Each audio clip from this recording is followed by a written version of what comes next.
Boucher, streaming live at twitch.tv/thesportsleader. What's up, everybody? Happy Thursday morning. It is Marcus the Waterboy Boucher from the Murph and Marcus Show. But once again, Brian Murphy is still on Christmas vacation.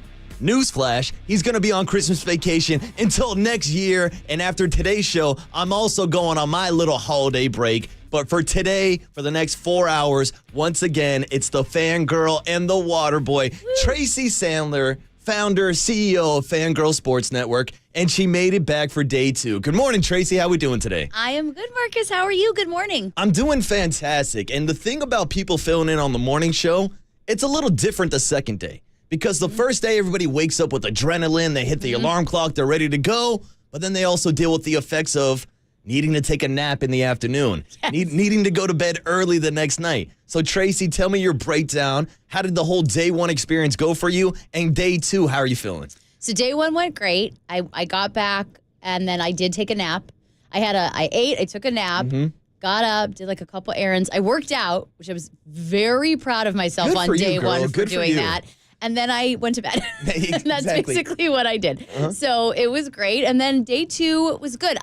Now I have the routine a little bit. There you go. So I was able to hit snooze. I knew, like, okay, I could sleep like 6 extra minutes and still get ready and be there in time. So it was good. I'm less tired today than I thought I'd be. Wow. But I did go to bed at like 8:30. Yeah, exactly. So it's a game of adjustments because people ask me all the time, like, Marcus, what's your normal routine? And like, especially during baseball season, for me, it's wake up, do the show, try to get a workout in, go home, take a nap, wake up, watch the Giants game, go back to sleep, rinse and repeat, and do the same thing the next day. And that's kind of what you experienced a little bit yesterday of trying to stay up to watch the end of the Warriors game and then having to wake up so early and come in and do a morning show the next day. Exactly. So not having a Warriors game last night was helpful.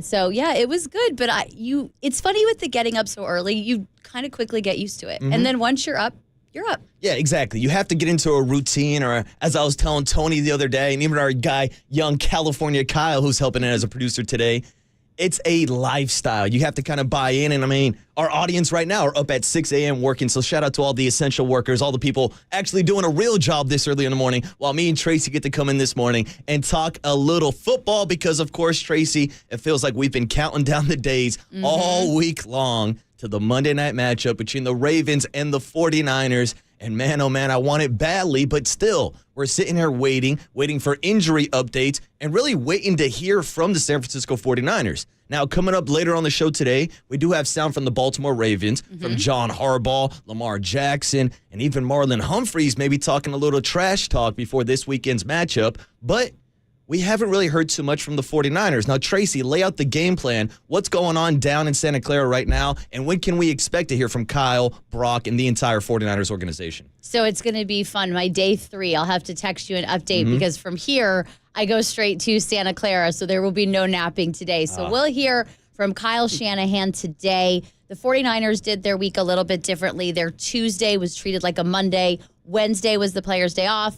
And now they're back to it today. So Kyle will speak at 11:35. Then we'll head into the locker room, talk to various players. We'll hear from Brock Purdy on Friday, Steve Wilkes on Friday. So we'll get a little bit more information there. But we'll get some injury updates today from Kyle. On Monday, he said that Javon Hargrave and Eric Armstead had a chance for Monday night. So we'll see where we are. But the 49ers putting Kalia Davis on IR on Wednesday.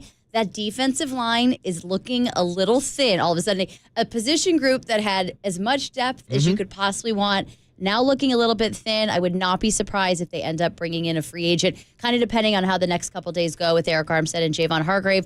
But we'll get a little more information today. Hopefully, at least one of those guys will be available on Monday night because we saw what happened in the run defense when neither of them were on Sunday. Correct. And facing off this Monday against the Baltimore Ravens, who have the #1 rushing offense in the league. Now, we know Keaton Mitchell is done for the season, but Lamar Jackson is such a crucial piece to that rushing attack. So the 49ers are going to have to step up if those guys aren't available. But when it comes to free agency, I know a guy like Ndamukong Suh is still out there. There's been rumors of him meeting with a few teams. Do you think that's maybe a move that the 49ers will inquire on? I think they'll certainly look at it. And Kyle was asked about it the other day, and he said nothing has happened yet. They hadn't looked yet, but I'm sure they will inquire on it. This is a team looking to go to the Super Bowl. It is Super Bowl or bust for this team. So nothing will go unturned, but they're probably going to have to do something. They just, all of a sudden, they've lost a little bit of depth there, and that is not a place where they want to lose depth. No, and we've seen John Lynch not be shy to go out and add pieces. Added Logan Ryan a couple weeks ago. I know we talked a couple weeks about maybe a guy like Marcus Peters with all the injuries on the outside. Seems like that's not coming to fruition, but hey, you never know with John Lynch. That's why he's one of the best GMs in the league. I mean, hell, he's the guy that traded for Christian McCaffrey. He's the guy that traded for Trent Williams. He's the guy that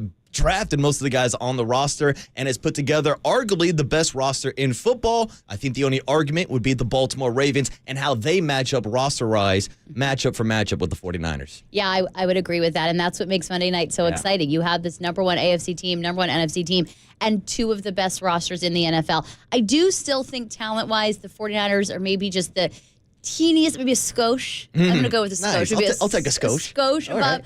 But it's close, and you have so much talent on that Baltimore team. You have a tremendous coach. You have tremendous coordinators. It's what's going to make Monday night so exciting is you truly may have two of the best teams in football playing Monday Night Football on Christmas. It's going to be really fun. Oh, yeah. And I know yesterday we dove into all the MVP implications between Brock Purdy, Christian McCaffrey, Lamar Jackson. We can circle back to that conversation today, but we'll make sure to break down each and every matchup, everything you need to know about the Ravens and 49ers matchup on Monday night.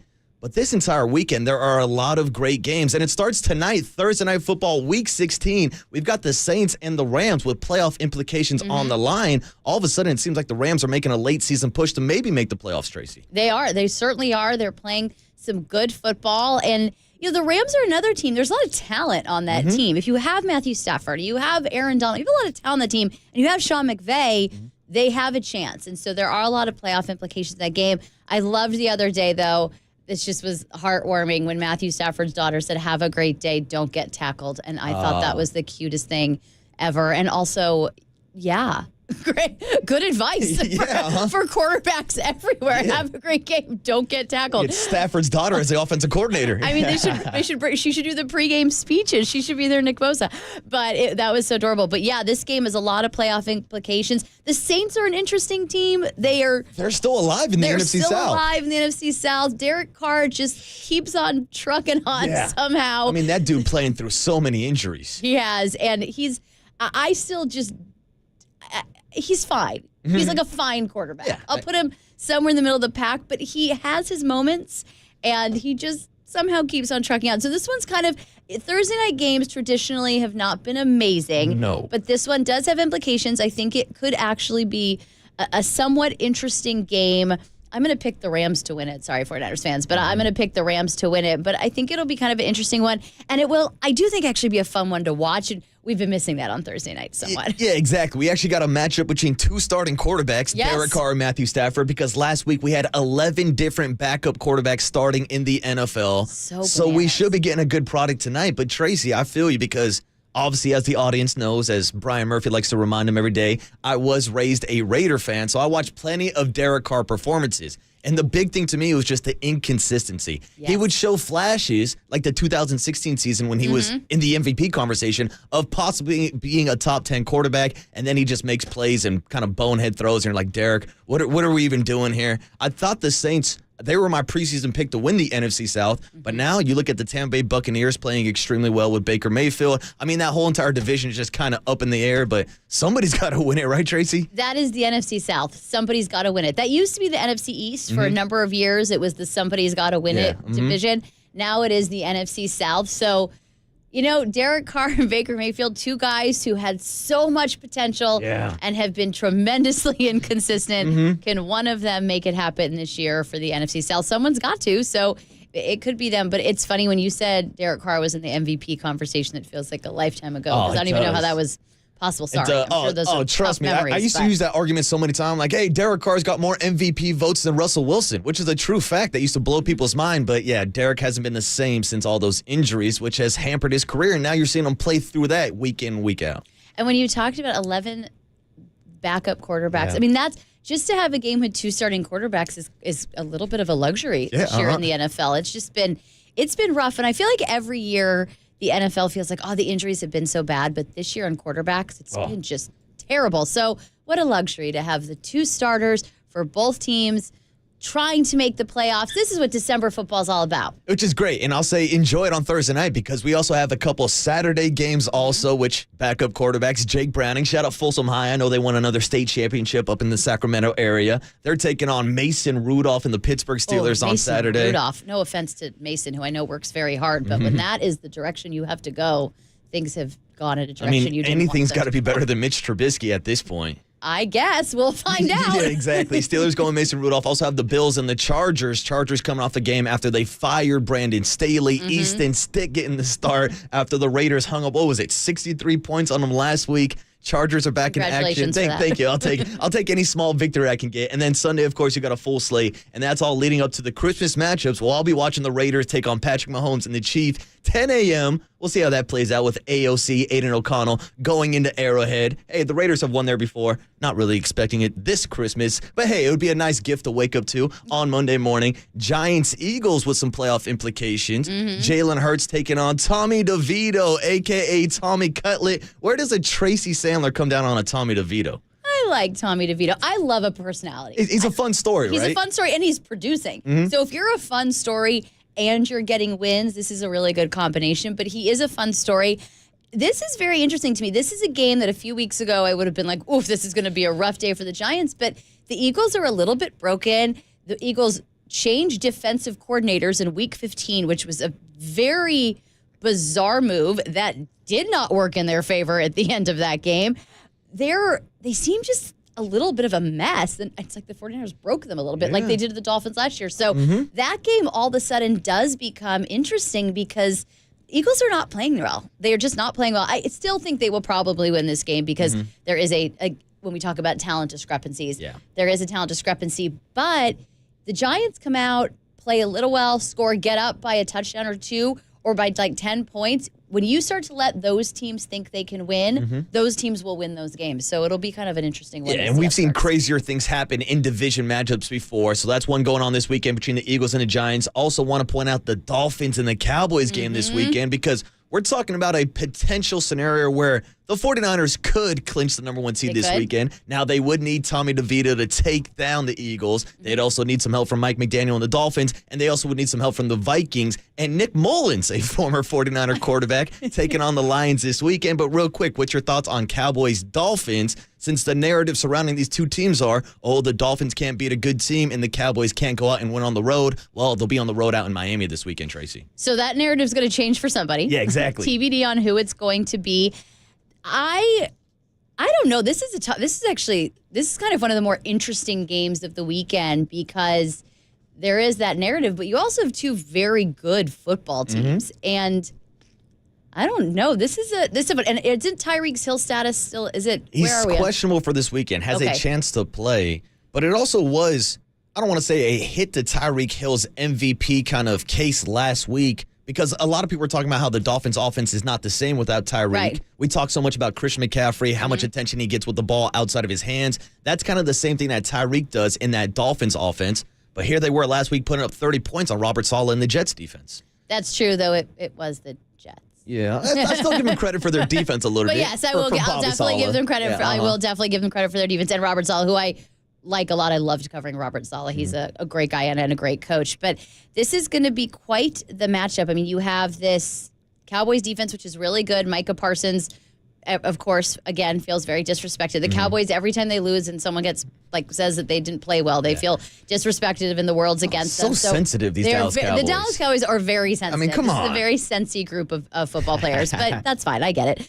But I guess it's week 16. Everyone's in pain and they've just had it. They don't want to, but still, this is a tough game. I don't quite know who to pick it. I'm going to give it to Miami, mainly because I really like Mike McDaniel, and he was also great to cover, and he really makes me laugh. But that being said, also really like Dak Prescott, but I actually am going to give it to Miami. They are at home, and I don't know.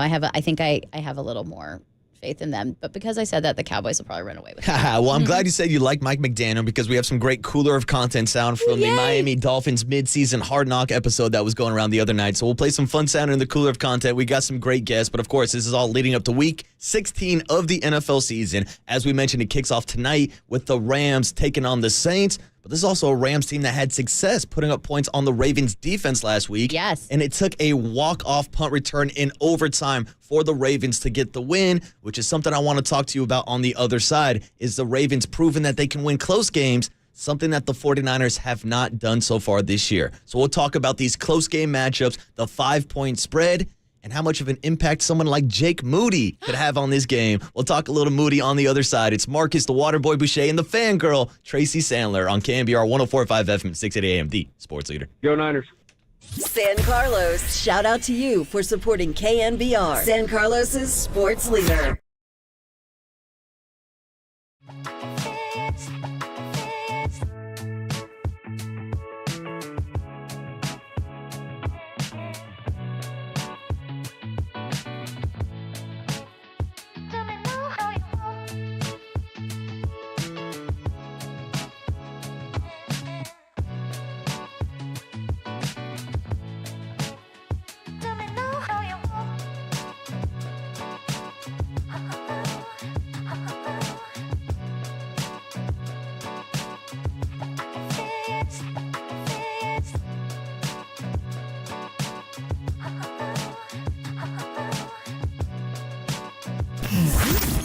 Here's what's trending now Trending now. on KNBR.com. Steve Kerr stopped by the afternoon show yesterday for his weekly hit with Tolbert and Copes to break down the Warriors' win over the Boston Celtics and the playing opportunity for a guy like Trace Jackson Davis. To hear that podcast and more, check out what's trending now on KNBR.com and the all-new KNBR app.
And now, time for the Protect Your Assets with David Hollander Business and Technology Report.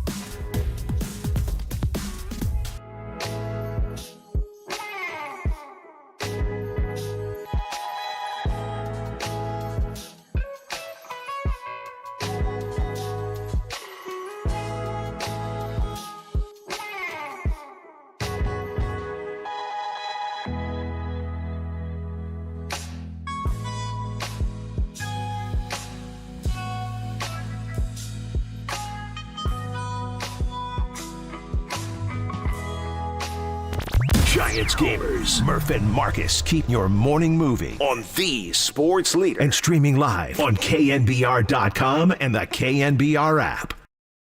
Super Bowl is in February. We're in December right now. We got to focus on Monday night. I'm not worried about what people say. Atta kid, Tony. Got the Christmas songs going, getting into the holiday spirit.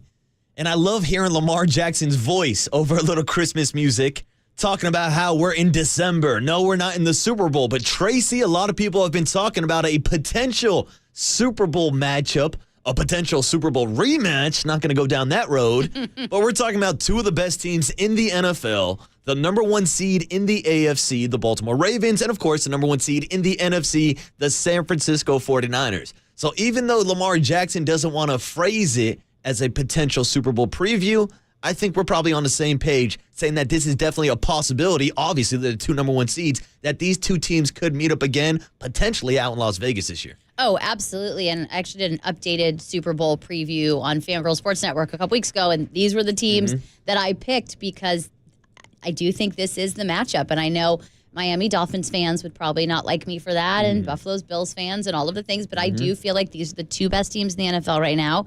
These are the two teams that I think will probably end up with the one seed. And I think we are getting a Super Bowl matchup. And it's very rare that we get that this late in the season. So I think we're getting a preview, and I think it's going to be such a good game. I keep kind of going back and forth in my head on how close I think it ultimately is going to end up. But I do think it's going to be a close game most of the game. And we're going to get a real test for both of these teams. Both of these teams are going to see offenses and defenses that they haven't really seen yet. 49ers got one with the Eagles a couple of weeks ago, and that was probably the closest thing. We saw how that turned out. But this is going to be a fun one. I'm really excited for this game. Well, you speak about close games, Tracy. And this weekend, the 49ers are a 5.5-point favorite over the Baltimore Ravens. Now, that means a lot to someone like me, being a degenerate gambler. I like to keep an eye on stuff like this. And recently, the 49ers have been double-digit favorites week in and week out. So this is the lowest spread that they've had in weeks. But also, one of the talking points about the 49ers this year, which is kind of a crazy kind of criticism to have, is they haven't won the close game yet. They're blowing everybody out. So when we're talking about the two best teams in football, you look at a team like the 49ers who have the number one overall point differential with 191 points. The Baltimore Ravens are third on that list also, but we've seen them win close games, and we've seen Justin Tucker hit game-winning field goals. That's something that we haven't seen so far with the 49ers. So first things first, I want to hear where Tracy Sandler falls down on the point differential argument, and is it even a stat that you're a fan of, Tracy? Well, I think at the end of the day, I understand the argument. I totally understand the argument. But by the same token, they're playing so well that they're blowing people out every week. Like, what do you want them to do? I mean, I don't really think they're at a point where like, okay, guys, we're not going to score a touchdown here because we got to prove to everybody that we can win the close games. We got to keep it close. Yeah, we got to keep it close. So I understand the argument, but they're playing at such a high level. The offense is playing so well that, they're winning games by a lot of points. And in that 3-game losing streak, I guess minus the Bengals game, there were a couple close games that they hadn't won, but there were a lot of things that happened in those games that got them to that point. But I think at the end of the day, if they keep playing like this, it's not going to matter if they can win any close games, to be honest. Like, they'll just keep winning like this and it won't matter. Now, I think I can understand wanting to know you can, but they can. They know they can. They just haven't had to. Yeah, and that's the thing that we haven't seen so far this year. And and it's a topic that I wanted to dive into you with this morning because I know your Michigan ties. I know you like some Jake Moody. My favorite. But also, Jake Moody had an opportunity early this year out in Cleveland to hit the game-winning kick. Obviously, we know the results. 49ers ended up losing that game. So when you're looking at a team like the Baltimore Ravens, who have Justin Tucker lining up to hit game-winning field goals, like he did in 2019 when the Ravens beat the 49ers 20-17, and you look at that experience that they have, I think all Raven fans are extremely confident if this does come down to a one-possession game that Justin Tucker would be able to go out there and hit the game-winning field goal. Now, I've heard from 49er fans, they don't have that same confidence yet with Jake Moody because we haven't seen it yet, but you've seen a lot of Jake Moody play in Michigan, hell, at the practice fields, at training camp down in Santa Clara. What's your take on Jake Moody and the argument against him that he hasn't proven to hit that game-winning field goal yet in the NFL? First of all, what a great day. I get to talk about like my most favorite subject ever, so I'm very excited about it. I understand why 49ers fans feel that way because, yes, you saw him in an opportunity to do it and he couldn't do it. I think that was a bad game for everyone. I think kind of big picture, the 49ers do end up with the number 1 seed, which it looks like they probably will. That game becomes less of like, oh, Jake Moody really blew it because that game had the potential to be the one game that made the difference, and then it's a really big deal. So the positive of that is that you look back on that and kind of like a learning experience, and you have a rookie kicker who was on the road in bad weather in a bad game, and he should he have made the field goal? Absolutely. I'm not saying that he shouldn't have, absolutely. But do I have any doubt that he can make that field goal? I have zero doubt at all. And I actually think for 49ers fans, if you look back on the other day, it was at the end of the game and they were winning so much it probably didn't seem like a big deal, but he hit that 43-yard field goal, and the 40s is where he's kind of had the issues. Yeah. He had missed a kick in the Cleveland game that I believe was a 56-yarder. That one was kind of like, well, we'll just try that. But generally, he's done really well over 50. He's done really well everywhere else. It's those 40s that had been difficult. So for me personally, who is such a Jake Moody person, even though I'm not supposed to play favorites, but everyone's accepted this one. He hit that 43-yarder, and to me, that was like great. Like he kind of, to me, maybe he didn't need that, I needed that, but maybe 49ers fans needed that. But there's no doubt in my mind. I mean, I did see him in college hit so many incredible game winners. Money Moody was his nickname in college. I have no doubt he will be able to do it. I have no doubt he can do it. The Cleveland game was a bad game, but I actually think in week 6 for a rookie kicker in that situation on the road in a game that could have made a difference, like what a learning experience, and maybe ends up being a cheap lesson. They end up with the number 1 seed, then that really becomes a learning experience. But I can tell 49er fans, you have nothing to worry about with Jake Moody. I have no doubt that if it came down to it, he could absolutely make the game winner and it wouldn't be an issue. They just haven't needed him to do it since Cleveland. Yeah, exactly. They don't have too many opportunities, but going back to that Cleveland game, if he does hit that kick, then that would have checked off one of the boxes for Brock Purdy because people say he hasn't let a game-winning comeback. He put him in the position to hit the big kick. He obviously missed it, and that's something I wanted to talk to you about because I think we're all confident in the leg strength ability of Jake Moody coming out of college. That's one of the big reasons why they moved on from someone like Robbie Gould, but Robbie Gould also never missed a field goal in the postseason, has the highest field goal percentage in 49er history. So when it comes down to those big moments, we haven't seen it yet from Jake Moody, and I don't know if this plays into him being a rookie or not, but going back to preseason, when Josh McDaniels was icing him in preseason games like the first half. It seems like when he is out there isolated for a little bit, standing around, I don't know if that does have an effect on him. Is that something that you've talked to him in the locker room about, whether or not teams ice him and how much of an impact that has on him moving forward? He's talked about it. He said it really doesn't. And then you'll remember there was the game, was it Tampa, where he got iced by the TV timeout? First he got iced by the I think it was Tampa. So, but whoever, he got iced by the opposing coach. Then then there was a penalty. And then he got iced by the TV timeout, and he still made it. So I actually think in that case, he got iced 3 times, and he made the field goal. Okay. So I think that, in theory, should give people a little bit of pause. But, yeah, I mean, I think that's all part of it. I think, he made those mistakes in preseason. It's funny. Like, had he not made those mistakes in preseason and he misses the Cleveland kick, are people like, well, he's a rookie, he missed one bad kick, it's not a big deal. But maybe the combination. But generally, including extra points, he's 71 of 74 on kicks this year. So the last time he missed a field goal was against the Vikings. He has not missed an extra point. He's incredible. He just set a rookie record. I mean, you guys, again, have gotten me on my favorite topic ever. I got you going, But he just set a rookie record for 49ers points scored by a rookie. And I was very excited to tell him that the other day in the locker room. But he'll be fine. I don't think it's an issue. It's just that no one's seen it yet. But I'm glad he had to kick that field goal the other day because I was like, he hasn't had to kick a field goal in 3 weeks. Like he does. It probably is important, but I think for Jake Moody, it takes a special kind of mindset and person to be a kicker. It's the position he picked. And it's funny, I asked him after the Cleveland game, and he said, this is the position I chose. I got to wash it, and I have to move on. And he did. And now here we are. Maybe an opportunity Monday night. Jake Moody could be kicking with the game on the line, which is why I want to talk about this 5-point spread coming up next in our Bobby Boucher's Best Bet segment also. But since we are doing a Michigan morning here today with Tracy Sandler, I got to ask you about another rookie, Ronnie Bell. And last week, it got a little iffy when he almost fumbled the ball. Now, almost doesn't really count because obviously it wasn't a fumble. His forearm elbow was down. But do you think there's any hesitancy to put him back out there to return punts after seeing him almost have a really bad, costly turnover last week? Almost is the key word, Tracy. Almost being the key word. Though they did put him right back out there. The next punt return, he did go out there, and it was fine. I think, that is I think it's a tougher position than one would think. You are a rookie in that position. Ray McLeod's injured. They put Debo back there a bunch. So I actually thought it spoke well of how they feel about him, the fact that they did put him right back out there. If it's a close game on the line, is Ronnie Bell the guy they're going to probably put back there? Maybe not right now. But because, some of that stuff I feel like there's some rookie mistakes. We saw it in Cleveland. He fumbled a punt, though, as I like to say, he guided it out of bounds because he fumbled it, went right out of bounds, and it takes a special player to be able to guide a fumble. Didn't turn it over. No, he did not. He guided that thing right out of bounds, and that takes a special player. So I would like to just point that out. But, these are like rookie mistakes. He's learning on the fly, but it's possible. I think if the game's on the line, they're probably putting Debo back there, which is probably going to be the case whether or not he almost fumbled or not. If the game's on the line in any scenario, you're putting Debo back there.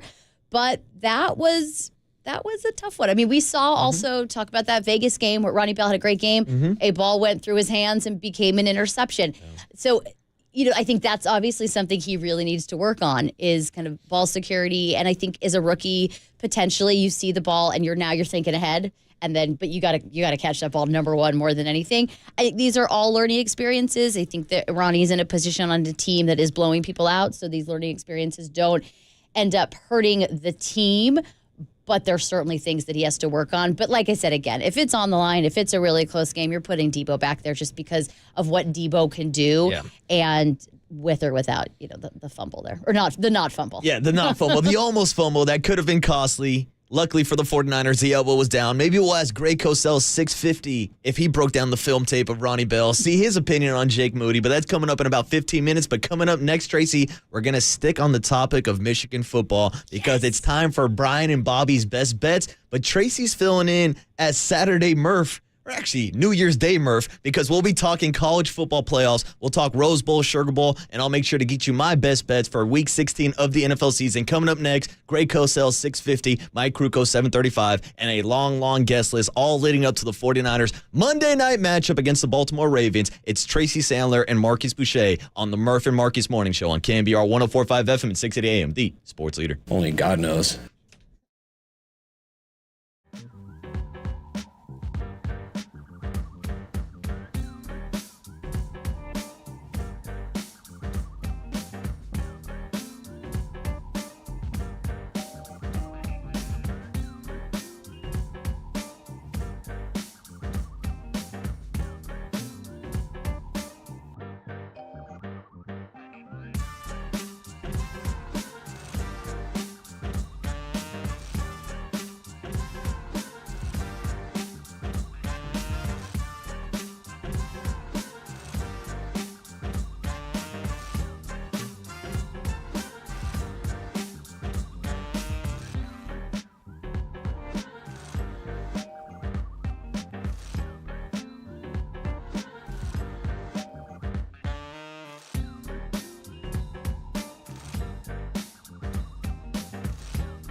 KNBR heads, you ready for your weekend picks? Yeah, baby! It's Brian and Bobby's best bets on the sports leader.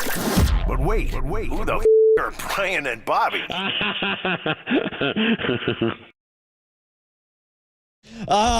Who the blank are Brian and Bobby? Well, I'll tell you, and I'll tell our co-host, Tracy Sandler, who's filling in for Brian Murphy today. Of course, I am Marcus the Waterboy Boucher, also known as Bobby Boucher. And to all my 5 a.m. heads that used to tune into the leadoff spot, they knew that every Friday around 5:45, we'd give away our Bobby Boucher's best bets, which is us picking the spreads in the NFL week in and week out. Now, since I'm on the morning show, we created a new betting segment called Brian and Bobby's Best Bets. Murph, as we like to refer to him as Saturday Murph, usually picks the college games. But since Tracy is here this morning, and because she's such a big Michigan fan, we're going to give her the opportunity to pick the bowl games on January 1st. And I know you're excited about it, Tracy. I am so excited about it. I will be at the Rose Bowl. I will be at the Rose Bowl.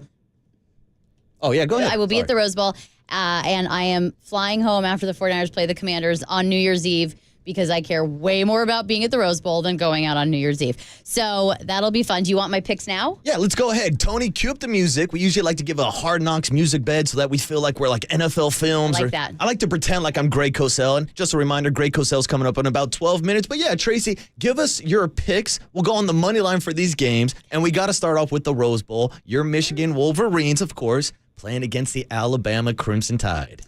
I am obviously picking Michigan to win this game. I think this is going to be a 10-point victory by my Michigan Wolverines. That means Tracy likes that 2-point spread. Michigan favored by 2 over Alabama. Oh, look at that. I didn't even know that. I just know that Michigan is the best team in the country. I realize I'm completely biased on this. America's team, right, Tracy? America's team, but also Michigan versus everybody, which I realize feels like maybe a little bit of a conflict there, but I don't care. So, I'm going Michigan by 10. That is what I think. I think they're going to win this game by 10 points, and I know everyone feels differently, and everyone thinks they weren't excited to play Alabama, and they were scared. They're not. They're going to be fine. So that is my pick on that one. I'm really bad at spreads and picking points, so I'm not going to do it for the next one. Well, you're going with your guy, Jim Harbaugh. I am always. Now, a question for you, Tracy. Is Connor Stallion going to be on the sideline? Definitely not. It's a secret weapon. And by the way, like everybody was complaining about Connor Stallions, if you can't figure out that there's an imposter, that there's a fake scout on your sideline, that's on you. Who was it, like Minnesota State or something, the Chippewas? Central Michigan. Yeah, shout out to the Chippewas. Central Michigan was like, we're going to look into this, and I don't know that we've ever heard anything about it since. Whatever, but now Michigan is in the Rose Bowl with a chance to make the national championship, and Tracy, of course, is going with the Michigan Wolverines. Always. Now, the second New Year's Day game, we're going to the Sugar Bowl. And shout out to the Pac-12 champions, the final Pac-12 champions, the Washington Huskies taking on the Texas Longhorns. This is a tough one. I think this is going to be a really good game. I mean, I realize for other people the other one is also a tough one, but I'm going to pick Washington. I think that their quarterback is just too good. He's just a tremendous player, and so I'm not going to pick against him. But that is no disrespect to Texas. I have a lot of friends that went to Texas that if they're listening to this, they're going to get really mad at me, but I'm going to pick Washington to win this one. Perfect. So we got Tracy taking Washington. They're actually getting plus 4 points, so that's an underdog pick right there against the Texas Longhorns, which would, of course, set up a national championship game between Michigan and the Washington Huskies. What a matchup that would be. We're going to talk some more college football later on today. What are you boys laughing at? All right, they're laughing behind the scenes. But good. We got Danny Kanell later on the show today. You better not be laughing at my Michigan pick. She's like, they're going Michigan. What are you boys picking? Bama and Texas? Actually, honestly, like, if you're being my honest opinion, I kind of want some chaos. I wouldn't mind seeing Bama win and Texas win. Why would you say that with me sitting right here and I have to sit with you for the next Because over 3 hours? I want the chaos, Tracy, of the fact that Florida State could beat Georgia and end up as the only undefeated Power 5 conference team. Then we could be looking at a scenario where there's dual national champions. I'm just here for the chaos. I need you to take that back. All right, we might have to go with Michigan. Hey, I want to see the future of Jim Harbaugh, maybe future Raider coach, maybe future Charger coach. Or he can stay right where he is. He seems very happy in Ann Arbor. He is loved and beloved in Ann Arbor. I don't think Jim has to go anywhere at all. And I think he enjoys coaching America's team. But moving on from one Harbaugh to another, because They're not facing off in the Super Bowl this year. Now it's Kyle Shanahan's chance to get revenge for the 49ers against John Harbaugh. And I like to start Bobby Boucher's best bet, what they bet on the 49ers. But Murph called me out last week. He goes, you know what? You're just going to pick the Niners on the spread each and every week. No. Not so fast, Murph. Because I'm looking at this 5.5-point spread, 6 points somewhere. And if I'm being completely honest with you, I did not handicap it this way. I thought it would be a 2.5, 3-point spread. So if I had to choose, I would take Baltimore plus the points, which I know is blasphemous on the 49ers flagship radio station. That doesn't mean the 49ers are not going to win. They could definitely win a close game. But from a betting perspective, I'm taking that 5.5, 6 points. But I'm not confident enough to make it my best bet, Tony. So I'm going to go in a different direction. And I'm going to go with a prop bet for this Monday night matchup. And, of course, I'm going with Lamar Jackson, a.k.a. the man that's not too bad for a running back. And this weekend, I'm taking the over on his rushing prop. Not bad for a running back. Because we know how electric Lamar Jackson is running the ball. Last time he played against the 49ers, 2019, rushed for over 100 yards. Now the 49ers are on like a 40-41 game streak of not allowing a 100-yard rusher. But I think on Monday night, without Keaton Mitchell, Gus Edwards is obviously a good goal line back. Justin Hill's good change of pace back. But I think Lamar is going to use his legs. They ran the read option over and over again back in 2019. We know how elusive he is. We know how good the pass rush is for the 49ers. We'll talk to Greg Cosell about the strategy of keeping Lamar Jackson in the pocket, but I think he's going to escape, and this weekend his over-under is at 59.5 yards. I'll take it. Give me 60 yards, Lamar Jackson. That's my best bet for the 49ers and Ravens game. I almost thought about taking the Ravens, but it's so hard to bet against Brock Purdy. He's now been a favorite in 20 consecutive games in the regular season. And Tony, in his last 19 regular season games, he's actually been one of the best quarterbacks covering the spread, 13-5-1 in those ball games. So, hey, if you have confidence in Brock Purdy, a Purdy for 30 performance, take the points with the 49ers. I will lead toward the points with the Ravens, but I like Lamar Jackson with the over as my best bet for the 49ers and Ravens game on Monday night. Moving into the rest of the Week 16 NFL schedule, I'm going to go with the Indianapolis Colts taking on the Atlanta Falcons. Now, the Falcons just made the decision to move from Desmond Ridder back to Taylor Heineke. And to be honest with you, I really couldn't care. Because what Arthur Smith is doing, the yo-yoing back and forth, yeah, Tony just asked me in my ear, again? Yeah, they're making the move again. And this is a Falcons team that we saw lose last weekend to the Carolina Panthers in a game where they couldn't run the ball. Shout out to all the Bijan Robinson fantasy owners that got screwed over last week. Didn't help them all. I don't think they're going to be able to run the ball against the Colts. And on the flip side, the Colts are getting Jonathan Taylor back this week. The Colts are in the playoff picture. They're actually a 1-point underdog in this matchup. Really? I think the Colts are going to straight up win this game down in Atlanta. 2 dome teams playing in the dome. Give me the Colts plus 1 point. I'll sprinkle a few extra shekels on the money line also. The Colts are my second Bobby Boucher best bet. And then, Tracy, my third bet, I kept on going back and forth between 2 games that have playoff implication in the NFC West. Or just the NFC in general. Because I thought about taking the Seahawks this weekend as a 2.5-point favorite against the Tennessee Titans. Okay. Then I started talking to myself, wait up a second, Marcus. The Seahawks just played on Monday night. Short week, traveling from the West Coast out to the East Coast, which is always a problem for West Coast teams. Still unsure if it's going to be Ryan Tannehill or Will Levis this weekend for the Tennessee Titans. There's just too many factors going in. I do lean towards the Seahawks minus 2.5, but I'm going to go in a different direction. I'm going to stick with what was the worst game last week between the Panthers and the Falcons and pick on the Panthers once again because the Green Bay Packers are favored by 5 points this weekend. Jordan Love versus Bryce Young. The Panthers, congratulations. You got your big win of the year last week. I don't think they win another game this season. Packers are playing for their playoff lives, so I'll lay the 5 points. I think they win by a touchdown. So the Packers are my third and final Bobby Boucher best bet. We're taking the Colts plus 1 and Lamar Jackson over 59.5 rushing yard. And I probably should have said this to start. Last week we went 2-1. We're having a pretty good season with our bets this year. Actually on air since I started this job on KNBR, we have an overall record of 59, 36, and 5 against the spread. Ooh. Not too bad, not too shabby. So hopefully our Christmas gift, our holiday gifts to you are a few winners. Tracy gave you her college football picks. I gave you my Bobby Boucher's best bets. And on the other side, we'll get Greg Cosell with the X's and O's breakdown of the Ravens and the 49ers Monday night matchup. It's the fangirl and the water boy, Bobby Boucher, on KNBR 104.5 FM and 680 AM, the sports leader. Lamar is a guy.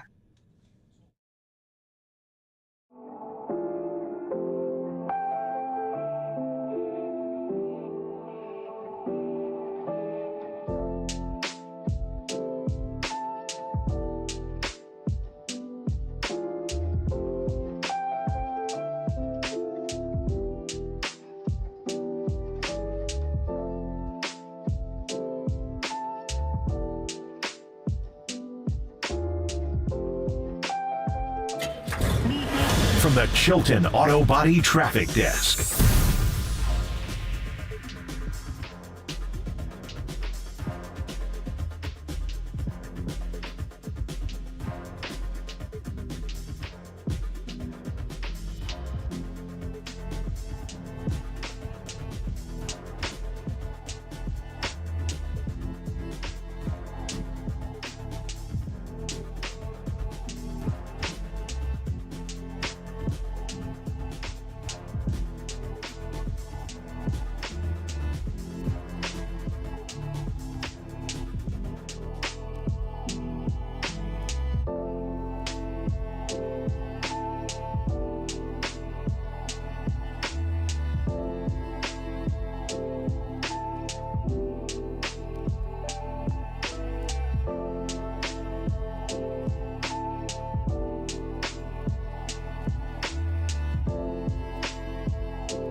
faithful. Time for Murph and Marcus to talk game tape with Greg Cosell of NFL Films. And streaming live on KNBR.com and the KNBR app. All right, it's time for one of our favorite interviews of the week. Greg Cosell, the one and only, joining the Marcus and Murph morning show. But Greg, Brian Murphy is already on Christmas vacation. So filling in this morning is Tracy Sandler, who covers the 49ers and is the founder and CEO of Fangirl Sports Network. Greg, thanks for coming on this week. How are we doing this morning?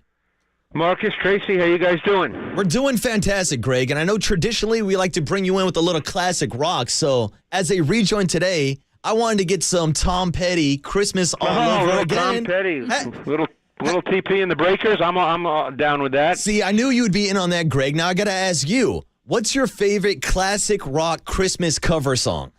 Oh, I don't. You know what? I'm not. That's not really in my mindset. So I don't do. Although I think there's. Is it Greg Lake? Does he do Father Christmas? That's a good question, Greg. I'm not sure. I think that's a pretty good one, if memory serves me correctly. But yeah, I'm not up on my Christmas classic rock songs. No problem, Greg. We'll have someone cue that up for you next week, next Thursday. I think he does Father Christmas, Greg Lake, but I'm not sure. Yeah, we got confirmation from behind the glass, Greg. That's great stuff. Great breakdown as always. So is that correct? Am I correct? You're absolutely correct, Greg. Okay, yeah. I mean, you're always correct. Whether we're talking classic rock or if we're talking X's and O's, Greg. Yeah, hey, no, I'm not. Believe me, I'm not always correct. I've got a wife and 2 daughters. I'm rarely correct. Smart man, Greg, smart man. Well, we're all getting ready for, of course, the holiday season and the 49ers Christmas night matchup between the Baltimore Ravens and the 49ers. That's one hell of a Christmas gift to give to all NFL fans. Greg, this has obviously got to be the game of the week. Is this the biggest game of the year between the 2 number 1 seeds in both conferences? Marcus, it's obviously the biggest game in the history of Western civilization as we know it. I mean... But yeah, and it's great that it ends up being the last game of the weekend on Christmas night. But for someone like me, this game is just absolutely fascinating from a tactical perspective. I mean, I think there's so much here on both sides of the ball that we don't have enough time for all the detail, and we don't want to go too deep in the weeds here. But I think there's so many really fascinating elements to this game. So what is your number 1 most fascinating element? Because now I am very intrigued as to what you think is the number 1 most fascinating element. Well, one of the things that stands out to me, Tracy, is on defense, obviously the Ravens are very, very good. We know that they lead the league in sacks, but it's the way in which they play defense. They're really multiple with all their defensive front looks. They'll put 6 and 7 people up on their defensive front. Obviously, they do not rush 6 or 7, so it's all disguise. And then there's a lot of late rotation to whatever coverage they're going to get to. And often they may only rush 4, and then they rotate to whatever their coverage is at the snap. And I think that Purdy is as good as there is in the league. This is one of his truly special traits, where Purdy is so good at instantaneously recognizing late rotation and knowing exactly where to go with the ball. I mean, just think of the 35-yarder he hit to Kittle last week, which was a great example of that, but there's many examples this season. That's just the most recent. So to me, that part of the chess match is going to be really interesting to watch because of what the Ravens do. And I think Kyle Hamilton, who's technically a safety but not really a safety, the way they deploy him in multiple ways. To me, he may well be the key to their entire defense just because he's that kind of versatile player. I think he and the 2 linebackers are in many ways the key to what they do on defense. And Greg, I wanted to ask you about the front 7, go straight to the trenches, and this guy, Justin Matabuke, who's having a breakout season. Really good player. Yeah, I mean, last week Lamar Jackson was calling him a baby Aaron Donald. Now he leads the team in sacks. Like, what kind of player are we looking at here? And how does he factor against the run and the pass, Greg? Really well, Marcus, really well.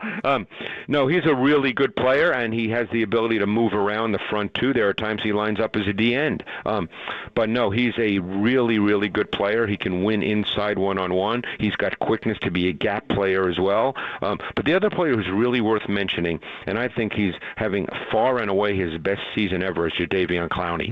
Because, keep in mind, Clowney is with his 5th or 6th team, and one reason he's with his 5th or 6th team game is because, contrary to what people think, he's never been a very good edge pass rusher.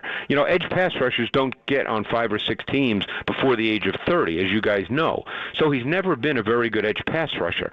But whatever he did with his body, he looks different this year. I'd love to know what he did. I'd love to, look like he does. But, me too, Greg. Yeah.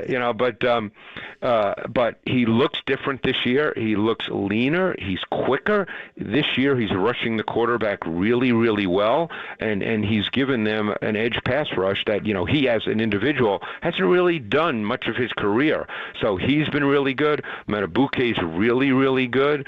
Even Pierce, who looks like he hasn't missed many meals, but he's got really good quickness inside.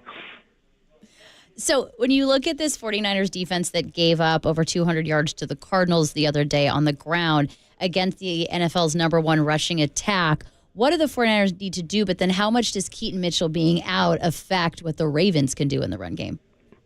Yeah, Tracy, I would say this. I watched that tape, obviously, as I do every week, clearly. I didn't really see that game as, oh, my God, the 49ers have a run defense problem. A lot of the runs came later in the game. Yeah, Connor had one long run, and obviously the other back, I can't remember, DeMarcado, I think it was. Yeah. Had the touchdown run when the game was kind of out of hand. Right. But through 2.5 quarters, other than the Connor run, it wasn't as if they were getting gashed. In other words, it wasn't a sustaining run game. Now, obviously this is a little different because now you're dealing with Lamar Jackson. And I got to tell you, you cannot understate the importance of Lamar Jackson in their run game, even without Mitchell. Now, Mitchell is a loss, Tracy, clearly, because he has a lot of juice, but Lamar forces you to play differently. I mean, he forces defenders. There's assignment issues. There's alignment issues. There's defenders who sort of have to play against their instincts because they want to see it and go, and you can't necessarily do that with Lamar. So, you can't understate his value in the run game. And Greg, it seems like he's even better this year in the passing game. Now, obviously, they made the change at offensive coordinator going from Greg Roman to Todd Monken. But how many elements of that Greg Roman rushing attack do you still see currently in this Baltimore Ravens offense? Oh, you still see a bunch of it. Don't forget, there's not 1,000 runs. So you still see runs that they ran under Greg Roman without question. But yeah, he is the pass game. Even though the numbers might not reflect it because they don't necessarily throw the ball 40 times a game. You can see that he's far more comfortable now with what they're doing, which is a real tribute to him because it's a new offense. You have to learn new verbiage, new methodology, new ways of calling plays. There's a lot to learn. It's like all of a sudden you've been speaking French for 5 years, and then someone comes in and says, hey, now we're going to do everything, we're going to speak Spanish. Think about that. That doesn't happen overnight. So I think he's done a really, really good job kind of assimilating all that, and he's a comfortable player. He's staying in the pocket more, but yet you can't count on that. He can beat you with his legs at any time. He's just a really good player who's very, very difficult to defend. Think about it this way, guys. What are coaches, why do they work 16 hours a day? They work that long because they want everything to be as predictable as possible. That's what they do. Hey, when we're in this coverage or this defense, do your job, this is what you do. What do quarterbacks like Lamar Jackson cause for you? They cause that after 2.5 seconds, all that goes to hell, and the whole play changes. And Greg, to your point, we know how dangerous that Lamar Jackson is when he gets outside the pocket. So what do you think the 49ers game plan will be? We saw earlier this year against Jalen Hurts, they had a very disciplined pass rush, but can the 49ers afford to give someone like Lamar Jackson that much time back in the pocket? Well, at the end of the day, they're going to play off, I think, what I said. They're going to want him to throw, not because he can't throw. I hope people don't take it that way. The reason they're going to want him to throw and stay in the pocket is because then they can stay within the structure and discipline of the defense they've practiced all week and then feel that they have answers. Okay, that's what coaches always talk about. Hey, we need answers. Okay, so if the play is structured, there's answers. When the play becomes unstructured and Lamar starts running around, not only obviously is he the best in the league doing that, but then the answers kind of go away. Then you're just playing on instinct. And that's where Lamar is so good. So, yes, they want him to stay in the pocket, not because he can't throw and not because he can't win from the pocket, but because then they can stay within the structure of what they've practiced all week.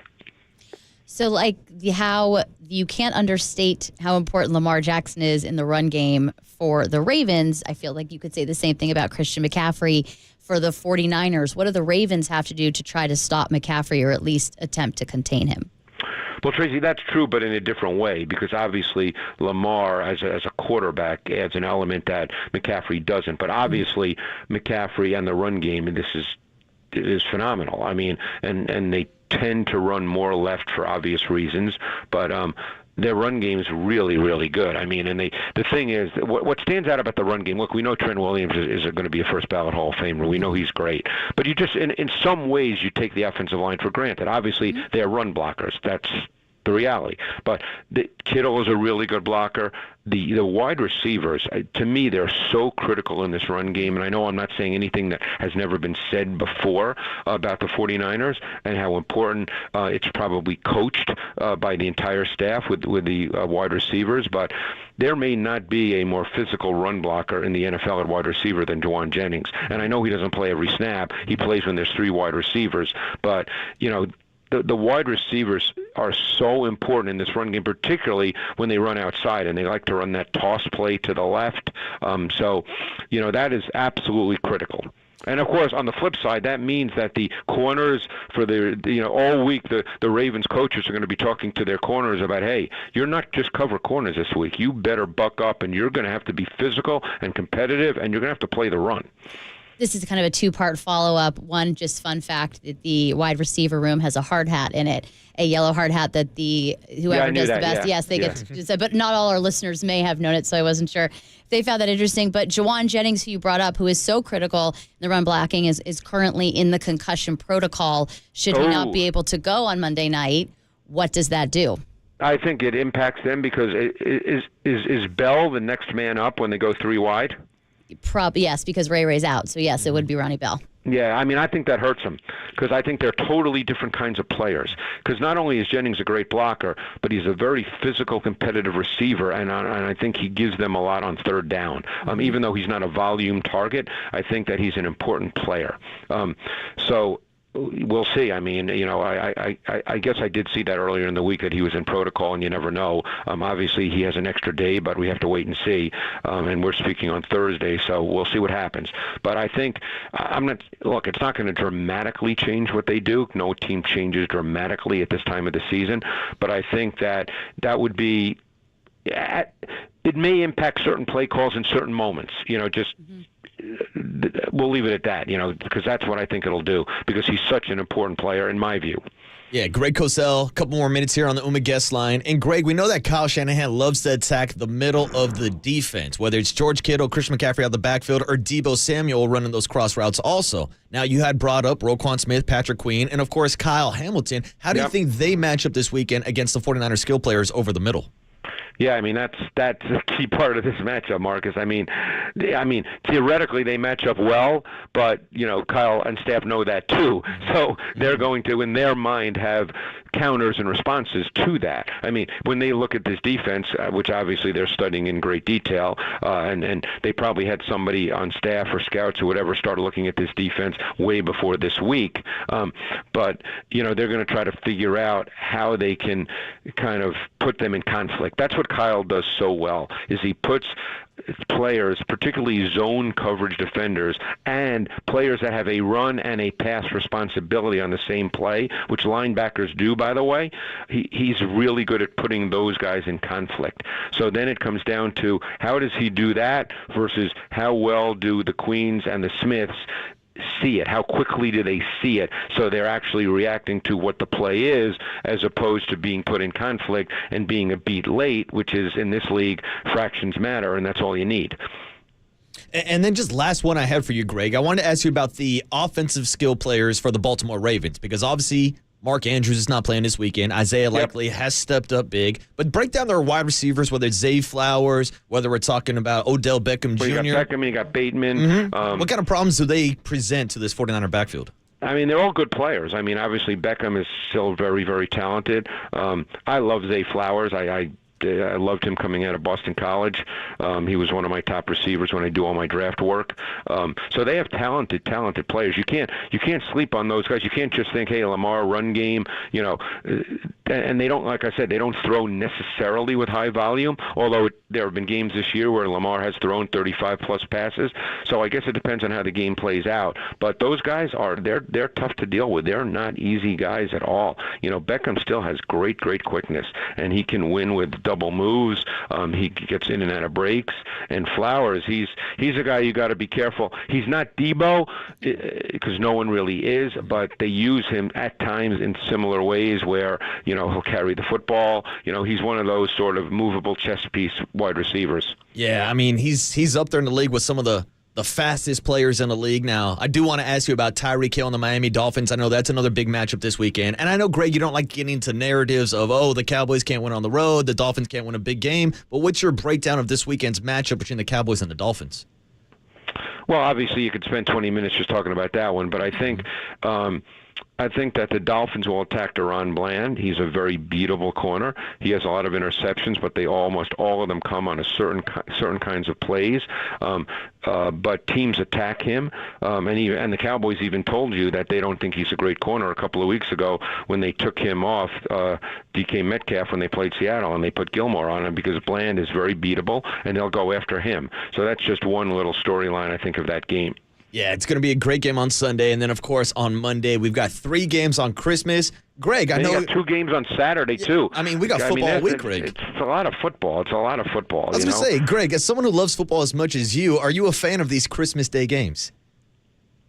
Well, the problem for me, guys, is Christmas is Monday. And, during the football season, to me, Monday is Monday.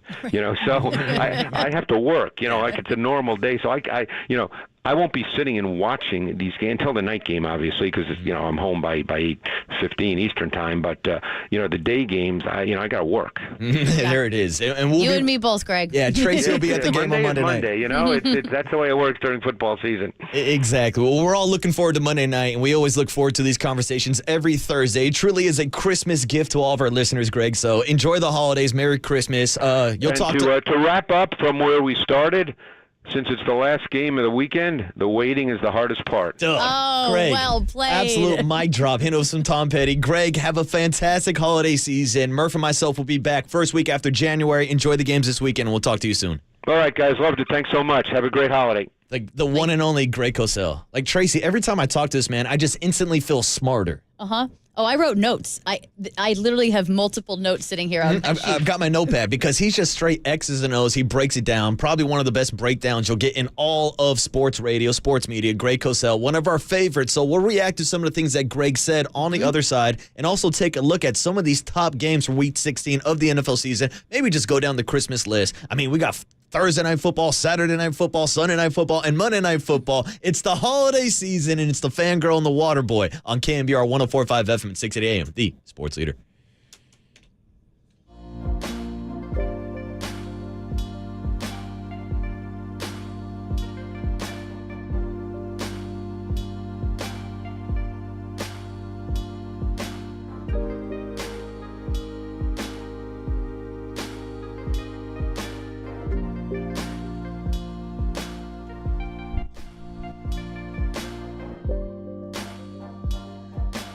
All right, everybody. Thanks for tuning in to the Murph and Marcus show this morning with Tracy Sandler filling in for Brian Murphy, but never missing an opportunity to hop on the airwaves this morning is our good friend Steve Moskowitz, who's here to tell us a little bit about the ERC this morning, Steve.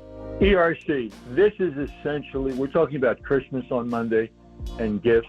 This is a gift from the government to employers who employed people in 2020 and 21 who qualify. How do you qualify? There's 2 different ways. The easy way, a certain drop in gross revenue, but a lot of CPAs are stopping there. Now, before I was a tax attorney, I was a CPA, and a lot of CPAs I know just want to do math. That's it. But there's an alternative way. If you didn't have that drop in gross revenue, there's a facts and circumstances test. And if you qualify, and of course not everybody does, that's the scammers, but if you qualify, you get just as much as the first method. So the bottom line is you may be entitled to hundreds of thousands of dollars, but watch out.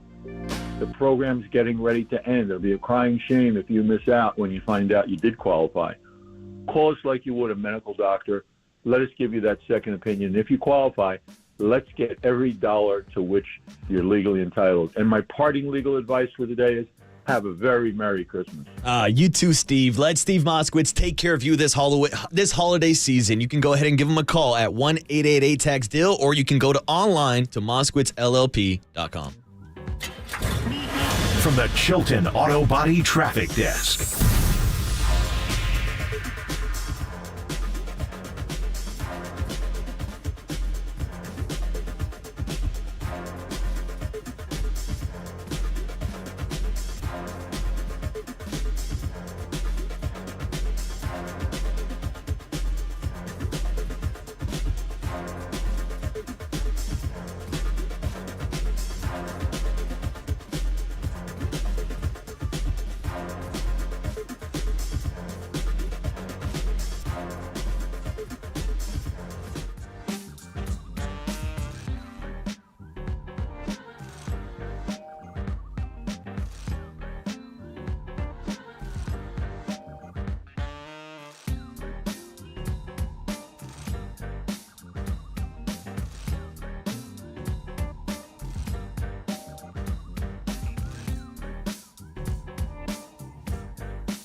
And now, time for the Protect Your Assets with David Hollander Business and Technology Report.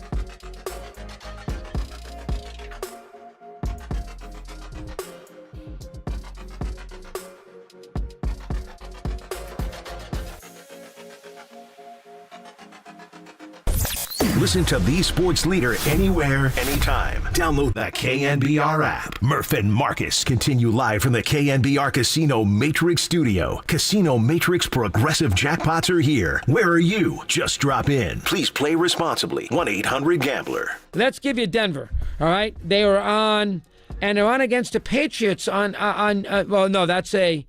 Yes, they're on against the Patriots on Christmas Eve. Oh, my God. Did they put that? I'll go to church for a change. Are they on? They didn't do that, did they? Please. They could not have put Denver on Christmas Eve as a standalone game. When I sit there and watch the fire there with the U-log, they can't, please. Oh, my God. So on December 24th, they're at home live against New England. So that's my Christmas Eve when I want to bet and think about everything that is anti-Christ.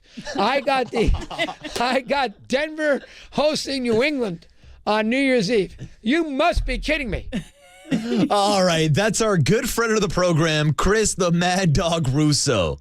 And I wasn't sure if that was audio from Russo or audio from me earlier this week when I found out that the Patriots and Broncos were playing on Christmas Eve, Sunday Night Football.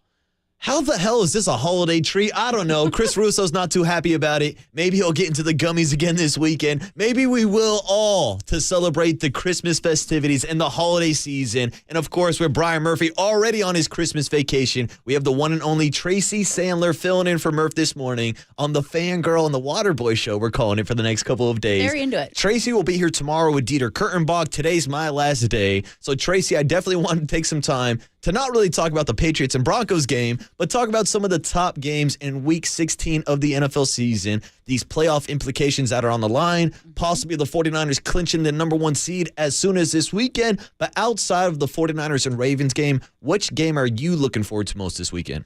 Dallas Cowboys and Miami Dolphins. Yeah. I think that's the game of the weekend. That's not the 49ers game, because that's another one not as likely as Super Bowl preview, but still two very good teams who could maybe go to the Super Bowl. So I think but I'm really excited about that game. I think it's going to be a lot of fun. Yeah, that's going to be a hell of a matchup, and that's why I want to ask Greg Cosell about it, because the Dallas Cowboys got ran all over last weekend by James Cook and the Buffalo Bills. Now, we're all familiar with Raheem Mostert and what he's doing with Mike McDaniel, but it's always so cool to see these branches of the Shanahan kind of coaching tree. Whether we're talking about Robert Saleh, Mike McDaniels, now DeMeco Ryans, everybody falling from the Kyle Shanahan tree, which of course comes from the Mike Shanahan coaching tree also. So it's cool to see those kind of connections. And I know we have some Mike McDaniel cooler sound coming up later, but I just want to ask you real quick, what was your interaction with Mike McDaniel when he was with the 49ers? So I do something with the players called 5 Fun Facts, and I've done it with John Lynch as well. And the only coordinator I have ever done 5 Fun Facts with is one Mike McDaniel. You got Mike McDaniel. I got Mike McDaniel. We're jealous because we used to ask for him all the time when he was the offensive coordinator. But, of course, the Niners are gracious enough to give us Kyle Shanahan and John Lynch. We don't get too much access to the coordinators, but Mike McDaniel was one hell of a character. Still is. He really was. He still is. And, late in that season, that 2021 season, we had been in person most of the year, and then there were COVID spikes really late in that season, so we were back on Zoom. And that's, I think, where the rest of the world really got to see Mike McDaniel. But he was, first of all, he said such good knowledge, and he had so many good things to say. But yes, he was a character, and he was funny, and he was fun to talk to. Another great Mike McDaniel story is, we were still in person. We're in the auditorium. He's doing his weekly press conference. And I started kind of choking. Like something goes down wrong, and then you can't stop. So I got up to try to leave so as to not interrupt the press conference. So as I get up, he goes, "Was my answer that bad?" And I was like, I can't talk. And so I leave, and then I come back, and he's like, "Okay, I feel better. You okay?" I thought you were going to say Mike McDaniel came up to you and gave you like the Heimlich. I mean, we were very close to that being something that maybe had to happen. Nice. But it was really funny. But he was great, and we see it now. We see it. You see players love him, and you see people love playing for him, and he is a character. But kind of what we were saying earlier, like he's a character, but he backs it up. He's a tremendous football coach. He's a tremendous football mind. He has that offensive genius that Kyle Shanahan has. So that is what's so great to watch on the field. And then it's so fun to get to see him off the field. But I just really loved covering Mike McDaniel. Yeah, and that's why I'm looking forward to seeing his offense this weekend, even if Tyreek Hill's still questionable for this weekend's matchup. But we saw how well the 49ers ran against that Dallas defense. Last week, I just mentioned the Buffalo Bills. I think the Dolphins do the same thing this weekend. I like the Dolphins in that matchup. And then we talked earlier about Week 16 kicking off tonight. Thursday Night Football, the Saints and the Rams, who are both sitting here with a 7-7 record, I believe. Saints second place in the NFC South, and the Rams are now fighting for a playoff berth. Yes, they are, and I think this is going to be a really good game, perhaps a better game than we would have thought it would have been a month ago. But now this game really matters. It really matters to both teams. The Rams have the edge at quarterback. They certainly have the better guy in Matthew Stafford. No offense to Derek Carr. I mean, actually, it probably is offense to Derek Carr. But it's all right. Sorry, Derek. I don't take any offense. Sorry, Derek. But the Rams have Matthew Stafford. I think the Rams are still a better football team than the New Orleans Saints, and I would pick the Rams to win this one. But this becomes an important game, and they are, in some ways, very evenly matched. It becomes a more interesting Thursday night matchup. Certainly more interesting than last Thursday's Thursday night matchup, though that was interesting for other reasons altogether. Yeah. But in terms of a football game that will be close and that really matters, this one's a big Well, that's why I was saying I'm just happy that we have 2 starting quarterbacks squaring off on Thursday Night Football. 11 backup quarterbacks started last weekend, and you're going to see another one this weekend, a former 49er quarterback, Nick Mullins, in the Minnesota Vikings. Now, there's a scenario where if the Eagles, the Cowboys, and the Lions all lose this weekend, the 49ers would clinch the number 1 seed. If they win. If they win also against the Ravens, do you think Nick Mullins can get the job done against the Detroit Lions? So I was on my way to Arizona last week, so I couldn't watch the game, but I kept looking at Twitter and seeing the following tweet over and over and over again. Nick Mullins, what you doing? Yeah. Well, so we talked earlier about inconsistent. Yeah. I was actually thinking about this on the way here, that Nick Mullins has carved out a really good position for himself. He is going to be a great backup quarterback for a very long time in this league.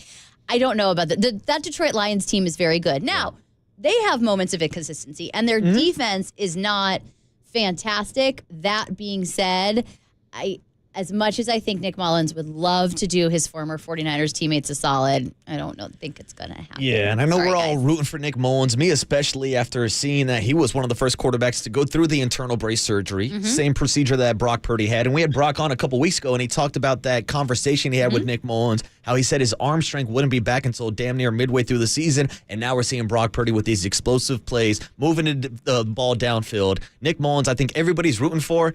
And honestly, as a Raider fan, going back to the last Battle of the Bay, that Thursday night game where Nick Mullins was dicing up the Raiders left and right, that's when I started to really buy into the Kyle Shanahan system as one of the best systems in the league, because it seems like he was throwing to wide open wide receivers, which you see a lot now with the current 49er team. Absolutely, and I really like Nick Mullins, and I do think he is a good, decent quarterback. But when someone says to me that it's the system, I say, well, then why did Nick Mullins not have Brock Purdy's career thus far? Correct. So there is that, but I don't know that Nick is going to pull it out against the Lions. But stranger things have happened, and probably because I said this, and maybe this is bulletin board material for Nick Mullins. Maybe I am going to end up on Nick Mullins' bulletin board as material to help him go past Lions, but that Lions team is very good. The defense is inconsistent, but that is a good Lions team. No, it's a great point, too, because I bring that up a lot about Brock Purdy being the best quarterback in San Francisco in Kyle Shanahan's system. I'm not sure if he's up to that Matt Ryan MVP level yet, but here he is having an MVP-type season. But, yeah, you look at guys like Nick Mullins, you look at C.J. Beathard, who's now backing up for the Jacksonville Jaguars. They got a good game this weekend against the Tampa Bay Buccaneers also. They do. But these are all guys that kind of prove the point that, yes, Kyle Shanahan has a great system, but you still have to be able to go out there and execute, Tracy.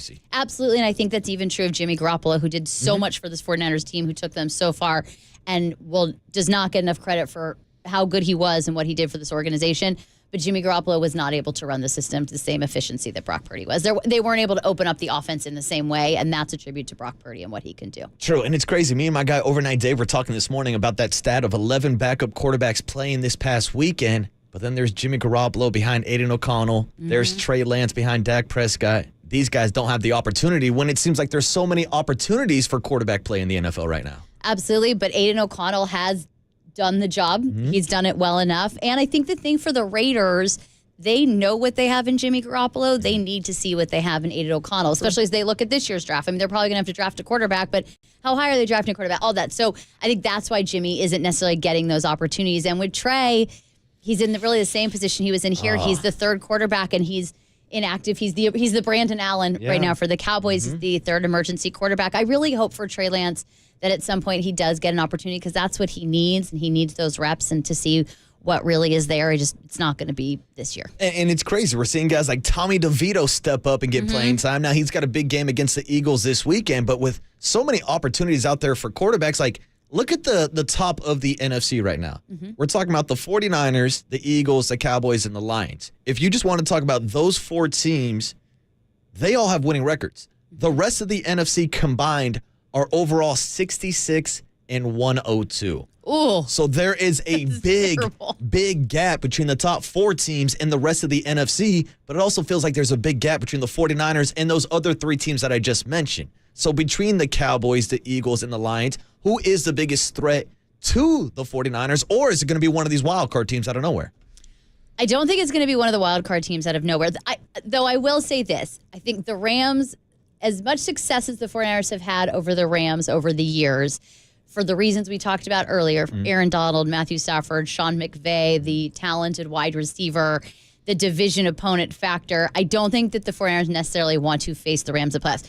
I think the 49ers would win with no problem. I just think that becomes like, talk about a wild card. That becomes kind of a little bit an interesting storyline. The 49ers are a far superior team, so I don't think that'd be an issue. I think with those other teams, I'm apt to pick the Lions, and mainly just because they haven't seen them yet. And they played them a couple years ago. It's a very different Lions team. And when we talked earlier about the close games and finding ways to win, the Lions have found ways to lose, but they've also found ways to win. So they become a little bit of an interesting team. They're very physical, but I have no doubt that San Francisco would beat the Cowboys again in the playoffs. And again, I don't even think it'd be close. I didn't think the last game was going to be close. I said all along, I was like, this is not going to be a close football game. The Eagles surprised me. I thought the Niners would win, but I thought it would be a lot closer. But I think the Niners showed just how much better a team they are. And as we talked about earlier, the Eagles are a little broken. To me, changing your defensive coordinator quietly in week 15 is a very strange move. It's kind of a panic move, It's a panic move for a team that was 10-2. I mean, it's not exactly this was a team that was like 7-7 and fighting for its life and all of that. So it's just, and it didn't work. So as we saw on that final drive. So I think the Eagles are a little bit of a mess right now. They're still a good football team, but the Lions, to me, are just, they haven't seen him yet. Yeah. So that there's a surprise factor there. That being said, San Francisco, it seems, is far and away better than all of these NFC teams. Yeah, and if any of these other NFC teams want to get to Las Vegas for the Super Bowl, it seems like the path is headed through Levi Stadium down in Santa Clara. 49ers currently in the driver position right now. We mentioned earlier, if the Eagles, Cowboys, and Lions all lose this weekend and the 49ers win, they could clinch that NFC #1 seed as soon as this weekend. But truly, they are in control of their own destiny, Tracy. We're talking about win out, you're the #1 seed, and the road to the Super Bowl has to go through Santa Clara. But enough wild card talk. Feels like I'm talking baseball, talking about wild card teams. So how about we switch it up and talk a little baseball on the other side with Mike Krukow, get his reaction to the Jung-Ho Lee press conference, Shohei Ohtani's press conference, and the Yamamoto sweepstake that is still kind of holding up MLB free agency right now. We'll talk about all that and more with Mike Krukow. Get to our big hit, some great football sound in the 9 o'clock hour. It's the Waterboy Marcus Boucher and Tracy Sandler filling in for Brian Murphy on KNBR 104.5 FM at 680 AM, the sports leader. Who? What's up, man? Mike Jones, let's go. What's up?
Good morning, Bay Area. Good morning.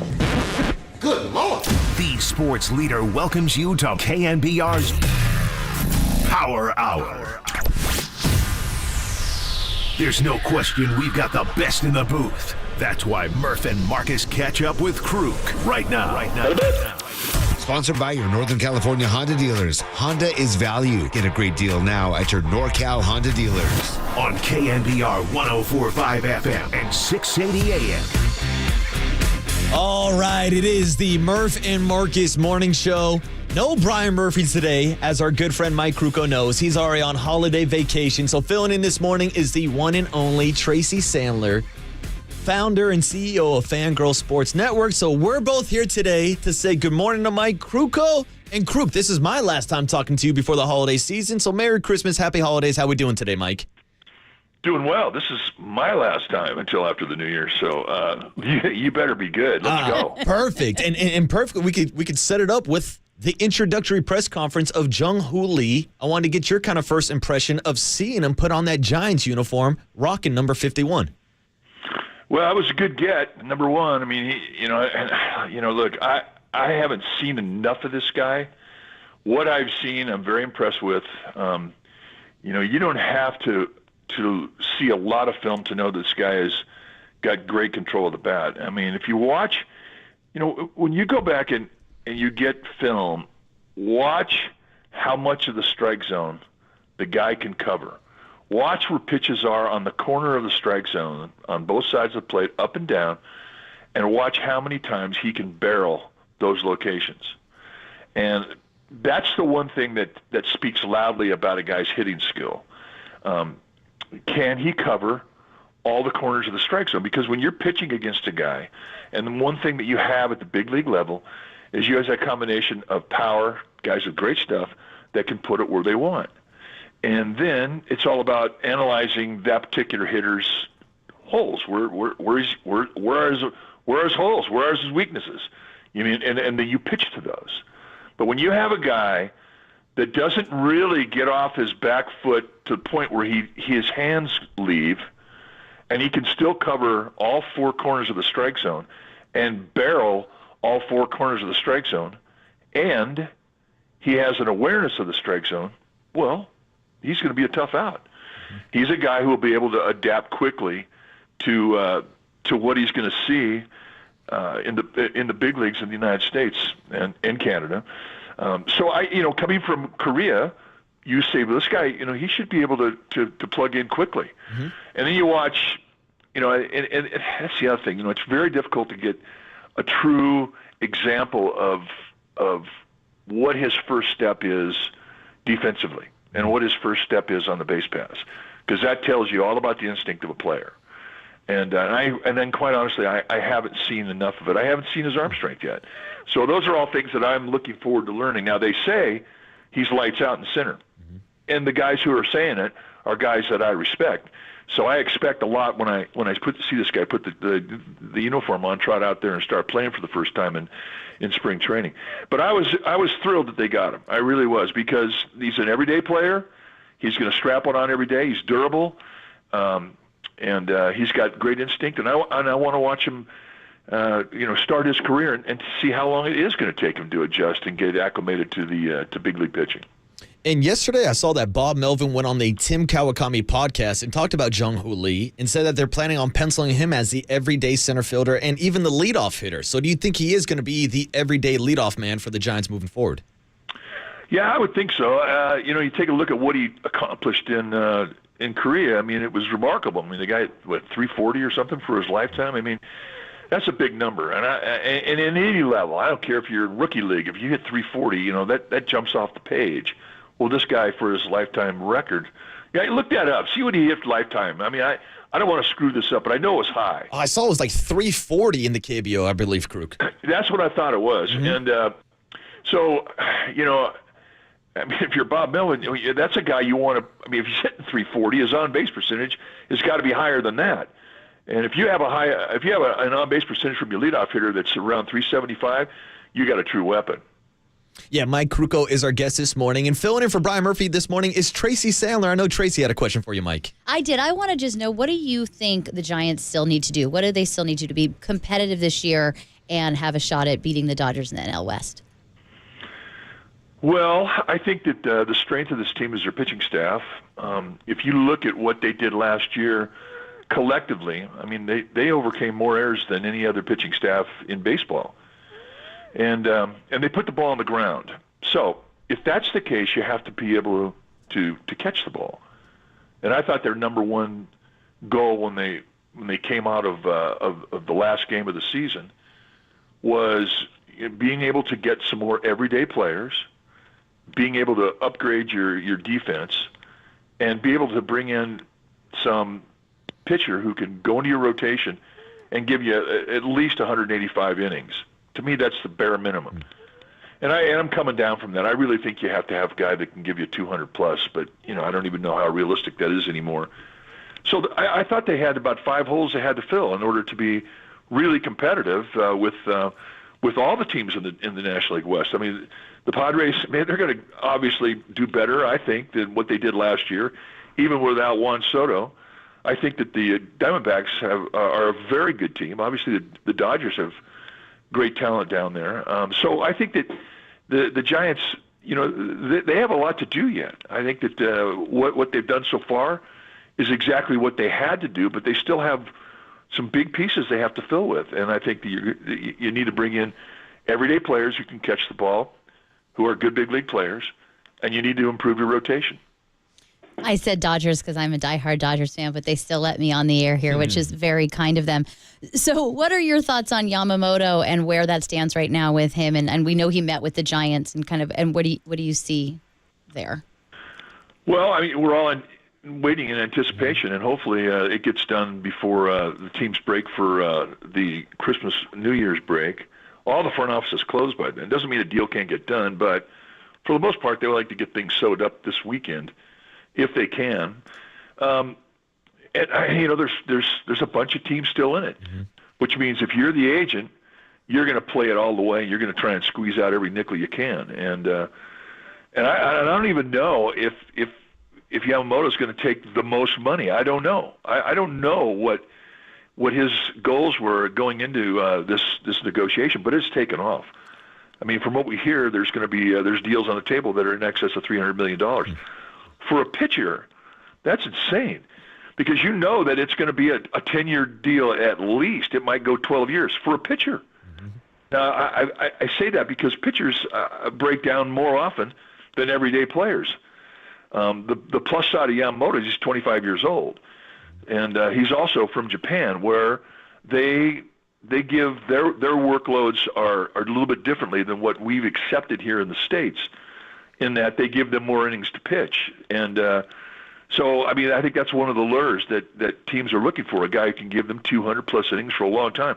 Because the Asian pitchers that come over from Japan, from Korea, from Taiwan, they want the ball. And they more often than not, they have long careers. So that's all on the side of Yamamoto, and where it all stands, nobody knows really, but I think it's going to heat up here in the next several days, and hopefully it gets done before the break. And Mike, to Tracy's point, it does feel like the Yamamoto sweepstakes is kind of holding up the free agent markets for pitchers right now. So what does that tell you about a player like Yamamoto when you have the NL Cy Young winner Blake Snell waiting his turn and waiting for Yamamoto to get signed first? Well, it gives you the idea of just how marketable age is. And when he is a 25-year-old pitcher with his repertoire of pitches, and what we've seen from him is an above-average fastball with above-average command. He's got 4 pitches, aside from the fastball, that he can strike you out with. Now, those are weapons. And that means that, at 25, you don't expect a guy to be a real accomplished pitcher. You expect a guy to be able to throw strikes, and if he's got 5 weapons he can make you swing and miss with, well, he's a weapon. That means that he can outstuff you for maybe even 3 at-bats. That's without knowing how to even take advantage of your weakness in their hitter and being able to read hitters. I mean, at age 25, that's a lot to ask for a pitcher. That's a knowledge that comes with throwing a lot of innings. But yet this guy still, because of his stuff and his ability to command it, can get a big league hitter out 3 times. That makes you a strong commodity.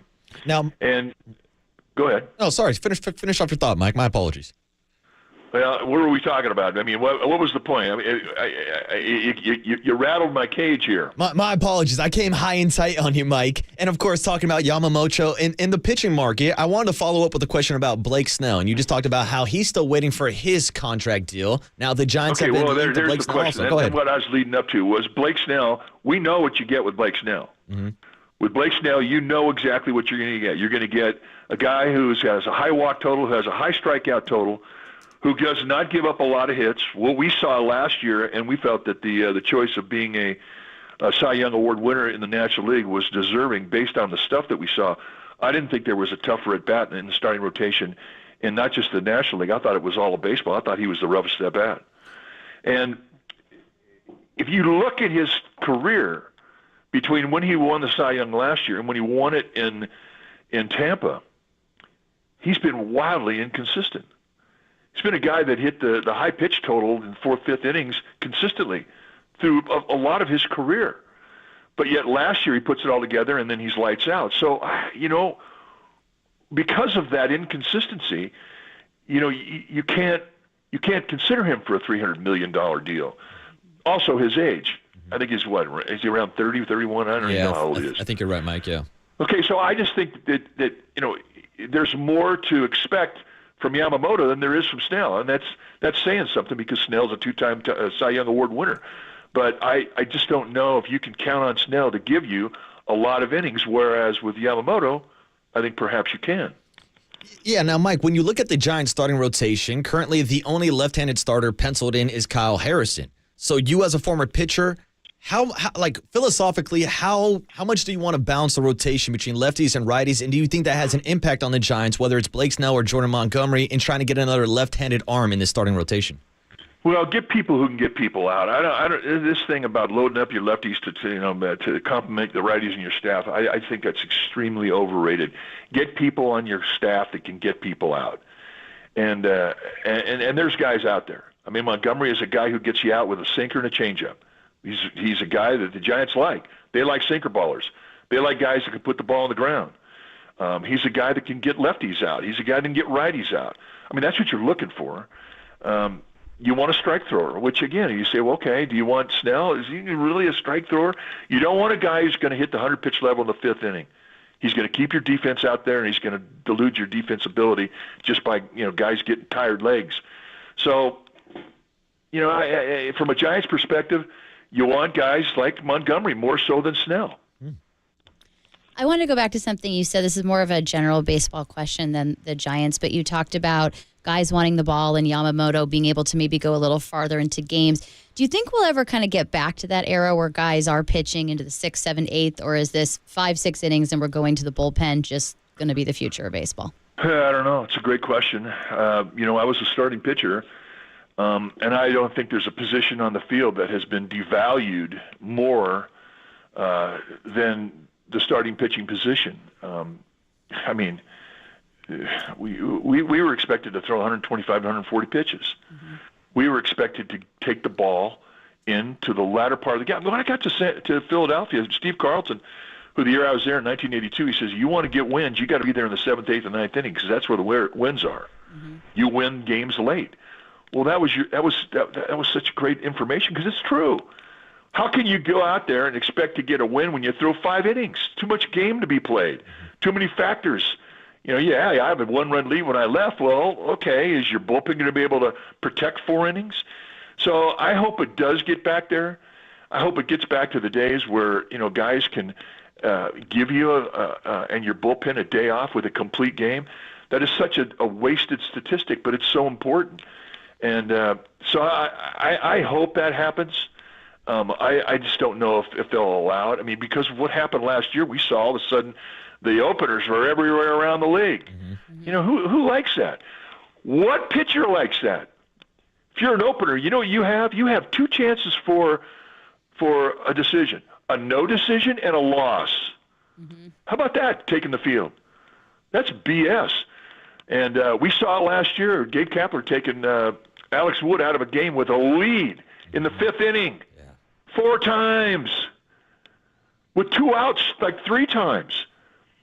And then that's the backbone of every starter pitcher. You want wins. You obviously want to eat up innings, but you want wins. When your manager's taking you out of a game, when you have a lead with 2 outs, are you kidding me, in the 5th inning? That's ridiculous. So I hope that goes away. There ought to be a law against it. Let's put it that way. I love it, Mike. You're preaching to the choir here. And, of course, the voice you hear is Mike Krukow, who joins us every week on the Murph and Marcus Morning Show. And, Mike, I wanted to move on from the future of pitching to the future of Shohei Ohtani pitching, because he had his introductory press conference last week with the Dodgers also. But a storyline that I've been following a lot this offseason is kind of his refusal to answer the questions about whether or not he had a second Tommy John surgery, something that was obviously going to impact his free agency. Now, when he spoke to the media, he said he did not know the name of the surgery. You should ask his doctor, but it was different from the original procedure that he had the first time. That was Tommy John surgery. So you, again, as a former pitcher, do you read into anything about the Shohei Ohtani secrecy about his elbow and maybe the future effect that it does have on his pitching career? Well, I'm not altogether convinced he wants to pitch again. I mean, we all expect him to come back after he has the surgery and rehabs and comes back in 2025 and goes back in the rotation. But I'm not altogether sure he's going to do it. What I saw him, and it was a start against the Giants, one of his last couple that he made. And we watched it happen with Yu Darvish. When Yu Darvish first came up, we thought, oh my God, look at the stuff this guy has. It was off the charts. But he did not want to get beat with his fastball, and he really shied away from it. And there was a long time with Yu Darvish that if you could barrel a fastball early in the game, you wouldn't see it again. He'd show it, but he wouldn't challenge it with it. He wanted, if he was going to give up something, he was going to give up something on his breaking stuff and his off-speed stuff. And I think it happened to Shohei Ohtani.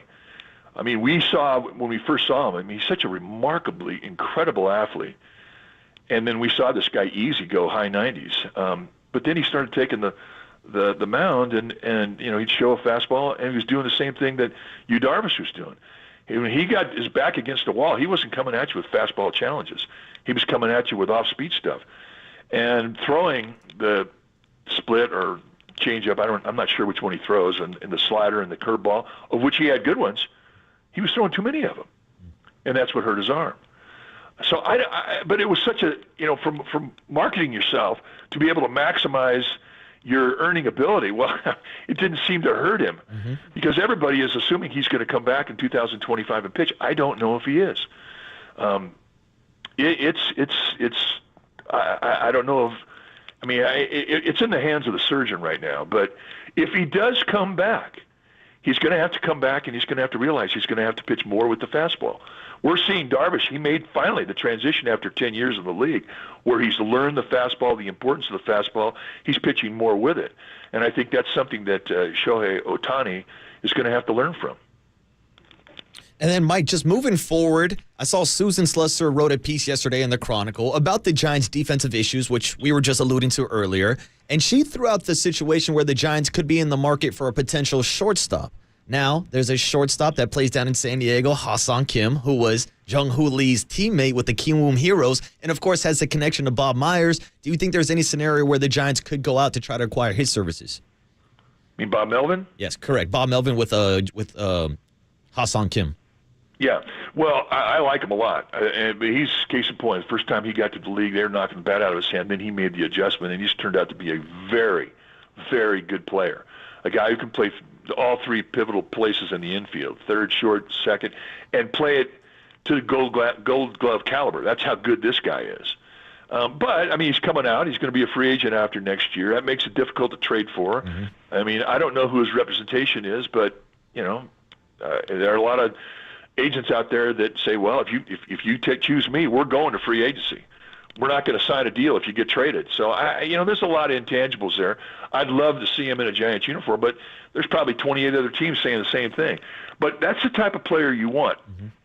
Marcus Luciano, I don't know if he's going to be able to give you a consistent shortstop, a big league shortstop, playing shortstop this year. I don't know it. We saw a couple of things to me that were a bit concerning regarding his ability to read a decision on a ground ball. And one specific play, when there was a runner at first and third, and I forget even how many outs there were, but I think the Giants had a lead. Anyway, ground ball to him. He took the out at first. He had an easy out on a force play at second base. Mm-hmm. Now, that's instinct that you have to anticipate, and when you get that play, you have to be able to make that play. And that's baseball IQ. I don't know if he is a high IQ baseball player yet. I know he's a talented guy. I love his at-bats. I don't think anybody went the opposite field with as much power and strength as he did. So there's lots of things to like about Luciano. But I don't know if you can count on him being your big league shortstop. You have to remember, we've been spoiled for the last 13 years. Mm-hmm. We've had one of the best, well, I think the best shortstop that the Giants organization has ever had. And that includes some of the early century Hall of Famers that they had playing in for the New York Giants. Crawford he's one of the best we've ever seen. To be able to replace that, it's going to be a big ask. And Mike, just last one before we let you go, because earlier this week we talked about Tom Murphy coming to the Giants and what that means for someone like Joey Bart. You just had a break down on the skill set of a Marco Luciano. If the Giants are in the market for a shortstop, do you think there's maybe a position change, maybe moving him to third base? And should Giants fans be reading into this story that the Giants could be interested in a shortstop, maybe having a long-term effect on Marco Luciano? Well, I think Luciano is a player of the future, and where he plays, I don't know. I mean, I hope he surprises everybody in spring training and shows skills that he can take and do the everyday job at shortstop. I still don't know if he can do that, but it may be in there because of his athleticism. It's off the charts. This guy's legit.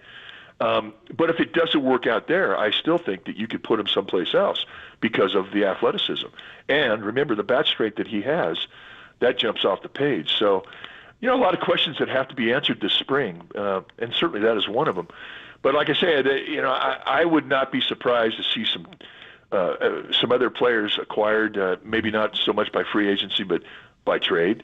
So I expect that the front office is going to be very, very busy between now and the first game of spring training. Yeah, we'll see if Farhan's going to be putting any Christmas gifts underneath the tree for Giants fans. Before we talk to you next year, Mike, me and Murph are off until 2024. I know this is your last hit of the year as always, so I just wanted to say on behalf of the morning show, we always appreciate you coming on every single day. Enjoy your Christmas, enjoy the holiday season, and we'll talk to you next year, Mike. That a bit. There he is, the one and only Mike Krukow, talking baseball, talking pitching. I mean, we just got done talking about the X's and O's with Greg Cosell. Mm-hmm. It's one of my favorite things to do, Tracy. I'm obsessed with talking pitching as a former pitcher who's gone through Tommy John surgery. And Murph always makes fun of me all the time because I'm super obsessed with this Shohei Ohtani Tommy John surgery storyline.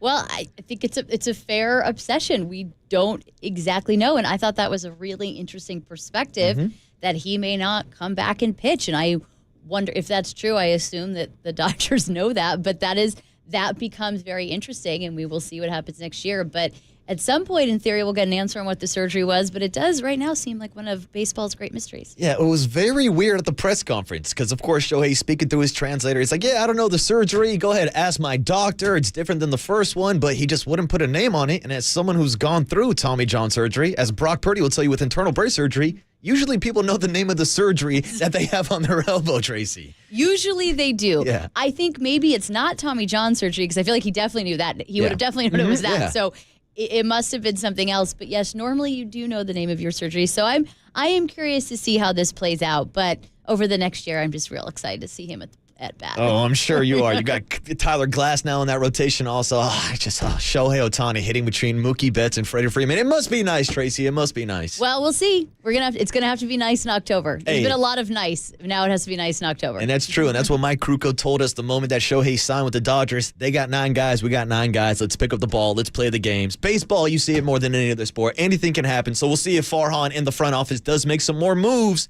before next year. Tracy, if something big breaks down tomorrow, I need you and Dieter giving me the breaking news. I know you're filling in tomorrow morning. Yeah. Me and Murph will be back the first week of January talking more baseball, but on the other side, we got to get back into the football discussion. It's time for the big hit, talking about the biggest game of the weekend, Monday night, Christmas, 49ers, Ravens. We'll let you hear some Raven sound on the other side. Lamar Jackson, Harbaugh, and Marlon Humphreys running his mouth about this 49er squad. We'll hit all that sound on the other side and take your calls on whether or not you do think this is the biggest game of the season for the 49ers, and if this is the path to the Super Bowl, having home field advantage in the playoffs. 808 KNBR is a number. Hit us up on the Golden State Lumber and Building Material text line. We'll talk 49ers and Ravens on the other side. Marcus the Waterboy Boucher and Tracy Sandler on the Murph and Marcus Morning Show on KNBR 104.5 FM at 680 AM, the sports leader.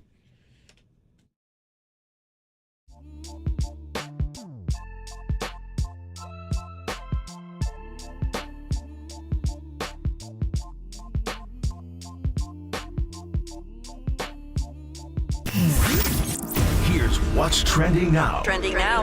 On KNBR.com. The Hall of Famer Steve Young stopped by the afternoon show yesterday with Tolbert and Copes to talk about how the 49ers are the newest runaway train in the NFL. To hear that podcast and more, check out what's trending now on the KNBR app and KNBR.com. Daly City, shout out to you for supporting KNBR, Daly City's sports leader. Hold it now. This is the Big Hit. Sponsored by Benjamin Moore Paints. Experience the Benjamin Moore retail difference at their independently owned, authorized retailers today or at benjaminmoore.com. On KNBR 104.5 FM and 680 AM, the sports leader. Garoppolo back, Mostert stays in it. Wilson does a deep shot into coverage bump. It is caught there by Deebo Samuel. Touchdown! Hurst goes in return motion. He fakes the handoff to Ingram. Going to lob one for the end zone. Caught by Mark Andrews for a touchdown. Now Lamar backs up into a pistol. He'll take the snap from center. Going to pull it and get out left and dive into the end zone. Jump into the end zone for a touchdown. Sand off to Mostert coming wide right. Breaks a tackle. Breaks another secondary. 20, 10. Cuts inside. Touchdown! San Francisco! Feels great, baby! Right-footed kick here. Robbie Gould is back after missing the last three with a right quad injury. Nelson, good snap. Wisnowski has it down. Robbie Gould, he didn't hit it hard enough. It's short. Way short and wide right. A 49-yard field goal from Justin Tucker. If he makes it, the 49ers lose. If he misses it, we got overtime. Cox to snap to Cook. Tucker, a right-footed kicker, of course. Here's the snap. It's down. Tucker has it away, and Tucker is right down the middle. The 49ers lose. You got a big mouth. Shut up. Nicely done. The highlights from the 2019 game against the Baltimore Ravens. Of course, Greg Papa and Tim Ryan on the call. And shout out to our guy Tim Ryan almost getting on a fight from the broadcast booth, telling a Raven fan to shut his big mouth. Feels great, baby! Tim Ryan, one and only. Greg Papa, our guy that Tracy will be talking to tomorrow at 7:30 in the Power Hour. But right now, we're talking about the Ravens and 49ers big Christmas Day matchup. Of course, the highlights you just heard was a 20-17 victory in 2019 when Justin Tucker hit a walk-off field goal. And how about our guys throwing in the Robbie Gould short field goal, which kind of correlates to the discussion we were having earlier, Tracy, about the 49ers being a 5-point favorite and the narrative that they haven't won close games yet this season. And I bring up the experience difference between someone like Justin Tucker and Jake Moody, but here we are in a potential close game on Monday night. It could come down to the kickers. It absolutely could come down to the kickers, and people forget Robbie Gould did miss some. He's incredible. You're not. I'm not saying you're ever going to find a kicker. I mean, I think Jake Moody's going to have a tremendous career, and I think he will be as good as Robbie Gould, and we'll see if he is better. But he did miss some, and even last year in the Raiders game, he missed a field goal that sent the 49ers to overtime. They won the game, but he did miss a field goal to send them to overtime. He made it in overtime. So I'm just saying these things happen is my point. But, yeah, it could be a very close game. It could come down to the kickers. And we saw Jake Moody last week hit a 43-yarder. It was certainly not in a close game, but he hit it, and he's been 71 of 74 on kicks generally this season, including extra points. So I just don't think it's something that San Francisco fans have to worry about. I know after the Cleveland game, everybody would be a little bit concerned about it, but I have absolutely zero concerns about Jake Moody. And if it came down to a close game and a game-winning field goal, I know that my man Jake Moody would give everyone a nice Christmas present. And I know it could come down to that scenario this weekend, and it's a game that we're talking about on Monday night that could be a potential Super Bowl preview. We actually have some sound from Lamar Jackson, if you got it queued up, Tony. Here was Lamar Jackson asked yesterday if he sees this matchup on Monday night as a potential Super Bowl preview. Super Bowl is in February. We're in December right now. We got to focus on Monday night. I'm not worried about what people say. So I like that Lamar is focused on the game on Monday night, which makes sense. You hear it all the time in sports, one game at a time, one game at a time, one game at a time. But you can't help but look at this matchup and see the number one seed in the AFC facing off against the number one seed in the NFC and not have Super Bowl thoughts, Tracy. Absolutely. But that's our job. That's what we do. We talk about that. For them, I don't think there's a single guy in either locker room saying, I think this could be a Super Bowl preview, guys. Like, for them, that's just not what they're thinking about. They know it's a big game. They know they're going against the top team in the AFC. But for us, absolutely, as fans, spectators, as media members, this is super fun to talk about because we do look to the future, and it is exciting, and you have these two fantastic teams. And I said earlier, I don't know that we've ever had this kind of matchup this late in the season, so close to the Super Bowl. It's one thing to say, like, oh, this is a potential Super Bowl preview in October, but here in December, I don't think we've had that. So it's going to be a really exciting game. I actually have a little bit of a hot take. Ooh, let me hear it, Tracy. I think the Niners are going to win by 10. Wow. I do not think this is going to be as close a game as everybody thinks. So the Jake Moody factor might not even come into play unless he's hitting 3 or 4 different field goals throughout the game. Which he very well might be, but I just think that's my feeling. I think when I listened to what Greg Cosell was talking about earlier and talking about that Ravens defense and how they mix things up so much, and then you're going against the quarterback who's probably the best, if not one of the best in the league, and Brock Purdy in going against that sort of situation. I don't know. I think so. And then I think what's also going to happen is I think there'll be a Lamar Jackson turnover because that is the weakness. We talked yesterday about it. There is a weakness. He has a tendency towards fumbles. And I just wouldn't be surprised if we end up with a strip sack fumble that gets returned for a touchdown. Maybe gets taken back almost. You need a Jake Moody field goal. But I am going to go with that. I don't think it is going to be as close. I think Niners by 10. There's my hot take of the day. Ooh, I like it. Tracy's got the 49ers covering that 5.5-point spread on Monday night against Lamar Jackson and the Ravens. But to your point, Greg Cosell did a great job of breaking down the matchups, the battle in the trenches. And I truly think this is going to be an extremely physical game. Smash mouth football. And it's something I've talked to people from across the league. They've actually been surprised at how physical of a team the 49ers are. Now, I know there's like the zesty West Coast drop that we play all the time about Philadelphia fans talking about California teams. And hell, you probably even know from following a guy like Tom Brady, another Michigan man. He used to be called a California kid until he went out to New England and started winning Super Bowls. There is this kind of narrative that follows California teams as not being as physical. But as Tracy, as you know, by seeing the hard hat in the locker room every day, this is a team that wants to run the ball straight into your face and play smash mouth football. Well, the hard hat is in Leonard Hankerson's office, so I just want to clarify that. Okay. But yeah, this is a team that plays extremely physical. And really, it's funny to me that people say that because the 49ers are known as one of the most physical teams in football. We talked yesterday a little bit about Dre Greenlaw. I mean, these are physical teams. When you watch how Deebo Samuel runs, how George Kittle will not be brought down. You are going to need every member of your defense to bring that guy down. This is a very physical football team, and that's what's going to be cool about Monday night, too. I think it is going to be an extremely physical game.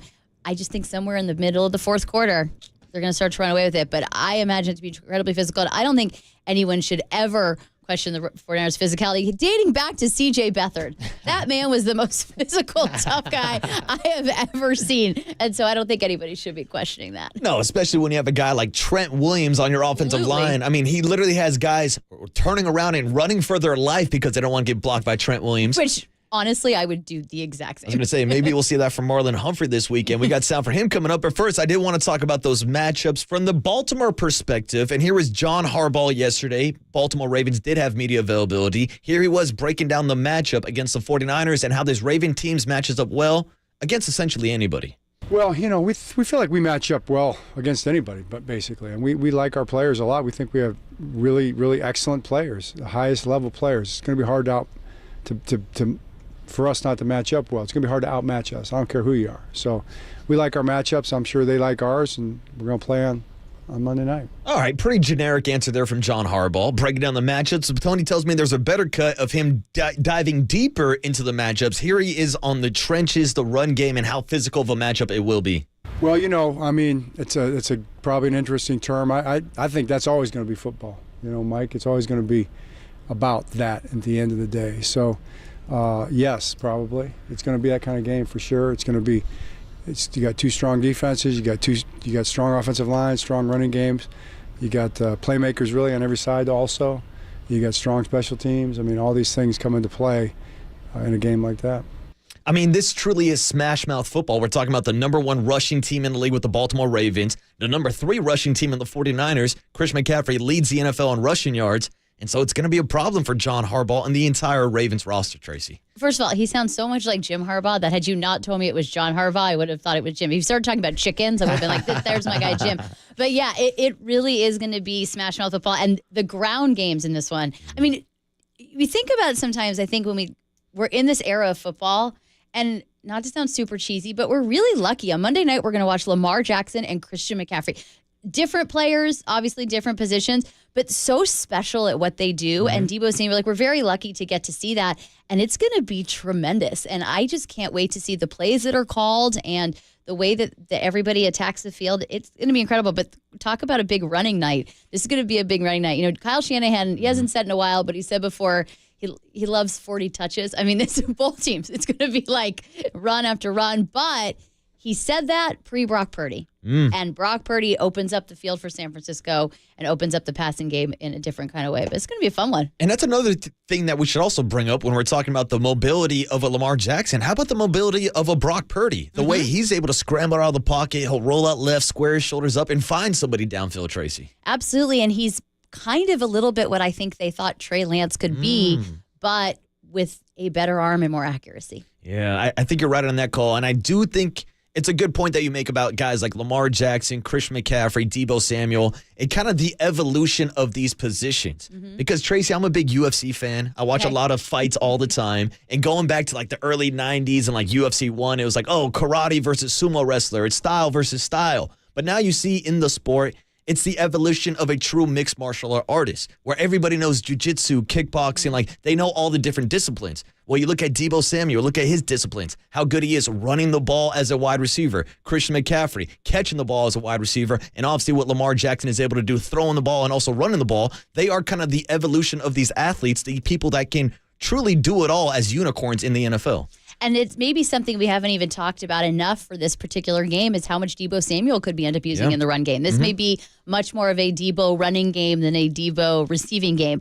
And we haven't really talked about that. And even with Greg Cosell earlier talking about Lamar Jackson, and I brought up Christian McCaffrey, but maybe even more so is Deebo in this Monday night game. And that's why I wanted to get the breakdown from Greg about the middle of the Baltimore Ravens defense, because we know Kyle loves attacking the middle of that defense. Kittle over the middle. Kittle over the middle, Deebo running straight across, Christian McCaffrey on those little Texas routes, and that's why it's going to be such a big matchup against Roquan Smith and Patrick Queen, who in my opinion are right up there with Fred Warner and Dre Greenlaw as the best linebacker core in the league. And then you also throw in someone like Kyle Hamilton, who we talked about, a guy that's pretty much a do-it-all safety for the Baltimore Ravens. I'm wondering if they're going to have him shadow Deebo Samuel because the Ravens don't want to find themselves in a situation that the Cardinals did last week when Deebo went in motion on that jet sweep and then nobody followed him out of the backfield, Tracy. That was, I was like, how is this man so open? How is that possible that Deebo's so open? But I think that he very well might, and Greg Cosell called him the key to the Ravens defense because of his versatility, so I wouldn't be the least bit surprised if that happens. Both teams are going to have to kind of pull out all the stops on this one. And that's why, moving on from the middle of the defense, we got to go to the outside. And we've been teasing this sound all morning long. Okay. And, of course, this is sound from Baltimore Ravens cornerback Marlon Humphrey, who's a hell of a player, but apparently he didn't get the memo this week. As we've got so much praise from Kyle Hamilton talking about Brock Purdy, we have that sound. Lamar Jackson and John Harbaugh talking about how much they respect the 49ers. Well, somebody didn't get that memo to Marlon Humphrey, who was on a podcast earlier this week. I'll let him speak for himself. Here's what he thinks about this current 49er roster. I don't respect them. Keep talking. Yeah. No, man. Shout out. Who don't you respect? No, I don't respect a single person on their football team. Yeah. Frauds. Like, literally. Okay, first of all, I don't know who the hell his podcast host is that jumped in there at the very end and called all the 49ers frauds. And I don't know who the hell Marlon Humphrey thinks he is. I know he's a great all-pro corner, but Tracy, he's out here running his mouth saying there's not a single player on this 49er roster that he respects. Not a single player. First of all, it's a ridiculous statement because any member of the NFL has to respect the other guys in the NFL. Nobody else knows what you go through on a daily and weekly basis throughout the season. They're in week 16. Everybody's hurt. Even the guys that aren't hurt are hurt. So first of all, it's a ridiculous statement generally to say about other NFL players and other NFL team. Beyond that, it's a ridiculous statement because you can say, I think that we're as good a football team. I think we can beat these guys. I've been watching the film. I see weaknesses. But to say that you don't respect Brock Purdy and Deebo Samuel and Christian McCaffrey and Trent Williams and Fred Warner and Charvarius Ward and Dre Greenlaw, it's a ridiculous statement, and I don't understand. I don't even know why you'd say it. And I agree with you. The frauds thing is also kind of ridiculous, but whatever. I just think it's just a ridiculous statement. And like I said, just going from like one NFL player to another, what a thing to say. Yeah.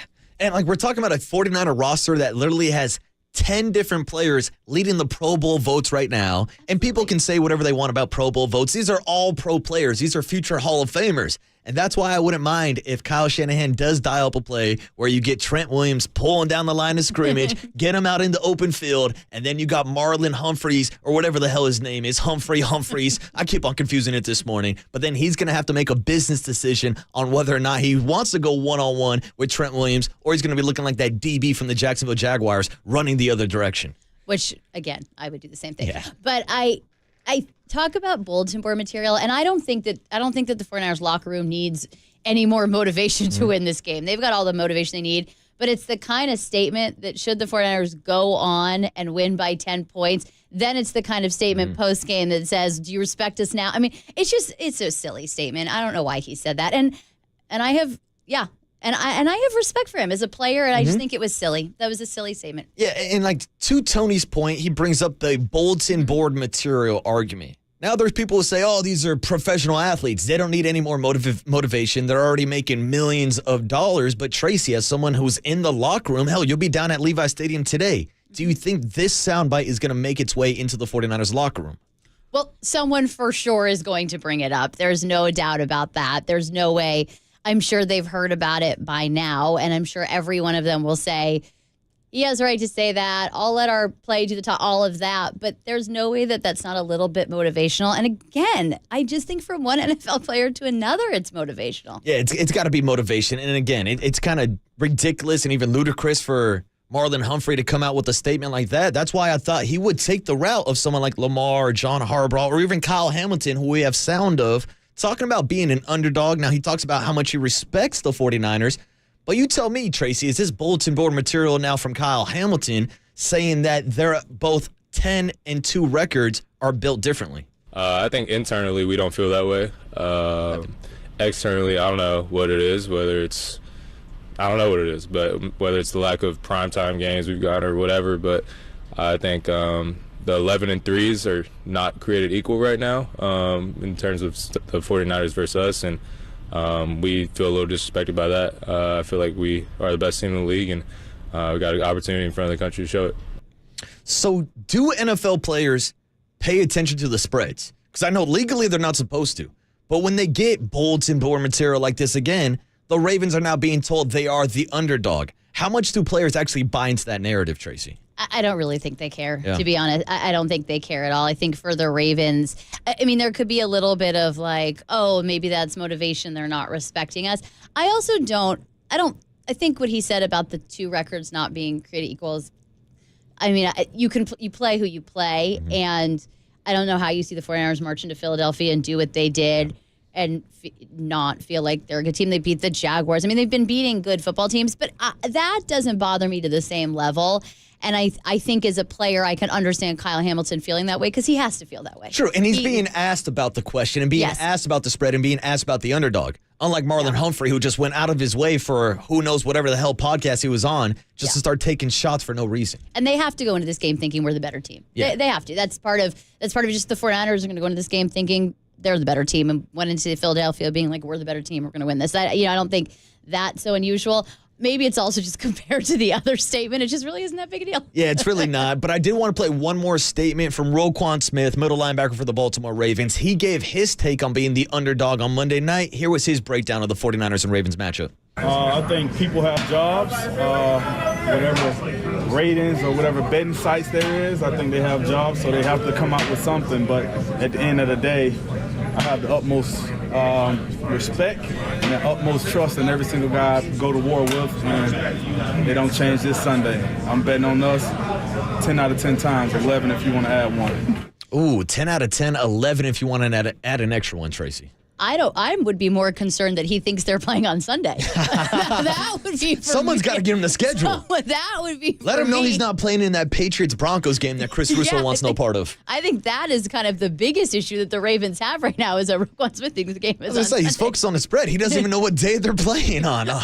But in all seriousness, and of course he should have it. I agree with the 10 out of 10, 11. They don't change this Sunday. This Sunday. This Yeah, Sunday. we'll line it up this Sunday, Roquan. See how it goes for you. Monday night is the matchup, obviously. Roquan's going to be there. Marlon Humphrey's going to be there. Tracy will be in the building. I'm not playing, though, so nobody You're worry not about that. playing. You'll be up in the press box. And, hey, look, we got a caller from our guy T-Money from Tucson talking about this Marlon Humphrey statement. T-Money, what's up, man? What's your thoughts on this Marlon Humphrey statement? Hey, guys, it doesn't matter what his intentions were or weren't. It's like throwing a lit match into a fireworks factory and being like, yo, it was a joke. So what? I think the Niners might have needed a little bit of motivation for this game. And that sounds crazy, but just kind of seeing the next 3 games roll out. But I think this is kind of what's going to push it over the edge. And, I don't know. I really don't know. It may be coming down to old school East Coast, West Coast, where these dudes don't see these dudes on a consistent basis, and so therefore, it's like whatever. There's a lot of hype. Well, now you're coming into Santa Clara. You're going to see it firsthand, and I hope like you said, I hope the Niners drop first play, put Trent out on an island with this dude, and see what happens. I hope the Niners put these dudes in the ground. That's what a idiotic thing to say. If he wants to know, he should listen to Philadelphia radio and just hear what they're saying about what happened to them in Philly. If he wants to know what's going to happen, that's what he needs to do. I love the call, T-Money. Thanks for checking in this morning. And how about T-Money going old school West Coast, East Coast? We're going Biggie versus Pac now, Tracy. Brock Purdy, a.k.a. Pac Purdy.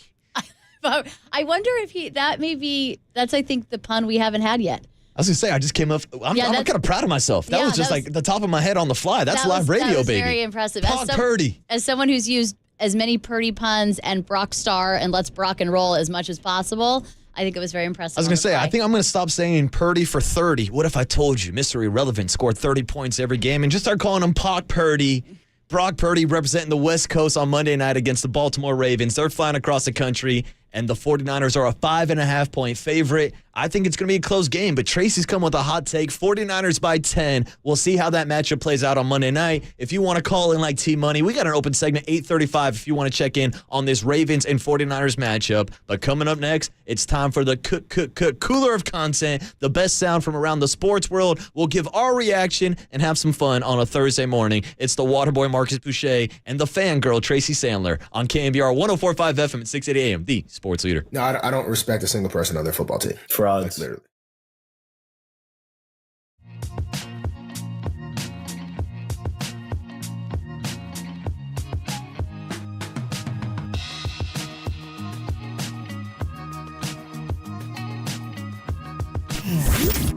Here's what's trending now. Trending now.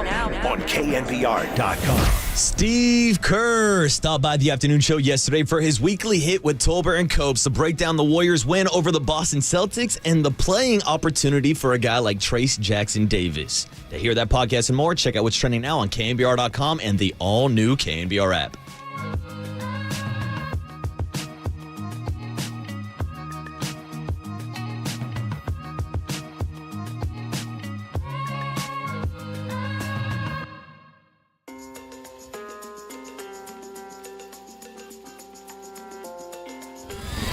And now, time for the Protect Your Assets with David Hollander Business and Technology Report.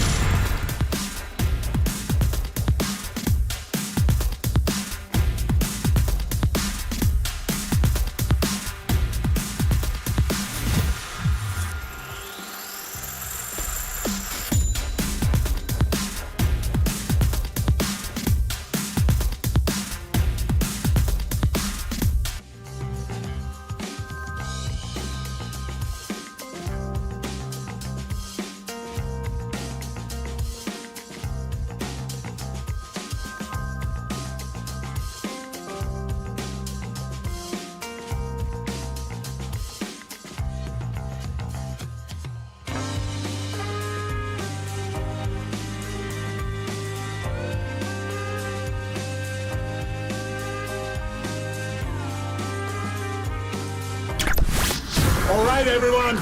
Chill. This is the cooler. You are not sending me to the cooler of content. Sponsored by Mancini Sleep World. Sleep better, live better. Visit sleepworld.com. And by Marin Health. Marin Health Medical Center and Marin Health Medical Network world-class care. Closer than you think. On the Sports Leader. All right, back on the Marcus and Murph morning show today, hopping into the cooler of content. But Tracy, before we take a dip into the cooler, I do want to give a shout out to the 707 on the Golden State Lumber and Building Material text line. They heard my riff about Brock Purdy. He goes, Waterboy, I'm going to one-up you. How about we call him Two Brock? Pretty creative. I thought we were getting to the end of the Brock Purdy pumps, but here they come. East Coast versus West Coast this weekend. Two Brock, a.k.a. Brock Purdy, taking on Lamar Jackson. What are we going to start calling him? Biggie Lamar? I don't know. I'm done with this riff, Tony. Let's move on to the cooler of content, where we start off with some sound that we did not get into yesterday, which was, I guess, big news. Not really breaking news. Not really news that I think is surprising to anybody that's been paying attention to Aaron Rodgers and his return from his Achilles injury. Now, Tracy, there was a lot of talk about taking ayahuasca, going into a darkness retreat, and all these other medical procedures that Aaron Rodgers was going to do to come back this season. But on Tuesday, he went on the Pat McAfee show and pretty much put an end to the rumors. Here's Aaron Rodgers on his plans for the remainder of the 2023 season. If I was 100% today, I'd be definitely pushing to play. But the fact is, I'm not. I've been working hard to get closer to that. But I'm still, 14 weeks tomorrow from my surgery, and being medically cleared as 100% healed is just not realistic at 14 weeks. I mean, this is where I like to channel my inner Nate Diaz, Tracy. Hey, I'm not surprised, motherfuckers. Like, is anybody really surprised by this? Tracy, are you surprised that Aaron Rodgers is not coming back this season? Definitely not. But I'm also not surprised that he put us in a position where everybody had to talk about it all season long. So he still was at the center of the news cycle. But no, I am not the least bit surprised that he's not coming back. There is a reason that when people tear their Achilles, it is a season-ending injury. Mm-hmm. So, no, I am not surprised. I wish him the best of luck with his recovery. I hope we do see him on the field next year. I actually would not want that to be the way Aaron Rodgers goes out, so I hope we do see him on the field again next year. But no, I am not surprised.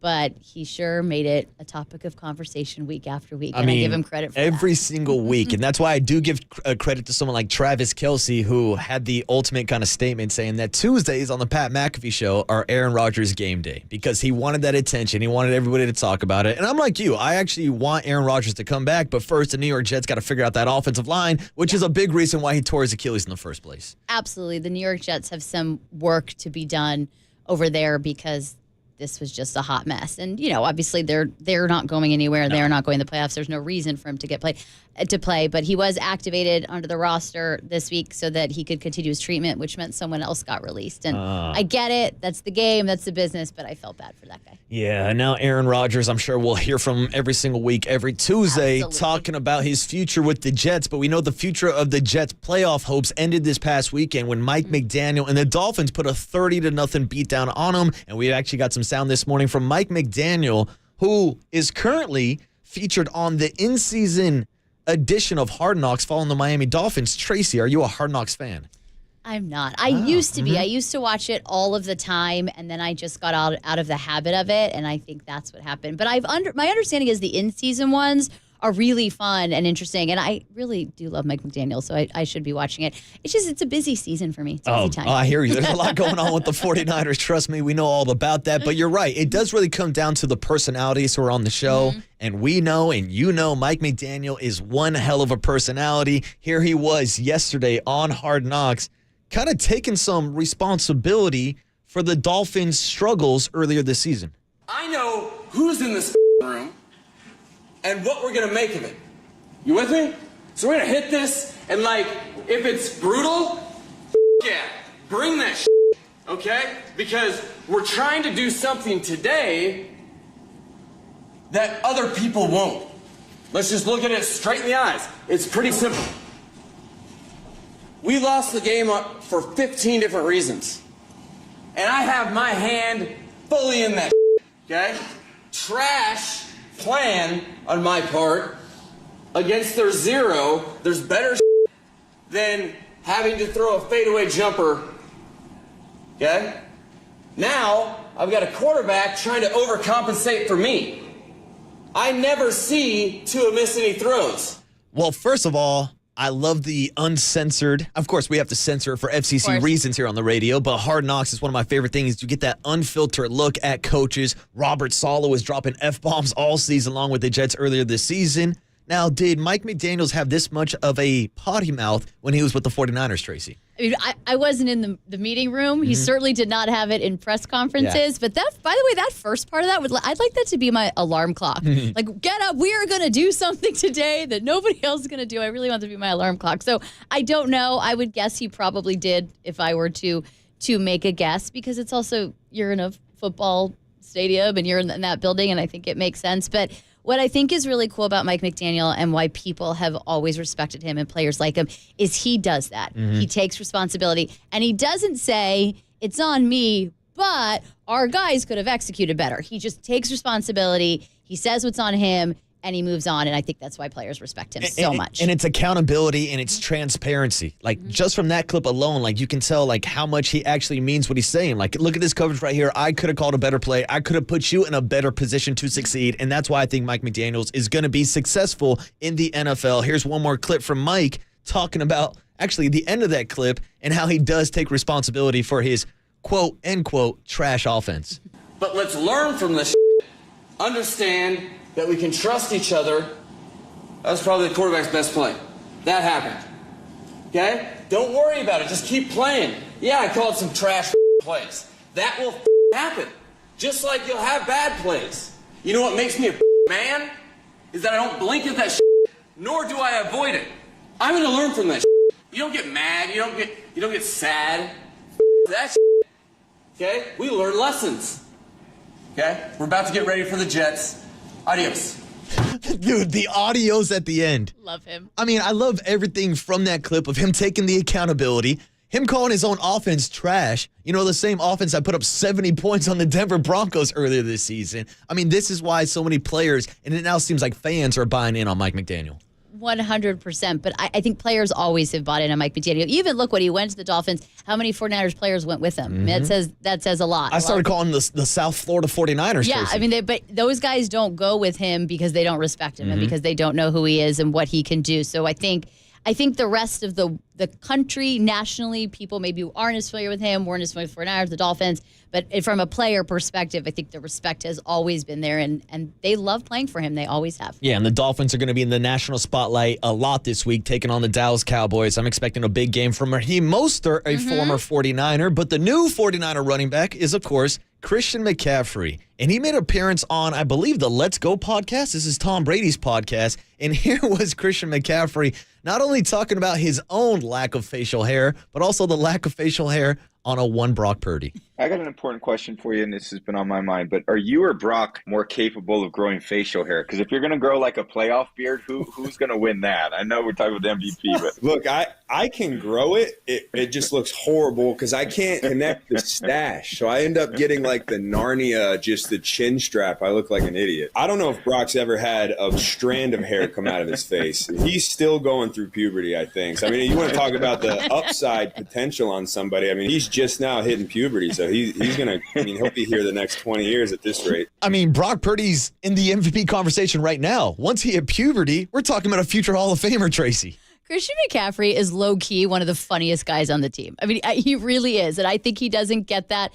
You don't get that as much at like a post-game press conference. You get it somewhat in the locker room. You definitely get it one-on-one, but he is low-key one of the funniest people. And he's kind of got that dry sense of humor. He was on Manningcast earlier this week, and they were asking him about his flop earlier this year against Fletcher Cox in the Philadelphia Eagles. He was like, yeah, it was so disrespectful. I can't believe Fletcher would try to hurt me like that. But he didn't break character the entire time, was dead serious, but that's kind of that deadpan humor that Christian McCaffrey has. Absolutely, and he is a gem, both on and off the field, but that was absolutely hilarious. And that's the thing. I mean, that's the joke everyone makes. It's like Brock's on his way to econ class, and on his way there, he stopped in the auditorium to talk to us, then he's got to go. Yeah. Because he does look so young. And that was the thing, speaking of Miami, when he first played against Miami in that game, They win the game, and he comes in he had such an incredible game. He comes in for the press conference. I'm like, he looks like he's 15 years old. But then he goes out on the field, and like the confidence and the swagger and all of it. That's what makes Brock so cool. And Tracy, they were showing photos of Brock Purdy last weekend on the broadcast because obviously his homecoming to Arizona,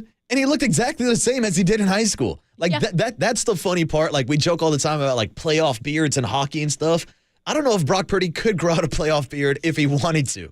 I don't know that he could either, but now I know the number one question I have for Brock Purdy on Friday. Oh, there it is. And I did see someone Photoshop yesterday Brock Purdy with the mustache, and now I can't get that image out of my head. Mustache March is coming up. Maybe Brock Purdy will grow out that facial hair, but regardless if he has a beard or not, he's the starting quarterback, and he's number one in the MVP race right now. Number two, Lamar Jackson. He's coming to town Monday night. So on the other side, we'll get back into that MVP discussion. Brock Purdy versus Lamar Jackson. And where does Christian McCaffrey fit into this MVP picture? It's Marcus the Waterboy Boucher and Tracy Sandler on the KNBR 104.5 FM at 680 AM, the sports leader morning show. I don't know.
Listen to the sports leader anywhere, anytime. Download the KNBR app. Murph and Marcus continue live from the KNBR Casino Matrix Studio. Casino Matrix Progressive Jackpots are here. Where are you? Just drop in. Please play responsibly. 1-800-GAMBLER.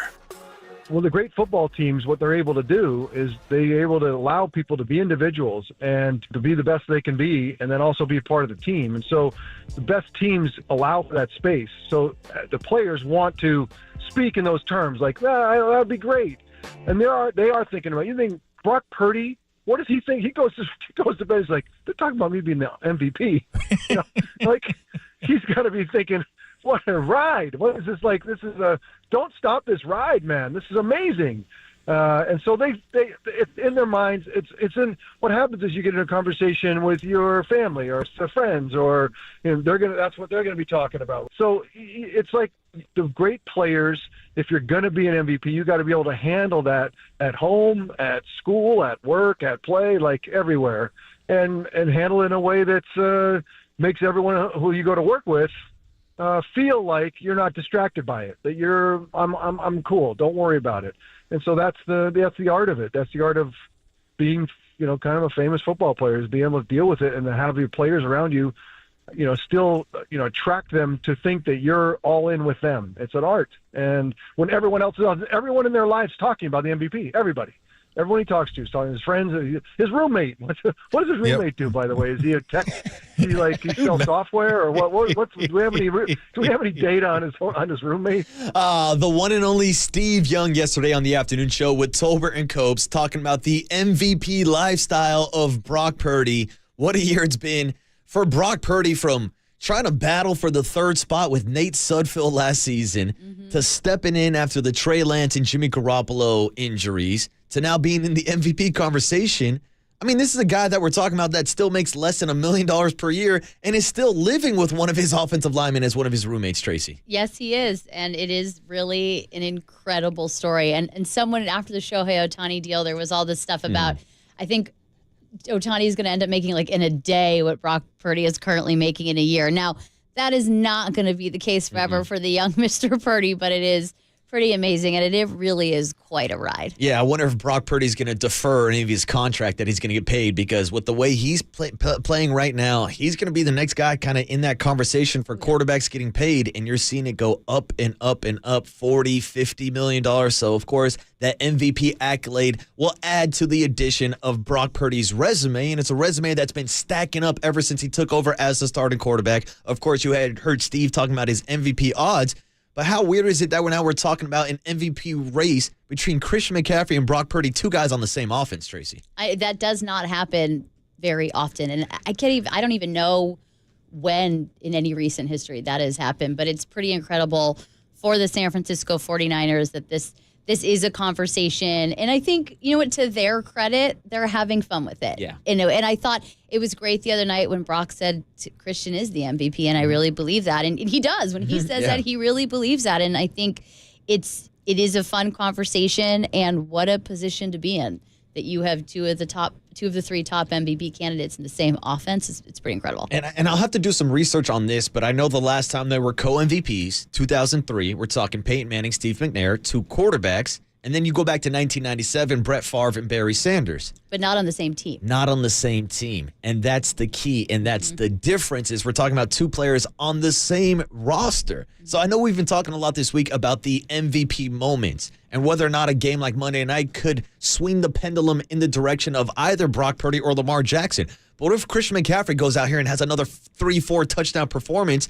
How much does that impact his MVP race? Oh, I think it impacts it tremendously, because it has been such a topic of conversation. And for the same reason we've talked about it with Lamar Jackson and Brock Purdy, everyone is watching this game. Yeah. It is the last game of the weekend, Monday Night Football on Christmas at night. Everyone's had their Christmas. Everyone is watching this game. Christian McCaffrey goes out there and rushes for over 100 yards and has 50 receiving yards and 2 rushing touchdowns and a receiving touchdown. I think it makes this very strong case for him.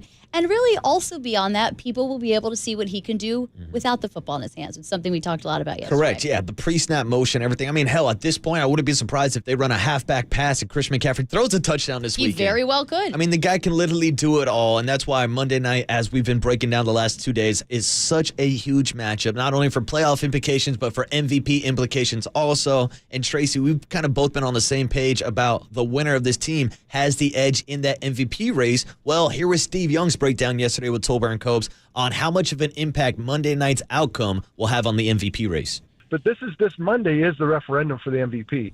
If Brock has a big game, he'll win it. If Christian has an even bigger game, he might win it. But if Lamar has a big game and wins, they'll give it to him. I think that's kind of Monday night seems like that's that kind of an event. And it's a bigger game for the Ravens because, look, it's not important for the 49ers, but they have been trying to transition from being the rank and file great running team. We talk about this all the time, who can't win in the playoffs. And they've tried to transition into a sophisticated passing team that can come into San Francisco and they can throw it all over the yard and beat us. And to me, if that's what we've talked about a number of times this year, Tom, if they're going to actually become that team, now is the time. And if they can't do it, then, they're going to be one of those teams that regular season record that really can't make things happen in the playoffs. The perfect time for the Ravens to have a shot at showing the world that they have transitioned a little bit. So first of all, I love the breakdown of the MVP implications, but I actually want to dive deeper into the second part of that answer, of him saying that this is a bigger game for the Baltimore Ravens than it is for the 49ers. Would you agree with that take? Well, I understand what he's saying. I think for them it's a bigger statement game than that, for all the reasons that Steve Young just laid out, that they want to show that they have transitioned to a more sophisticated offense, that Lamar Jackson has become such a great passer as well as a runner. And he's always been a good passer, but he has taken his game to the next level in that way. And it is that last game of the weekend for them to show that. For San Francisco, though, they really want that 1 seed. And so the easiest path to that is winning out. They have a little bit of a cushion now, but they still need to win this game. Because if you win this game, they're most likely going to beat the Commanders. Then that last game of the season can be, they can kind of do with it what they want. So I think it is as big a game for the 49ers in that regard, but I do understand what Steve Young is saying. Now, from the perspective of the 49ers being in control of their own destination, with the huge win from the Seahawks over the Eagles on Monday Night Football, do you think there's any scenario where the 49ers might maybe take their foot off the gas a little bit because they know that they have this extra cushion, a little bit of fall room, a little bit of insurance in case they don't win this weekend? No. Yeah. They're definitely not taking their foot off the gas. They're not in a position to do that yet. Anything can happen. Yeah. So they take their foot off the gas, they lose the next 2 out of 3 games, and then they're in a really bad position. So absolutely not. And I don't even know how much it comes off the gas if by the last week of the season they have the number 1 seed locked up, because then you have a bye week. So how rusty do you want you guys? There's a lot that goes into it, but no, this is not a situation where their foot is going to be off the gas. They can't afford to do that right now. No, not against a team like the Baltimore Ravens that are so good on both sides of the ball. And how about on the other side, we break down that defense from the Baltimore Ravens. We can look at both defenses, honestly, from the 49ers. We'll give you our big takes on the game, tell you who we think are going to win, whether or not they'll cover the spread. And then we got Matt Mayoko at 9:15 this morning. And then we're going to wrap up the show with Danny Kanell this morning, talking a little college football also. So stay tuned. We've got 49er and Raven sound on the other side. And then all football talk in the 9 a.m. hour. It's Marcus the Waterboy Boucher and Tracy Sandler in on the Marcus and Murph Morning Show on KNBR 104.5 FM and 680 AM, the sports leader.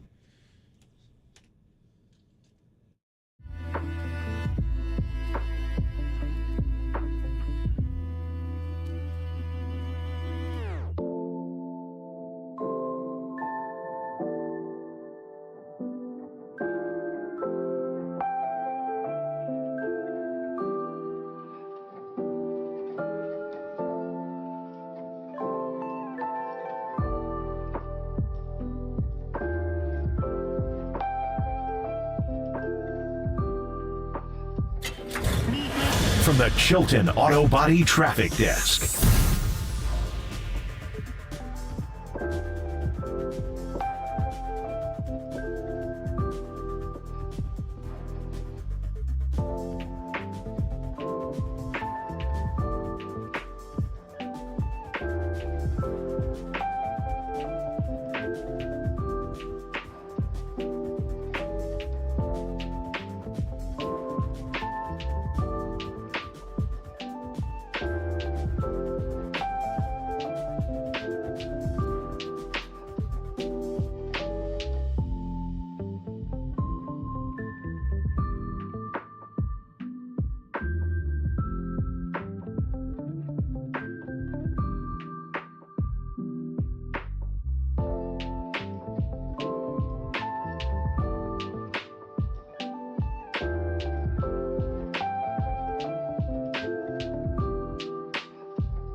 Listen to the sports leader anywhere, anytime. Download the KNBR app. Murph and Marcus continue live from the KNBR Casino Matrix Studio. Casino Matrix progressive jackpots are here. Where are you? Just drop in. Please play responsibly. 1-800-GAMBLER. On defense, obviously the Ravens are very, very good. We know that they lead the league in sacks, but it's the way that in which they play defense. They're really multiple with all their defensive front looks. They'll put 6 and 7 people up on their defensive front.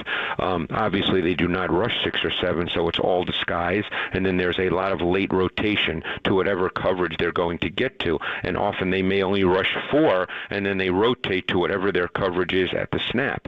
And I think that Purdy is as good as there is in the league. This is one of his truly special traits, where Purdy is so good at instantaneously recognizing late rotation and knowing exactly where to go with the ball. The sweet science of film breakdown, of course, presented by the one and only Greg Cosell. That was our interview earlier this morning. You can check out that interview on KNBR.com or wherever you get your KNBR podcast. But the live show is still going. Marcus Boucher and Tracy Sandler filling in for Brian Murphy this morning. And Tracy, we can move on from the Greg Cosell breakdown, the matchups, talking about the Baltimore Ravens front 7, how they have 50 sacks this year, and how a guy named Justin Matabuke is the leading sack getter this year for the Baltimore Ravens. It truly is an interesting defensive scheme, a scheme that's going to be a tough task for guys like Trent Williams and also Colton McKivitz, who was our 49er Player of the Week earlier this week. We played that interview for you yesterday.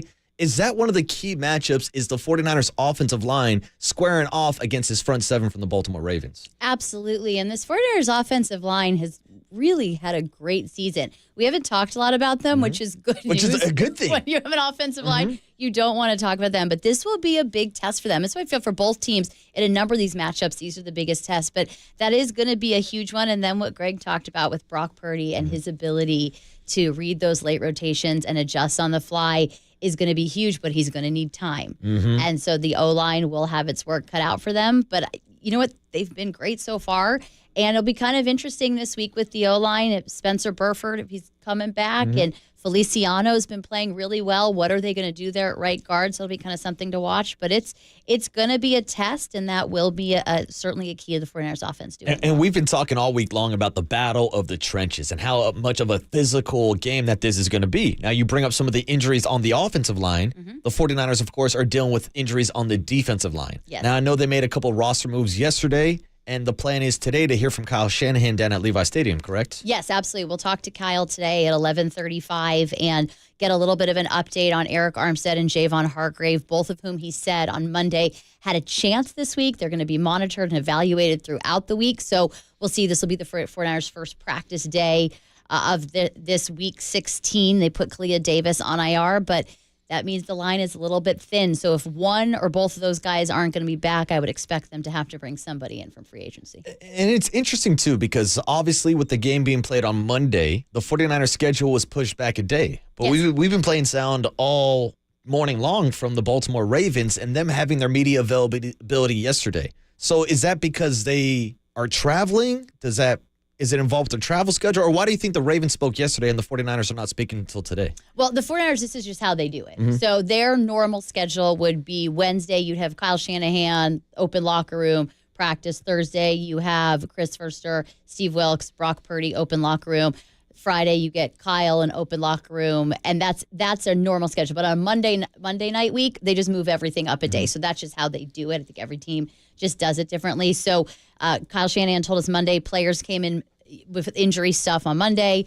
Tuesday, they treated like a Monday. Wednesday was the players' day off, and then that's just how they as a team do it. All right, and that's how they're lining it up. Of course, they're hosting a game on Monday night.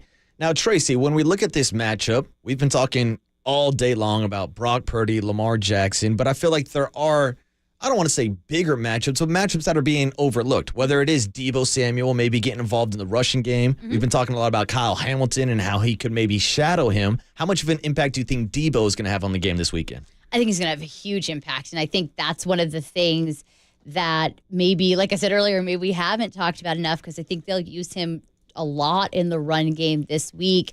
And yeah, and we talk about Christian McCaffrey maybe throwing a touchdown. Deebo Samuel has that ability too. Okay. So we've seen him do it. So we could see a trick play from Debo in that way, but I think that Debo is going to have a huge impact. And we've just seen him since he came back from his injury week after week, what an impact he has had on this offense. And, part of the reason he was so open the other day is there are so many, I don't know how you forget about Debo, but there are so many weapons on this team, but I am expecting a huge Debo Samuel game. And I think with the Ravens' somewhat weaknesses covering the middle of the field, I think this could be another big Kittle over the middle game too. And it's interesting, just staying on the topic of Debo Samuel, because obviously last year we know it was a down season for Debo. I mean, he came out and said, I put trash on film. I'm never going to do that again. It's kind of like what we were talking about earlier with Mike McDaniel having accountability over the offense. So it seemed like this year Debo Samuel really came into the season with a chip on his shoulder after seeing the lack of success last year, to put it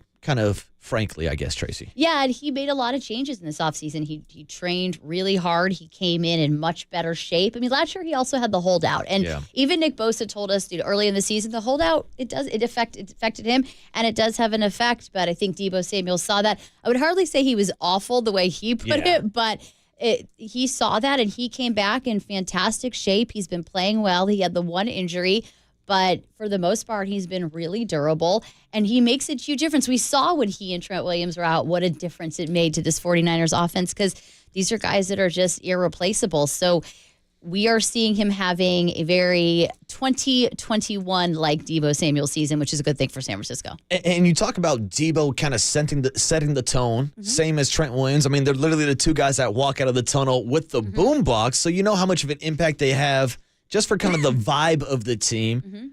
How much are they the tone setters each and every game, Tracy? Well, they certainly are tone setters, but they're also tremendous talents. And so if you have Trent Williams at left tackle, that's better right now than having anybody else in the league at left tackle. And when you have Debo Samuel able to do the things that he can do, just his presence on the field changes everything for the offense and changes things for defenses. So certainly from a vibe and tone setting perspective off the field, and then their abilities on the field. Yeah, and I know that 49er fans are hyped to get Debo back on the field after his holdout last season. Now, we saw Nick Bosa with a holdout this season, and that impacted the first stretch of games for Nick. He spoke about that pretty openly. Now, Nick is playing fantastic football, but I also want to bring up a topic that we have not discussed, and that's going back to the beginning of the season and Lamar Jackson holding out and his contract negotiation with the Ravens, and how he almost wasn't a Baltimore Raven this season, represented himself without an agent. And usually when people are saying, oh, he's going to bet on himself, he's going to get paid, he's kind of just going to have an off season. But here he is arguably playing the best football of his career after representing himself and after almost not having a future with the Baltimore Ravens. No, but the thing is, I always felt like he was going to end up with the Ravens. I felt like they were always going to make it work because, like we're talking about with Debo Samuel, Lamar Jackson's a tremendously special talent. You don't make guys like him who are able to run the football and throw the ball so well now. And what he does for an offense, he's a former MVP. So he sure did bet on himself. He represented himself. A lot of people criticized him for that, but ultimately it worked out for him and Baltimore. But I never really felt it wasn't going to, because the Ravens were not letting him go. And now this season, we have seen the development of Lamar Jackson. We've been talking a lot about the Todd Monken offensive system. Still got some signs of the Greg Roman rushing attack also, but you're seeing Lamar truly develop as a passer. But that's the question we've also been asking, is do you want to challenge Lamar as a passer or as a runner? Because we've seen the 49ers struggle against mobile quarterbacks in the past. Now, this season, they have seemed to found a solution against guys like Jalen Hurts with that disciplined pass rush. Now, we talked to Greg Cosell earlier, and we talked about all the time that the 49ers were giving Jalen Hurts to make those decisions. Me, personally, I think Lamar Jackson is a better thrower of the football. I heard Tim Ryan have that same take. Even comparing it to a mobile quarterback like Kyler Murray, I still think Lamar is on a higher level than both of those kind of multi-dimensional quarterbacks. How would you break down the approach of the 49ers of how they should attack Lamar Jackson on Monday? Well, you still want him to throw. Yeah. That still is because it's kind of like Greg was talking about earlier, it's the unpredictability of him with his legs. So you still want to bring pressure to him and get him throwing the football, not because he can't throw it well, but the best way to rattle a quarterback is to bring pressure to him and have him make throws that he shouldn't make, get those sacks, get a strip sack fumble, because Lamar Jackson has had issues with fumbles. more running the football. But I think they still want to attack him and make him throw the ball and keep him in the pocket. It worked well with Jalen Hurts, and I think that is ultimately what they're going to need to do with Lamar Jackson because he can just kill you with those legs. And that's the thing. If he gets outside the pocket, you got to take him down on the first attempt. Absolutely. You can't allow him to break tackles, which was an issue this past weekend against the Arizona Cardinals. We saw how much success they had running the ball. Now, of course, that correlates with Hargrave and Armstead not playing. Still waiting to hear from Kyle later today what their status is. But there was also a lot of missed tackles in that game, Tracy. Yeah, and it's been an issue the last several weeks, so it wasn't just on Sunday. So that is something they certainly need to clean up because you're right. If you don't get Lamar, if he gets out of the pocket, you don't get him on the first tackle. You can't make him. Yeah, it's over. Yeah, you don't want to give him 3 strikes. Like, no, this is Lamar Jackson. You got to take him down on the first attempt. Which is a lot easier said than done. Correct. There's a reason he's as good as he is at that. But the missed tackles are a big issue. And to me, actually, perhaps a bigger issue than how much yardage they gave up in the run game the other day. Because Greg made a good point. A lot of it did come later. Correct. They are going to need to clean up. You're talking the Ravens are a very different team than the Arizona Cardinals, and they have the number 1 rushing attack in the league. Injuries or not, they still have the number 1 rushing attack in the league. But the missed tackles to me are the bigger issue because they lead to the other issue. Correct. And I think now, in the wake of the Keaton Mitchell injury, we are going to see more Lamar Jackson. Oh, yeah. And that's going back to the 2019 game where the Ravens won on a walk-off field goal where Lamar Jackson ran for over 100 yards. Now, of course, the weather conditions played a big factor in that ball game. Tracy, we've been trying to predict the weather all week. It's not like we're weathermen or weatherwomen. No, we are. But it seems like there should be better conditions on Monday night down at Levi Stadium, correct? Yeah, it looks like it's going to be a clear, normal December day in Northern California, so I don't think the weather should be a factor. So that's good news. Yeah, exactly. So it's good news for the 49ers when their kryptonite has been mobile quarterbacks and weather. Obviously, we've seen that throughout the years. You don't want that combination, especially when you are facing off against a dual threat like Lamar Jackson. But then on the flip side, the 49ers got Christian McCaffrey, Deebo Samuel, and an offense that can also run the ball at a high clip. They're 3rd in the league in total rushing yards. Of course, Christian McCaffrey, number 1. They're taking on a Baltimore Ravens defense that is a top 10 rushing defense, but we saw Kyron Williams and the LA Rams have some success last week against that front 7. Do you think the 49ers, with this offensive line, can have that same success? Oh, absolutely. There's no question at all. I mean, Christian will try to run to the left as much as possible, but there's no question about that. But the 49ers can also pass the ball, and they have a tremendous passing game. So they're going to be able to play their offense. It'll be a challenge, and I think I mentioned yesterday, against the Jaguars, the Ravens gave up 5.5 yards per play, and that is not a lot of yardage because 49ers offense is better, but I imagine that I was going to say scheming, so I called him Kyle Shanahan. I kind of like that, Shanahan. He's kind of scanning the field, Tracy. An accidental nickname. But Kyle Shanahan is going to scheme this up, and I imagine he will be in his bag from a play-calling perspective to work around that. Now, from a head coach perspective, who do you give the advantage to, Kyle Shanahan or John Harbaugh? That's a tough one because they both really have their I was going to say skill sets, but they have their one so offensive and one's so defensive. Words are escaping me right now. So he's getting up at 3:30 the last 2 days. There it is. It's starting to catch up to you a little bit, Trace. That's a tough one. I'm going to give it to Kyle Shanahan because I think we've seen when he's on, and I just can't imagine he's going to be more on than Monday Night Football on Christmas.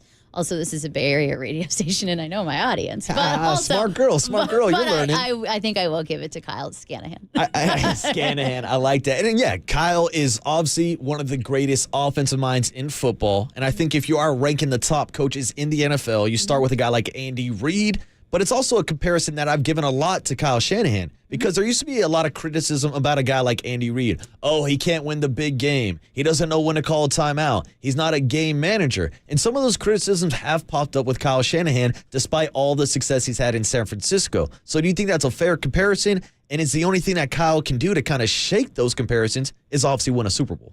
Well, definitely. But I also never agree with those narratives because it's so hard to get there. Oh, yeah. You want the guy that can get you there. And once you get there, once you're in the AFC NFC Championship game, once you're in the Super Bowl, you have the best teams. So somebody's going to win and somebody's going to lose. But there's a reason that all those people got there. So that narrative I've never really agreed with because you want the guy that can get you there, and then your players have to execute you once you're there. So, yes, I would agree. Winning a Super Bowl would shake that off as it did for Andy Reid. And it took him a very long time. He got ran out of Philadelphia. He sure did. So it took him a long time to win that Super Bowl, but I think you have one of the best coaches in the league in Kyle Shanahan. And I will say the thing that I say to everybody when they're losing and people are upset. They need to go. Who are you going to get that's better? That's always the big question because everybody always wants to move on to the next bigger and better thing. And I can tell you from an outside perspective, as someone that did not grow up a 49er fan, someone who's seen what Josh McDaniels did with the Raiders this year, you guys are lucky to have Kyle Shanahan, despite the fact that he's never won a game in the fourth quarter when he's down 8 points, which is kind of like a nitpicking stack anyways. Like, how many teams do come back from 8 points to double-digit wins? Yeah, that's a very good point. I always say they should not be up by 10 in the fourth quarter because that's where things seem to go very wrong for San Francisco. They could be up by 7. They could be up by 3. They could be up by 12. They should not be up by 10. But at the end of the day, you're not going to get somebody better. And if you sit back and think about it, over the last several years, they've been to the NFC Championship game 3 times. They've been to a Super Bowl. That's what you want, and then eventually get over that hump. But that's who you want coaching your team. Yeah, exactly. And that's why whether it's Kyle, whether it's Fred Warner, whether it's Brock Purdy, it seems like everybody's got the same kind of message, the same kind of mission. It's Super Bowl or bust this year for the 49ers. And if they take care of business on Monday night, then it seems like the path to the Super Bowl is really going to go through Levi Stadium, back to Las Vegas, where it all started earlier this year, back in training camp, Tracy. Oh, that's true. Yeah, that's the starting and where it would end. And that would be ideal, and it would be ideal because it would give them a week off for people to rest up, get healthy. I mean, at this point, like I said earlier, at this point of the season, everybody's dealing with something. So to have that weekend off, and from a travel perspective, for them not have to go on cross-country flights to Philadelphia, to Detroit, to Dallas, that's huge for them. And also the travel perspective for Tracy Sandler also. Well, I didn't want to bring that up, but yes, that is really my personal rooting interest every week in the NFL, but I don't want to make it about me. But honestly, it's about me, so please keep winning. Well, it's not just about you. It's about Matt Mayoko and his travel schedule also, and he'll be joining us on the other side. So let's take a break and talk to Matt Mayoko for his breakdown of the Ravens and 49ers Christmas Day matchup. It's Tracy Sandler in for Brian Murphy and Marcus the Waterboy Boucher on KNBR 104.5 FM and 680 AM, the sports leader. No, I don't respect their football team. Frauds. Like, literally.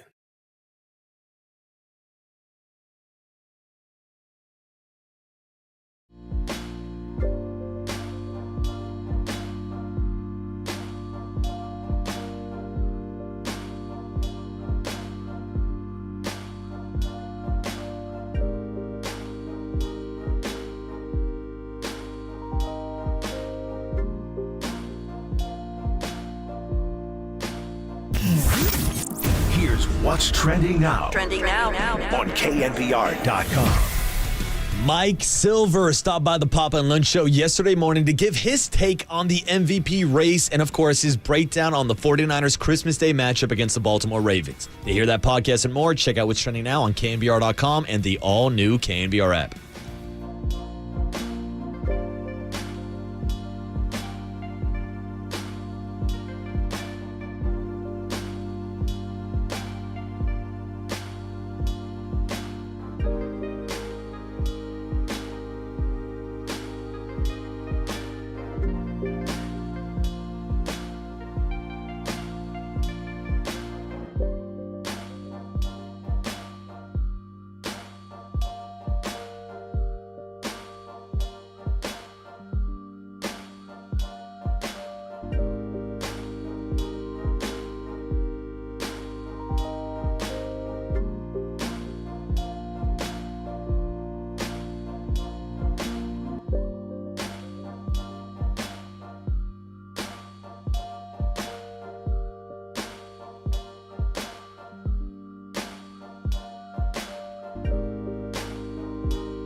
And now, time for the Protect Your Assets with David Hollander Business and Technology Report.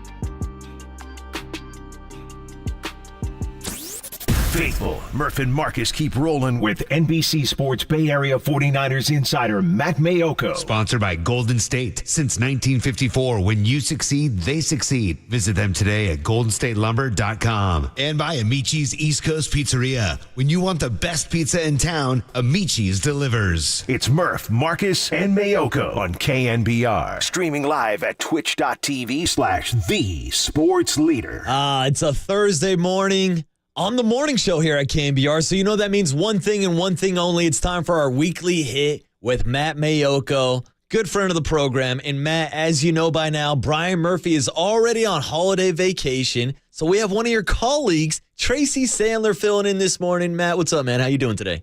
Well, how about that? Hi, Maddie. That just brightens up my day. This is the reason the sun came out this morning, I think. It's Tracy Sandler. I love it. Wow, thanks, Maddie. You just brightened my day, too. And by the way, Matt, I got to say, it's a little easier on the eyes looking at Tracy across the table than Murph is across the table also. No disrespect, Murph. I can only imagine. Oh, by the way, Marcus, you brightened my day, too. Thank you, Matt. Not shortchange you. Perfect. Matt, you're my guy. That's why we love talking to you every Thursday morning. And, of course, with the 49ers squaring off against the Ravens on Monday night, let's just kind of start big picture, Maddie. Is this the biggest game of the year for the 49ers, even bigger than their NFC Championship rematch game a couple weeks ago against the Eagles? No, I don't think so. I think that was the game. That was the game that kind of put the 49ers in a mindset of, they feel like they are better than the Eagles. I think they did last year, but now they proved it by going to Philadelphia. That's the game that got them back on track into the picture for the number one seed. So, no, I mean, I'll tell you one thing, though. If there's another 49ers Baltimore Ravens game this season, then that will definitely be the biggest game. You know what, Maddie? You can't pay for analysis like that. That's no. You really. This is why you come on here every week. I get it now. I get it for sure. But yes, it would be, and a lot of people are talking about this as a Super Bowl preview. Lamar Jackson said it's December. He's not thinking about February. I don't think the players are necessarily looking at it as a Super Bowl preview, but here we are late in the season. You got the number one seed in the NFC, the number one seed in the AFC. It does feel like it has those implications and that we'll get a lot of answers as to just how good the Ravens are. Yeah, I think so. I think the world kind of knows what the 49ers are and how good they can be. Maybe it's just kind of because of where we are and the team we follow. I mean, frankly, I haven't seen a whole lot of the Ravens this season, but I know they've always been a very consistent team. They have a dynamic quarterback. And so this game will be really interesting to watch to see if the Ravens really are that team. And, the most important thing for the 49ers, I don't think they have to prove anything. They don't have to, gain any confidence. They just have to maintain where they are, which is the number one seed in the NFC. And now they have a little bit of wiggle room, so they don't have to run the table. I think all they have to do is win 2 out of 3. And, heck, they could even clinch this thing Monday night with a lot of pieces fall into place over the weekend on Sunday, and then they take care of business Monday night. So I like the aspect of this game where the 49ers' weakness against Arizona, and it was quite alarming, was their run defense. And then look what's happening. The number one run offense comes to town, led by a guy who is an absolutely dynamic playmaker with his arms, but maybe more specifically with his legs. And Matt, it does seem like that's one of the number one storylines coming into this Monday night matchup is the Ravens' number one overall rushing attack. And you alluded to it, the 49ers struggles last week without Armstead and without Hargrave on the field. So I know we're still waiting on injury updates from Kyle Shanahan today, but I believe the 49ers made a roster move earlier this morning, adding Taylor Stallworth to that defensive line to maybe bolster up that depth. Yeah, he's going to the practice squad, so I wouldn't expect him to be the next man up. I think he's probably a couple rungs down. There'd have to be more injuries, but I do believe that, the 49ers are holding out hope that Hargrave and or Armstead will be available Monday night. But again, I think they're in a position where they have a little bit of margin for error. So the last thing they want to do is rush one of those guys back and then not have that player available for the games that really count. Not that this one doesn't. This is a big game, and a lot of eyeballs are going to be on it, and all that, and MVP talk, and this and that. But ultimately, after Week 18, wherever the 49ers are, if they're number one, it doesn't matter what happened, on Monday. There's nothing looking back in the rearview mirror really matters. It's moving forward. And we've known for quite some time the 49ers will be in the postseason. I think we've known for at least a couple weeks that they'd be winning the NFC West. And now the next thing to check off is the home field advantage. And as Tracy alluded to earlier, probably even more important is the first round bye, just getting that time off to rest and heal. And then you only need to win 2 games to get to the Super Bowl, not 3. Which is a big deal. And you brought up the MVP talk, so would love to get your thoughts on this. I know it's something that we've talked about offline, but for Monday night, for those purposes, Brock Purdy has a huge game. Is it his? Lamar Jackson has a huge game. Is it his? And maybe even more of a discussion, if Christian McCaffrey has a huge game, which he seems to do every single week, does he really catapult himself maybe ahead of the quarterbacks?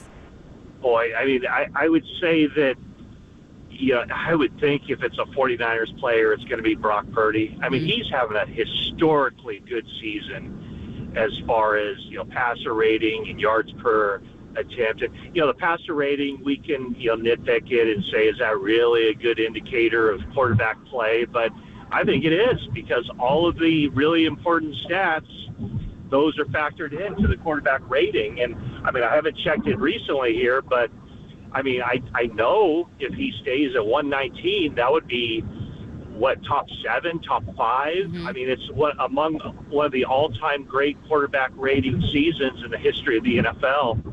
And then for Lamar, they're the number 1 seed, and people look at the teams around them, and I think that if Lamar has a good game on Monday night with the country watching, if the Ravens hold on to the number 1 seed, there's a compelling argument for Lamar Jackson too.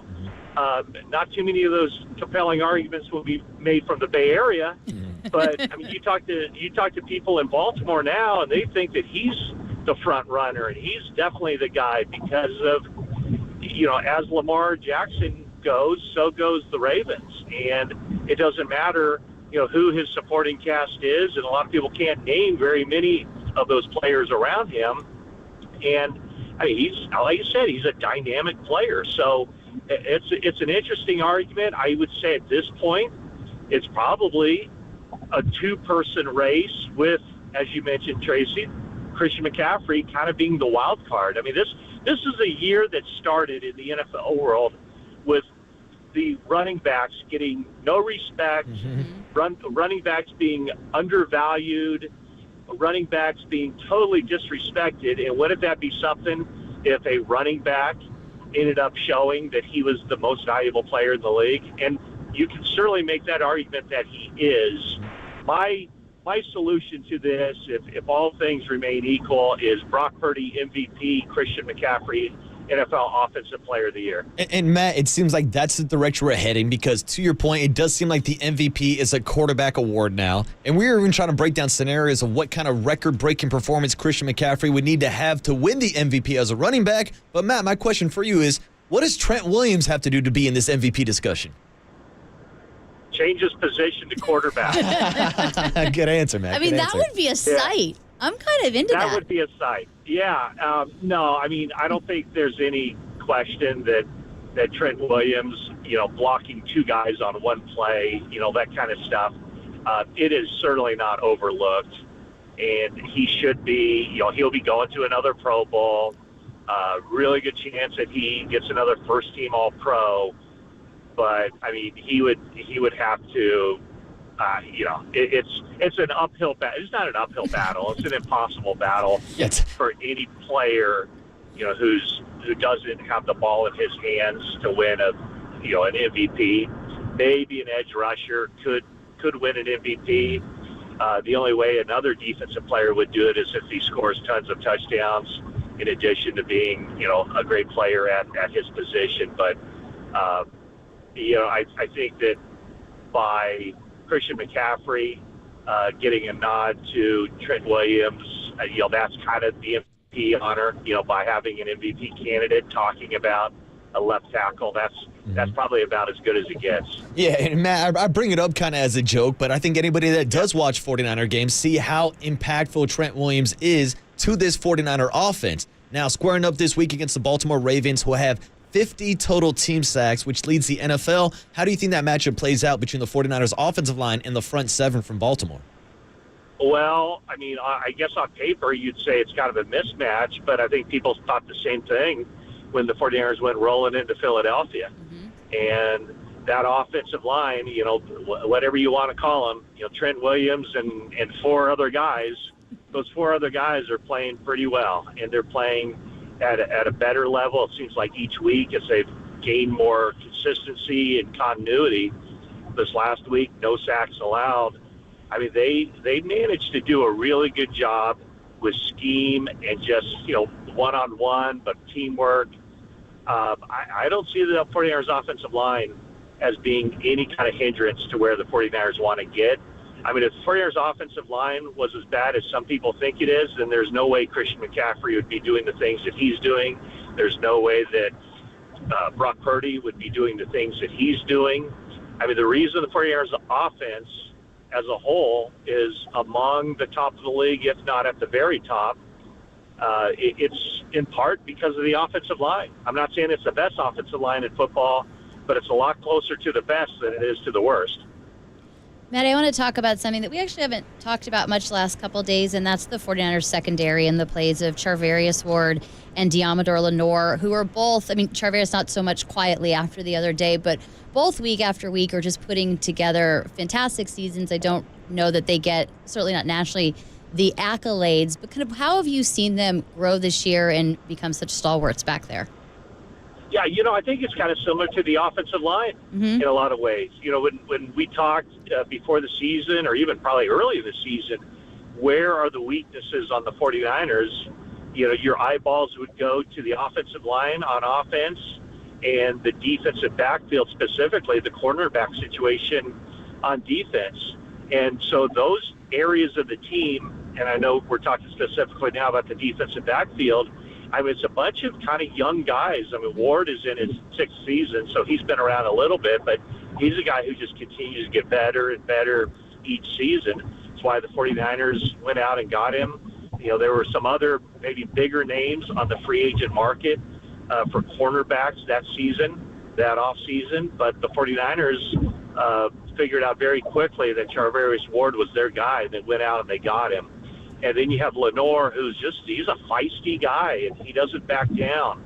And he's a guy that, has been definitely more part of the solution than part of the problem. Even last year when he took over, I remember when Emmanuel Mosley went down early in the season with that injury, it was like, whoa, that's a major, major blow. And then you see Diamador Lenore step in, and he certainly wasn't perfect, but he just got better and better and didn't back down. And then by the time the postseason rolls around, there weren't very many passes completed on him in the games that mattered. And so I kind of see the same thing this year. Then the wild card has been Ambry Thomas. I mean, he completely fell off the face of the earth last season. He thought he had it all figured out after his rookie year. They wanted him to get stronger. He ended up coming back lighter and weaker and couldn't get on the field.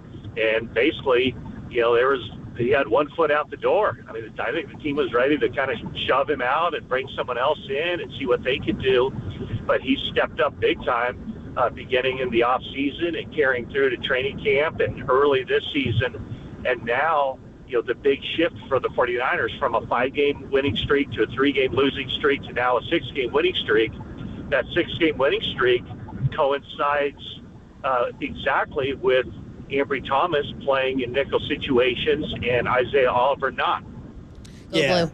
Yeah, wrapping it up here with Matt Mayoko on the Uma guest line. And Matt, the last thing I wanted to ask you about is the spread this week between the 49ers and the Ravens. Not like you care about it at all, but it seems like this is the first time that the 49ers are not double-digit favorites in quite some time, which, of course, leads to the narrative of them not being able to win close games. Now, you look at the Baltimore Ravens, and they have Justin Tucker on their roster, and me and Tracy have been talking a lot about Jake Moody this morning. How confident are you in Jake Moody and this 49ers offense to maybe win a one-possession game if it does come down to this 5-point spread?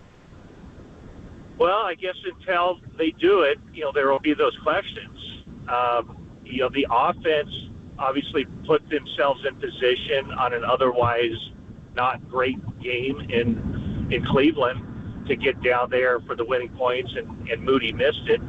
I think that was probably his shortest field goal and miss of the season. That includes, a perfect record on extra points.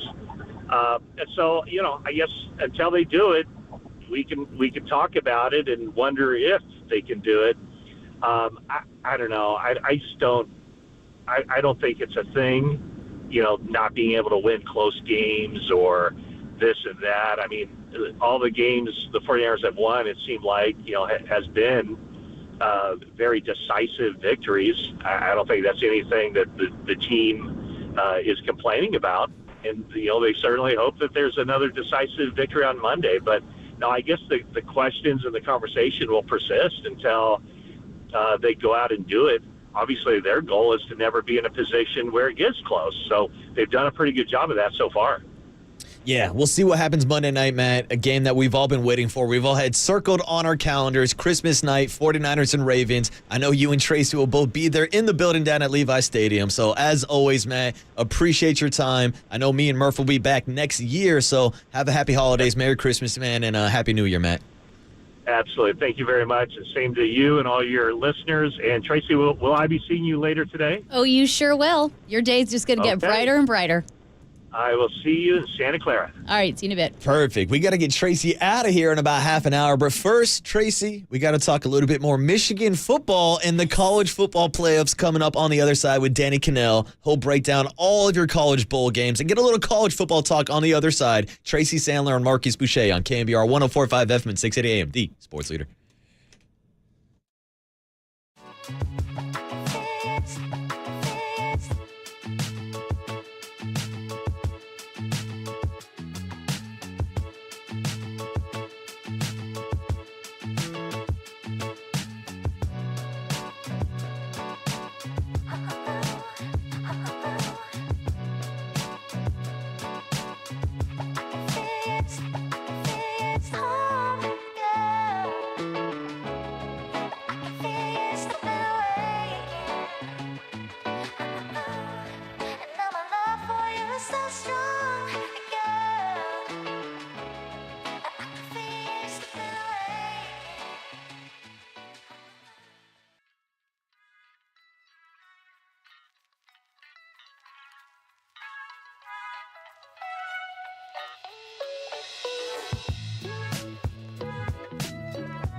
Listen to the sports leader anywhere, anytime. Download the KNBR app. Murph and Marcus continue live from the KNBR Casino Matrix Studio. Casino Matrix Progressive Jackpots are here. Where are you? Just drop in. Please play responsibly. 1-800-GAMBLER.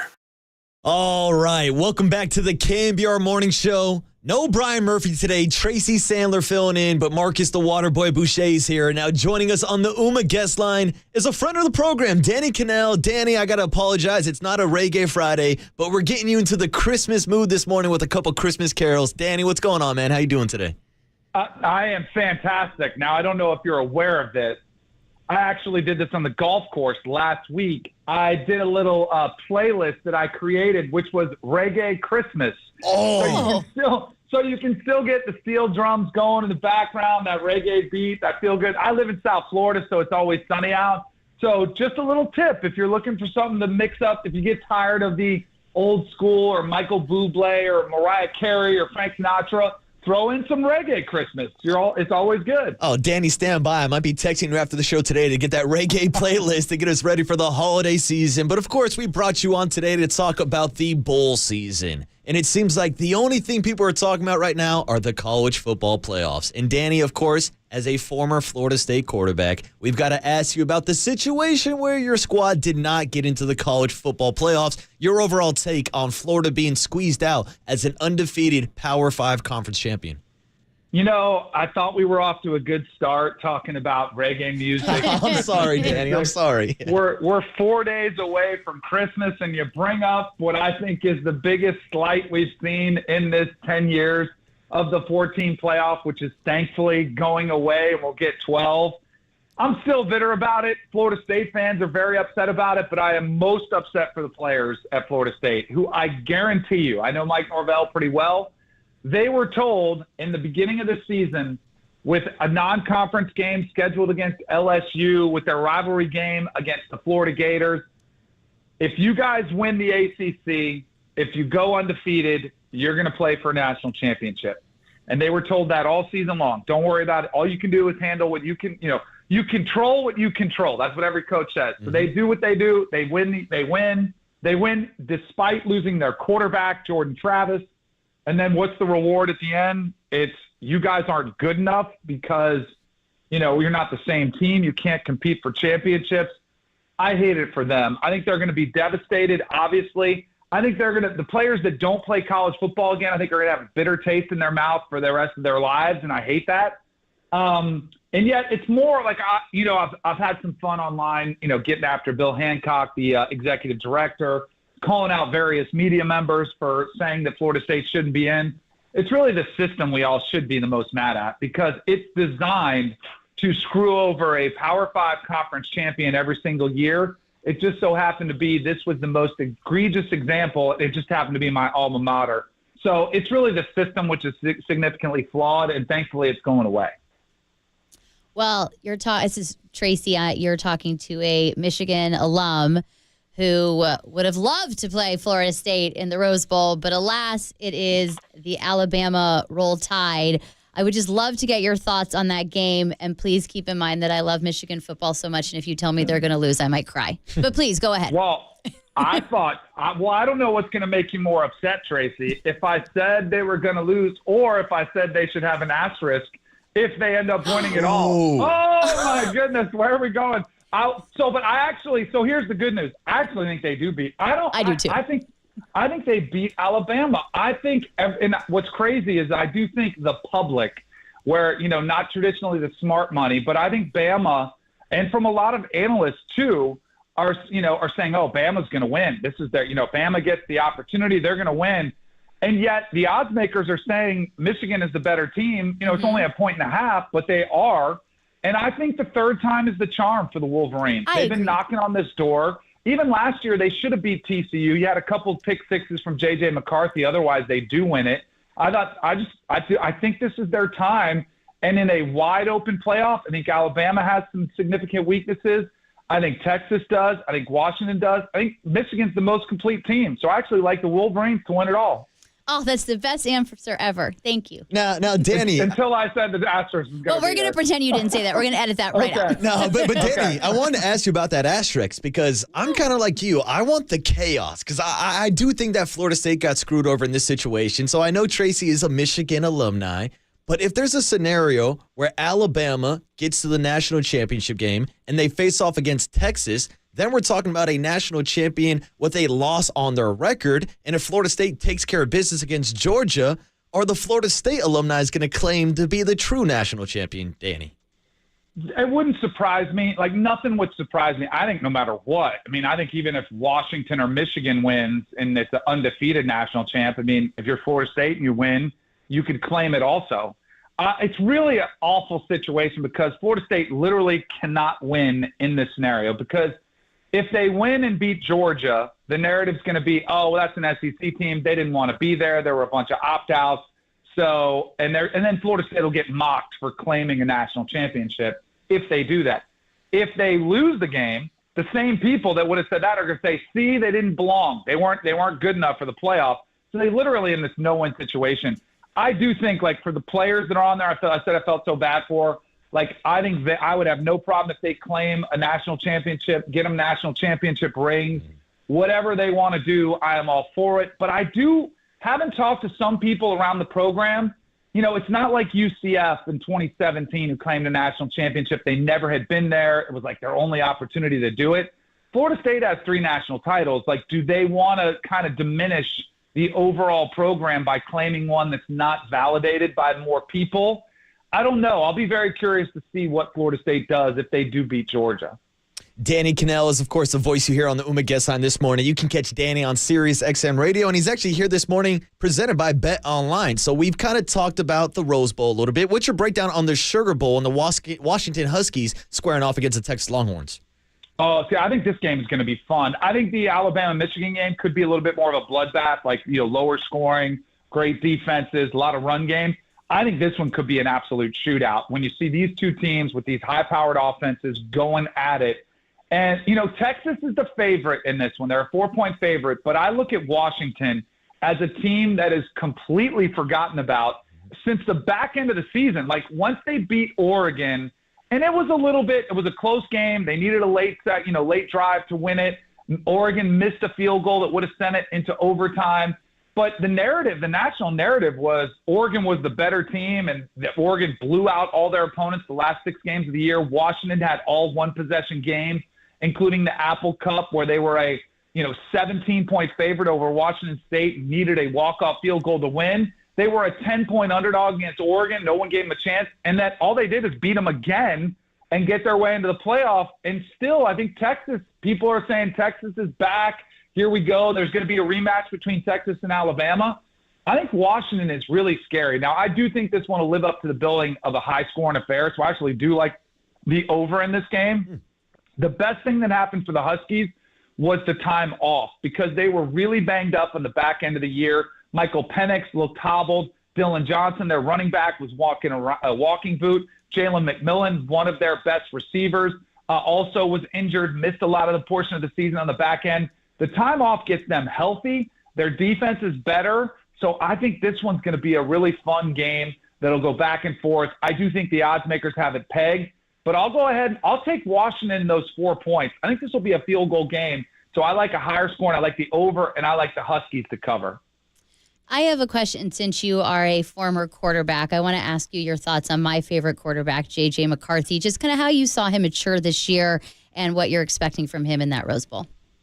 There is no doubt, Tracy. He's, what a great leader for that team, for the program, to be the face of the program. He's been very efficient. I'm sure you saw the stat. It's mildly concerning because, we could all debate till we're blue in the face about what advantage it was having Colorado Stallions, in the edge and the play calls. But he only had one passing touchdown the last 4 or 5 games of the season, since that scandal came out. So was that it? Or and then you watched it in the Penn State game, they ran it 30 times now and didn't even throw it with J.J. McCarthy. Now, I think that was more about the matchups. They knew they could run it. Why risk it? And I do think another player who was banged up that we didn't talk about, it was J.J. McCarthy. I think he had a shoulder issue. So, time off, I think that brings him back to the forefront. But I think he's had a phenomenal year. I think he's had a phenomenal career at Michigan, and I do think he caps it off. I think he's probably the most underappreciated quarterback in this playoff because Jalen Milroe is a preseason favorite next year for the Heisman Trophy. Quinn Ewers is, a guy who's coming back to Texas, but he's getting a lot of love. And Michael Penix at Washington has stats that are insane, and yet all J.J. McCarthy has done is win, which I think is probably the most valuable stat of all of them. So I think he's incredibly underrated, and I would expect him to have a really big game in the Rose Bowl.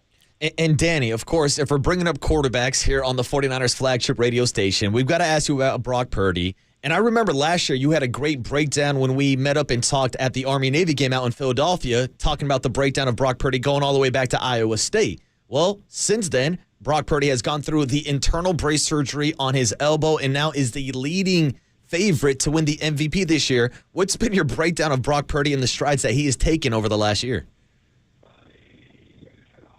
I wasn't a hater. I wasn't somebody who said he's not that, he's just a game manager. But I definitely wanted to see him go through some adversity. And during their 3-game losing stretch this year, I thought you saw that. And you saw him struggle. Remember the Minnesota game? He had a couple interceptions at the end, could have had him a chance to win. And I know he had the concussion where they said, he was concussed in the back end of that game. But he was taking a lot of criticism. On the 3-game losing streak, he had 3 touchdowns, 5 interceptions. But then, what I want to see from a quarterback is what do you do with that when you're criticized? And all he did was respond. And it really started with that game in Jacksonville after, they got the bye week. They made the trade for Chase Young. And he's been spectacular. I mean, I think he's the quarterback of the future. I think he's playing in a great system. Clearly with Kyle Shanahan, he's got weapons all around him. But how can you hold that against him? He is playing the position almost to perfection with the execution, the decision-making, and I think he's perfect for what John Lynch and Kyle Shanahan are asking him to do. And I do think it's either – and I thought it was going to be Dak Prescott for a minute, but I think his biggest competition for MVP is Christian McCaffrey because – if you got into a really nitty-gritty argument about who means more, I do think Christian McCaffrey does more, and that's ironically what Brock Purdy said. But it's a quarterback-driven award, so I do think Brock Purdy, with the best team in the NFL right now, and he's the quarterback and the mastermind of this offense, I think he's going to win the MVP, and deservedly so. And I like what you said. Why are we holding against him that he has these great weapons around him and he's in a great system? He still has to run it. He still has to get them the ball. And I think every great quarterback has probably had pretty good weapons around him and a good coach. So I think there's the narrative of being the last pick of the draft, but everything you said was spot on. And you're right. The way he's responded after that 3-game losing streak, I think really shows that he's the guy that the 49ers have always thought that he was, and he's certainly the guy of the future in that building. The only question mark I have, and it's still we're getting really nitpicky here because we're talking about MVP and we're talking about quarterback of the future. And this is not his fault either. They are so good that he rarely has to bring the team from behind. He's always playing from, in front. And they go up and it's 7-0. They march down the field. Then it's 10-3. Then it's 17-6. And he's just kind of he keeps orchestrating this team to perfection. Can he put the team on his back in a 2-minute drill at the end of the game? I think he will answer that test if it's there, if it comes to that in the playoffs, in a potential Super Bowl. But I think that's really the last question that you could possibly say, I wonder if he can do this. and I think he's up for the task for sure. And we might see that scenario as soon as this Monday night against the Baltimore Ravens. That's the last question I want to ask you, Danny, is about Lamar Jackson as a quarterback. He's right there in the MVP discussion. Also, how much of an impact do you think the winning team has on the MVP race between the Ravens and the 49ers? I hate that it could be that, one game, winner takes all, but in an era, it's harder to dodge recency bias. I do think it could have that impact. And if Brock Purdy outplays Lamar Jackson, I think he wins. The thing that Lamar Jackson has that Brock Purdy doesn't is the wow factor. Even the play he made last week when he's scrambling around, heaves it up to Isaiah Likely as tight end and then make a play. I think Lamar Jackson's going to have to, pull out some of those, tricks out of his hat against the 49ers defense. And if he does and he runs all over them, passes all over them, and somehow comes away with the win, I think he could potentially steal the award away from him. But I do think that's what's at stake in this game. So I can't wait. Clearly it's potentially a Super Bowl preview for a lot of reasons. And Lamar Jackson has been a big reason now that he got paid. He's got a new offensive coordinator, Todd Monken, who really is continues to develop him as a passer. I think it's going to be a phenomenal matchup this weekend. I cannot wait to watch it. Man, phenomenal breakdown from Danny Kanell. Danny, you're one of my favorites to talk college football, pro football with, or even talk about our reggae Christmas playlist. Don't be surprised if I shoot you a text after the show today, man. Appreciate you coming on this morning. I love it. Tracy, last story for Tracy, Michigan grad. I swear I'm not making this up. Michigan was my second choice. I almost went there. The mistake they made, they brought me for my official visit in January. Oh. And they were showing me the tunnels you could go underneath to avoid the weather. And the very next weekend I went to Florida State and it was 70 and sunny and there was all these girls jogging around campus. I was like, oh man.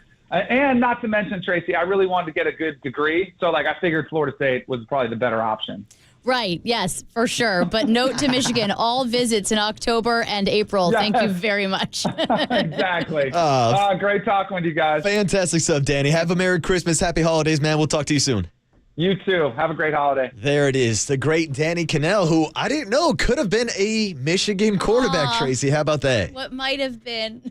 Yeah, what could have been. So I don't know if Danny was not a fan of the tunnels to avoid the weather out in Michigan, or I don't know if we have any tunnels to get you from the KNBR studios down to Levi Stadium for Kyle Shanahan's press conference coming up in about an hour and a half. I know we're going to broadcast it live on the Papa and Lunch Show, but we'll wrap it up here, Tracy. It's been a pleasure hosting with you for the last 2 days. We got to get you out of here, but it's been a fun time. It has been a great time. Thank you so much for having me, and have a Merry, Merry Christmas. I hope we get to do this again. Hell yeah. Happy holidays, Tracy. It's the Fangirl and the Waterboy signing up. Papa and Lund are coming up next. They'll get you a big, big breakdown of 49ers and Ravens on the other side. It's time to come to Papa on a Thursday, and it's time for me to head towards my holiday vacation. Brian Murphy and myself are back January 2nd on a Tuesday.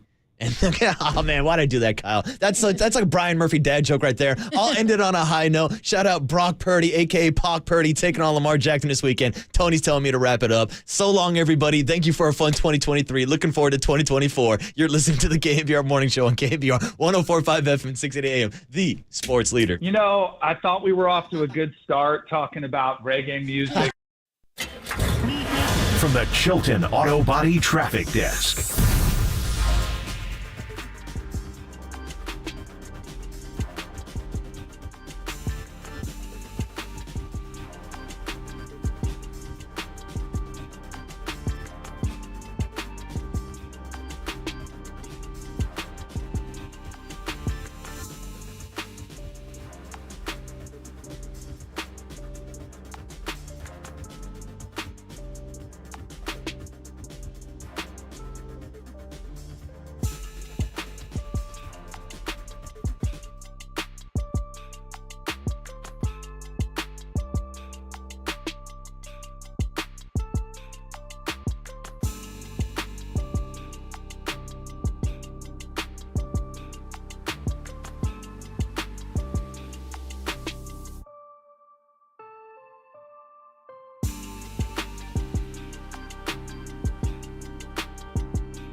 Ladies and gentlemen, Prepare yourself.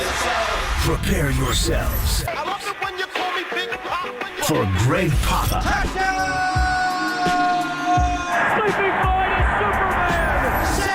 Superman. San Francisco. and John Lund. It's 10 o'clock. Let's hit it. This is Papa and Lund That's right. We're getting it going. on KNBR 104.5 and 680. 680. The Sports Leader.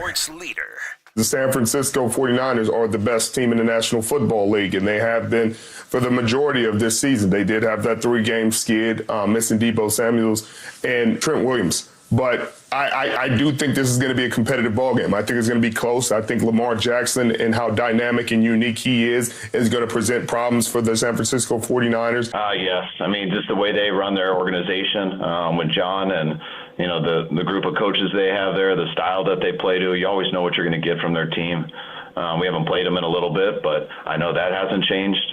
You always see them on tape. You always see their numbers, and they still have the same quarterback who will always be as big of an issue as there is. They do so many good things. It's a system I think that Kyle has built forth, through the tradition. It's his dad, and he's taken it to another even place. He really has expanded it and evolved it in a great way. And he does it around his players too. So it's that part of it, but it's built around the players. I mean, you got 5 probably all-pro skill guys on that offense. I haven't watched Lamar since 2019, so I need to get on the tape here tonight. But I'm sure it'll be similar in the sense that when we do take care of their run stuff and get them into those 3rd and long situations, being smart, not getting too down the middle on your rushes, and just not getting too cute with your rushes and just closing that pocket in, rushing together, and closing up those gaps. Super Bowl is in February. We're in December right now. We got to focus on Monday night. I'm not worried about what people say. Yes, thanks for joining us back together again as we are at Levi Stadium. We're getting you ready for Ravens 49ers. That means the Tim Ryan Power Hour, bro. Brandon Payne's going to join us, the trainer for Steph Curry. We got to talk about that rainbow shot and how Steph is doing things nowadays, as he always does. A couple of interesting pieces on the Giants we'll get into today a little bit later on in the show, but a lot of 49ers and Ravens, and you heard there. Nick Bosa, Lamar Jackson, both coaches with a lot of respect for each other. I think it's kind of, even though they do things a little bit differently, the Ravens are kind of the 49ers of the NFC, or the 49ers are the Ravens of the AFC. Very similar in the way that they want to play physical football. We got some breakdowns really good that we'll get into as well, but welcome in. Let's go, man. And by the way, 4 days away from Christmas, you will start your Christmas shopping in about, 3 days? I'm going to start after the 49ers beat the Ravens and get a discount on everything because I'm locked in. You already started your Christmas shopping. Yeah, you brought me a cup of coffee and a breakfast burrito. I know you're a big breakfast burrito guy, and there's a whole subculture of breakfast burrito, and I've had many in San Francisco, but I don't think I've ever had one down here in Santa Clara. So there's a cafe, like a Pebbles throw from Levi Stadium, and so I thought Pebbles Flintstone. Yeah. Don't get me started, but yeah. And so I thought, you know what, it looked pretty good. I heard it was good. Well, thank you. And so, and the DoorDasher was, like I said, I met him out front. He ran by, threw me the bag, and we were good. It's awesome. I'm on my second cup of coffee. I had dinner last night with Bob Sargent and the great Ted Griggs. And Ted Griggs gets How after was it. that? We wanted Tony Salvador to show up. It would have been the 3 people that are most important in my professional career with Tony and Ted and Sarge. But, Am I 4? You're number 4. You are on my Mount Rushmore. Sure. And after you brought me the cup of coffee, I think you've gone to you've gone to 1A. But great. Tim will be joining us. I got here a little later than him, so he took my parking spot. I like 25, but I got 23, which is McCaffrey's number, so I'm good. So we'll get into it all. Tim for an hour on it. He's breaking down Ravens already. Dante, he's already on to the Ravens. They're sneaky good. They're the kind of team, because the way they played in years past, and obviously with Harbaugh, they won a Super Bowl. They beat the Niners with Joe Flacco. But with Lamar, the passing game was just so restricted for so many years. And you heard Nick talking about, playing him in 2019. And Richard Sherman, he was on that team. And who's left from that group? Eric Armstead, Nick Bosa, and the 2 linebackers, Dre and Fred. Everybody else is different. But he is different. And that's a big reason why I think he's 19-1 against the NFC. And they have destroyed 2 of the better teams. Well, Seattle's kind of sliding, but they're back into it now after their win on Monday night. Detroit and Seattle, they completely trampled The Rams, and I'm watching that game back this morning, they found a way. Kyron Williams ran on Baltimore's front, and they took that game to overtime in Baltimore. By the way, that's a common theme when they lose games. Is because they run on them? Yeah, well, Jerome Ford went over 100 yards. Zach Moss of the Colts went over 100 yards when they won 22-19. So as great as that defense is, just on paper in terms of their losses, you're able to run on them if you can beat them. Well, their defenses, they remind me a lot of a Belichick defense. Mike McDonald's their coordinator, and it's positionless. And we'll talk to Brandon Payne about Steph's moonshot and what he's doing in that. That kind of brought us that term in basketball. The Miami Heat did, and then the Warriors, where with this defense, you don't know who's coming, who's dropping. They have a way of blurring the front. They list it as though it's a 3-4 or 5-man front, but really they don't play like that. Clowney is one end, and they got Michael Pierce inside, who's just a monster. He's the best Clowney's played in years. Yeah, he's a Clowney. Yeah, but he gets out. He gets undisciplined. The Niners can take advantage of him. But then those two linebackers. I mean, who has the best pair of linebackers in the NFL? The Niners with Fred and Dre, or Roquan Smith and Patrick Queen. Marlon Humphrey, I know he got a little chatty this week, and he's trying to understand. I think because they're 5.5-point favorites and they're 11-3, I think he's trying to compare the 11-3s. The one thing about their 11-3, they could be 14-0. The 3 games they lost, they were tied going to the final 2 minutes of the game. So they remind me a lot of the 2019 49ers, who when we go 13-3 that year, and the 3 losses, overtime to Seattle, at Baltimore, the field goal by Justin Tucker, and against Atlanta on the overturned touchdown to Julio Jones. So that Niner team could have gone 16-0 going into the playoffs. So this team's a lot like that. But the major change is what Todd Monken has done with the offense in the passing game. And they got wide receivers. For a year, Baltimore they tried Eric DeCosta, Ozzie before that, Ozzie Newsome. They just couldn't find wide receivers. They got a bunch of them now. Nelson Aguilar is playing like he did early in his career. They got Odell Beckham Jr. off the second ACL. He's an outside receiver, but he's giving you a lot of double moves. Rashad Bateman, the young guy, can get down the field vertically. And the key to me is Zay Flowers. Couple keys. Zay Flowers out of the slot. What a great route runner. Super quick. You knew coming out of Boston College, John, he was going to be special. So this is installation day. The Niners are back. Kyle's going to talk to the media. Is Demo Lenore going to practice today? Where's he at with those ribs? You don't have Demo Lenore to go in the slot. How do you exactly do this? Isaiah Oliver against Zay Flowers, you can't do that. Is Verrett ready at all? He's moving, and they are training him a little bit to go in the slot. So we'll see. And then the other matchup is Isaiah Likely. They lost the great Mark Andrews, the tight end. And you're thinking, well, Likely he's athletic. He is a runner. The game against the Rams, their first touchdown, they put him in. He lined up in line as a wide tight end right. He backs up, goes in that cheater Tyreek Hill motion outside of a slot formation. And when they snap the ball, he's turning the corner on the outside receiver. The Rams completely drop him. Dre Greenlaw, I think, is going to be the key to this game. How do you get to spy Lamar? How do you deal with him? And then how do you match up with Likely in man-to-man situations? Tight ends have given the Niners a problem. Trey did not play well in Minnesota. T.J. Hawkinson got off this last game against Arizona with Trey McBride. They dropped him a couple of times here and there. John, Tim and I were trying to figure out that 38-yard 7 route, the corner route in the first drive, whether Dre should have buzzed out there or Fred. Fred got caught in trail position. Tim will break it down when we start the football hour at 11 o'clock. But he's a tough cover. Can Dre match up with him? Isaiah Likely is he's like a wide receiver. I don't think you playing need a tight safety end. on him. He's too athletic, I think, for Dre potentially. The other thing you mentioned, Zay Flowers. I mean, this is a nice year for rookie wide receivers. We've seen what Smith and Jigba has done. Jordan Addison, don't want to go back and revisit what he did against the 49ers, but this is what Zay Flowers, he's different than those guys in that he's incredibly quick out of the slot, and he's super fast. So he's going to be a problem. My biggest question is what's going on at defensive tackle, because now they lose Kalia Davis too, and they're really short there. And number 1, 2, and 3 on the Ravens list is going to be running at the 49ers to see if they can stop it, because if they can't stop it against Arizona, and a lot of that was big play runs, but if they can't stop it against Arizona, what are they doing against Baltimore? Because that's their game plan every week. And there was a zone read from Kyler. He pulled one, and they chased it, and they didn't play that well. Tim will break it down with the serve the way you're supposed to play that. So, do you make them hand it off on the mesh point and then just tackle up Gus Edwards or Justice Hill? And they've also got Melvin Gordon III, the longtime Charger.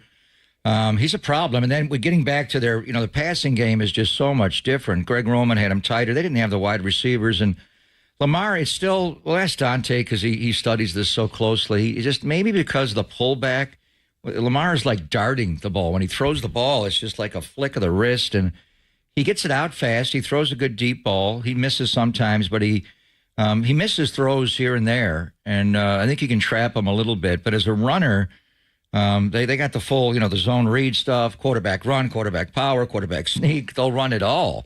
And last time we saw this team in 2019, it was a rainy day that day. He was a problem, and he's tough to tackle. And the Niners missed so many tackles in Arizona. Even if you have this guy, one guy squared up, how do you get him on the ground? You need two guys to in and out him.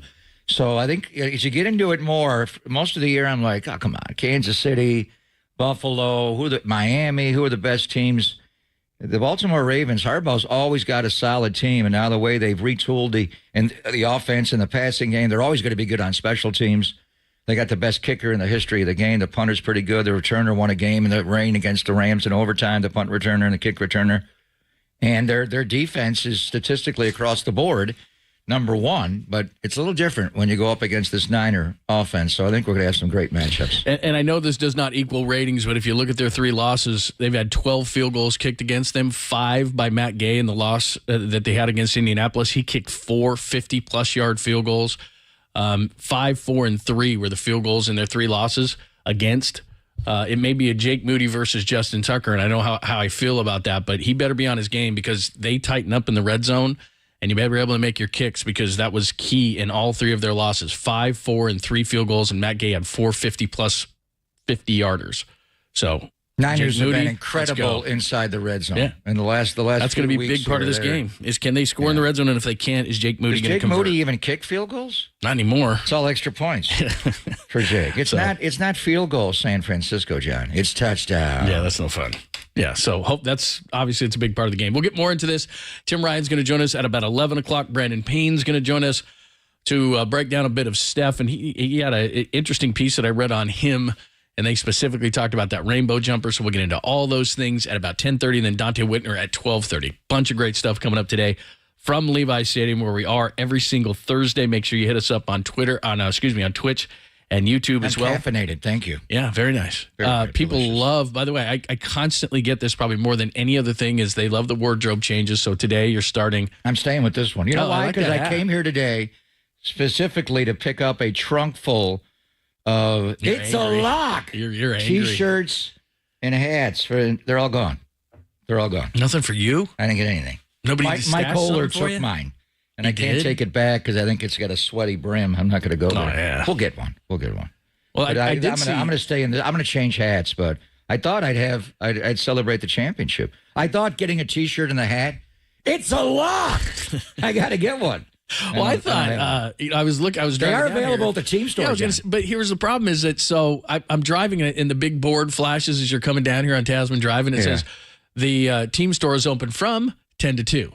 Well, we're a little busy from 10 to 2. Could you extend those hours maybe to 3? I mean, it's literally 200 feet from us. Do you want me to make a phone call down there to keep it away? Well, I'm going to go watch practice at 2. You run down, get his T-shirts, get me a Gregory jersey for Christmas. Oh, the Gregory 5. 5. Very nice. Keep it quiet. Don't tell me. In your office, you have a Papa 5, don't you? I do. So and then get Tim a Logan Ryan jersey. Oh, there you go. We got a Ryan and we got a and you guys wear those? No. That'd be sweet. We're not going to do that. Do that on the. They still have the camera sitting there on the side there. We do. You guys wear those one day. Be pretty good. We should. All right, we'll continue with all of that stuff. First guest coming up at 10:30. We'll continue to talk about the Niners and the Ravens. This is going to be a good one on Monday night, which will finish up the weekend. This is going to be really cool. Starts tonight with the Saints and the Rams, and finishes on Monday night, the finale of the 49ers and the Ravens. It's going to be very cool. We'll get into all of it next, only here on the Sports Leader.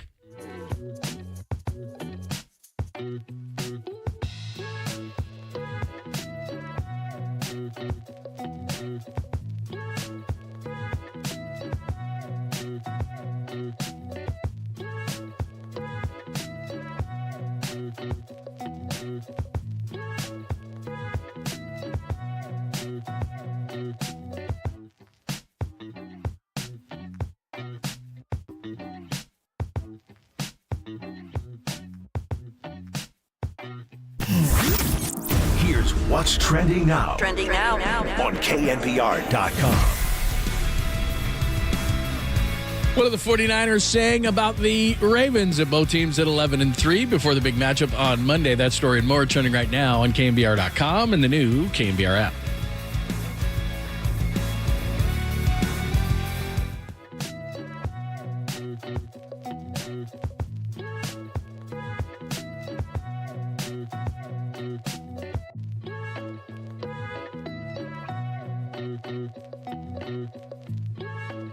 Were you forced into a nosebleed mortgage rate in the past year? Loan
Dub Nation, filter out the noise and kick it with KNBR on the gram for everything blue and gold. Follow the sports leader on Instagram at KNBR. Really good defensively, battling against Tatum and Brown and those guys. Attack the rim I think he was 2 for 11. Yep. 3 of those shots were at the rim on tip-ins, like where, he made a great play to get to the rim, maybe got fouled, no call, tries to tip it in twice. Trace tips it in. So basically Wiggins created the basket, but the box score shows 0 for 3 on that possession. Yeah. So, you just have to look at it from the standpoint that, was the play successful? And there were a bunch of successful plays from Wiggs last night. So I'm encouraged. I think he's been really much better here these last few games since he started coming off the bench. And I hope that that's a great sign that he's going to find his rhythm, consistently now. That is Steve Kerr. He was on yesterday with Tolbert and Copes. And, of course, on Wednesdays, they do the Steve Hour, 5 o'clock for Steve Young, 5:30 for Steve Kerr. So make sure that you listen to that every single week. This is going to be fun. We're going to talk to Brandon Payne at the bottom of the hour, but it just so happens this is a really cool piece. Tom Haberstroh, TomTheFinder.com. Tom Haberstroh and Brandon did a 17-minute video on Steph's moonshot to seal the game against the Celtics. Was the ball in his hand, 1.7 seconds, and he goes 17 minutes on it? This is what they went through. What Steph wanted on the play, why Steph didn't get what he wanted, Al Horford's defense, Trace Jackson Davis's screen, Chris Paul's perfect in the strike zone pass, Steph's footwork and hips pre-shot, shot release, and why Steph shot it so high when Brandon knew it was going in, the second spectrum stats on the shot arc, CP and Steph's offseason workouts. What was the exit velocity on that, John? The text Payne sent to Steph last night. So let's get into it all. Well, Brandon, I think Brandon heard us talking yesterday, and he sent me a text, and he said, season-changing win, like you've been saying. Yeah. And we'll see where it goes. I mean, all of a sudden, you got a 3-game winning streak. After the game against the Clippers and no Draymond, it was weird. But you come home, you had a good weekend, even though you had to battle a couple of games. Steph was brilliant on Saturday night, just brilliant. And then, he got picked up by Wiggins and Clay and Trace Jackson Davis on Sunday. They went in Portland. And in this game, just they found a way. And you heard Steve talking about Andrew Wiggins, and overall the numbers don't look good for Wiggs. I think he was ill and not moving as well. But, Steve, I just like the way he picks him up, even when the stat line and the box score doesn't look great. He got up into Tatum. He defended Tatum well. And then, later in the game, he wasn't in the finishing lineup. It was Kuminga that finished him, and they went young. They went to a young lineup there. Podziemski hurt his back, and it was Trace Jackson Davis. It was Kuminga, and it was the 3 old guards that are going to the Hall of Fame, CP3 and Steph and Clay. But with Brandon, he just knows so much about Steph Curry, and, we can spend a good chunk analyzing the shot. To me, it was the catch and, how he shot the ball all in one motion on the catch because he knew. And Chris Paul that's why they're who they are. Actually, when they go to the Hall of Fame, John, and I think Paul will go before Steph because he's older, but that pass that Chris Paul made is the clip of his Hall of Fame career.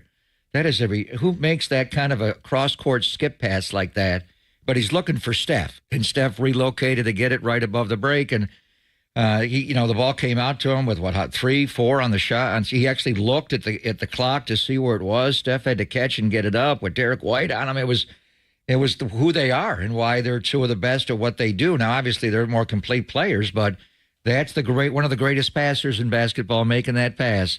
That's the greatest shooter making the catch, and it was a different kind of shot because he had to get it off so fast in the arc on it. But the other thing I want to get into with him is just that Steph's playing off the bounce way more than ever. He doesn't have Draymond setting screens for him now. There's not a lot of great screeners. That's why I think Trace Jackson Davis is so valuable. Who's the best screen? Steph is. He's the best screener on the team. And they ran a little bit of a 1-2 or 1-3, whatever Clay's playing, pick and roll to get Horford onto Steph. And Boston was smart. They put Horford on Clay, thinking there's no action there. Well, then Clay sets a screen, and you get Horford onto Steph. And so it's just that matchup. But they were attacking Steph on the other side in the 5 fouls. So anyway, Brandon will break it down. We got to save 17 minutes, John. Maybe we should go 18. We need 17 minutes on one shot. It's amazing. We'll get into a lot of things, but he thinks this is the win. Well, certainly it's the win that has defined the rugged pre-Christmas portion of the schedule. And now we'll see if it can actually propel them to flip the season. And it could, and we'll see. It's that one's to come. We could have an opinion on it, but it's to come. But in watching Sacramento and Boston last night, there wasn't a ton on, so I watched the Kings and the Celtics. the Celtics kicked their ass by 25 without Jason Tatum. So that's a really good basketball team. And you and I talked about this a lot yesterday. They were down so much in that game and so constantly, and you were looking at the numbers and they just weren't adding up other than the turnovers that they kept down on the free throws. And then they come back and beat that team. So hopefully it is, because it shows not only just beating Boston in that way, but Clay played well. And like you said, Trace Jackson-Davis, maybe he's part of the rotation because of that game. And there's just so many things that happened that if they can consistently play like that, but again, older players sometimes don't play that consistently. Younger players don't play sometimes that consistently. And so, is Paul, is Clay, is Trace Jackson-Davis, or, is Kuminga. I mean, at times I've said they're too old and too young. And what that means is they're too inconsistent. Older players are, younger players are. So can they meld that together like they did against Boston and play that consistently? Because then they can beat anybody. Well, their older players have been up and down, but they're starting to round into form. And Paul is who he is. As long as Scott Foster's not officiating a game, he is who he is. And then, Clay's starting to show it. Wiggins is starting to show it. Shards is a good player. But the one older player that is playing out of his mind. He ain't going anywhere. Well, I mean, it's just consistent. Every year we have Brandon on. It's is he playing the best basketball? And because of the insane work he's done with Brandon for a decade now, and he does every offseason. But we also want to ask him about changing his pre-game ritual, how he's going out with Q-Man much earlier in the day and more of an empty gym and fans aren't seeing it. Is that just he's locking in and more focused, the break between that time and the actual game to get his energy back? But Steph Curry is playing out of his mind. Isn't it amazing that he makes that shot in 6 threes the game after he makes 0 threes? Remember in L.A., he did, and then he went off the next It was a Friday, 13 against New Orleans on a Monday. He had the first streak, which broke Korver's record. He didn't make any against the Lakers because of the darkened arena down there in L.A., and then he came back the next game against Alvin Gentry and made 13 threes to momentarily have the record until headband claim. Yeah. Jackie Moon came out in Chicago. All right, let's talk to Brandon Payne, Accelerate Basketball. He's been training Steph since 2011. It's always great to get insight from him. We'll get into all of Steph next, and then Tim Ryan at 11 o'clock from 11 to noon. We'll talk Ravens and 49ers, which is why we're down here at Levi's Stadium. We'll do all that coming up next, only here on the Sports Leader.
Nation, wherever you are around the globe, stream Gold-Blooded Radio 24/7, 365 on KNBR.com. This is the sports leader.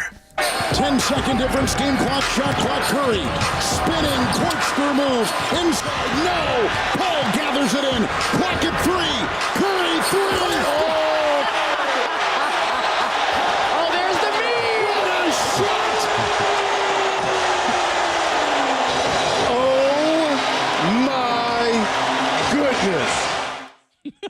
goodness. That is great analysis. Yeah.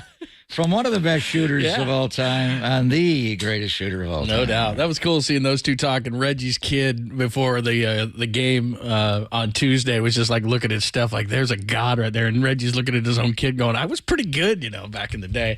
Just ask Spike Lee. Thanks for joining us, Pop and Lund, on a Thursday as we're live from Levi Stadium, but we got to talk Dubs. This was really cool, and we love getting Brandon Payne on all the time, who's been training Steph Accelerate Basketball for years and years, and he and Tom Tabstra did 17 minutes on the moonshot the other night, so we wanted to talk about that it all? as well. I thought it'd be a 17-hour video It's from awesome. our guy Brandon. And Brandon joins us courtesy of the Umagaw line. How are you? Doing well, guys. I appreciate you having me.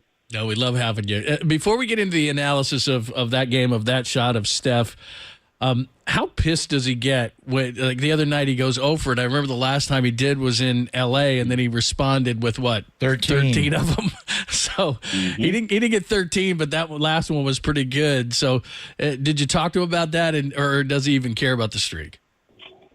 No, we talk about it just briefly. The one thing I texted him after the game the other night is just one of the most impressive things to me is just how tough he is, because the two times that's actually happened in the past, 7, 8, 9 years, he's responded with something incredible the next game. And I think that speaks to his toughness. And, I told him in text message, what makes him so special is he possesses a toughness that only a select few that have ever played this game had. And I think that really separates him. I don't know if he gets the credit for that toughness that he probably deserves, but to me, it's just incredible to go from having a night where you knew you weren't very good, you knew you didn't play well, and responding against probably the best team in the NBA right now in a way that he did. I think that it not only does it speak to his toughness, but I think as a team, they found some things the other night. I think they found a lineup that was really good, and I think that's there was a season-changing win. And it all started with his toughness and how he was able to put one bad game behind him and move to the next game. Man, he had a battle in foul trouble. He played most of the last quarter and a half with 5. They took him out, but he came back in the fourth early, and he did his thing. And just take us through the play and the rebound, Trace Jackson-Davis back tapping it out, Chris Paul getting the rebound, the insane cross-court skip pass that he throws with the shot clock, and he checked the clock to see it was at 4. He's looking for Steph the whole way, Brandon, the on-time, on-target to your guy who was just already shooting the ball before he even catches it. He got rid of it in one split second to get it away from Derek White and on time, and, the high loft, the whole thing. Just you could take 17 minutes if you want. Take me through the play. Well, you hit on a bunch of it right there. I think that it was a complete group effort there. I said, when you look at how that particular play started, obviously Steph wanted to try to get Horford in a high ball screen, so he waited up in that top right corner. You had Kuminga holding Tatum down in the dunker spot because he is obviously a lob threat once somebody gets into the lane. So that was a very vital part of that. Having him there, being that lob threat, was important to holding the defender there. You had Holiday was guarding Chris Paul, but he was off. He was at the nail. But he still had to be aware of where Chris Paul was. So that kind of held him in place. And at the top, obviously, you had Clay with Jaylen Brown on him. So, everybody on the floor played a role in spacing that action. And then, Stephen played a role too. So, coming off the ball screen, he kind of stumbled. He didn't get exactly to what I thought he wanted to get to, trying to get Horford to open his hips, and he did. But the stumble that he had coming out of that ball screen allowed Horford to do a really good job of recovering. So Horford kind of beat him to the nail, which forced him to spin back The thing that I loved about this is Trace Jackson-Davis staying involved in the play, even though he set that screen so high. Him staying involved in the play when Steph had to kind of throw that ball up and just getting a piece of it that allowed it to pop out to Chris Paul, that was huge. I think Trace's energy and the things that he's done for them the past few games is really big and is going to be great for them moving forward. But then Stephen staying on his feet, he took some contact, stayed on his feet even though he popped out of bounds. He immediately relocated to the open spot. Chris Paul, being the pro that he is, being the precise pro that he is, located him, saw that he didn't have a direct line to pass it to him, so he threw Stephen open. So we talked about in that video how you saw Stephen start at the R or the A, I believe, in the Warriors on the sideline and finished up at the S. So he shook up out of the corner there. What Stephen did that was so impressive is his hips never left the basket. So his hips and his feet were square the entire time while he was moving to the ball. Chris Paul threw an absolute dart, a strike right to the strike zone, and it allowed Stephen to go right up into his shot. Even though it was a contested shot, he had to get it up and out quickly. Everything that led to the shot, from the movement to the pass to the timing of the lateral 1-2 step that went into that shot was absolutely perfect. I knew when the ball hit his hands that was probably going in, and it did. And that shot couldn't have entered the basket any more perfectly than it did. So, but all 5 players on the floor played a big role in that shot happening. And that's important. Guys have to understand that even when the ball's not coming to you, you're playing a big part in creating opportunities for your teammates. And that happened for them multiple times in that game. And I just think that fourth quarter in that overtime was a game-changing 17 minutes, season-changing 17 minutes that's really going to propel them forward. They've got 2 winnable games coming off of a few wins now. I just see things getting better and better and better for them at this point. We got to get into that. What a tremendous breakdown that was. Brandon Payne is joining us. We're talking about the dagger moonshot that Steph shot the other night to wipe out the Celtics. Let me go back to, because I was at the game and I was walking down from the media section, and it felt like it was a movie. And, in a movie when, like, a ball is thrown or a shot is taken and they do the slow-mo and everybody's, they show the crowd and everybody's going, oh. And, I mean, that thing took forever to come down and kind of everybody's holding their breath, and then it went in and everybody went crazy. So for him to have the time, like you said, the setup and everything that you just discussed, but then to know, okay, I got to get this thing up there and arc that thing so high, that was so amazing. Mm-hmm. Well, I mean, part of that, even though the pass was and it was a great pass, it did take a little bit of time to get there. And while that pass is in the air, you see really good defenders. They're moving on the fly to the basketball. So, White did a really good job of, he lost Stephen. He lost Stephen out of his field of vision. But when the ball was in the air, he did a good job of moving while it was in the air. So Steph knew he had to get it up and out, because you can see the defender closing in on you as you're catching the basketball. So that was just a really high-level basketball game on both ends. You had guys hitting huge shots going both ways. And, you kind of had the feeling that it was going to take something special like that to win the game. I actually thought the shot that he hit maybe a possession or two earlier on Horford, it was a step back. I kind of knew when that one went, I was like, yeah, that's a really good sign for this last minute or two, because that's a rhythm-building shot that he hit. And then Clay hit. There was just a lot of good that was happening, and you just felt like it was building towards something special at the end, and I think that it did. And I'm just so happy for them as a group. They've been through some tough times. Things haven't gone the way that they want them to go, but you kind of feel like they're turning a corner right now, and I feel like they found something with these young guys maybe stepping into some bigger roles. It looks really good, and I think, again, Trace is bringing them some things that they haven't had a lot of recently, and I'm really excited to see how they find different ways to utilize him and the talents that he has and what he brings to the table. Yeah, the rookie from Indiana certainly helps him on the defensive end with his rim protection being so long, but on the offensive end, his ability to set a screen and roll off the screen and open it up for the shooters coming down the stretch is different. And when he's not on the floor and you don't have Draymond with that high drag, Brandon, they don't have great screen setters. Looney can set one. It just seems like Saric can pick and pop off of it. But it seems to me that Steph is playing differently this year, where they're asking him to win off the bounce more. The end of some games, he's going 1-4 flat, essentially. He's trying to take Kawhi Leonard off the dribble, and Kawhi's so long, and he's the claw. he had a pitch to Draymond in the left corner for a 3 in L.A. Is that something that is actually happening where because of the screen setting not being around there, Steph is so good off the ball, movement, relocating, and all that, but it seems like he's changed his game more, and he's being required to win off the bounce more this year?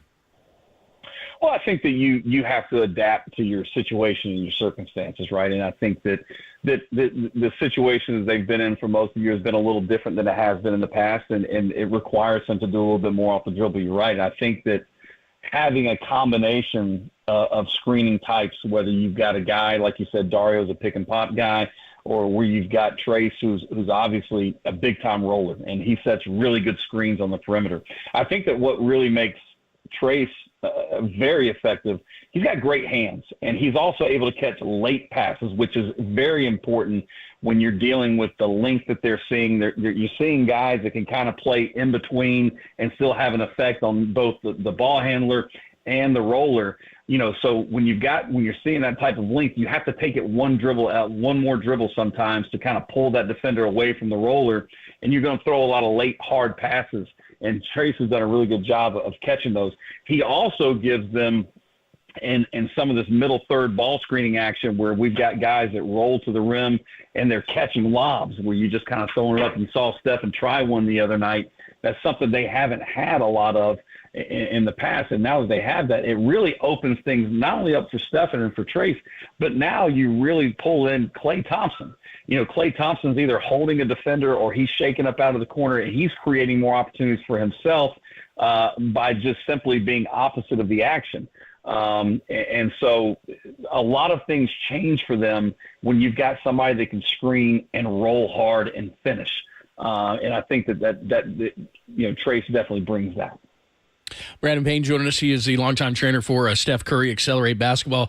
I had the good fortune of being at the game and going in there early and watching Steph go through what you've seen a million times. But what really gets me with him is that it's just before 4:30. He goes through everything. He's off the court before the doors open now.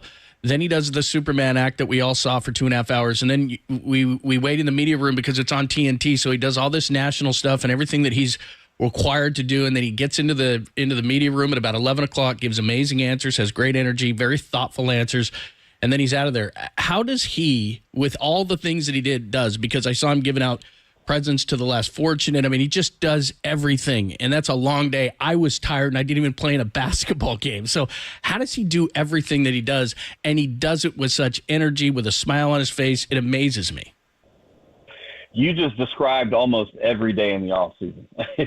It's he has so many things that he has so many commitments and requirements, both, from a player standpoint, from a business standpoint, and obviously he's a husband and a father. He's got family. He just possesses a level of energy to which I've never seen before. But it's all based off of his desire to be great at everything that he does. And whether that's, doing things in the community, whether it's being a basketball player, being a father, being a businessman, he has a desire to just be great. And he's a pro about everything that he does. And so, I can promise you he's a lot more tired than he looks. He's a lot more tired than he's letting on.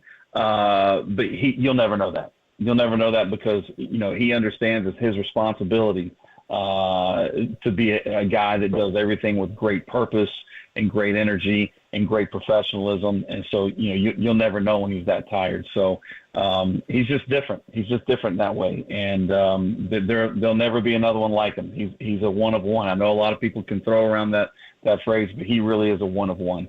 And he's just a special, special player. And I really hope that the fans in the Bay Area are really, really enjoying every moment they have with Stephen Curry. Well, they enjoy it, not only the 48 minutes of the basketball game, but the show before the game when he comes out with Bruce Frazier and goes through the 2-ball and all the shots, and he's making logo shots at a very high percentage. Like, what is he doing?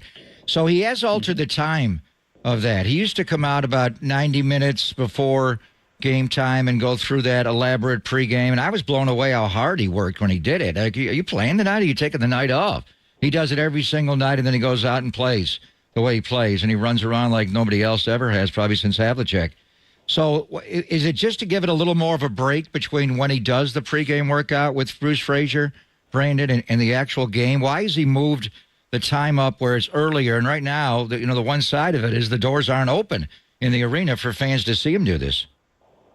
Yeah, that's one thing I haven't even spoken to him about that. I know that I can tell you this. He is baseball level superstitious about some stuff. So if things weren't going exactly the way he wanted it to go, he's going to change something up. And if it goes the way he wants it to go, then he's going to kind of ride the wave of the change for a little bit longer. So I don't have a good answer for you on that. I haven't spoken to him about that or asked him. But I can tell you, if something wasn't going the way he wanted it to go, he's going to make changes. I don't know if you've ever seen him change shoes on the sideline. He does that a lot when things aren't going well. He's just that kind of guy. When if something's not quite right, he's gonna change it up and see if he can make it right quickly. So I think that might have had something to do with that. And then again, you're right. There's a high volume that he's going through when he goes through that pregame, the pregame work that he does. So having a little bit of extra time. Have a little bit of extra time to get body work. That could all factor into that, but I haven't talked to him about what the exact reasoning was. Brandon, I know how you feel about him, but I thought it was cool because after all these years of what I thought was not fan disrespect, coach disrespect, but players around the league for some reason I don't think respected him at a high enough level. And so especially guys who played the game. So Shaq came out on that TNT broadcast that night and went home and watched a little bit of it and said that he now considers Steph Curry one of the greatest of all time. Not greatest shooters, not greatest point guards, greatest. And with that conversation of a Michael Jordan, a LeBron, a Wilt, those kind of things. What are your thoughts when you finally hear a guy of Shaq's level say, look, let's not say point guard, let's not say shooter, let's just say of all time? Yeah, I say finally somebody's seeing what I'm seeing. It's somebody seeing the same thing I am. To me, he is one of the greatest players that's ever played this game, and he's got a lot left in him. And so there's a lot more to be done before he's finished, but he's only getting better. He's only figuring out more ways to be effective. And to me, that's the mark of somebody that's truly great, because teams have come up with ways to affect him. Teams have defended him in a lot of different ways, and he keeps coming up with answers every single time. Some teams have had some really early success this year, showing him some different looks and showing him some different types of length and showing him different coverages, and he's already starting to come up with the answers for that. So, I think that's truly the mark of somebody great is you kind of adjust your game not only with the way the sport is moving, but also from game to game, how teams are defending you. And he's a winner. He's a great shooter, great player, great teammate. He's everything you want in a basketball player. He's everything you want in a leader. And to me, everything about him just screams greatness. Nothing good about him. Everything is great. And so I agree. And I think that it's high time. And I'm glad that Shaq said that. I think that people should start looking at him through that lens, and not just as a point guard, not just a shooter, but he's one of the greatest basketball players that has ever played this sport, period. And he's not done yet. Tell Haberstroh we got 18 minutes out of you, by the way, Payne. We beat the record. I'll let him know. We beat the record. I'll let him know. No, that was a great breakdown. That was fun to watch. And you deserve, I know Steph was blessed with God-given ability from his mom and dad, but the work ethic he has and the combination of you two together, he is one of the greatest. So congratulations, Brandon. I appreciate it, guys. Thank you very much. Talk to you soon. Thank you, man. Thanks. Good guy. It's great stuff. Boy, he got into that shot, didn't he? I mean, how many times do you think he watches he coaches his kids team, so I think Can you imagine what his kids are doing? That's why it's not just Steph. He's not just teaching them how to shoot the ball, and he's not, there's some workout guys, conditioning guys. He knows the game inside and out where he's able to help him. And it's all the thought that goes into it. It's amazing. But he's putting on a show. We're talking about Brock Purdy and CMC being MVP. I know they're only 500, but is anybody in the league playing better right now than Steph Curry? And as far as valuable to his team, how many wins would they have if Steph Curry wasn't on his team? Back to the 15 and 50 days. Eddie? Would they have Eddie? I mean, my God, man. There's no more valuable player to his team than that guy. That's true. All right, we'll talk to Tim right at the top of the hour in about 10 minutes. We'll flip it over to the 49ers and the Ravens. We've been deep diving on the Ravens, so we got a lot of good stuff to get into with Tim. And he's been going over the boards and looking at the film, so you do not want to miss that at the top of the hour. It's Pop and Lund live from Levi's, only here on the Sports Leader.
Listen to the sports leader anywhere, anytime. Download the all-new KNBR app. Now back to Papa and Lund live from the KNBR Casino Matrix studio. Casino Matrix progressive jackpots are here. Where are you? Just drop in. Please play responsibly. 1-800-GAMBLER. Well, at the end of the day, they're going to play off, I think, what I said. They're going to want him to throw, not because he can't throw. I hope people don't take it that way. The reason they're going to want him to throw and stay in the pocket is because then they can stay within the structure and discipline of the defense they've practiced all week and feel that they have answers. Okay, that's what coaches always talk about. Hey, we need answers. Okay, so if the play is structured, there's answers. When the play becomes unstructured and Lamar starts running around, not only obviously is he the best in the league doing that, but then the answers kind of go away. Then you're just playing on instinct. And that's where Lamar is so good. So, yes, they want him to stay in the pocket, not because he can't throw and not because he can't win from the pocket, but because then they can stay within the structure of what they've practiced all week. That's the great Greg Cosell from NFL Films. It's just to be succinct on that whole thing, and he broke it down very well. You dictate how you're going to get beat. And if you're going to get beat by Lamar Jackson, you'd rather have him throw it than run it. I mean, it's pretty simple. Yeah, but it's hella hard to keep him in the pocket. A lot harder than Jalen Hurts, a lot harder than Kyler Murray. So I think we'll go out and watch practice this afternoon, today, and tomorrow, and Tim will join us in 2 minutes before he goes out and watches all of it. You got to practice the scramble drill. That's going to be a part of practice. And Sam Darnold will run it a little bit. You got Brandon Allen. I mean, in years past, trying to remember who ran the scout team when the Niners played Lamar in 2019. I think it was Richie James Jr. I think you're right. No, I mean, he's this guy, and you don't even have to throw the ball. Just get an athletic guy to run around and plaster. I mean, the Philadelphia game, one of the things they did so well, because Jalen, they wanted to squeeze him down, but Jalen was, the one time he held the ball like 6 or 7 seconds when he finally fell down and A.J. Brown was getting held by Ambry. He didn't go to the corner. I mean, God, how long did they have to cover? Well, do you know how long Lamar is number one in the league in time to throw, in release? 4.16. Because he scrambles around. The one thing he's different than Jalen is he keeps his head up and he's looking to throw. He'll spin all around a 360 out of it, and then all of a sudden he'll pop pass it. That's why he's still not an incredibly accurate thrower. He doesn't need to be, because you get busts. So what Greg Cosell is saying is correct, but you also have to practice these long plays where your corners have to plaster, which means you stay on the receiver in the scramble drill. If Odell Beckham Jr. runs something short, you know he's going to go deep. You just got to get on him, and you got to stick to his body like plaster. And they did a great job against those Philadelphia wide receivers. It's going to be a challenge because Zay Flowers is tough to deal with when he's running the route, and when he's off the page and doing a scramble out of the slot, he's really difficult. But they've got to practice. This guy is just so different. That's why I think partly he's 19-1 against the NFC in his career. The only team to beat him was the Giants last year. So if you don't see this kind of attack, and we just did see it with Philly. They have kind of the same concepts of the RPO game, and that's what they did a lot of with Greg Roman. But with Todd Monken now, John, it's a straight back passing game. There are times he's not play actioning, and he does it mainly out of the shotgun, but he'll drop out of the shotgun and go through his reads, and he is a better thrower of the ball from the pocket. He has receivers that can win. Isaiah Likely, a tight end, as we talked about, really can run, and he's got a good trio. Actually, 4 good receivers. Odell Beckham Jr., Zay Flowers, Rashad Bateman, and Nelson Aguilar are all good route runners. And, we'll see what they do with the running game. But to Greg's point is, yeah, you'd like to keep him in there, but let's be honest. He's going to get out of there. It's really hard to keep him in the pocket. He is.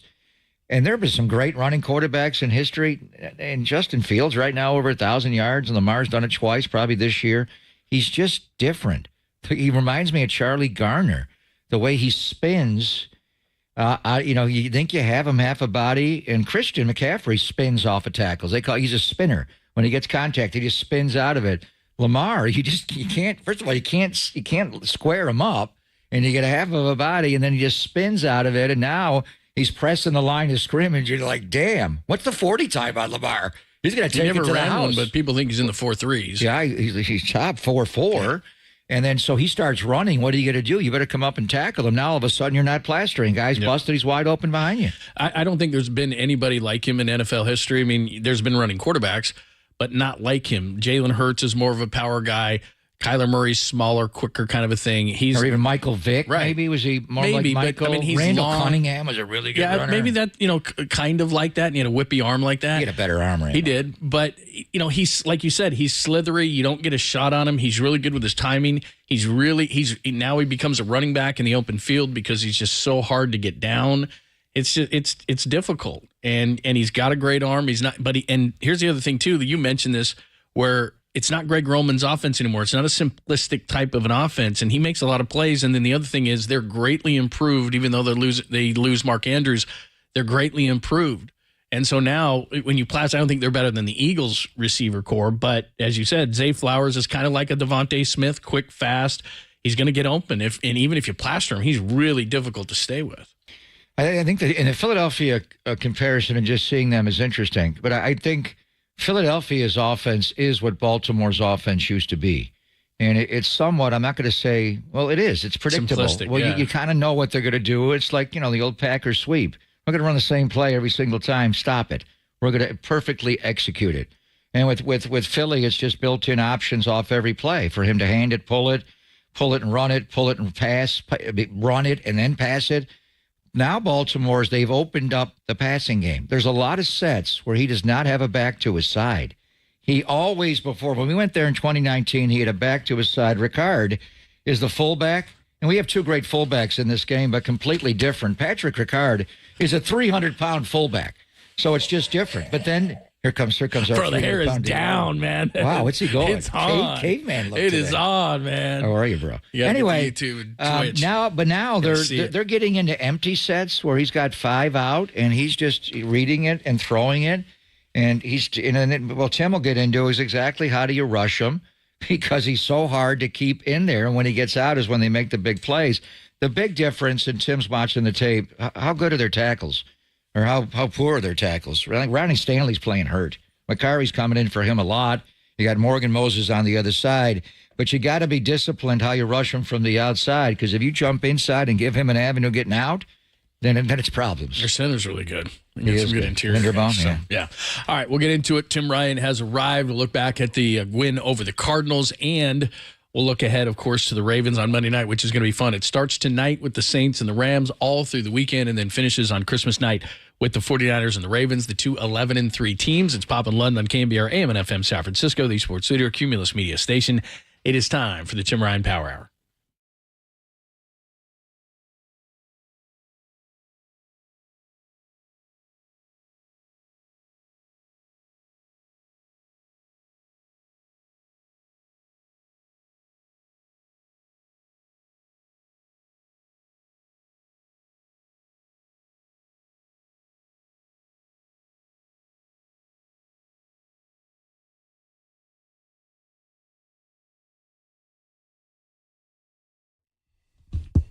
What's up, bro? Johnny Lund. What the hell are we doing on a Wednesday doing this show? It's install day. What are you guys doing? Wait a minute. It's Thursday. You got me very confused. No, today's Thursday, but it's a Wednesday. It's a football Wednesday. You want me to show you but it's really a football in Thursday. that building, it's What day Wednesday. is it? Yeah. What day? It's Wednesday. It's Lamar Day. It's Roquan and Queen Day. Yeah. Well, let's make Sunday Brock around the clock day. Monday's Monday. See, the game's Monday. Yeah. Well, Now, Sunday. you're See? already Now, now we're all screwed yeah, up. you're We're right. all You're free. right. You're right. We'll show up on time. We'll be there on Monday night. All good. How you guys doing? Yeah, good. Doing man. Awesome. Great. We're doing Yeah. great. Just Did you get a hat and a T-shirt? don't even get me started. Texted Jay. You knew what texted you were Gilby. doing there. Did you ask that because you knew you'd like Look me at out? the smile on your face. You know I it's gave all my in I there. gave my hat away to Mike Holler. Mike Kohler, right. You gave mine. Got my hat, bro. You're good, I'm all man. no, but I'll give you my hat, Mike. Is You that can have Mike's mine. hat? Yeah. Yeah. They're in hot demand around here. Why wouldn't they be? It's, Sure, I thought. I'm sure Dre Greenlaw will give you his. He's like tired of the he doesn't division. want it. Well, he's tired of the. I mean, gonna they interview won him. a Super Bowl winning. I'm Sure. going to interview Yeah. him tomorrow. So Enough of these division championship I only shirts. brought one hat and one shirt Yeah. because I thought coming here to get the T-shirt, it's a lock. I'm going to get one. But Well, we'll get one. what a great to cross that threshold, and we all know you want to get to the playoffs, you win your division. That's step number one. Now there's still a lot at stake with the number one seed being still on the docket, and the 49ers in control of their own destiny, which you absolutely love. But this team won't be satisfied until there's a party with Lombardi. We know that. We know what the expectations are. These players know what the expectations are. These coaches, the way they grind and prepare.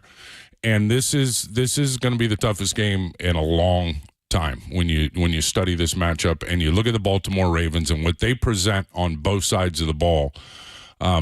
They are a very good football team, and it's not just all Lamar. He, without question, is the MVP of that offense. They've been able to endure some significant injuries. The Mitchell one, the latest one, and feels so bad for him. What a year he was having. That was ugly watching that in the game against Jacksonville. But they're solid. I mean, they're so much better to me. And we haven't seen them since 19, so I haven't watched a whole bunch of them. I've seen them when we've played night games and tried to watch them as much as possible. There's no doubt they're a better passing team than they've been. And they got 3 new wide receivers when you look at them. And Odell sat last year out. He comes in, and DeCosta did a great job procuring that talent, getting him on the roster. You look at Bateman, and he's healthy, but going and getting Zay Flowers in the draft and bringing him aboard, that guy is different now. He's not real big, but he is tough. He is quick. He is a route runner. They use him in a lot of gadget-type plays out of the slot. They multi-align him.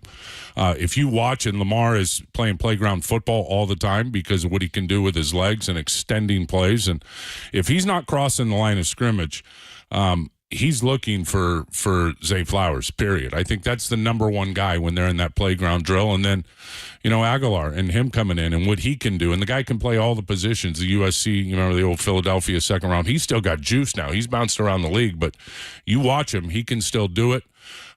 They want to pound it. They want to run it. They're going to run it. I mean, every year they're up near the top of the league in running the football.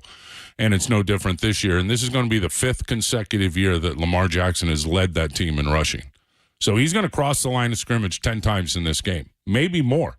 Some of those will be on QB scrambles, but they've got all the zone reads, all the zone read with power looks in front of it, pulling guards, power O's, all the stuff that will challenge a defense. And I think one feather in the cap of the 49ers is they've played enough of this style, certainly recently with the quarterbacks that they've faced. And I know Coach Wilkes has the calls, has the I call them zone read stoppers in terms of the scheme. He'll have those dialed up and ready to go. And then I think at the end of the day, as you said, how do you rush Lamar?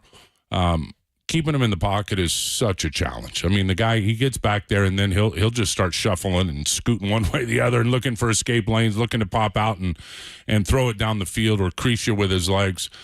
I've studied a lot of the AFC teams and teams in his division and how they play him. And the teams that have had success, you got to send a 5th rusher. I think you're terrified to do it because you don't want to play man. Certainly with 6, if you send 6, you're going to play in man coverage behind it. And what do great running quarterbacks do? They diagnose the man coverage. They see the rear ends of defensive backs sprinting down the field, and they know there's nobody there for them, and they take off and they get you for 15, 20, 30, 40 yards. I think you got to have a controlled pressure package, but I think you got to send pressure at Lamar Jackson. He's going to run anyway, whether you do or you don't, and he's usually going to make that first guy miss. So we'll see what the pattern is of Coach Wilkes. But congratulations to the team on the victory. The offense was outstanding. Obviously, the playmakers on this offense, and I mean, if you can get them to bust coverage, Debo's like first on the scouting report or first page or second page, depending on how you look at it, and how they dropped him on that first keeper, and then they dropped Christian McCaffrey on the out and up on that big play.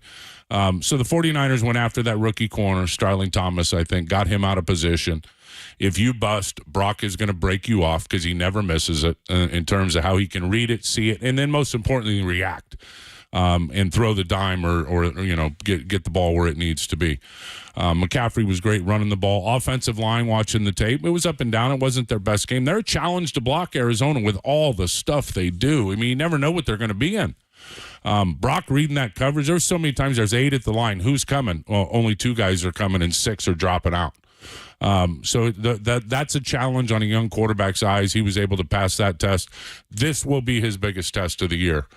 This defense is nasty from top to bottom. And the coordinator, Coach McDaniel, is like a Rolodex, the way that he's rolling those looks through there and fire zones all over the place and showing this and disguising that and simulating this pressure.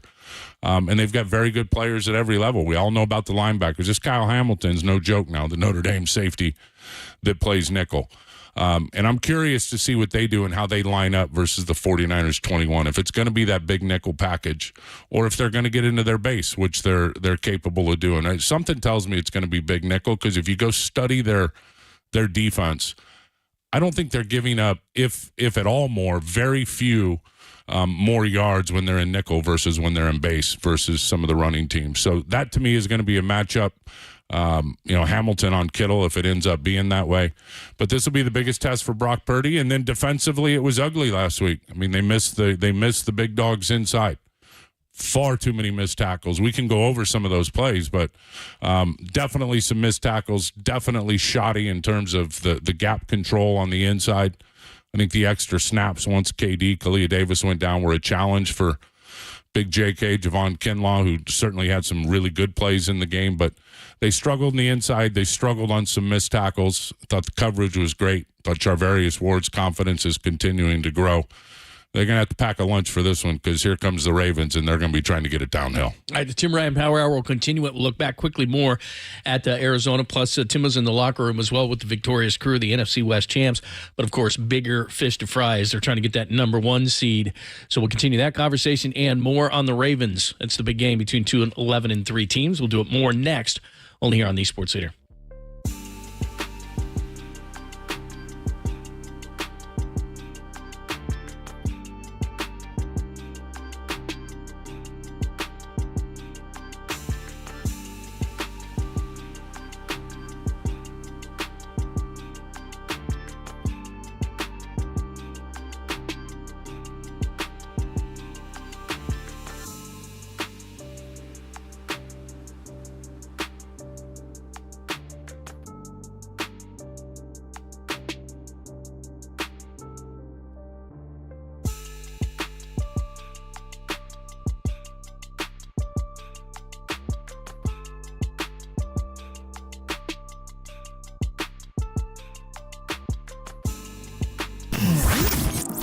is what's trending now. Trending now.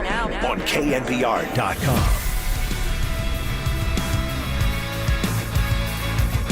How do you contain Lamar Jackson? He's the MVP, at least, of the Ravens, if not the league. Brock Purdy. That story and more trending right now on KNBR.com, the new KNBR app.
Tim Ryan's Bull Rush continues with Papa and Lunch.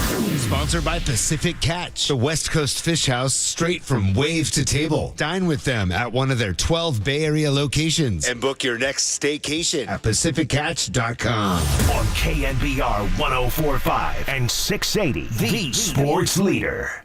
Arizona's moved out to the 39. They give it to Connor on a sweep. Cutback run, big hole midfield. Niner 40. Connor all the way inside the Niner 30-yard line. He's run down from behind by Diamador Lenore to save a touchdown.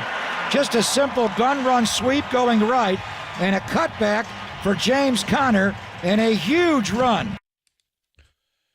That was last week, 45-29, but the bad news, 234 yards rushing, including a couple of 40-plus yard runs for the Cardinals, and a lot of it attributed to those two big guys, Hargrave and Armstead, being out. And we know what the Ravens are going to do. The top two teams in terms of rushing attempts are the Ravens and the 49ers. Ravens are number one in the league in rushing yards at over 157 a game, and a lot of that is Lamar Jackson, of course. But I don't think they have to watch the film last week against Arizona to know that they're going to attack the middle of this defense. So what's going on with that? Well, and another big back in Gus Edwards, and that's the difference now with James Conner. And I got so much respect for that guy in the way that he runs and his patience and his size at 233, 234. And all the vision and everything that goes with it. First of all, his O-line played pretty good. That's a better O-line than people think in Arizona. And part of it is, I think, the culture, and Pop, you and I talked about this, of they're trying to get that culture flipped down there. And if you notice and look around the league and look around this division, teams want to play like the 49ers. The Rams have flipped. Their O-line, actually, they strained to finish now. And that back they got in Kyron Williams, it's the same in Arizona. These guys are playing through the whistle. And that sounds like obvious. Well, everybody plays through the – not really when you watch the tape. And I mean, it's all by all means necessary. They're going to try to get their block. So, A, give them credit. B, I think Kinlaw was a little bit winded, having to play extra snaps. That one, he's on the backside. He's a B-gap player. And they're running a combo block. And that gaps move. They move along the line of scrimmage. You've got to stay in that moving gap. He backdoored it, and it ended up he lays out to try to make an arm tackle. Even though the ball was out to the right, 6 yards or 4 yards outside the box, it still ran through the backside B gap, if that makes sense, because of the way the whole O-line's moving. So J.K. needs to stay in that gap. And because he backdoored it, now it's just an arm tackle, and you're not bringing big James Conner down with an arm tackle. Period. And then too many missed tackles. And part of that, again, Arizona's offensive line, they're blocking guys off of tackles, like the 49-yard touchdown in the fourth quarter. Same concept. D tackles get pushed out of their gaps. Well, TY on the front side on a combo block. JK loses his moving B gap or A gap, whatever it was, on the backside. But he's still going to have a chance to make the play. Fred does what he's supposed to do, triggers up to the line of scrimmage. Demercado comes through. Fred's got him, but the offensive line, Froedhold, is still straining to block Fred Warner. So the combination of Kinlaw trying to lay out and get Demercado down from behind. Well, Randy Gregory almost tackled Kinlaw from behind because he's trying to get in on it. So they both drip off. Then Fred gets blocked off. And then there's 3 other players, because of the scrum, they thought the play was over. Dre Greenlaw was like, he was tackled, I think, in their minds, because you couldn't see. It was just like a cluster at the line of scrimmage. Jair Brown runs up. He's a little guy. I think he's tackled. So everybody throttled down. Yeah. Tashawn comes up. He's throttling down everybody. And then all of a sudden, here he comes squirting out. Now he's off to the races. So all of that stuff can be cleaned up. By the defensive line, by the linebackers, by the safeties in terms of being mindful of those gaps. But it's going to be a challenge because you look at Baltimore, the center is, I think, outstanding when I watch the tape. He's a young center. I think he went to Iowa. I think he was a first-round pick, right? He was a first-round pick. He's a good player. He's definitely a good player. I think you can take advantage of their guards. They're good. Zeitler's a good longtime veteran. John Simpson was with the Raiders, started some games for them. I hope the Hargrave Digger plays because I think he can take advantage of that. Ronnie Stanley, you're right, does not look the same. He's been a great player in this league for a long time. His knee injury and what he's been, I think it was an ankle the last couple of years. This year it's the knee. And you can see it on tape because he can't drop that anchor. Remember when Trent's ankle was hurt and he was having trouble with Jacksonville, like dropping the anchor against Brian Allen, like get in that Cleveland game. And so that to me is the area you've got to be able to attack these guys. But it's a lot of the same runs. It's a deep menu of runs.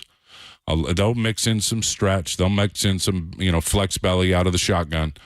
but it is all about the power game with down blocks and pullers and the power O, the gut play where they're pulling the inside players, which Arizona had success with. So at the end of the day, if the 49ers cannot stop the run game by the Baltimore Ravens, to me, this is going to be a shootout game. There's going to be a lot of points in this game. Who can run the football on either side of the ball is going to be the key. So I love right after the game when Tim's fired up and he gets out the all-22 and we start watching the game back, and I just sit there and watch and listen. And this guy, we got to do that as a football hour one week and just go through it. Remember during the pandemic we used to Zoom. Don't give him any ideas.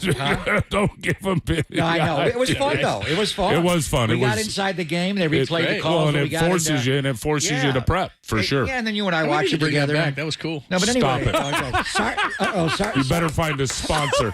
You better find a sponsor if you're bringing that back. Sounds like the tarmac, what do you guys call that? Find a sponsor. We'll bring back the tarmac.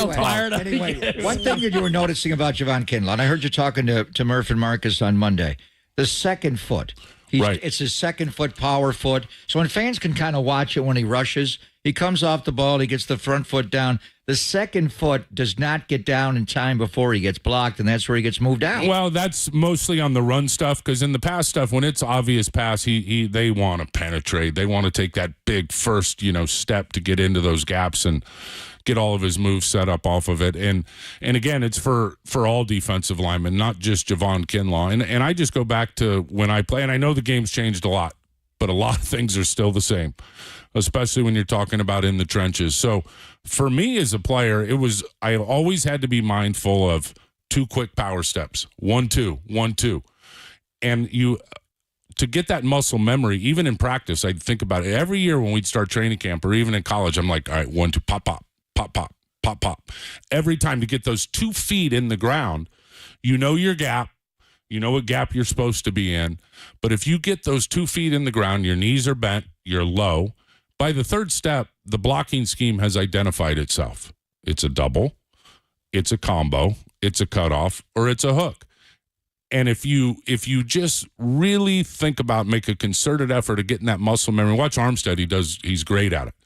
1-2, you get 2 in the ground. Now you know what the block's going to be because it's ID'd itself. Now you can react with your third step and then start playing off of it.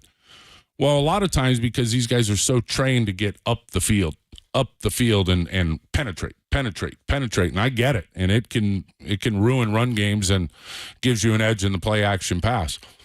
But if, for example, Javon, if he takes too big of a first step, and if he's winded like he was, I think, in the game the other day, then that second step is either up in the air, and now what are you going to do on one leg?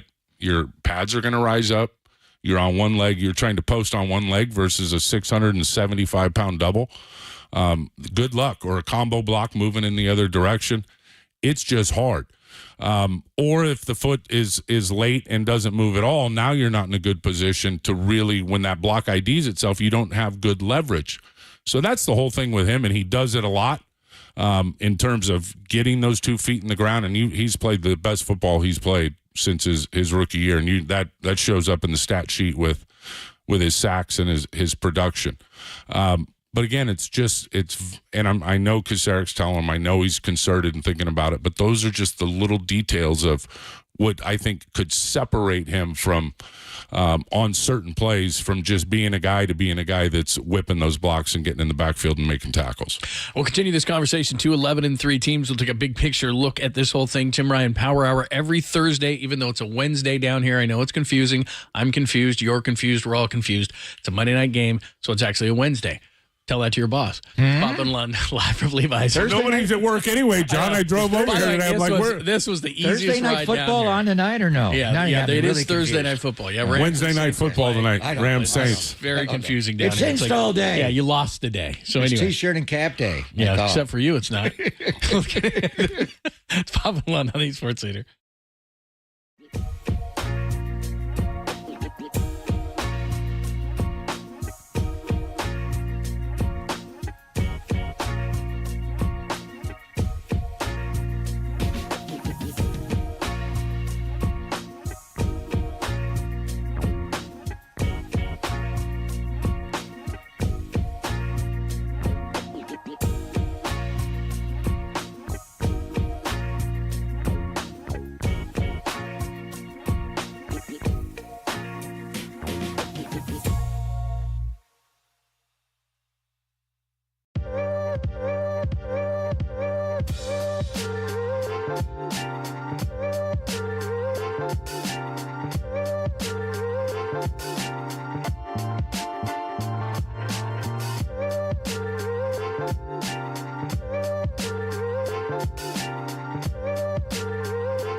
back to Papa and Lund and Tim Ryan's Bull Rush. Oh, my goodness. You talk about a tidal wave rush? Sponsored by Pacific Catch, the West Coast Fish House straight from wave to table. Dine with them at one of their 12 Bay Area locations and book your next staycation at PacificCatch.com. This is KNBR 104.5 and 680, the sports leader. Opening drive, Purdy under center now. McCaffrey going to take a toss. It's 19 toss going left. And he's able to turn the corner, first down and more. And he's banged out of bounds by the corner. Starling Thomas, after another great run by McCaffrey, gains 26 yards. Thanks for joining us. Tim Ryan Power Hours. We get you ready for Monday night Ravens and 49ers game of the year. 2 11-3 teams. 49ers already have the NFC West, but clearly want that number one seed and win 2 of their final 3, and they get it. Tim Ryan in the house. So let's look at the reason we played that cut is obviously if we look at common denominators, when Baltimore loses in 2 of their 3 losses, Cleveland and Indianapolis, you had Zach Moss go well over 100 and Jerome Ford go over 100. So obviously key to the game. Let's run right out. Yeah, and that's certainly one of, they don't have any weaknesses, and I wouldn't say that's a total weakness. They're 10th in the league in rush defense. But they have not been as stingy as they are historically. I think they're at 4.3 a carry this year, and I think last year they were under 4 yards a carry for the whole season. Now there are other areas they've supplemented and gotten better. Their rush and the passer better than they did last year. They got 50 sacks. That's number 1 in the NFL. Their pass defense is light years ahead of where it was last year. I just looked at the numbers from last year. They were 26th in pass defense last year. I know Lamar was hurt in December, and that put him behind it. They're the 7th ranked pass defense this year. So I think moving Kyle Hamilton to full-time safety and still letting him run that big nickel package has been good for them. Obviously, Geno Stone has got great vision off the post with his 6 interceptions, but there are areas I think where you can attack those guys after you catch the football. They don't give up a lot of big plays. That's probably at the end of the day, other than running the football, limiting explosives will be a huge number in this game. I think Baltimore is 2nd in the NFL allowing plays at 20-plus and runs at 10-plus. 49ers are the most explosive offense in the pro game by a long shot. And that obviously is big fuel for them. But they've got to be able to run it. You got to be able to pound it at them. You got to be able to run it north and south downhill. The McCaffrey run at Arizona. And you and I were just talking on the break. It was the 39 toss, getting him out on the edge, and the way that it was a great block by Trent and everybody doing their thing. Aaron Banks, Kittle, but the way that he split Kittle and Charlie Warner on their blocks, as soon as they split, he split right in between them. And it's a bit like Brock Purdy in reading and reacting to coverage and processing the information in real time. There can't be anybody better in pro football right now, and he's one of the better ones I've seen in McCaffrey, how he processes the blocks in real time and then makes the right cut almost every time. And then obviously everything else takes over, his ruggedness, his vision, his burst, but it's that processing that information is what he does so well. So I think you got to run it at him. I think you can, as good as Madu Bukwe is, and he's had a breakout year with 12 sacks, Urban, the other defensive lineman's been there for a while. They'll put other guys in as well. They'll invert some of their edge players in there on their 3-4 stuff. I think you can get movement from what I've seen on the tape. You can get movement on those guys in those double teams, and I think the more you can get a guard in the box on Roquan, who's a great player, and that's who leads this defense now, Roquan and Queen, in particular Roquan. But if you can get a double tight ends, ace double, and get a player, a guard on one of those guys in the box, you got a much better chance than trying to get it out on the perimeter when they're running the alleys and just chasing those things down with all their run-throughs. And they play a bit like Cleveland with their aggressiveness in those linebackers. And if they see it coming, their linebackers and safeties are just going to hit the alley on those perimeter runs. So I think you got a better chance of blocking them north and south. We'll see what the plans are going to be, but I think it's critical the 49ers run it, and this will be the biggest test of the year for Brock Purdy with all the stuff that Mike McDaniel does and the simulated pressures, the different looks, play a lot of man on big downs, and they've got the ability to do it. And we haven't even talked. Look, Marlon Humphrey is their marquee name at corner. He's had some injuries, so he's been a little bit challenged. He doesn't look like one of the most dominant corners in pro football like he's been, I think, for 5 or 6 seasons, but before this year. So I think he's still trying to figure it out with some of the injuries he's dealt with. The other guy's pretty good, though. Brandon Stevens. And he's played a little bit of everything. He's played safety, he's played nickel, he's played all over the place, and I think they've finally settled in on him. He is very physical. He gets away with a lot. That's going to be interesting to me is how they officiate this game, what they're going to, because I've noticed a trend. I don't know, and I'm sure you have too. You've watched a lot of football. They've been letting a lot of things go on the back end versus through the first, 10, 12 weeks of the season. They backed off. They have backed off some of those, grabby DPI calls. So I'll be curious. But I think that's an area you can get after these guys is get after their corners a little bit. They are multiple. They line up all over the place. You don't know where they're coming from. They show pressure with those 2 inside backers all the time, Roquan and they're mugging Patrick all the Queen. time. And here's another thing they do like Arizona does, but at a higher level, which makes it a big challenge, and this is why I think quick game and yards after the catch has to come into play, is they'll have 7 on the line of scrimmage with 2 linebackers mugging up. Right. Well, the edge players or even the D tackles that are going to be in their fire zone. So for the listeners, you fire extra pressure, but you got zone playing behind it because you're dropping defensive linemen out. So it's not as much of a numbers advantage, and you're not in true man behind it. But they run these clever fire zones where the dropping players, whether it be an end or a tackle, they will rush and just touch, and they're going to force your protection to squeeze or change because they've got the mugs up there, and they'll have a nickel off the edge or a safety. So they're going to force the line into a certain protection. Then they take 2 steps and touch, and then they bail into a drop.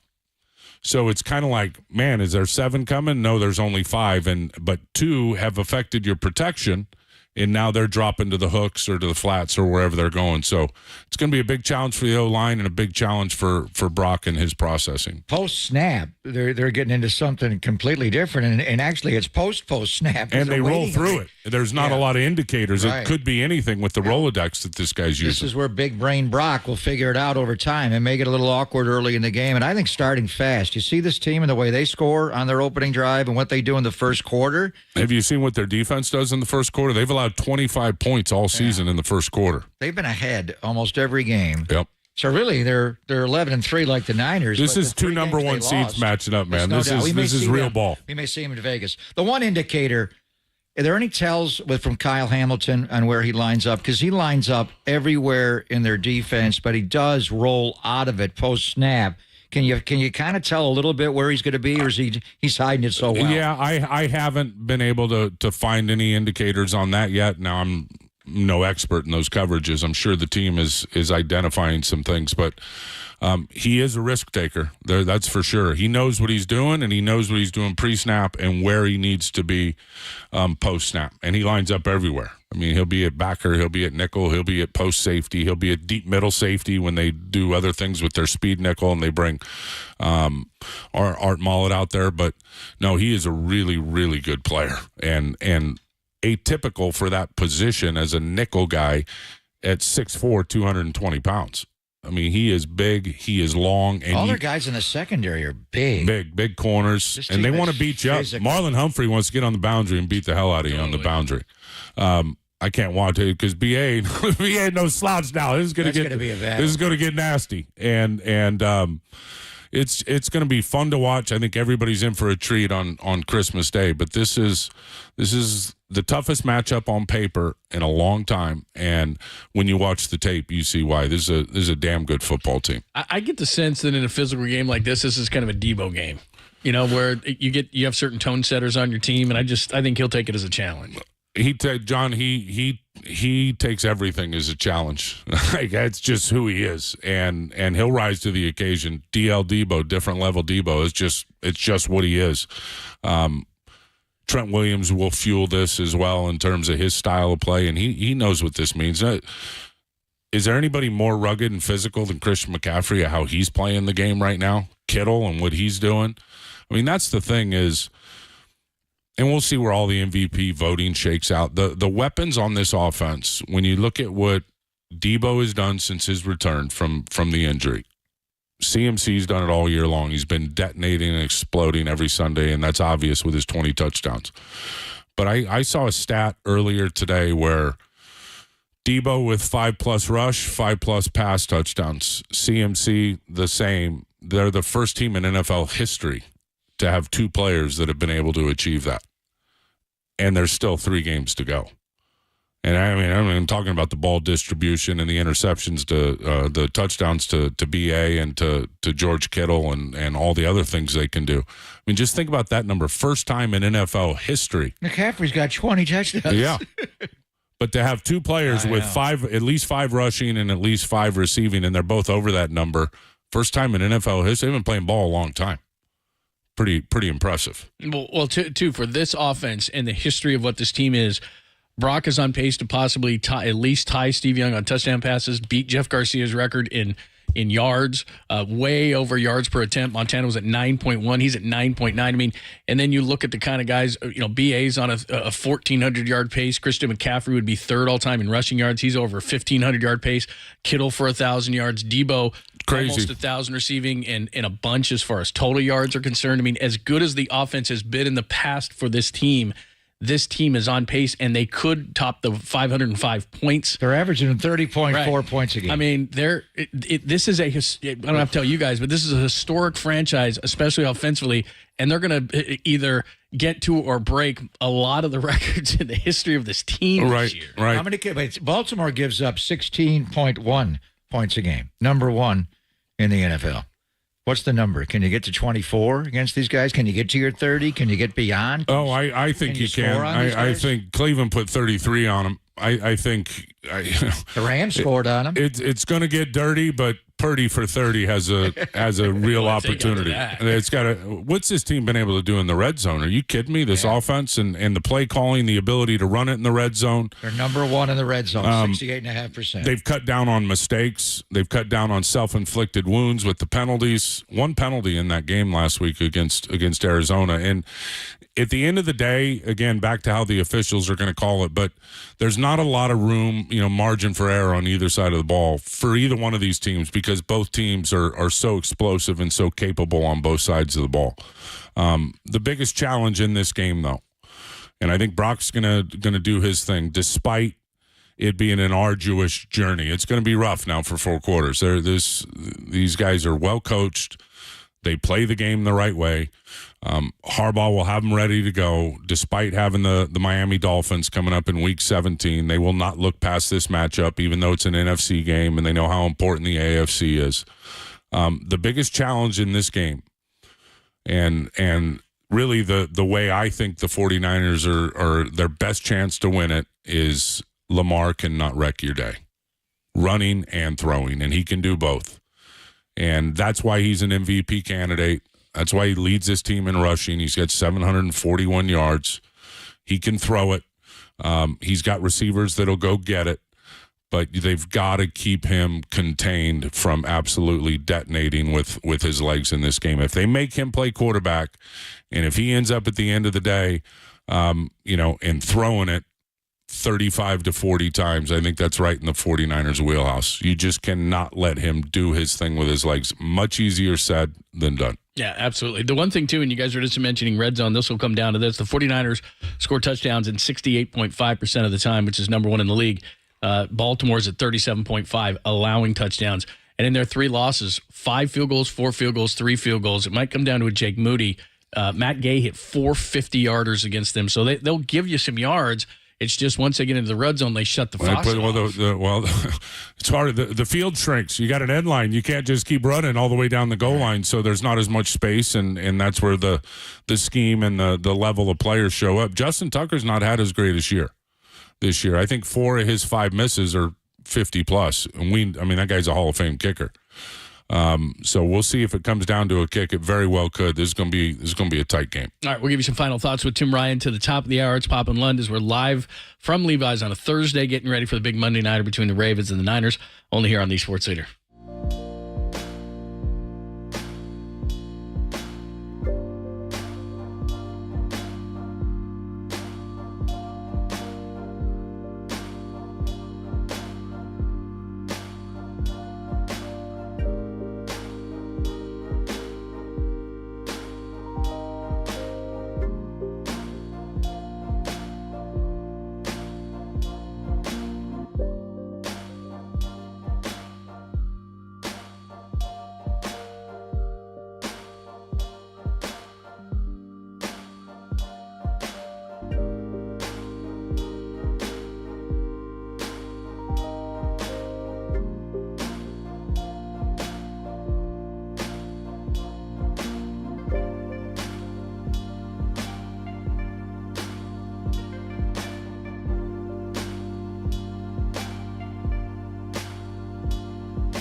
faithful. This hour, we go from snap to whistle. It's the mindset of full speed, nonstop, snap to whistle. This is Tim Ryan's Bull Rush with Papa and Lunch. Sponsored by Pacific Catch, the West Coast Fish House, straight from wave to table. Dine with them at one of their 12 Bay Area locations and book your next staycation at PacificCatch.com.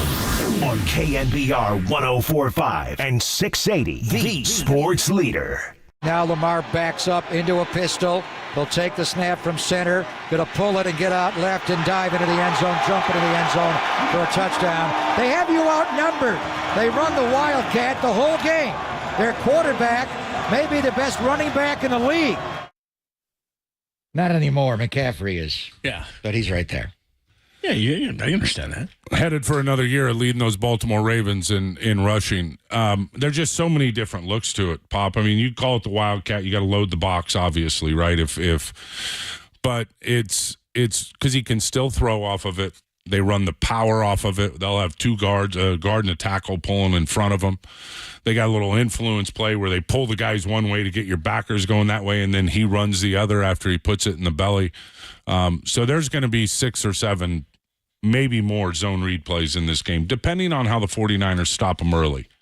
And Coach Wilkes has done a great job of continuing what the MO has been for this defense on how to stop those plays. And really the whole key is anticipating when they're coming and then making the call. Because once you make the call, and you and I know what the calls are, I'm not going to throw them out there, but once you make them, it clears everything up. Now there's no gray area for the defense. Now it's like stopping the veer option. You got the dive, you got the quarterback, no matter what. And it really clears up some of that gray area. And I think if you've watched Lamar enough, and we have over the years, guy seems like he's been in the league like 10 years, as good as he's been for as long as it's only his 6th season. Got his new deal, got all that, that pressure's been lifted off of him. But if you watch him and you shut him down early and get him to the ground on the zone reads and on some of the pressures, to me, he can start to press a little bit. He can start like trying to do, playing a little bit of hero ball, which he's capable of doing. But you can see that and you can feel it when you're watching them play. So I think you're all over it when you talk about a fast start on both sides of the ball.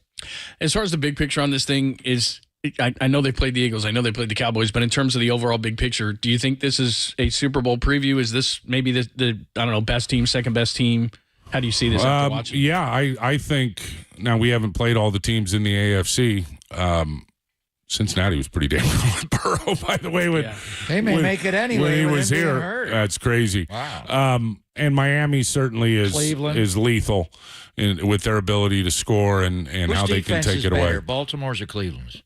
I'd say Cleveland. Especially when you talk about their ability to, when you look at Dalvin Tomlinson inside and what he did to the 49ers that day, and then the more aggressive scheme by Jim Schwartz in terms, and then more man in having the ability to do it, I would say Cleveland.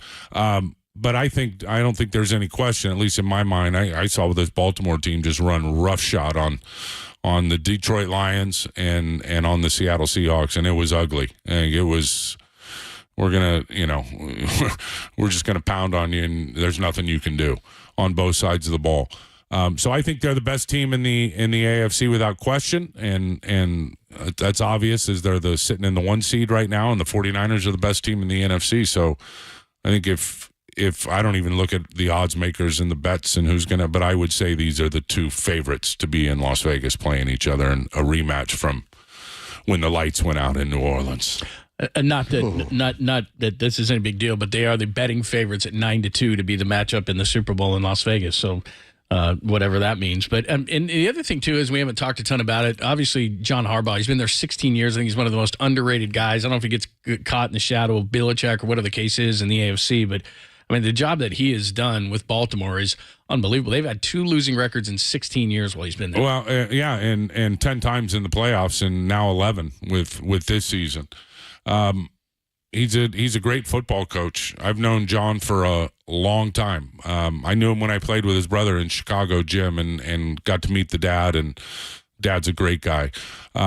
I've known John since he was the special teams coach in Philadelphia doing those games. I knew him when he was the defensive backs coach in Philadelphia doing those games. So he's been around. He learned from Andy Reid, on in terms of how to be a head coach, and he's just so consistent. It's just he is a damn good football coach, and I think hiring Todd Monken was a big hire for them. They went and got him and kind of changed things up a little bit.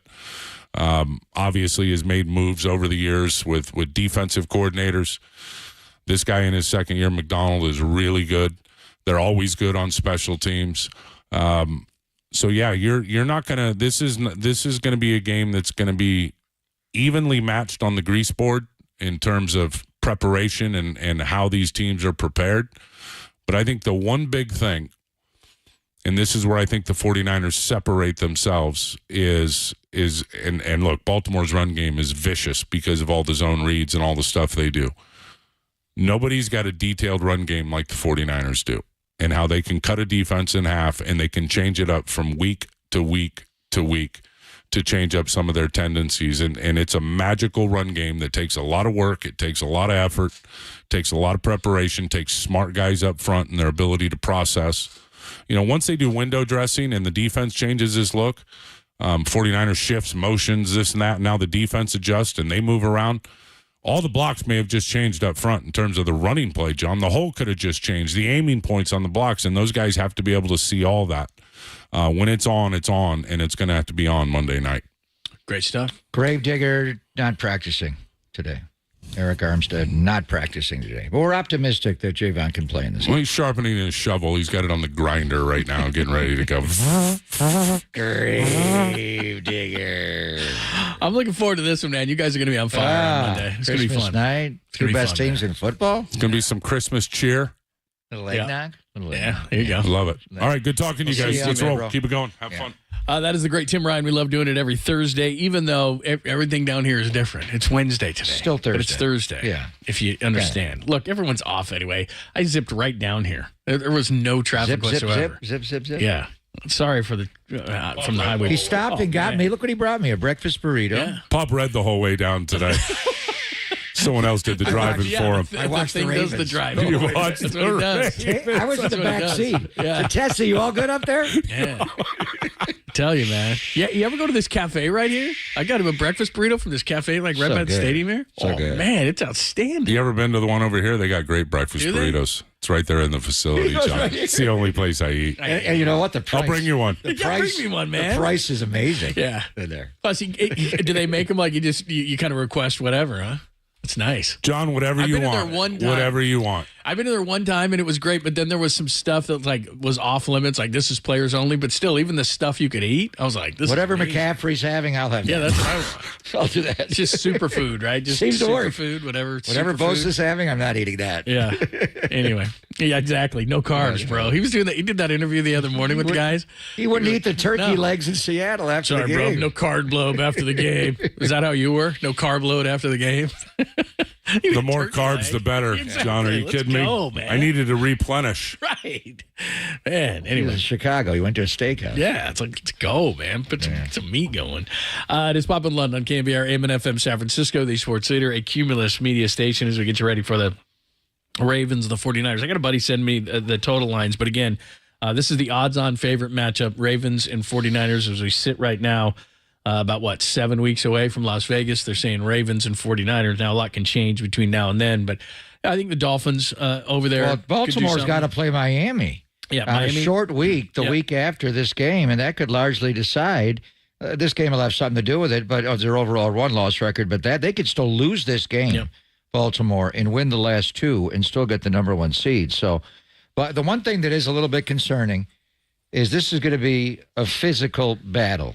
You're playing on Monday Night Football. It's Christmas night, but it's also Monday. Niners have to go to Washington the week after this game. And to go travel, I mean, it's just hard when you play on the road the week after a Monday night game, John, and when you're playing a Monday night game against the two most physical teams in football, the most physical team you could play is Baltimore.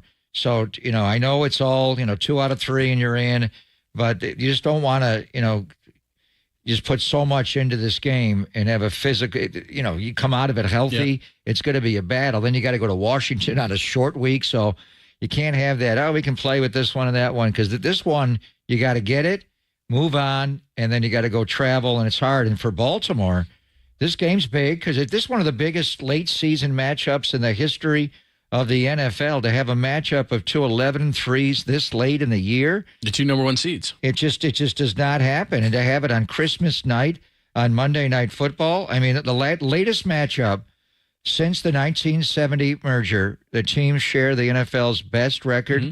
This one, the last time it happened was, Cowboys and Giants in 1993 were 11-4 going into that game. So both these records are better. And then in 83, Cowboys again against Washington, and they were both 12-2. And the 83 years when the Niners got to the championship game at RFK, and a couple of bogus calls there on Ronnie, one in the end zone at the end. They were down 21-0, came back and tied the game at loss. So it's just, this is in the ratings for this game and Christmas night, and this is a huge game. But for the Baltimore Ravens, and they're coming here to win. They don't play that way. But as far as the number one overall seed, their big showdown game is the next week against Mike McDaniel and the Miami Dolphins. Well, and again, when you look at this whole thing, and Super Bowl odds are what they are, and this, that, and the other, but what you're trying to do if you're the 49ers is, that's great. You get the one-game cushion, thanks to the Seahawks, thanks to the Cowboys the last 2 weeks. But if you want this thing to work out perfectly, there's one big elephant in the room here. They got to get those defensive tackles back. I mean, teams are going to say, okay, Arizona ran on you. Baltimore's going to try to run on you. We'll see what happens. But if you can't stop the run, people are just going to do it again and again and again. So the way to get these guys back is you win this week, you win next week. You can rest some guys against the Rams. You get a rest the next week. What a massive advantage it is to get basically a couple of weeks before you even have to play a home playoff game to get everybody as injury-free as you possibly can, because we can talk about how great a team is. The great equalizer in professional football is injuries. You can have a great team. Cincinnati, look, Jake Browning's a nice player. He ain't Joe. So you've got to get he's his still healthy. playing pretty He's well. Good, They're overcoming that loss. But he's not that guy. And so I don't think Cincinnati can win in the AFC without it.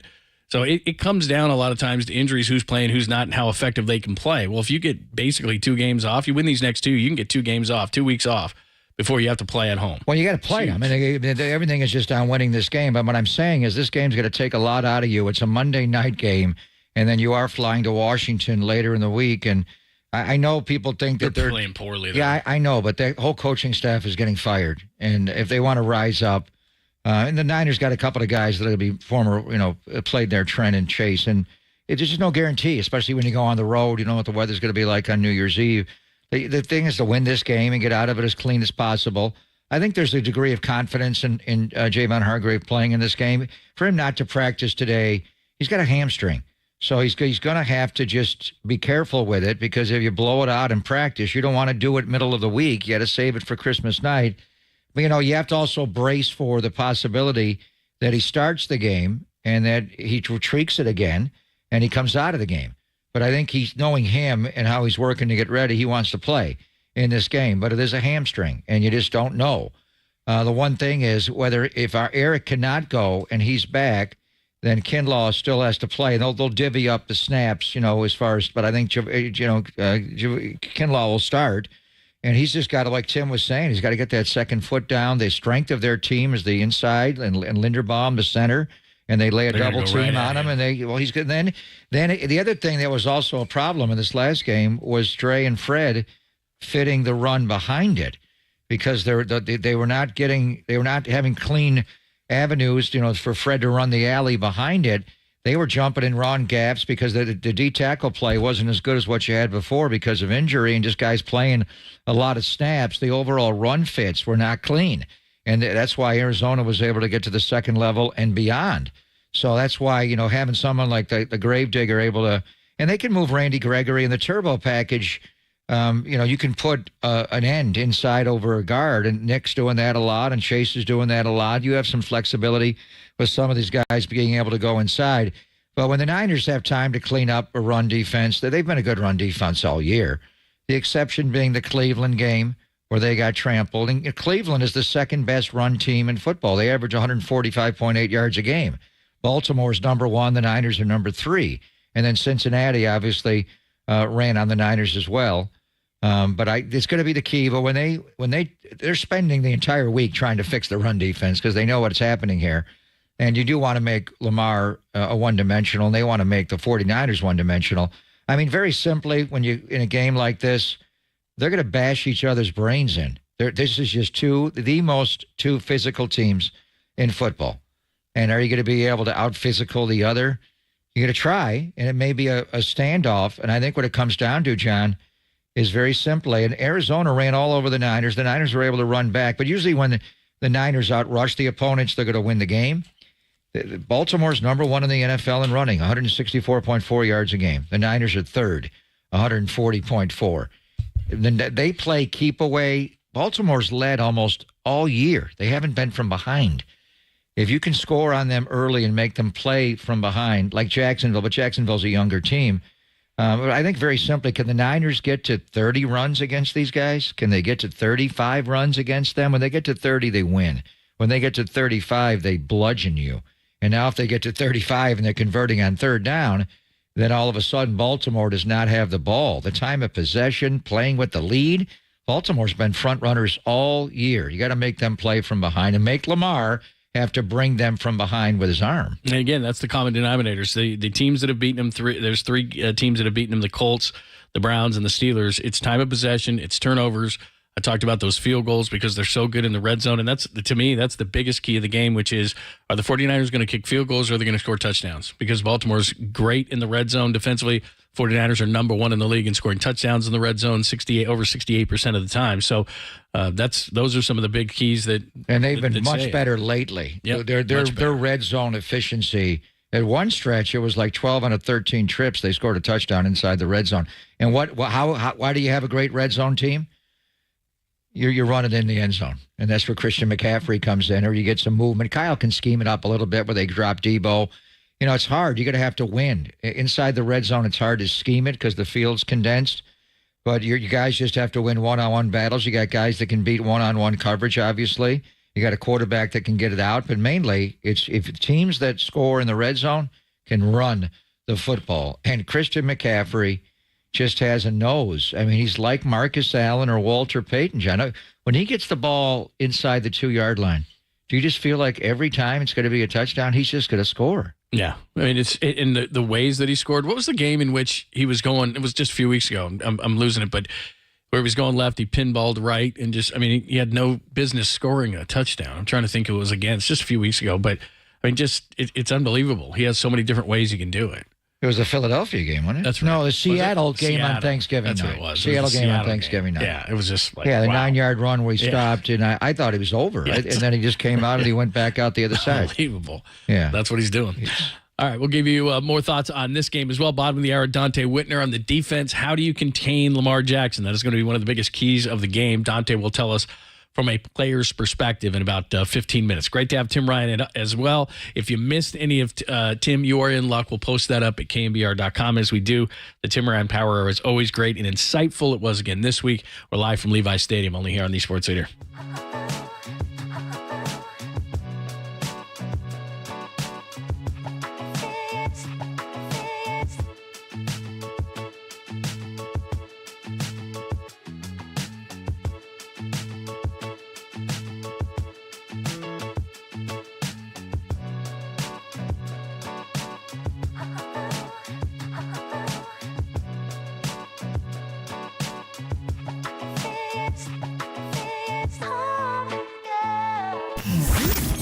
Here's what's trending now. Trending now.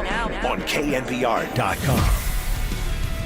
The Ravens and the 49ers. The odds makers say a Super Bowl preview. That story and more trending right now on KNBR.com and the KNBR app.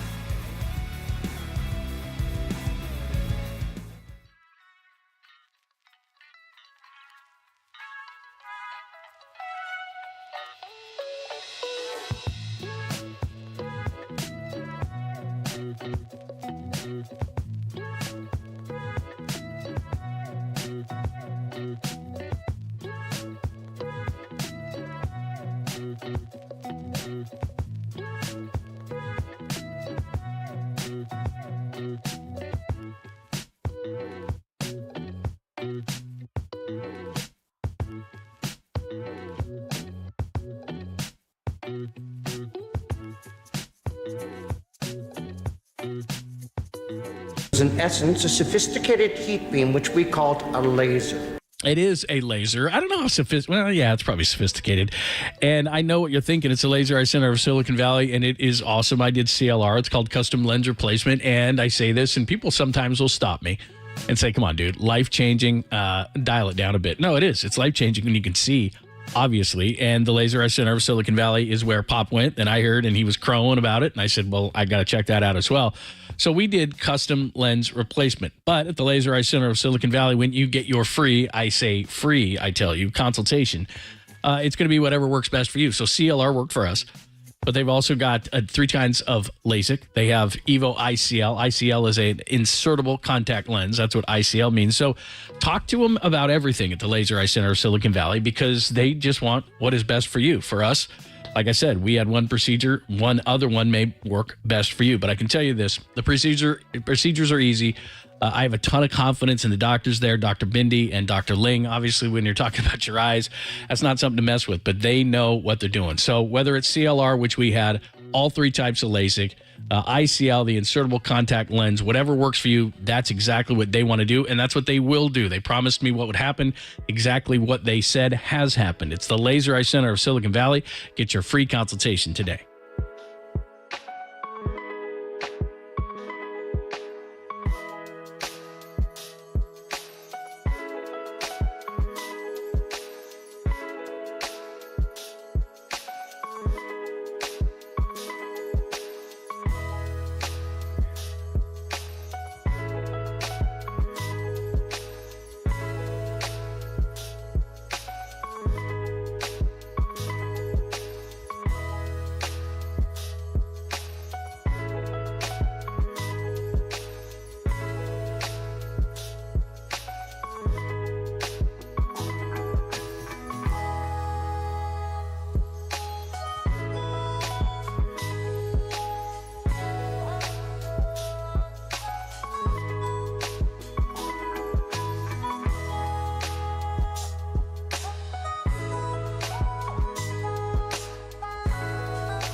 And now, time for the Protect Your Assets with David Hollander Business and Technology Report.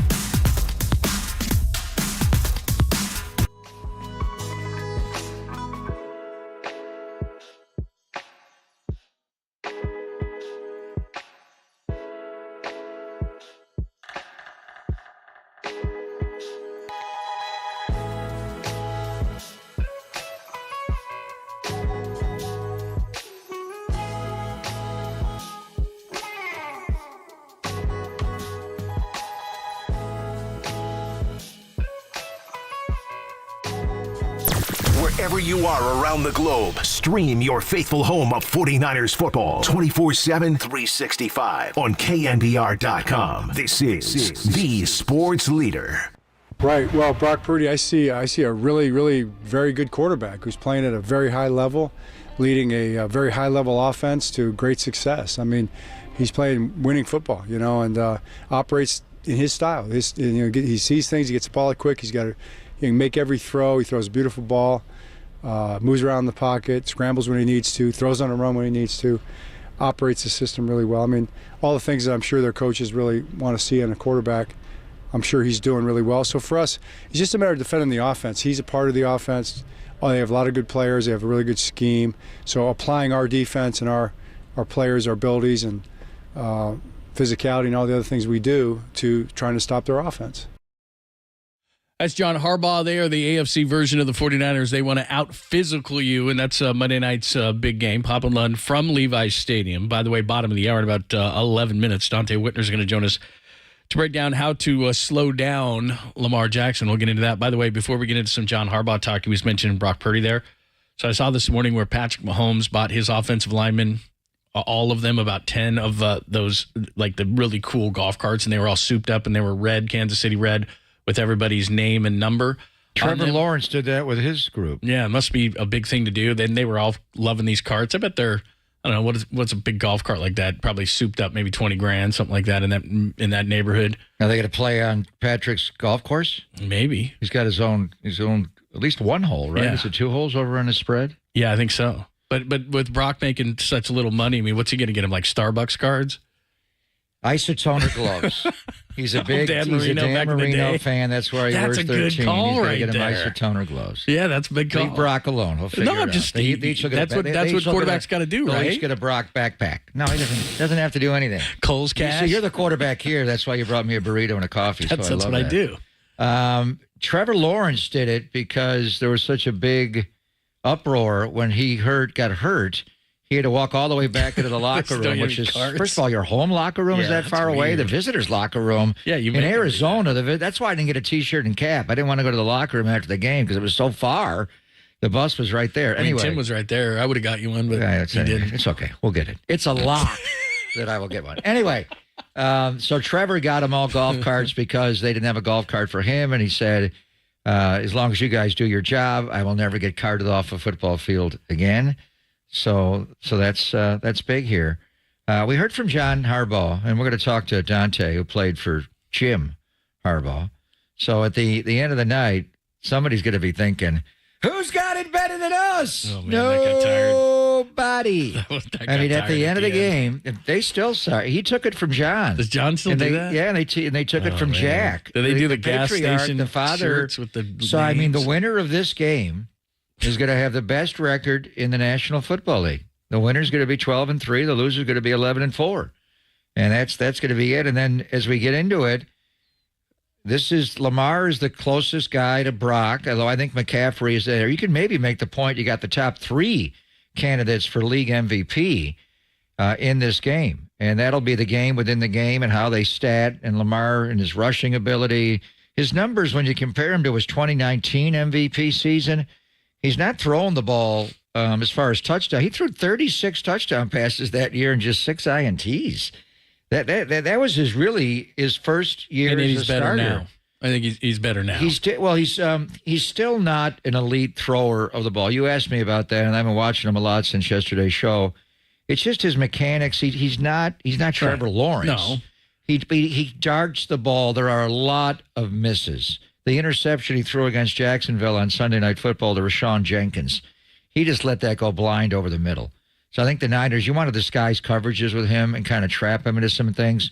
He's only thrown 7 interceptions this year. In 21, he threw 13. He's had a lot that have just not been intercepted that can be, and he throws a very interceptable ball because he's not Sam Darnold ripping it. You can barely get your fingers on it, or John Elway. He throws a ball you can catch. So, Brock's a way better thrower than he is. It's the offset on what he does rushing, and you guys got a pair of 1,000 yards seasons as a running quarterback, and the year that he won the MVP, he not only threw 36 touchdowns that year, he had 1,200 yards rushing and 7 touchdowns. So that's the interesting element here, and just doing more research on the voting, because we're getting towards the end of the year on how the 50 voters vote, and they rank the 5 candidates. So the first place guy you vote for gets 10 votes of 10 points. Second is 5, and then 3, 2, 1 for fourth place, third place, second place, and fifth place going down.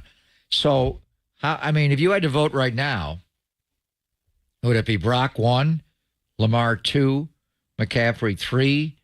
Would it be Brock 1, McCaffrey 2, and then Lamar 3, maybe going into this game? I think that's where you're at. Obviously Dak and Jalen and Tyreek are on the outside. Is Tyreek going to play? Is he going to play in the showdown game with Baltimore coming up next week? And that game will be in Baltimore in M&T Bank Stadium. But I think right now this game will determine whoever walks out of here has got it better than everybody else. They're going to be the best team in the NFL record-wise. They're going to be, for the Niners, it'll be just a magic number 1. Hell, they can clinch the number 1 seed if all the other teams lose. If Dallas, Detroit, and Philadelphia lose earlier on Christmas Eve, then they can clinch it on Christmas. It's unlikely that's going to happen, but you never know. But you're going to be 1 win away. It's going to be a magic number 1. And for Baltimore, you set it up where you win the last 2, you're in. But it also, I think, will decide the MVP. And I don't know, maybe because the Niners involved, I just don't recall as much interest around the MVP. Like last year, we knew Mahomes was going to win it, right? He got like 48 first-place votes over Jalen Hurts. Right now, if you get the most first-place votes, you can win because you get 10 there. But not necessarily. Not necessarily, because you get a 5, 3, 2, 1 from, second place all the way to fifth place. So it's just, I think we're going to have a tight one here. And we had David Lombardi. We've had a couple of ties. Could McCaffrey and Brock finish 1, 2 in some order? But if Lamar comes in here and does Lamar things and runs around, then who's got it better than us? The winner of this game is going to be the best team in football. And we're the winner of this game have the most valuable player this year. Well, and here's the scary thing with Brock, if you're a Brock supporter to win the MVP like I am, which is there's going to be people who still, of that 50-person panel, and because it's exactly how you just said, it's a point system. So if somebody says, hell with Brock, I think he's a product of the system and the players around him, and they vote him 5th or 10th, then those are you've seen that before, where somebody could completely hold it against him and just not have watched enough. Wow. And then he gets completely screwed because you can give him a lot of votes, but if you don't get any points, or if you get low points by somebody not voting you in at least a presentable spot, then you got get a 1 screwed on that ballot. Yeah, and somebody else has a 10. Right, and I still think those people exist, even though I just don't think they're watching enough or know enough or whatever, however you want to term it. But I do think now in McCaffrey's case, that's not the case. In Lamar's case, that's not the case. In Dak's case, that's not the case because they've been around. And I just, it's almost like the Hall of Fame ballot sometimes, or a guy not making the All-Star team when he deserves to. It almost takes that next year to follow it up. There are people in the media who believe that, you know what, he's not doing enough, I'll wait and see. It's a this year regular season award, but some people, as we've seen in voting in all sorts of sports, whether it's Hall of Fame, All-Star, MVP, everybody kind of has a different opinion of what it is. It's kind of one guy that's been very outspoken about this is Dante. And I think he appreciates how great a player McCaffrey is, but he's already taken it to, we're not going to compare Brock Purdy to Joe Montana. He's already gone to Tom Brady. And obviously Tom versus Joe is longevity and health. Joe just, his body broke down, the elbow first and the back, and he didn't play as long. But there's, that's part of it. But I think Dante would vote Brock MVP. But I want to get Dante's thoughts on Lamar. How do you deal with the zone read, his running ability? How do you rush him? And then the wide receivers, and Zay Flowers is the guy you got to worry about in the slot and the tight end and everything. Because I think Lamar is the same thrower of the ball he's been. He has gotten better. He improved a lot to get to that second year when he was the MVP, and we saw him in 19 there. But he's still a guy who kind of flicks the football. He's not a natural thrower of the ball. It's just different the way he releases it. It's like he's throwing darts sometimes. The ball does come out quick, but can you trap him? And can they steal this game from Lamar Jackson and steal the MVP from him? And then the Niners would have it better than everybody else, better than us. Yes, I remember Patrick Willis coming on with us one time and went, when we weren't winning as much, that whole who's got it better, that didn't resonate as much. Of course not. But when you're the number 1 seed, but that's a Baltimore thing. And how we feel about Jim Harbaugh's brother coming in here. Is there any edge to that at all? I mean, they've not been here in a number of years. That's why they're so tough to deal with, right? You just don't see them enough, like you do a. Well, I'm just saying, it's still Jim Harbaugh's Yeah. brother, and there's a little edge here. Harbaugh did come back last year. Dante was here for the reunion, and I think things have gotten a little better. But it's still, you don't think John wants to win every game, but you don't think he especially wants to win this against his brother's franchise. He is they look similar, they kind of act similar, but he is the less socially awkward of the two. Jim is socially awkward. John Harbaugh doesn't seem to be. But he's underrated. 16 years, 2 losing seasons, wins a Super Bowl. Like, they're in it every single year. He's just not talked about enough. I don't know what it's all about. But let's get into it with Dante coming up next. Specifically on the defensive side of the ball, Lamar Jackson is a major problem, obviously. How do you at least slow him down? Let's do it next on the Sports Leader. Who's got it better than us? Nobody!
cool. I want them to pick us. I like being the underdog, I don't know. I believe we play better when we're doubted and we're not, people not choosing us to win the game. I feel like we play better all the time, so just do it all the way to February. That's all I ask. Yeah, Ravens are good as an underdog, 19-4-1. They're not underdogs often with Lamar Jackson, but when they are, he uses it as motivation. Let's get into Ravens and 49ers. Take a quick look back, especially in the way that Arizona was able to run the ball. Can they remedy that? Obviously, Eric Armstead and Javon Hargrave coming back would be a big help. But let's get into it. Our good friend Dante Whitner normally joins us on Mondays, but Thursday is a fine day to talk to Dante, and he joins us courtesy of the UMA guest line. What's happening? What's happening, guys? How you doing? Good. How you doing, man? I'm doing pretty good. Can I ask you a question before we get into football? Greg and I were just talking about this. How much Christmas shopping do you do online versus in stores? Well, nowadays, the entirety of my Christmas shopping is done online. Yep.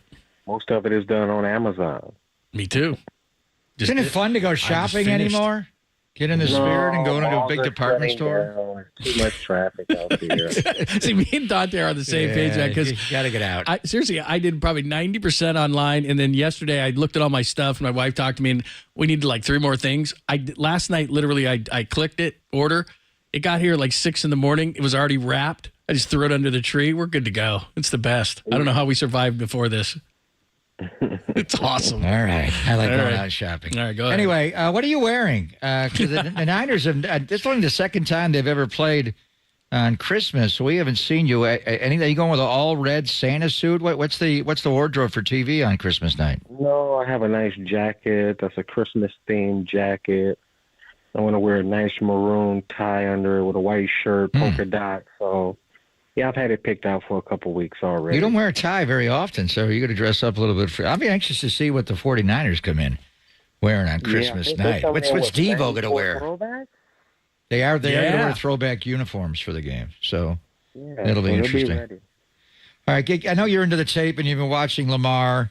Just give me the whole thing, and especially in light of the 49ers' shoddy run defense at times against Kyler Murray, but mainly against their running game and Kyler on the zone read. And, Lamar and his ability to throw the ball, especially when he presses the line of scrimmage. He's got some weapons around him.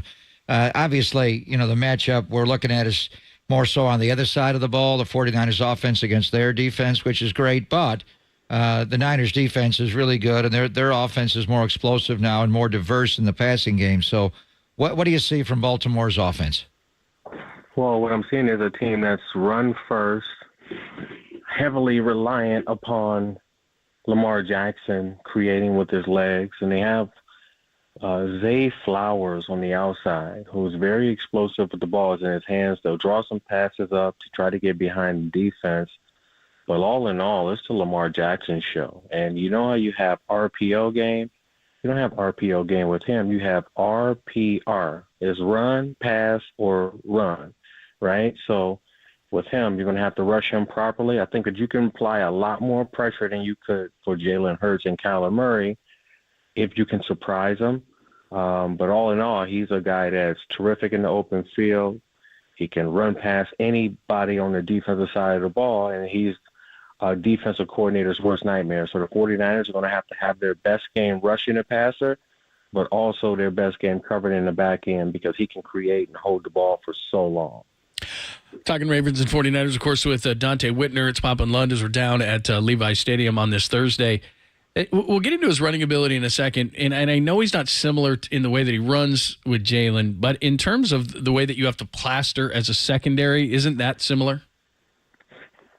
Very similar. Whenever you're playing a quarterback, even if it's not a mobile quarterback, and he gets outside the pocket, the rules and protocol is to plaster, stick with the guys in the area. But with Lamar Jackson he's so creative, he's so fast, and his ability to just slither out of any of those tackles makes it a lot more difficult for, the secondary because he also has a strong arm when he gets outside the pocket. So, yeah, this will be a difficult game for the 49ers, but this is a championship game. This is what it takes. You have to play these types of quarterbacks and play them well, and it's going to really boil down to stopping the run, tackling well, and getting off the field on third down. Yeah, the Niners just did not stop the run, and they did not tackle well in Arizona. They had to score a lot of points, 45, to put that team away. They had 29 points in the game. They almost had 30. I think Javon Hargrave is going to try to play in this game, but who knows? With a hamstring, he could start and then leave. And Eric Armstead right now may not be able to go. You got Kinlaw in there and Givens, and Kalia Davis is hurt. And just everything that you saw in the run game. And Fred and Dre did not have great games, I think partly because it was hard to fit the run behind the defensive tackles. So just what are you seeing from the inside of the 49ers defense, Dante? Well, the foundation of run defense starts in the middle of the defense. It starts with your defensive tackles being able to be powerful at the point of attack, penetrate double teams, keep your linebackers clean. A lot of times, so often we saw last week versus Arizona where Javon Kinlaw and Givens, they showed the inability to be able to hold the double team. And yes, Javon Kinlaw is having a career year, but there's a different type of defensive tackle that the 49ers need to have success on defense, and it looks like Javon Hargrave. It looks like shorter, stouter, stronger at the point of attack, more of a compact body, or it looks like Eric Armstead is the guy that is over 300 pounds, has the ability to use his length and his ability to get off the ball and, penetrate. So that's the reason that they had issues was the defensive tackles. The three techniques, turning, taking the easy way out, right, allowing guards to get up on Fred Warner. And another thing is, fundamentally, I think that Randy Gregory, a lot of those big runs, he's at the point of attack, even on those tosses, and he's being handled by a tight end, which allows those offensive linemen to get free routes outside to get up on Fred Warner and Greenlaw, and then Javon Kinlaw gets cut out of his gap most times on the backside. So, yeah, there's some issues in the interior of his defense, and they desperately need Eric Armstead and Javon Hargrave back. Talking to Dante Whitner, of course, Ravens and 49ers on Monday night. It's Papa and Lund here on the Sports Leader. In regards to Lamar, do you treat him like they did so well against Jalen Hurts, where you just try to pin him in and make him beat you through the air? How do you deal with him? Well, I think with Lamar, you have to make sure that on the interior of the defense, when you're penetrating, that you keep guys in his face, right? You want to push that pocket back to him. You have to be wide at the defensive end spot because he has so much speed and can get outside. I think that the biggest issue is the quarterback read game. The defensive end and the outside linebacker, whoever's to the opposite of the halfback, they always have to be on high alert because he'll pull that ball at any time. When they get into, like a jam on offense, he takes the ball into his hands. So with Lamar Jackson, there's a lot more called design run. So it's almost like he's a runner that can throw the football instead of a thrower that can actually run, if that makes sense. So you have to treat him more so like a running back when you're rushing him. But when you go back and you look at the Houston Texans film, they surprised them with a lot of blitzes. Yeah. They brought 4-week stuff, right? They really got after him. I think that's the type of rush you have to go with Lamar Jackson. A guy that can make so many moves, make so many people miss. You have to bring maximum pressure, and you have to be able to surprise them with it. Yeah, bring a fifth rusher at times, whether it's Fred or Dre or somebody from the slot, Diamond or Lenore. The teams that have heated them up at that fifth rusher have had success. As far as a thrower of the ball, I mean, obviously every team, and I'm sure Baltimore wants to take away McCaffrey and make the Niners one-dimensional, and the Niners want to take Baltimore's run game away, maybe play with the lead, get him behind, and, have him drop back. As far as a pure thrower of the football, and you mentioned the weapons around him, and Zay Flowers is the big threat, and the tight end likely can really run, and he does it out of motion a lot, and OBJ and Bateman and Aguilar. But as far as just being able to drop back and execute throw after throw, what do you see from Lamar, Dante? He doesn't have this. He still doesn't have the ability to drop back, consistently read the defense, which is why they have a lot of that running back, quarterback run game in there. He's getting better with level reads, moving linebackers and safeties with his eyes. He's always had a strong arm, and he always had the ability to throw once he's outside the pocket. So you'll definitely have to worry about Lamar Jackson. If you can stop them on first and second down and get them to some third and longs, a lot of the pressure is taken off the entire defense. But there's some telltale signs with this offense. First and foremost, when Gus Edwards in the game, all he's running is interior rushes. He's 238 pounds. He runs north and south. That's it. So the 49ers defense should be on high alert. When they bring number 43 in the game, he's more the outside runner, likes to bounce it. That should tell your defensive ends and linebackers to be on high alert. When they have number 80, Elijah, likely inside the core, and they're playing big personnel, he's a receiver. They don't block with him. It's either play action, pass, or they're running away from him. When number 88 and 42, Ricard, is in the game, they're either running the ball or play action pass. That's how we would break down systematically when we would go into games versus these type of opponents when I was with Vic Fangio. And there's some telltale signs with their personnel grouping. When they put the tight ends off the ball and the receivers inside the numbers, they're taking shots downfield.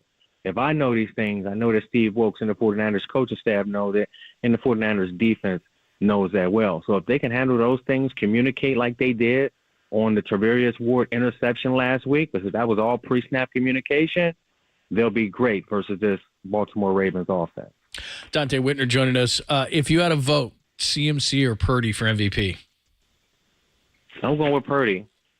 I'm going with Purdy, being that, when you look at the big-time throw rates and the statistical categories and the elevation where he's taken this offense. Yes, he inherited great individual players and a play caller like Kyle Shanahan, but he's actually added to that, and he's elevated the players to another level, being that he unlocked the deep ball. He's not a stiff in the pocket.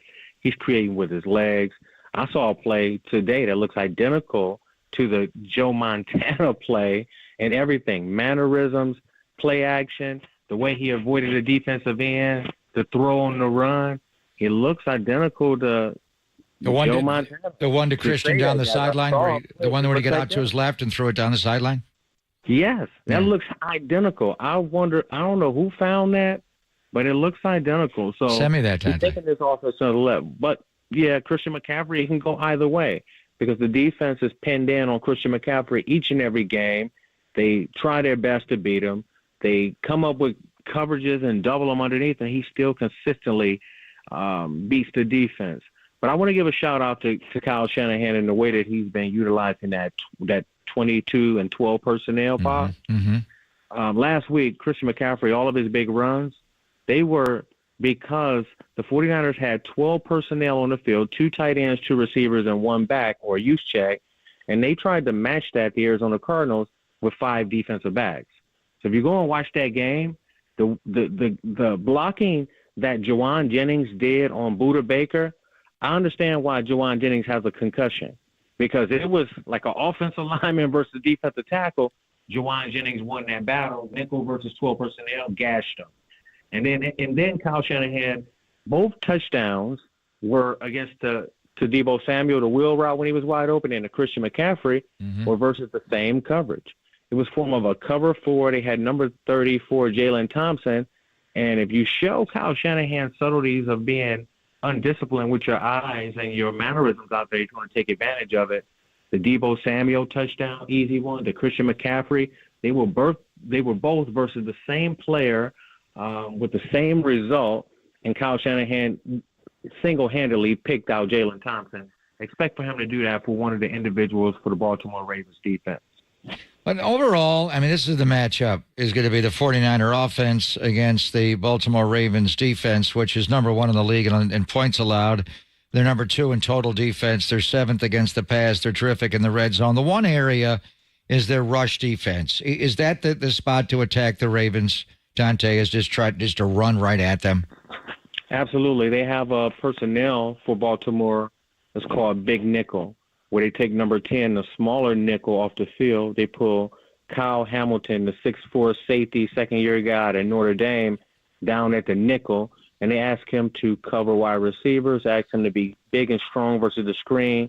They blitz him. He had 3 sacks in the first half in one game, right? He's a reckless player, and he can ruin your game plan, which is why I feel like they need Juwan Jennings to take care of him on those type of screens and outside runs. So that's going to be the game within the game. They like to match that big nickel with Geno Stone at safety, Marcus Williams at safety, and Kyle Hamilton at the nickel versus 12 personnel. So the 49ers will be able to gash them in that personnel, and they'll be able to throw the football as well. So that's the matchup in the game within the game, taking Kyle Hamilton out of there and actually running the football right at him.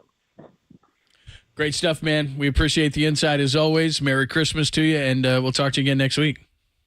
Thank you, guys. Merry Christmas. Thank you, Dante. That is the great Dante Whitner giving us insight into the 49ers and the way that they'll attack the Ravens, and a little concerned about the inside running game, but good stuff. And how you contain Lamar Jackson from a guy who did it. Very cool. All right, top of the hour, foreplay, 4 pieces of sound that you need to hear. Still got a lot to come as we're live from Levi's Stadium. Hop and Lund, only here on the Sports Leader.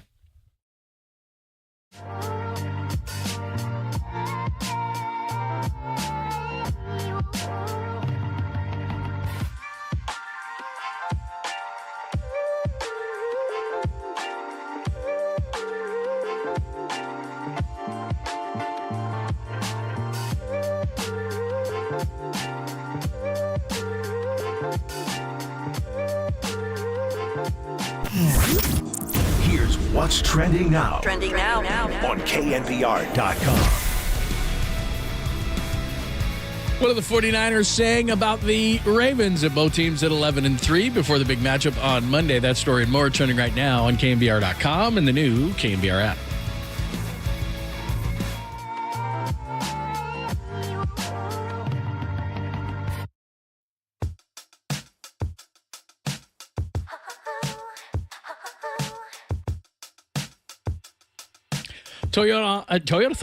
Toyotathon is on right now at Modesto Toyota, and it's the biggest event of the year. Now, Toyotathon means great deals for you and end-of-the-year savings on that new Toyota you want. So, savings on all new 23 and 24 Toyotas. You check out the new models like I did. You check out those deals at ModestoToyota.com, and you check out all the incoming vehicles, and you pick out the one you want. That's what I did with my RAV4 Hybrid, and they're great Toyotathon deals. Now is the time, but they go quickly because it's Toyotathon, so don't wait. Time's right now. You can save big on gas with, of course, we want to get the gas prices down. So you got many hybrid cars, SUVs, and trucks, and even just forget gas altogether. The new electric BZ4X, the BZ4X, at a great price and special lease deals. So Toyotathon is on right now at Modesto Toyota. And of course, as I always tell you, they're family owned since 1965. They've had thousands of happy customers like me because of the great service and great prices. So now's the time. Big end of year deals. And did I mention no dealer markup? Toyotathon's on right now. It's the best time of the year. In fact, never better. So come get your new Toyota at Modesto Toyota. We're getting my Toyotas, my son's Toyota, all of our Toyotas, always from Modesto Toyota at ModestoToyota.com.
Listen to the sports leader anywhere, anytime. Download the all-new KNBR app. Now back to Papa and Lund live from the KNBR Casino Matrix studio. Casino Matrix progressive jackpots are here. Where are you? Just drop in. Please play responsibly. 1-800-GAMBLER.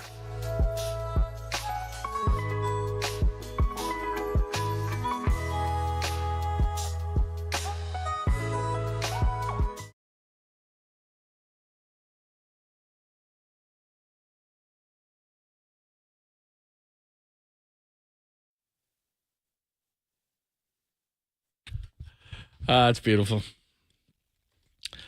Let's see, we got today, we got tomorrow. Obviously, we're doing Monday, but we'll be taking a few days off before the next round. Are you off? Are you off some days next week? I'm off all night. Well, I got to work on Monday. Yeah, right. I'm not work going Monday. We're off from the show. Like Tuesday, Wednesday, Thursday, Friday next week? Yeah, next week. And then, of course, we'll get back at it, but Jan, whatever it is, Jan 2 or Jan 3. Yeah. Today's Thursday, not only a drinking day, today is Tony Salvador's 80th birthday.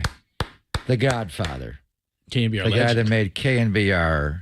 Bill Dwyer started it and Jay Barrington. But Tony, the Godfather, Salvador, took it to great heights. So we're thinking of you, Tony. We love you. And happy birthday to Tony Salvador. He's Great guy. 80 today. Great guy. I got a great Tony Salvador story. I'll just cut to the chase on it. Years and years ago, long before I came here, he offered me a job. I did not take it. I was working in Detroit at the time, and he screamed through the phone, "You're going to die in Detroit." It only happened to you once? Screaming through the phone. So I was holding it away from my ear. That's a he day was in a screaming at life. me, "You're making the biggest mistake of your life not coming to KNBR." I had dinner last night with Bob Sargent and the great Ted Griggs. Believe me, we had 1,001 Tony Salvador stories between us. It was fun. Happy birthday, Anthony. Real quick before we hit up some foreplay, real quick on the Giants. We can get into this a little bit tomorrow, but I'm starting to get nervous again. I know that there are plenty of free agents out there. I'm afraid they could strike out. But then now look, these odds, whether it's MVP or whatever the case may be, I don't know how accurate. How do they Vegas establish is. odds on where somebody's going to sign? I don't know, and I don't know how accurate they are. But just for the sake of fun in our conversation, the Giants get anybody? Blake Snell, the favorite, is Giants 3-2. Cody Bellinger, The Giants are the favorite for Blake Snell. Yeah. Cody Bellinger. What about Yamamoto? I got Yamamoto here. Yamamoto is Yankees Mets. 5-4, Mets 3-1, Dodgers 7-2, Giants 8-1. So the Giants are fourth according to odds makers. Who knows? If you want good news, I want their agents to set the odds. Exactly. If you want good news, Chapman is 1-1 favorite of the Giants. So as far as favorites go, what does Scott Boros say? Chapman and Snell are favorites to be Giants. Bellinger is Blue Jays, Yankees, then Giants at 3-1. Now, if you could tell me they were going to get Snell, Bellinger, and Chapman, that would do something for me. Yamamoto, I'm getting a little nervous about. Bags did write a great story today, as he always does, about Yamamoto kind of being the whale for Farhan and not so much Ohtani. But it certainly sounds like he wants to be on the East Coast. What do I know? But I'm just telling you what the tea leaves are, not the tea leaves, what the insiders are writing. Who's his agent? It's not Boris. No, we know that. I don't know who his is. Boris was all chummy with the boys at the Jung-Hoo Lee press conference. Yeah. And I just wanted to drop if the Giants don't get Matt, we'll all be chapped, man. Yeah, I want one of those. That's what we'll do. I want one of those from him. I think he dropped that line at the winter meetings. He's had a lot of belly things, like, for Bellinger, like the full belly. You're gonna have to loosen your belly. You're gonna have to loosen your belt to fit in the belly, that kind of stuff. But anyway, so are we gonna have anything signed before Christmas, or are we gonna do this after the holiday and the new year? Right? So I love when they do the odds on these things. Yes, I have no idea how accurate they are. They're probably not. But and as far as the MVP, I don't want the odds on it. I want to know who the voters are. Well, I think that's what's so tough about that. 50 voters, national members of the media, and former players and former executives. Those are people. That's all we ever get in our show is former players, former executives, and members of the media. Let's find out who's going to vote for the AP award. Yeah. They got to keep that all cloak and dagger, and they're not going to say anything who's voting? Well, that's where I get confused on the voters. They must know something, though, wouldn't you think, to make any kind of accurate odds? Because you and I can sit here and talk about the stats and the best team and what it should be. They're basing it on the ability of the players. You got to base it on who the voters are. Well, plus, I think that with Brock, it's just different. You know, it's just human nature. First-round picks, get it. And, quarterbacks, get it. I understand all those things, but I do think there's still a bias out there for the people who, for some reason, can't watch NFL football, don't watch it, don't understand it, whatever the case may be, that they're still holding 262 against them. I don't know. And I think that's why I think this the bigger is the weirdest bias MVP. is on the running back position.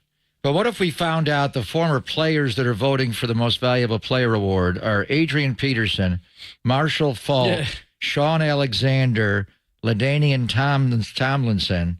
They're not going to give OJ a vote. But, what if you have 10 former running backs vote for the MVP? Hello, Twitter world. Probably wouldn't be a very good thing to do that. So, yeah. Emmett Smith, how do you vote? Yeah, I mean, Tony Pollard gets my vote. Yeah, all those guys would, but a lot of times it's. So I don't know who the voters are. That's what I want. Yeah, that's what I mean. I think it's really difficult to figure it out this year because I think there's going to be bias. If a guy's the first pick of the draft, that's just what they probably picked the 50 by now, right? Yeah, you would think 3 weeks right after the regular season is over, they got to vote. So let's go. Yeah. And the other thing too is, and this gets blown out of proportion, and then it gets onto our show and others. The talking head guys don't have a vote. So everybody who, from Shannon Sharp to Stephen A. to all those guys, there's been national members of the media, but I think they're all AP voters. They're like I know Stephen A. doesn't have a vote, yet he's loud as hell on it. Well, Shannon Sharp doesn't have a vote. Is Peter King an AP voter? I don't know that, but he's. Well, they don't have to work for Associated Press, right? It's national members of the media. Some are electronic members of the media. Some are writers. But I like Ryan I would Clark not think doesn't they have would a vote. be. I would not think they would be qualified guys like to that vote. Don't have a vote. I don't know. But they're the loudest talkers of it all. Dan Orlovsky does not have a vote. Does Mike Greenberg have one? He's got this whole thing about he'd vote for Zach Wilson. He's biased as hell. Come on. He just likes the Jets. He is the AFC Offensive Player of the Week, Leslie. He's biased towards Brock. They have this talking point that Brock's the system quarterback and it's all the other players around him. But the point is we don't know who the 50 member. We may never know. I think the only way we'd find out is if each voter says how they vote. But I don't think the Associated. Some of them probably will. But I don't think is Dan Orlovsky going to be a voter? No, how does that work? He said he's not. Do you have to have any tie to Associated Press to be a voter? I don't know that, but I know that those guys on national media because they've said it. Orlovsky doesn't, Stephen A. doesn't. But my point in all of that is those are the guys. Now Orlovsky we've had on and he's explained it, but a lot of the guys that are the biggest detractors on a national level are not doing it necessarily because that's what they believe.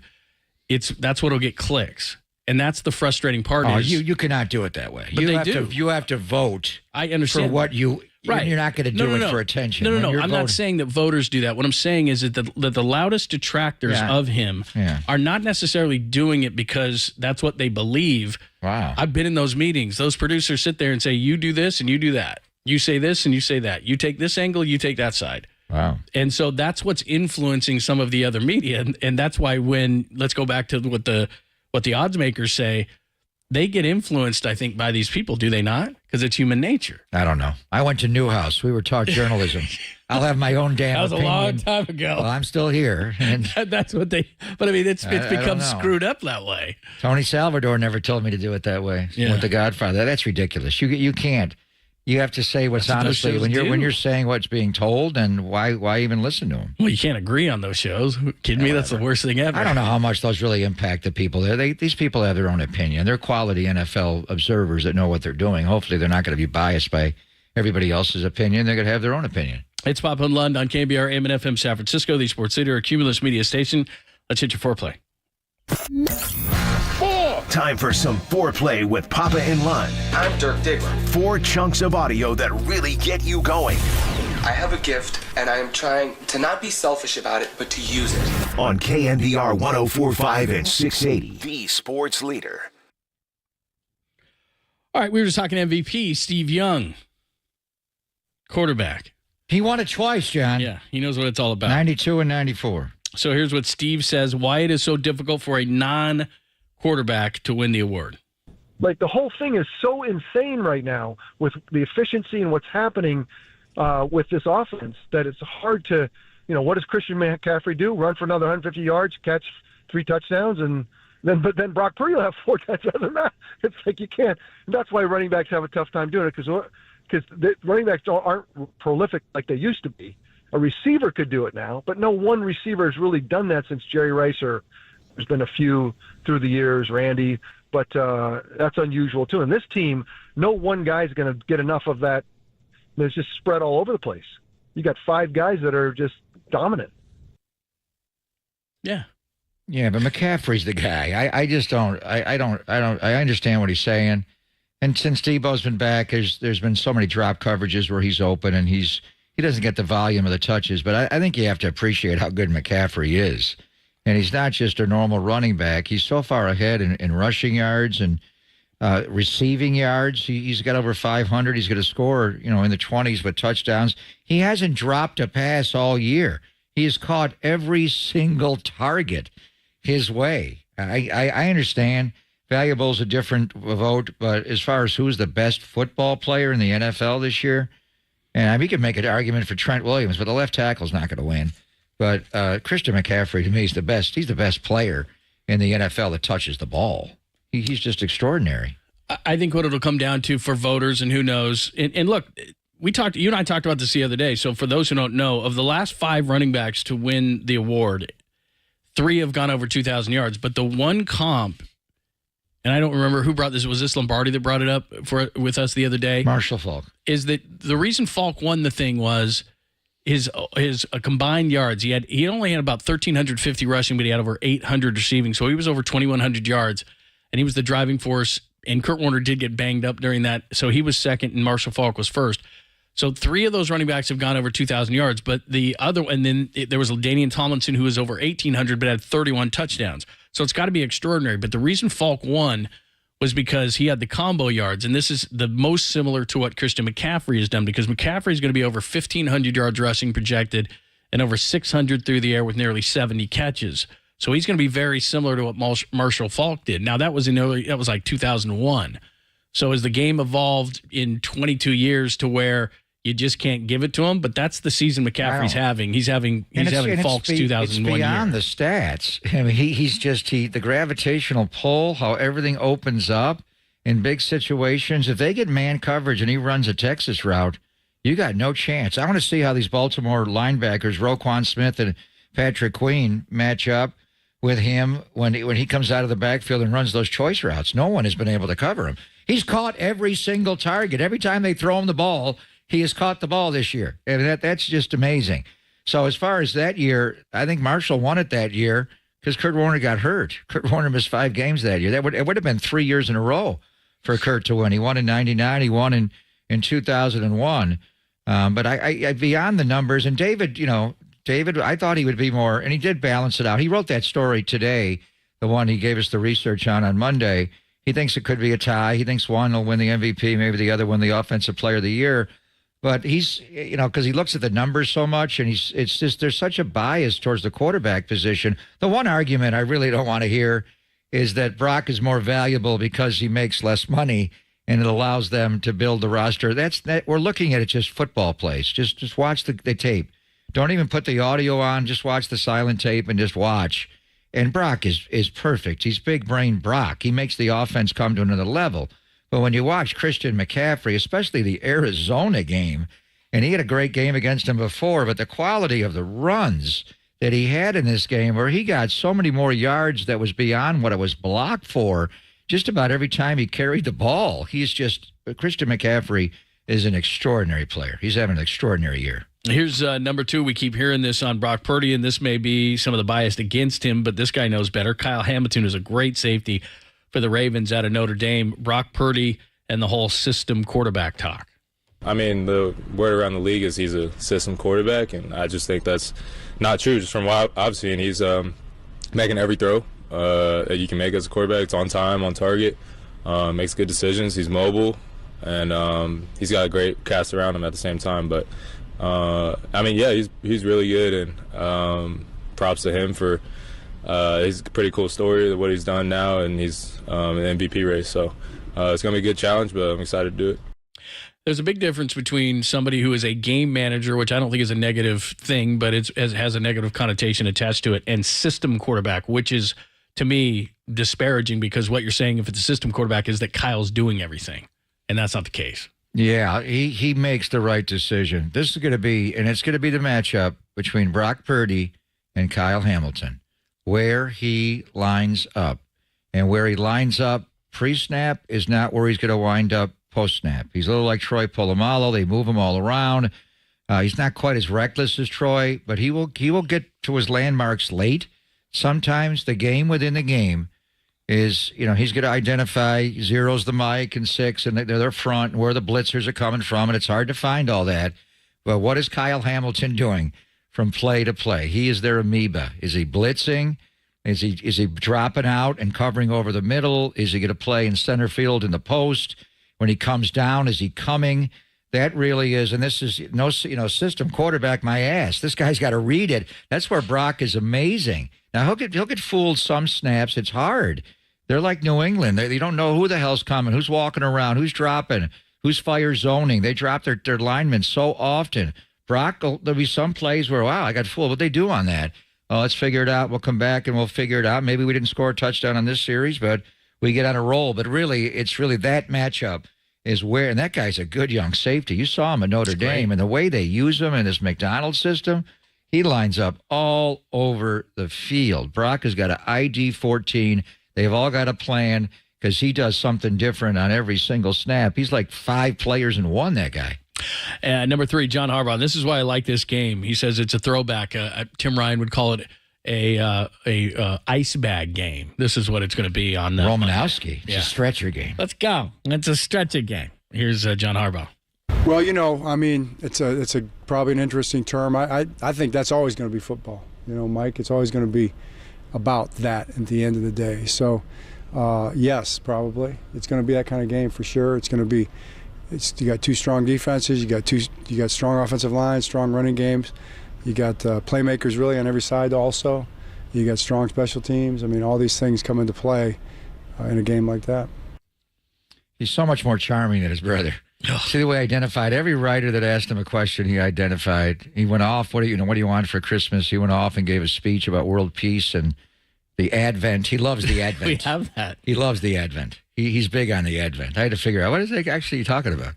He loves Christmas and he loves the Advent, but they are a physical team. And Tim identified it. You got to go watch how Pittsburgh plays these guys. How does Cincinnati play them? How does Cleveland play them? And for years, when they played Pittsburgh, it is a bloodbath. They have redefined physicality in the NFL. And for years, whether it was Brian Billick carrying a Banshee and looking for the SOB or whoever they had running their defense, they have been overload, pressured, or coming at you. McDonald fits right in, and Harbaugh in his quiet way, these guys are tough. But if they think they're going to come in here and bully the bully, that's where, they'll come out with a red boombox on Christmas night. This is going to be a battle. I mean, without question, John, would you say these are the 2 most purely, everybody's physical. You're playing tackle football at the NFL. But these are the 2 most physical teams in the NFL. Yeah, I think they mirror each other. Again, I'm not saying that they're exact in the way they get it done, but the one thing that's constant is they want to be physical. And I can tell you that it's not quite that way anymore because they're just not as close. The Ravens are much better than the Steelers, but I can tell you that in the early 2000s, and when that was the rivalry, I would sit there during pregame right across, and you would just say, fight, fight, fight, fight. I mean, I know 49ers fans don't like the Cowboys or don't like the Seahawks or don't like the Rams or whatever, But, I mean, you would see Ravens fans at games and Ravens and Steelers fans left and right fighting each other. The Baltimore Ravens hated each other. The Baltimore Ravens are the Cleveland Browns. We know that, right? That's Art Modell's franchise. They moved to Baltimore. They may have changed their But, I mean, when it was Ray purple. Lewis versus, but to me, it's Cleveland. Joey Porter. Yeah, but they're the Cleveland Browns. They just purplized they went Prince. They just changed their unis and they're playing in Baltimore. But and also when they played Tennessee, when Steve Air McNair's teams and they met in the early 2000s, it was a battle. I mean, it's been going on. Baltimore knows who they are, and they can change coaches, but they just haven't. But Harbaugh's been there forever, and he's picked it up. But they are just the way they play in the AFC North. It's just different kind of football, right? And it's not that much different. I know that the names have changed, and it's not exactly Flacco and Lamar Jackson are completely different, but this is the same coach that they played in the Super Bowl. This is the same coach they played in that Thanksgiving night game. They're not different. They want to play physical football and run it right at you. It's Ozzie. I know he's not really there. Right. DeCosta runs it, but Ozzie still. In his game notes, they're all over Ozzie Newsome. It's not like he moved away and doesn't not involved. I mean, it's the way they built this team. They are tough. And when Ray was playing, they didn't want to tackle you. They would bury you. It was so violent. I mean, it was a throwback to the 85 Bears or the Steel Curtain. But the Niners are built that way. That's the way Kyle, and he's been able to get over on other teams because they're not as physical. This is going to be the battle: is who can move the other team. All right, we'll give you one more coming up next. Steve Kerr talking about the Warriors. We're going to do the Warriors, which you did at the top of the show. We'll do that. We got a sweet, clean, family-friendly caboose pistol for you as well. Still to come in the 1 o'clock hour. It's Pop and Lund live from Levi's on the Sports Leader.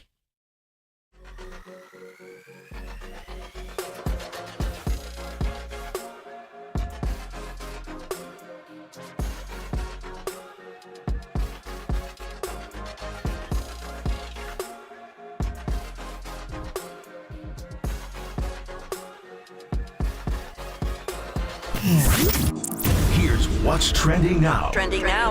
On KNBR.com. How do you contain Lamar Jackson? He's the MVP, at least, of the Ravens, if not the league. Brock Purdy. That story and more trending right now on KNBR.com, the new KNBR app.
It's always great to talk to our good friend Steve Moskowitz, Moskowitz LLP, and he can help you with all your tax issues. And today, Steve, we're talking about ERC. Tell us about that.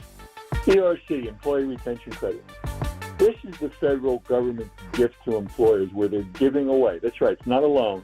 It's a grant. They're giving away up to $26,000 for every employee the employer had during 2020 and 21. There's two different ways to qualify. One's a certain drop in gross revenue. But I've come across so many CPAs who stop there because it's easy. It's math. If you don't qualify under the drop in gross revenue test, there's another test. but it requires analysis. And it seems a lot of CPAs don't like to do that, just like to do math. We are tax attorneys. That's what we do for a living, legal analysis. We're happy to take the time, effort, and energy to see if you qualify. Of course, not everybody does. That's the scammers. But a lot of people do qualify under the facts and circumstances test that didn't have the required drop in gross revenue. But watch out, folks. The ERC program's getting ready to end, and it would be a crying shame if you were entitled to hundreds of thousands of dollars and you turned your back on it and then it was too late. Treat us like a medical doctor. Call us for that second opinion. It's free. And if you're entitled to this money, we want to get you every dollar to which you're legally entitled. Call Steve right now. Get that money, and it could end soon, so you got to do it fast. 1-888-TAX-DEAL, or simply go online to MoskowitzLLP.com.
And now, time for the Protect Your Assets with David Hollander Business and Technology Report.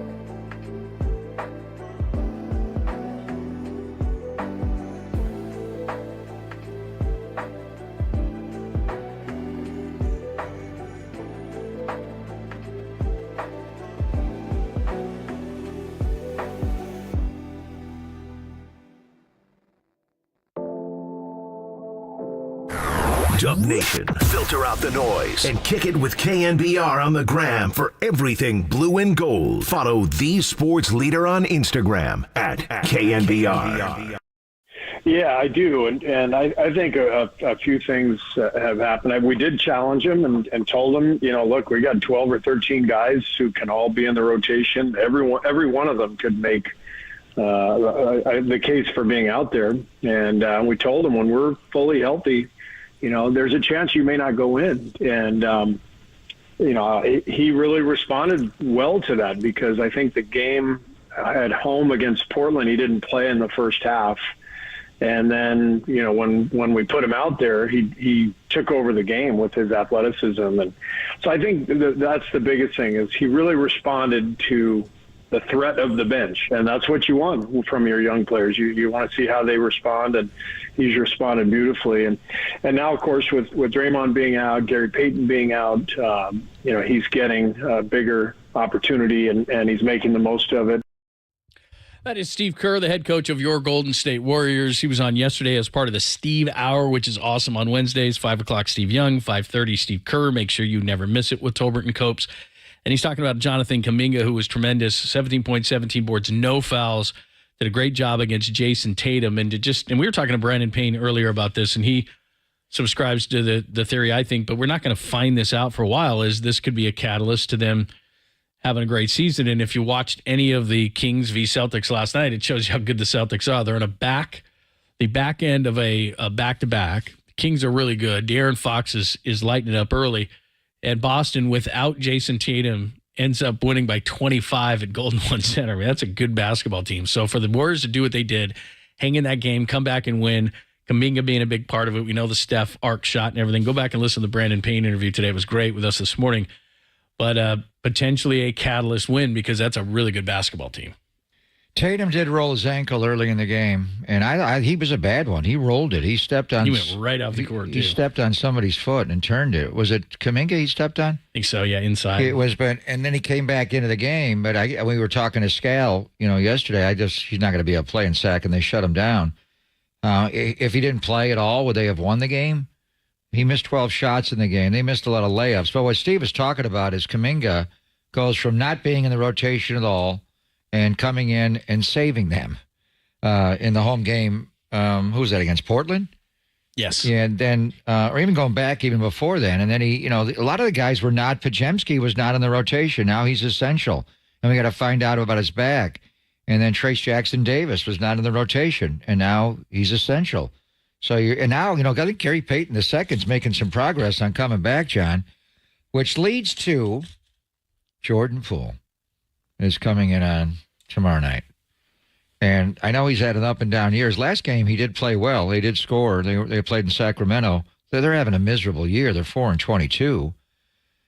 He scored 28 points, though, on 10 of 18 and made 8 threes in the game. And probably most importantly, only had 1 turnover in the game. They got Kyle Kuzma.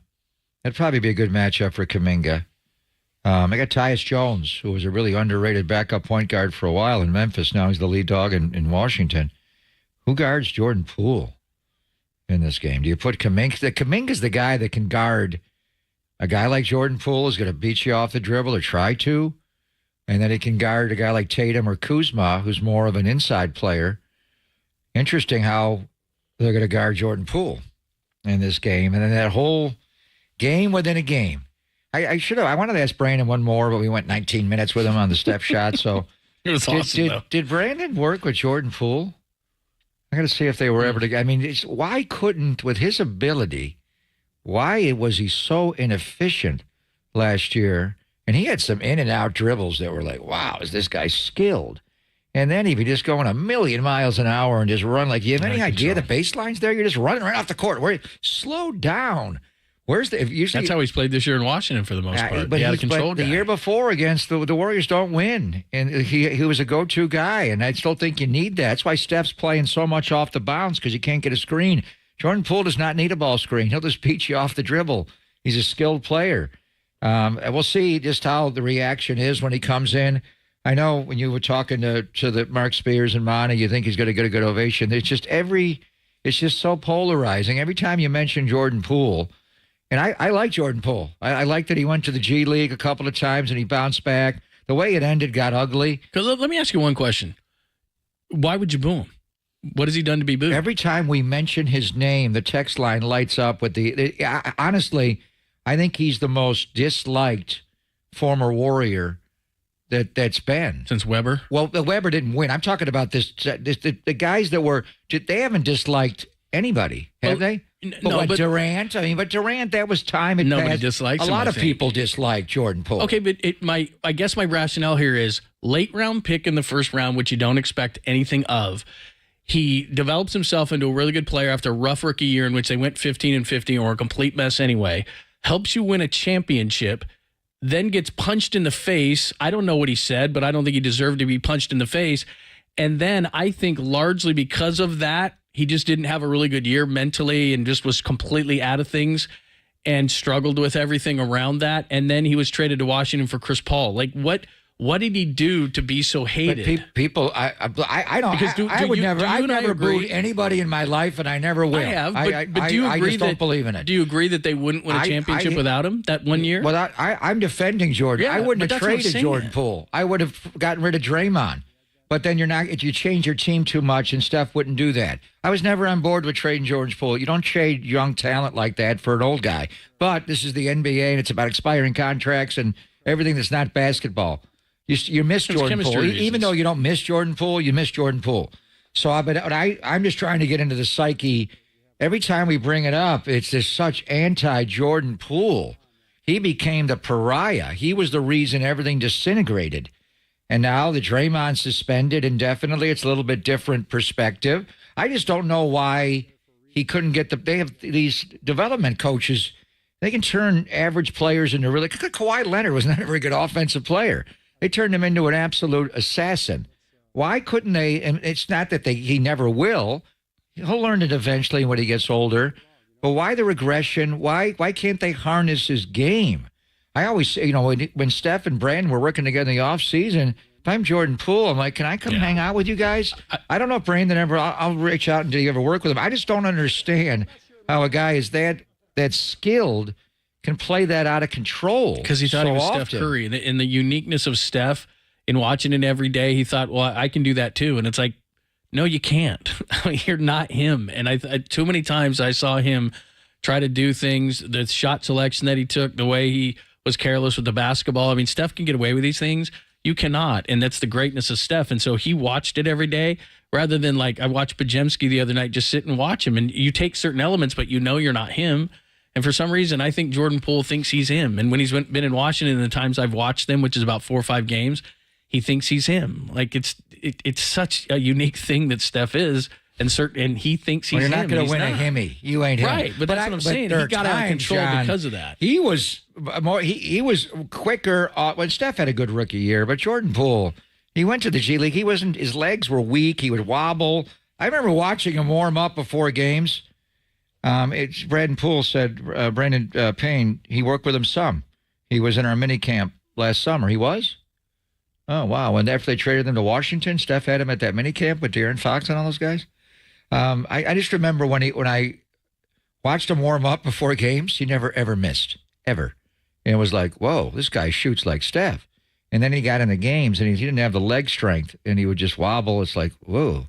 So what does he have to get stronger in his legs? He went down to the G League. He was humbled. He came back. He went down to the G League a second time. He came back, and he became a go-to guy. He averaged, even last year, he averaged 20 a game. He could drop 40 on you.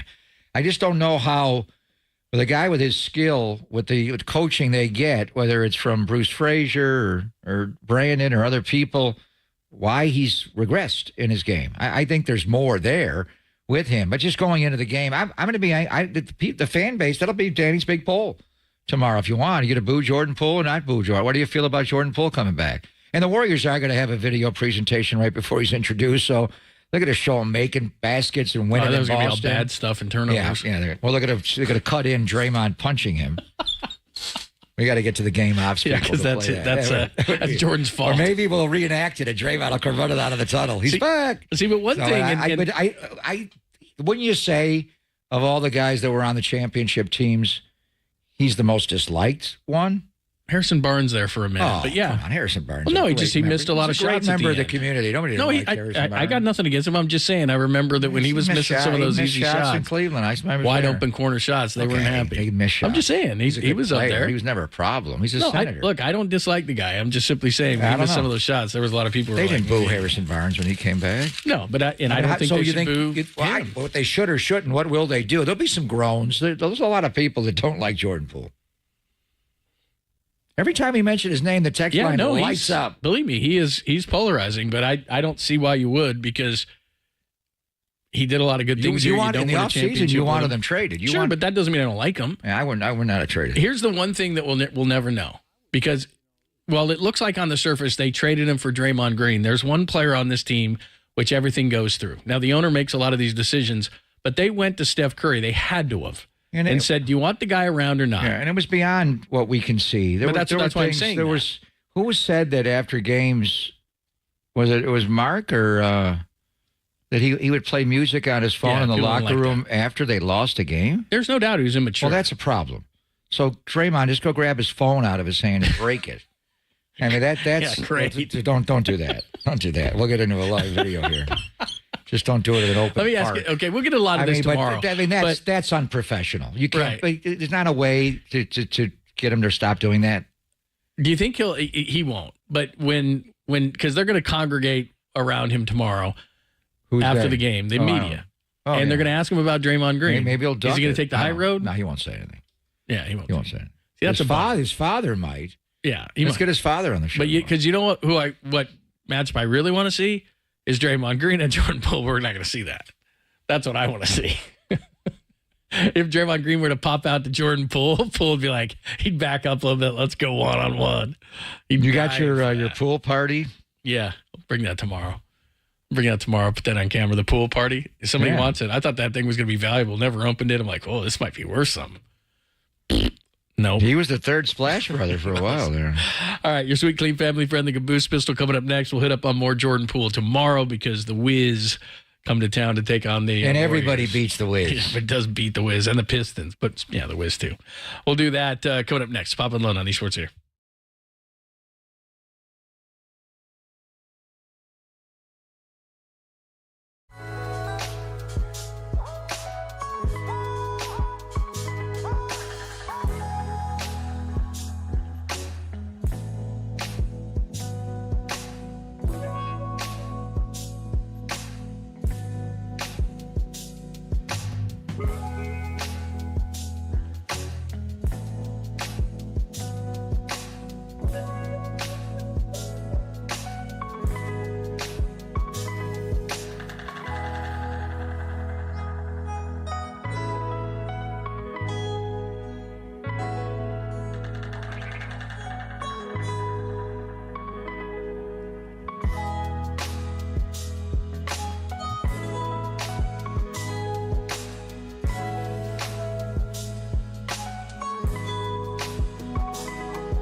It was a 5-shot revolver. It was loaded, wedged in the crack of her buttocks.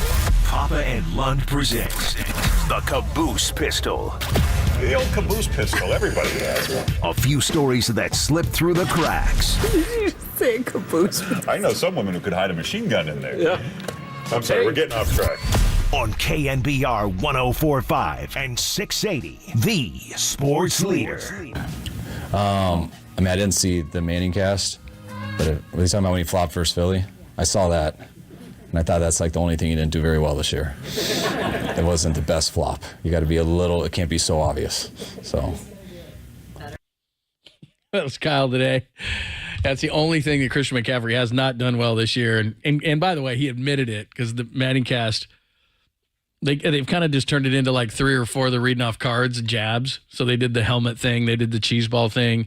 And that was the other thing they did was... it wasn't cheese ball. It was cheese balls. Yes, cheese balls. I love those things. I do too. They're addicting. And so they gave him a little bit of grief about that. McCaffrey even admitted it. And then, when the official comes up to you laughing afterwards, you know that you get a technical for flopping? No, I don't think they have that in the NFL. John, he had Cox in his face. Very well done. He had Fletcher Cox. What are you going to do? It was Fletcher Cox. You're well going to done. go down there. Yeah. I have slippage, as they say. I'm slipping because it is caboose pistol time, right? It is, yes. It is Cox in your face. Yes, that's right. Man, I forgot about that. But there you go. That's the only thing he has not done well this year. On the caboose docket today, I don't know how you feel about this, but I wonder if they give you a heads up on this or not. Here's the story. It says whoever claimed Californians were full of crap. Officials in the Golden State this week approved new toilet-to-tap regulations allowing water agencies to take wastewater from homes, recycle it, and pump it back into households in an effort to boost the state's dwindling water supply. Wow. So in other words, that's not going to get into my drinking supply, is it? That's what I'm saying. They're not going to have yellow water? They're going to take your crappy water. They're going to use this system to clean it. Can they just take number 1 water and not number 2 And then water? they're going to pump it back in your house. They're going to filter it first, aren't they? Sure. They have the system that is foolproof, but come on, man. Like, do they tell you that or they just do it? And we're the only state that's doing it? I guess so. It says this, though. Here, I don't know if those By the way, are we going to have a rainy winter? Sure looks like it. Are we going to have a drought again or no? No, I think we're out of a drought, right? Well, what if this winter will tell? How much rainfall? It's El Nino winter, isn't it? Is that what we're getting? Which means the Nino. The Nino. It says, quote, "It will truly be the highest quality water delivered in the state when it's done." Oh, great. Director of blah, blah, blah, blah, blah. Despite some trepidation from consumers, officials have guaranteed the scheme is safe due to wastewater undergoing 3 rigorous stages of treatment. No. How many of you out there actually drink just right out of the spigot? I don't. Tap water. How many of you do that? We have this really fancy system. We got this fancy refrigerator at our house. Of course you do. And every time you eat, so you have this pitcher of water, and every time you stick it back in there, it refills itself. Yeah. And it's got a filtration system on top of the filtration system. Yeah. I'm very particular. Like, even some bottled waters, don't like them. Yeah, you know what it is? It's just some guy in your fridge pissing right into your system. No, I have a very sensitive palate when it comes to water. I've had this in my mouth before. I know this taste. And you know what's so weird about it? You and I grew up drinking out of a water hose in the summer. Like, my mom, we didn't play video games. We didn't do anything. Water hose was cool. But my mom wouldn't let us in the house. Like, we'd get home, she'd give you a small snack, and then she'd boot you, lock the doors, and probably, whatever she would be doing in there. And then we would stay out for 2-3 hours. She would ring a bell for dinner about 5:30. You could hear it all over the neighborhood. The water hose, and that's when we could go out. So if you wanted to drink, could you drink out of the sprinkler head? You'd take the sprinkler head off. We would do that too. No, that's a gusher. You can't do that. Oh, you can't have a gusher. It's a Crystal Geyser gusher. Calistoga gusher. Can't do that. So we thought nothing of drinking out of the hose. Thought nothing of drinking out of the tap. And then when bottled water came along, then we all became foo-foo and went, we got to drink bottled water. Got to have Arrowhead. Yeah, it can't be. It can't be at a restaurant. hose. Do you go sparkle or still? Still better. Yeah, I don't mind sparkling water, but it's okay. But I mean, it's carbonated. When they walk up to you and say sparkling or still, I'm like, stay still. Get out of here. Still. Do you drink out of a tap ever? Or you're like ever? Yeah. Sometimes when you're in a hotel room and you don't have any more bottles. Well, you don't. I always grab Gatorades and waters. But you're right. Sometimes you don't have anything at all. Sometimes you drank it all the night before. In the middle of the night, you get thirsty. Oh, that's the worst. The problem is when the quality of the hotel you're in, if you have to open up the drinking glass with a plastic around it, then we got an issue. That's the only kind of hotel I can afford. Then it's piss water. That's true. I'm not doing that. Yeah, I never thought of that. I usually will go and I'll stock up on bottled water, But if you maybe overindulge, you drink those either that before you go to bed or just during the night. And so sometimes you wake up with cotton mouth and you're like, Yeah. and then you have to drink out of the tap. This time of the year with a dry heat, you wake up with cotton mouth every night. Yeah. So we're taking our urine water from the toilet. They're calling it toilet to tap. Could they come up with a better name than toilet to tap? That's a good name. Not exactly what I'm just gonna. It's better than me calling it piss water. Yeah. How much does that cost to filter that out? Oh, it's got to be a ton of money. Is it yellow water? No, I don't know. Yellow snow? I don't know. But I'm just saying. I guess they just don't tell you where. Well, I guess they don't tell you where your water comes from anyway, and how it was recycled. So this isn't any different. So anyway, all right. A woman has pled guilty in. Geez, it's of course California. So, what? We're never in the caboose pistol. I know, we got 2 stories in a row? California drunk driver pleads guilty after crashing into anti-drunk driving signs. So you know those big the ones irony in that. On the side Mad of the road. Mothers Against Drunk Driving. She drove right through one of those signs. You get extra points. You get extra points for that. That's kind of a... If it's an old lady holding the sign, yeah, you get 1,000 points. How about that? Yeah, where is this? Clarissa Hernandez had downed a pint of tequila minutes before getting behind the wheel. What's wrong with her? Her Land Rover plowed into an electronic signboard in Palm Springs that read, "Don't drink and drive." The impact of the crash shattered the sign, but cops said the situation could have been much worse. Of course. Oh, this is a great term, because the sloshed driver... Sloshed. That's a good word. Had narrowly avoided colliding with a group of pedestrians. Oh, Lord. But she didn't. She'd be in a lot of trouble. Yeah, crash through the do not drink and drive sign. That's a bad one. What kind of tequila was it? Good question. Because that's one where, oh, man, massive difference. Quality? If she's down in a quart of it, I mean, if you put it in a margarita, nobody can tell the difference. But if you're just drinking it straight, man, crazy. And finally... I'm going to ask you a question off this. It's certain toys in America that families and hobbyists may remember as cult classics, toys that flew right off the shelves during the holiday season, and they mentioned things like Cabbage Patch Kids, Tickle Me Elmo, Furbies, and more. We're going back in years. Did you ever have a toy that you were trying to get for your kid that you had to scramble Tickle for? Me Elmo was big. My daughters were big into Tickle Me Elmo. Those were impossible to get. That's what I'm saying. Wasn't there like crimes being committed to get Tickle Me Elmos? That was so big. Tickle Me Elmos. In recent years, the only one I can remember is, and a listener helped me get this, and you might remember this, when PS5s first came out, you just could not get them. And I knew a guy that worked for PlayStation as a Sony. They're still expensive. How much that cost? He hit me up on private message and went, "Yeah, I'll get you one." And he got me what it costs and everything. I owe that guy. You got it out of his trunk? Yeah, I did. What did it cost you? $600? Yeah, but I mean, at that time, I think maybe it was like $100. So what's the hot kids dial this year? Text line is open. I don't know. Taylor Swift? A Swiftie? Does she have one? I don't know. That's a good question. I don't know if there's a hot toy item. I'm kind of out of that thing. But yeah, I wonder. Kids are old now. I mean, certain scooters probably. Scooters are big around here. Oh. Debo comes flying by in Ayuk on the scooter. They're hauling ass. Our kids are 12 and 14, and then I got the 19-year-old. But the 12 and 14, we don't even, when they're driving and you have to drive them everywhere. We don't have to drive them anywhere. They take those scooters everywhere. Those are fun. It's great. When I was seeing my daughters this year and went down to Santa Monica, I was on that all day long. They're fun. Awesome, especially around the beach. You just fly, cruise around. Just feel like any turn could be the wrong turn. Well, that's why my wife won't do them. And because she's nervous about it, but I'll be zipping around, and she's like, you can go fast on them. She doesn't trust herself. Yeah, sometimes you just get some rocky pavement. Or a couple margaritas. Well, that could, or just straight tequila. I'm going to take out the mad sign. You're like, uh-oh. What was the irony of that? You could probably get a scooter under the influencing thing, right? I know you can on a bike. That's like boating. Yeah. Oh, without question. You can't be inebriated on those. I wouldn't ever. I'm just saying somebody might. All right. George is all set. You got his present? Yeah, all good. Way too much. But he's one of those kids. His birthday's January 3rd, so he kind of gets ripped off. Oh, man. He gets the double down? So it's 20, and then it's like, so the stuff I didn't give him for Christmas, I give him for his birthday. It's hard. It's kind of a ripoff. My brother's birthday is December 27th. Oh, that's the worst. It is the worst. It is the worst. Although he put us through hell because when he was supposed to come out earlier, and so we're waiting until the end of the year. We got family in town. We're living on the East Coast. It's freezing. It's snowing. And he didn't come out on time. So too bad. So he's going to the game tomorrow night? Yeah. You going as well? Yeah, he's on Jordan Poole watch. Are you going Saturday? Saturday's Portland. Yeah. No. You're going to the pool party tomorrow. I'm definitely going to the pool party. I want to see that first. Jordan, what did you exactly say to get Draymond to cold cock you? That's what we get him to ask. That's the question. That'll be that's what everybody wants to know. And plus, I just want firsthand reaction to the booing and the cheering because you can hear some of it on TV. But I want to. So you think he is going to get booed? No, I would cheer the heck out of him. But you're right.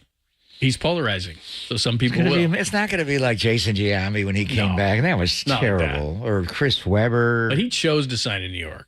Like Jordan Poole was traded. So Webber went up for a jump shot. He jumped and forgot to shoot. And he landed. He was so affected.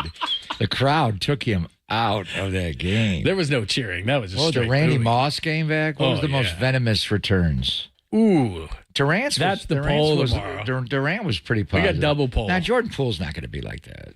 Well, we need double poll tomorrow. Just what are you going to do? Are you going to boo Jordan Poole? Are you going to boo him? And what is the most venomous return? That's a good one. Giambi. Yeah, I think so too. That was terrible. Yeah, it was. The sellout signs. Yeah. All right. We'll give you a few remnants before we get out of here at the top of the hour. And, of course, Tolbert and Copes. No, not Tolbert and Copes. It's J.D. John Kerry Crowley. Dickinson. And Kerry Crowley. John was he was at Golden One last night watching the Sacramento Kings. He is dedicated, man. Because he took George under his wing a bit for that game, and then the next night he's at Golden One, and then he's a good guy. He's the best. Yeah, He's so boots on the ground. Yeah, he and Kerry Crowley. He's super reporter. John Dickinson, super reporter. See, what I got Derek when he was young was a guitar. Acoustic. A Mr. Microphone. Mr. Mike, the golden mic. All right, we'll give you a couple of remnants. And then a toilet to sing on. And Kerry Crowley at 2. Only here on the Sports Leader.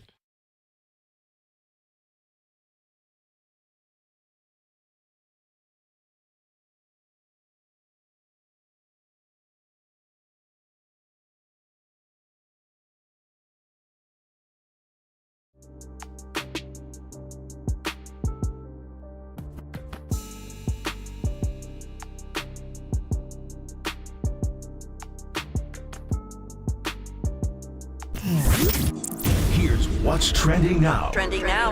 On KNBR.com. The Ravens and the 49ers. The odds makers say a Super Bowl preview. That story and more trending right now on KNBR.com and the KNBR app.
Listen to the sports leader anywhere, anytime. Download the all-new KNBR app. Now back to Papa and Lund live from the KNBR Casino Matrix Studio. Casino Matrix Progressive Jackpots are here. Where are you? Just drop in. Please play responsibly. 1-800-GAMBLER. I would say, if you're asking and if anybody really cares, I would just say that we all, really try to remember the Advent message, and the idea that there are great and amazing, incredible things going on. And just the very fact that we have life and the very fact that we have something beyond that, that is eternal, that we're all here together for a reason, to live together, in peace. That's what I would say. Let's try to get along, Let's try to get along for a week. See if we can pull that off. That'd be nice. So I guess that would be it. And a win. That, those two things. World peace and a win. How about that? Okay. I'm not sure in that order or not. He loves the Advent. He's got such a better non-awkward personality than Jim. That was John Harbaugh. Like, Jim goes on these tangents where, like, did he just smoke a bunch of peyote or something? Like, what happened? He's bug-eyed. It's crazy. Let's not have the head coach break down the team before the game. Let's celebrate the Advent here on Christmas night. And then you go kick their effing ass. Oh, my God. Anyway, is that what Ray said to him? Probably. When he broke him down? Yeah, would think so. We got Thursday night football. It is Thursday, right? Yeah. You got me very confused. It's Wednesday. It's Thursday. We got Saints-Rams tonight. In L.A. This is kind of an interesting game for playoff positioning, right? Well, yeah, everybody. Rams but are the right Panthers in there. Everybody but the Panthers are in the NFC South race, and the Rams are continuing to push as they're the 6 or the 7? They're the 7. So they're continuing as well. So, yeah, should be a good game. If you're a bettor, I saw a number. I don't have the exact number, but teams on a Thursday night, the short week, traveling the way that New Orleans is traveling to L.A., basically winless. These are, I think I'm going to make a 7-7 and watch this game tonight. They're both 7-7. Yeah, I do. Although Tampa's 7-7 has them in first place in the South. New Orleans and Derek Carr versus Stafford tonight. This is the last Thursday night game of the year? Is there one next week? Got to be one next week. Yeah, I think there's one more. But anyway, enjoy. It starts because tonight is the first night, Saturday, Sunday, concluding Monday. And then we have the Advent. Yeah, that. We love our And then we do Advent. Coach Harbaugh. No Tolbert and Copes today, but hey, our good friend JD is here. Our good friend Kerry Crowley is here. Kerry's here? That's right. How about that? He loves himself some Sam Womack.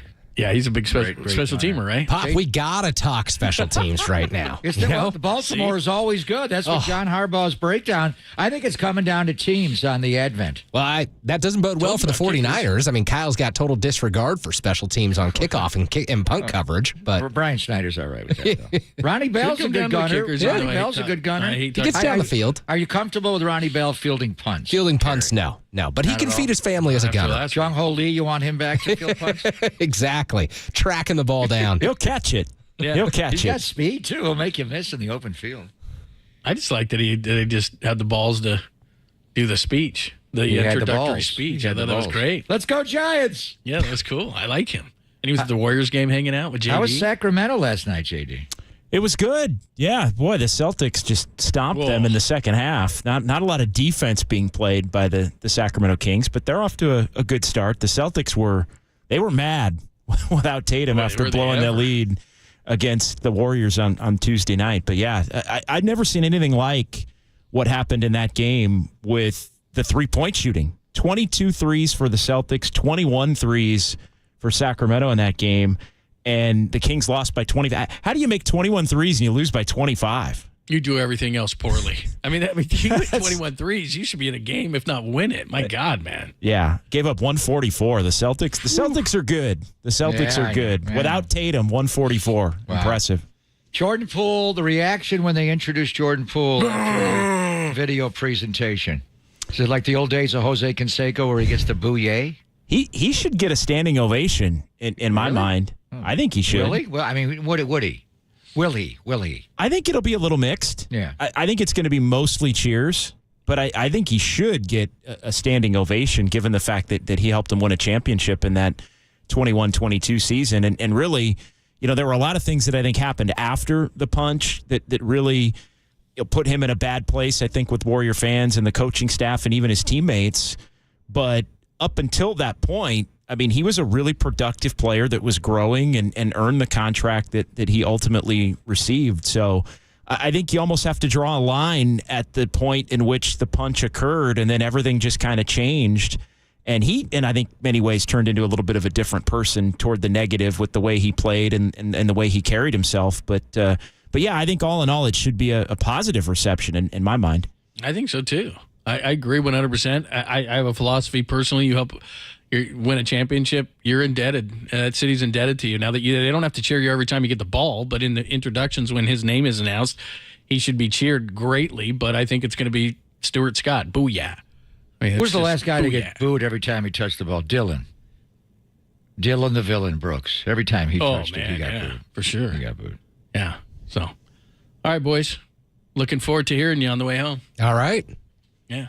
Should be good. Be fun. Kyle Shanahan coming up, 3:30. Ooh, all right. Very nice. You got him today or not tomorrow? Yeah, even though today is Wednesday, as far as the 49er week. The 49er week is Wednesday, even though it's Thursday. Right before that radio interview, and we're not doing ours till tomorrow. I'm surprised he's doing his today. Yeah, I was a little bit too, because tomorrow is his Thursday, which is usually the day that he comes on and all of that. Well, maybe he'll cancel on us. So there's always that. But we got Kyle at 3:30. You'd be like, no, this is my Wednesday, guys. I'm coming on tomorrow. No, Tim screwed us up today because it was like, and I'm like, hey, it's a Thursday edition of the show. We always talk to Tim Ronnie. He goes, it's Wednesday. And because the 49ers what schedule. I do, hit the eggnog? Yeah, the 49ers schedule on today's day, it said it is Wednesday. Yeah. So Tim came in here and I was like, what in the what? It's based on playing on Sunday. Yeah. It's just the way creatures of habit. So is it going to rain today? Am I going to get wet? Wasn't supposed to, but yeah, he might want an umbrella. You bring rubbers, John? I did not. Yeah. I don't like them. You don't? And you only had one kid. That's amazing. All right, gentlemen, with that, we will leave you. Congratulations. Goodbye. Yeah, see ya. They're just like, thanks for the coffee and the burrito. Yeah, no problem. Right down the street here. That's a great cafe, man. That was really good. I'm going to share this with Trent Williams. He'll eat the foil and everything. He's unbelievable. All right. Thanks to our crew, as always, Danny and Walter doing a tremendous job.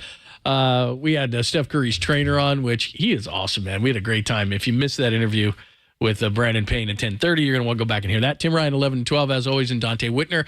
Any and all of those at KNBR.com. They are coming up next. Kerry and JD on the KNBR AM and FM San Francisco, the sports leader at Cumulus Media Station.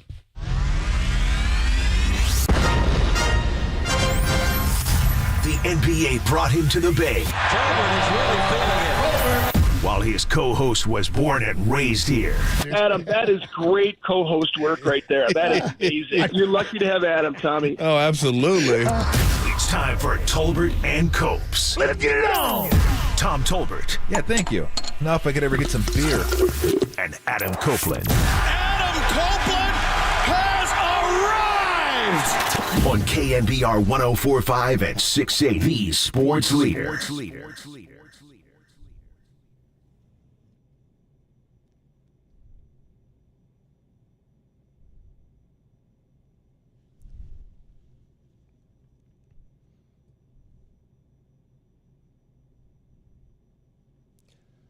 All right, welcome into Tolbert and Copes. Kerry Crowley, John Dickinson, KC, and JD filling in for Tolbert and Copes here on this Thursday afternoon as we get you set for a big weekend in the sports world, big weekend in the entire world with Christmas Eve and Christmas coming up. But 49ers and the Ravens on Monday evening, Christmas night, a showdown at Levi Stadium.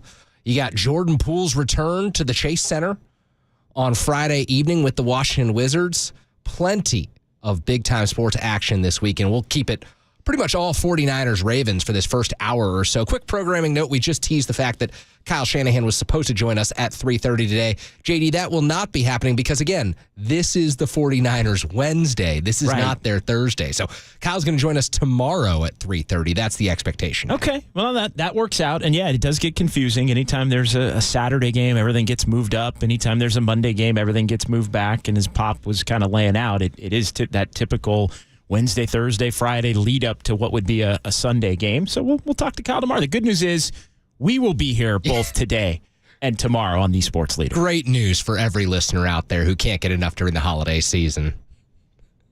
I see Tim's probably already behind the board if that song's playing right now. Ready to So, roll. there we go. Because it is just Wednesday of the 49ers week and Thursday of our week, because they're playing on Monday Night Football, maybe not the worst news that Eric Armstead and Javon Hargrave, can't confuse him with Javon Kinlaw, Javon, did not practice today. So they'll have an opportunity to potentially get back on the practice field tomorrow. Kyle Shanahan did not have a real significant update for reporters, but no doubt that the 49ers would like to have both of those players on the field when they take on a Ravens offense that number 1 in the NFL in rushing. Todd Monken, the new offensive coordinator there in Baltimore, they have not missed a beat since Greg Roman resigned last winter, and here they are. It is an incredible matchup on Christmas night. This is what the NFL was hoping for, and the 49ers and the Ravens have delivered to this point in the season. I can't wait. Yeah, 11-3 against 11-3. It's 1 seed and 1 seed, and it could be a matchup that we see again come February 11th in Las Vegas in the Super Bowl. And I think without a doubt, for all of the attention and hype that went into the 49ers Cowboys game back on October the 8th and December 3rd with the 49ers going to Philadelphia, a couple of games against Seattle that I think had less of the juice that maybe 49ers Seattle games of the past had. This is the game of the year, I think, in the NFL. When you look at the seasons that these two teams have had, you've got MVP candidates galore on both sides with Lamar Jackson of the Ravens, with Brock Purdy and Christian McCaffrey, if you still want to put him in that conversation, which I think he deserves to be. He's got Brock Purdy's vote, right? So if everybody's saying Brock Purdy's the MVP and Brock Purdy's saying Christian McCaffrey's the MVP, then I think you got to at least take that under some consideration. But this is an awesome game on paper. I think it's going to be a phenomenal game on the field at Levi's on Monday night, and a chance now for the 49ers with a little bit of breathing room. It's a game, I hate even saying it's a game they don't have to get, because there's no way they're not thinking that they have to get it or that they don't have to get it on Monday. They definitely want to get it, but 2 of the last 3 clinches, the number 1 seed and home field advantage and a first-round bye and all of that stuff. But this is, make no mistake, in my mind, the toughest opponent that the 49ers have faced this season. Yeah, absolutely. No doubt in my mind either. I mean, they dispatched the Cowboys. They dismantled them in a way that embarrassed Dallas and made many of us think that, Dallas is not going to be playing deep into the postseason this year. They absolutely dominated the Philadelphia Eagles from the first quarter on. It was a sensational offensive showing, and they've showed up. They have showed up consistently in recent weeks after, of course, that 3-game losing skid. They took care of business, got back on the right track against the Jacksonville Jaguars. They beat their division opponents, the Seahawks, twice now, and the Arizona Cardinals. And look, Arizona is not an easy team. I know that they are not a super talented team right now. I know that they're already playing for 2024 and not this 2023 season, but interdivision opponents get weird. They get weird on the road, especially when you've got something to look ahead to like the 49ers did with this Ravens matchup. And the 49ers have created distance for themselves. They clinched the NFC West, but of course the vision is much longer than that. It's about locking up the 1 seed. It's about getting to a Super Bowl and really winning a Super Bowl, because the Kyle Shanahan era has been so successful in San Francisco that this is the one remaining elusive component of his tenure. And I wonder, how much stock do you put in this Ravens matchup? Because they do have the opportunity to potentially clinch the division in Week 17 and Week 18. Or clinch that number 1 seed. Yeah, I love the fact that the 49ers are getting a look at the Ravens, no matter what ultimately ends up happening. I think being on the field with them and the way that they run the football and Lamar Jackson's ability to beat you both with his legs, but also throwing the ball over the top of the defense. I think the 49ers benefit from playing someone as talented and a team as talented and really physical as the Ravens are on both sides of the ball. It's a good match. The 49ers always want to out-physical their opponents. They were able to do it, and I have done it to Dallas in these last 3 head-to-head matchups. They did it to Philadelphia in Philadelphia a couple of weeks ago. They weren't really able to do it in the NFC Championship game against the Eagles because Brock Purdy went down, but part of that was the physicality. I mean, they mauled the 49ers. They hurt Brock Purdy, and then they ran the ball right down the 49ers' throats in that NFC Championship game victory over San Francisco. So the Niners, when they're right, that's what they do to an opponent. So to just have the mano-a-mano test of wills between these two teams, I think it's great. I think it's great regardless even of the outcome, because the 49ers still can get the number 1 seed and all of that, even if they don't win this game. against the Ravens as long as they win the last two. But to have it in your back pocket, just what a game against that Ravens squad looks like for future reference if you end up playing them again. And you may not. The Ravens may get beat by somebody. The Niners may get beat by somebody, although I don't think they're thinking that right now inside Levi's Stadium down in Santa Clara and the practice facility and everything there. They're thinking this team is equipped to win the Super Bowl and getting hot again, getting on a run that's going to end with a Lombardi trophy. Yeah, and that is what the 49ers teams under Kyle Shanahan have done. Whether, they've advanced all the way to the Super Bowl or just the NFC Championship game, they've ended the season November, December, early January on rolls. They've hit the playoffs, hitting their stride, and so this Ravens game offers this 2023 team another opportunity to do so. When we come back, we'll talk about how the Ravens can attack the 49ers, what John Harbaugh and his coaching staff, led by offensive coordinator Todd Monken, what they can do against this 49ers defense that will stress that group. But before we hit this commercial break, we got 2 tickets to give away to see Bill Burr down at the San Jose Civic. This is not until June 19th, 2024. So if you're looking for a last-minute holiday gift to give someone, you can probably give us a call here. You're going to want to call 415-896-KNBR. Between 2 and 6 p.m. today, we will give you the cue to call. So we haven't given it yet, but keep that in mind. If you're looking for that last-minute holiday gift, want to light up someone's whole Christmas, you can get those 2 tickets to see Bill Burr. You will be caller number 10. This is furnished by Live Nation. Tickets to see Bill Burr on right now on sale at livenation.com. You can get those official contest rules at KNBR.com. On the other side, talking more Ravens, 49ers, breaking down all things for this Monday night, Christmas night matchup in Santa Clara. It's Tolbert and Copes, KC and JD in for the guys. KNBR 104.5, 680, the sports leader. Antioch, shout out to you for supporting KNBR, Antioch sports leader.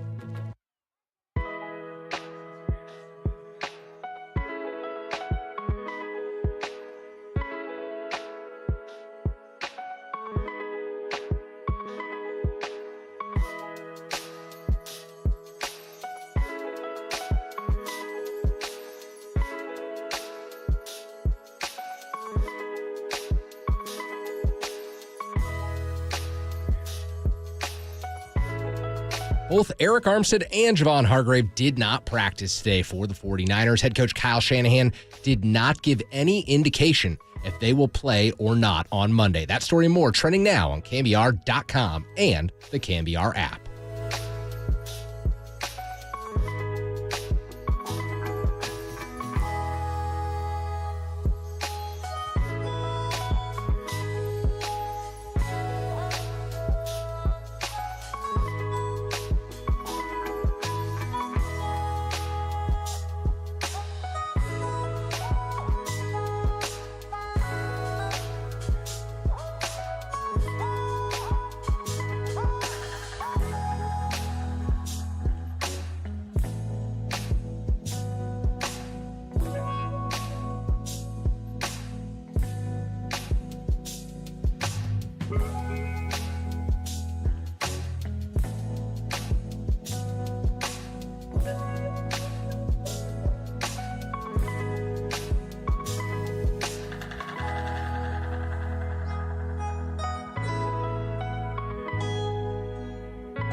And now, time for the Protect Your Assets with David Hollander Business and Technology Report.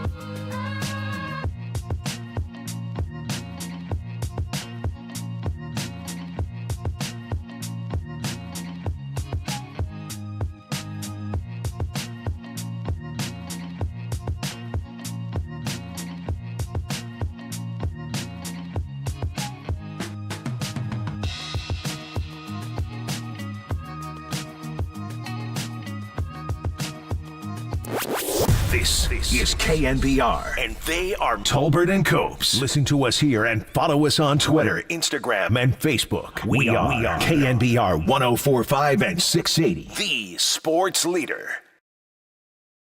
Well, we feel like we match up well against anybody, but basically, and we like our players a lot. We think we have really, really excellent players, the highest level players. For us not to match up well, it's going to be hard to outmatch us. I don't care who you are. So we like our matchups. I'm sure they like ours, and we're going to play on Monday night. Well, the two teams that are potentially the most difficult to match up with in the NFL, squaring off on Monday evening, Christmas night at Levi's Stadium. That was Baltimore Ravens head coach John Harbaugh talking about his squad back here on KNBR alongside John Dickinson. I am Kerry Crowley filling in for Tolbert and Copes. And it's very interesting to think about where these two teams stand right now. 49ers and the Ravens, both at 11-3, both on a roll heading toward the postseason. I mean, the presumptive favorites to represent their conferences in the Super Bowl. This could very well be a rematch come February, but it never seems to work out like that. And I wonder, will one team gain a ton more momentum through this win? Or will one team, fall off because of a loss? Or will it be a super close game and we'll just see these two teams continue on parallel paths within their respective conferences? John, I'll make the argument right now that with 2 games to win of the final 3 games, I don't think it would crush the 49ers to lose this game. And I don't think it would crush them for a few reasons, but especially because I think it would be very difficult to beat the Ravens twice in the same, 3-month span as they'll have here, or 2-month span as when they could potentially match up again in the Super Bowl. And I think that the Ravens have the ability to expose the 49ers' weaknesses. The Ravens could, punch the 49ers in the middle of the defense, especially if Armstead and Hargrave are out. And it gives Kyle and Steve Wilks the opportunity to spend those 2 weeks, if the 49ers are fortunate enough to advance past the NFC Championship game and potentially get into that rematch with the Ravens, it gives them the chance to make the schematic adjustments that will make a difference. And I have all the faith in the world this 49ers coaching staff can do that. So I'm not putting maybe as much stock into this game as I typically would when the 49ers are matching up against a great opponent in the AFC. Yeah, it wouldn't crush them if they wind up losing, and they still have the path because the Eagles have been so cold of late and the Cowboys got beaten in Buffalo, so the 49ers do have a little bit of wiggle room. They can lose the one and then win the final 2 and still get the 1 seed in the bye and home field advantage and everything that goes along with it, the road to the Super Bowl going through Levi's Stadium. But I do think this is a test, and a test in ways where the 49ers have shown some vulnerability in terms of the run defense at times, especially when they've been shorthanded. Mobile quarterbacks during the Kyle Shanahan era, and I know there's been multiple different defensive coordinators in play there, and the Niners have been better at containing mobile quarterbacks this year, although they haven't played a lot of mobile quarterbacks, and the mobile quarterbacks that they've played, for whatever reason, haven't run against them. Daniel Jones comes to mind back in week 3 when they played the Giants. He didn't really use his legs at all. Jalen Hurts, I thought the Niners did a nice job. He's a different, less explosive runner than Lamar Jackson is. But they did a nice job of keeping him in the pocket and basically making him be a quarterback. Dak Prescott was under heat, and the 49ers were so far ahead in that game that it wasn't going to be a big deal there. And Kyler Murray hasn't really run as he comes off the knee injury. So I think this is the first true test as far as how the 49ers deal with a quarterback that's truly live in the run game and can pick up big first downs. And I think that combination of, the play action and everything that goes along with it, that's the part for me where I think it's fascinating to see how the 49ers are able to handle it. Not a huge deal if they lose, because they still have the margin for error to win the final two. But I do think this matchup is telling for a potential future matchup as far as, I think the Niners can go and win the Super Bowl regardless of what happens. Mm-hmm. But to show that they can handle what the Ravens present in a game that's going to be on the national stage, I think it's just another box checked along the lines of the Dallas game and the Philadelphia game, to where when the 49ers have been whole, they've basically dominated the other cream of the crop teams in the NFL. Yeah, I don't necessarily look at this game as, a stepping stone toward the 1 seed or, the 49ers march toward their 12th victory, as much as I look at it as another opportunity for this defense to get a feel for Lamar Jackson headed into the postseason, because they will face some mobile quarterbacks in the playoffs. You just mentioned Dak Prescott, Jalen Hurts, and no, those guys are not Lamar Jackson. He's on a completely different level in terms of his escapability and his ability, really, to look to pass after he escapes the pocket. One thing that Lamar Jackson does just exceptionally well is keeps his eyes down the field and breaks down defenses when there are coverage mishaps after 4 or 5 seconds. I think that there's invaluable experience going against that. And yes, the 49ers have faced Lamar Jackson in the past, but they've done so under Robert Saleh, under DeMeco Ryans. And I think there are schematic nuances to Steve Wilks and what he's brought the 49ers that it will benefit the 11 guys who see him on Christmas night if they are going to match up with him in the future, independent of result. And look, you don't want to get blown off the field. You don't want to lose 38-6 like the Lions did, but this does give you a feel for what he brings in a potential future matchup. It does, and we'll see if Armstead and Javon Hargrave are able to play. Obviously, not a good sign that neither were on the practice field today, and I think that's where the 49ers, I think, do have the luxury as far as not having to win this game to get the 1 seed, to where you can allow players that are already injured that extra recovery time to get back, and I think the 49ers should do that, independent of everything that's on the line. It's not saying you may be less apt to win this game because you have a couple of those guys out. I think those are significant injuries, especially in this matchup specifically, but it does give you the opportunity to take an extra week to try and get those guys back to full health, because that's where you're going to need them going into the playoffs. And so I think you can come up with the excuse as to maybe why things don't wind up working out for the 49ers if you don't win this game. I'm with you on that part as far as getting a look at Lamar Jackson and getting a look at everything that they do and being able to adjust it. I do think that's beneficial, but I also think you want to keep the momentum rolling. Yeah. And you don't want to have a shred of doubt among anything as far as these future matchups, because the 49ers have been so damn good in all of these big games. Like, they have just risen to the occasion when they've been really full strength offensively.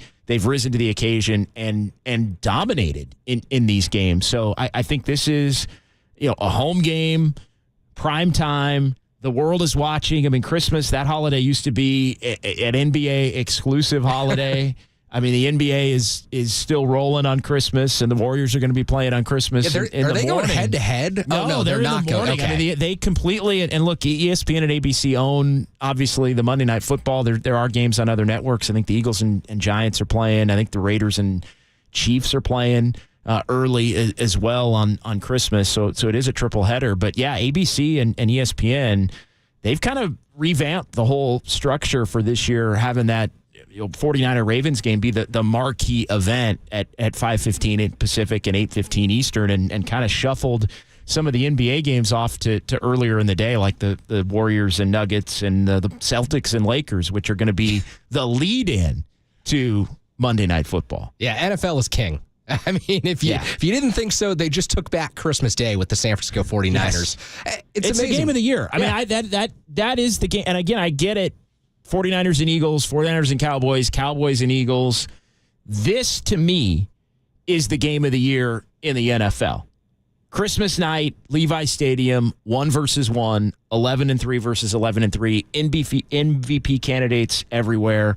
Like this to me is the showdown game of the season, and we may very well see it again in Las Vegas on February 11th. Yeah, I can't wait to dive into the MVP discussion because I do think that we'll probably have some differences on how we view Brock Purdy, Christian McCaffrey, their candidacies. And look, it could all go out the window if Lamar Jackson torches the 49ers defense this week. He's good enough to do so, and he's leading the team that's leading an AFC that we thought was going to be really strong headed in the season. Yes, the Buffalo Bills are back on the right track, and Patrick Mahomes is always capable of winning a big game with Kansas City, even if Kadarius Toney's still playing wide receiver for him. But this is 49ers. This is Ravens. These are two teams that have looked unstoppable at the most important point of the season. So if you are going to stop the 49ers right now, if you are going to expose a weakness, if you are John Harbaugh, what do you see as the, weakness or ability to attack something that the 49ers have that maybe the Ravens have been looking to exploit?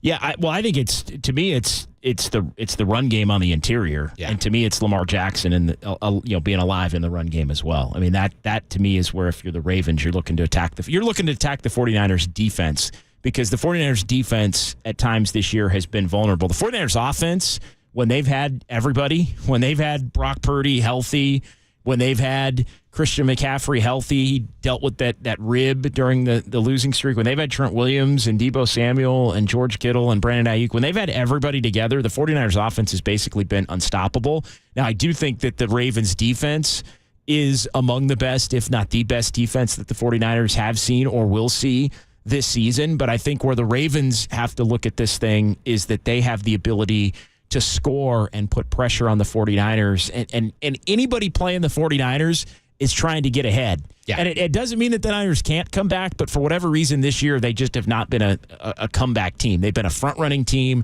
Their defense has played much better from ahead. Their offense piles on, and Kyle Shanahan can dig deeper into his bag when they're ahead in games, and they've just wound up making opponents look silly. So I think it's the run game. It's in particular hitting the 49ers on the interior of that defensive line where they're banged up right now. The Cardinals did a hell of a job against the 49ers, hitting them right up the gut to the tune of some massive yardage. Now, they turned it over a couple times, and the Niners were scoring at will, so it basically didn't matter. But I think the Ravens believe they have the personnel to make it matter if they can run on the 49ers to that extent. Well, you just brought up the point that if the 49ers get ahead, and they have so many times this season, Kyle can get in his bag and do what he wants. If you're Kyle Shanahan at this point in the season, understanding that if you can win in Week 17 and Week 18, you've still got the 1 seed, do you hold anything back? I don't think he's of the mindset that he really ever does that, but, is there? No, you're not holding anything back. You're going to win this game. You want to win this game. You want to win the next game in Washington, and you want to be able to play around with that final game against the Rams and basically use it to get 2 weeks off to lead into that divisional weekend and the 2 steps to the Super Bowl. Well, before we hit a break right here, I want to remind you that this afternoon we have got a contest, a giveaway here. 2 tickets to see Bill Burr at San Jose Civic, June 19th, 2024, when we give you this cue to call.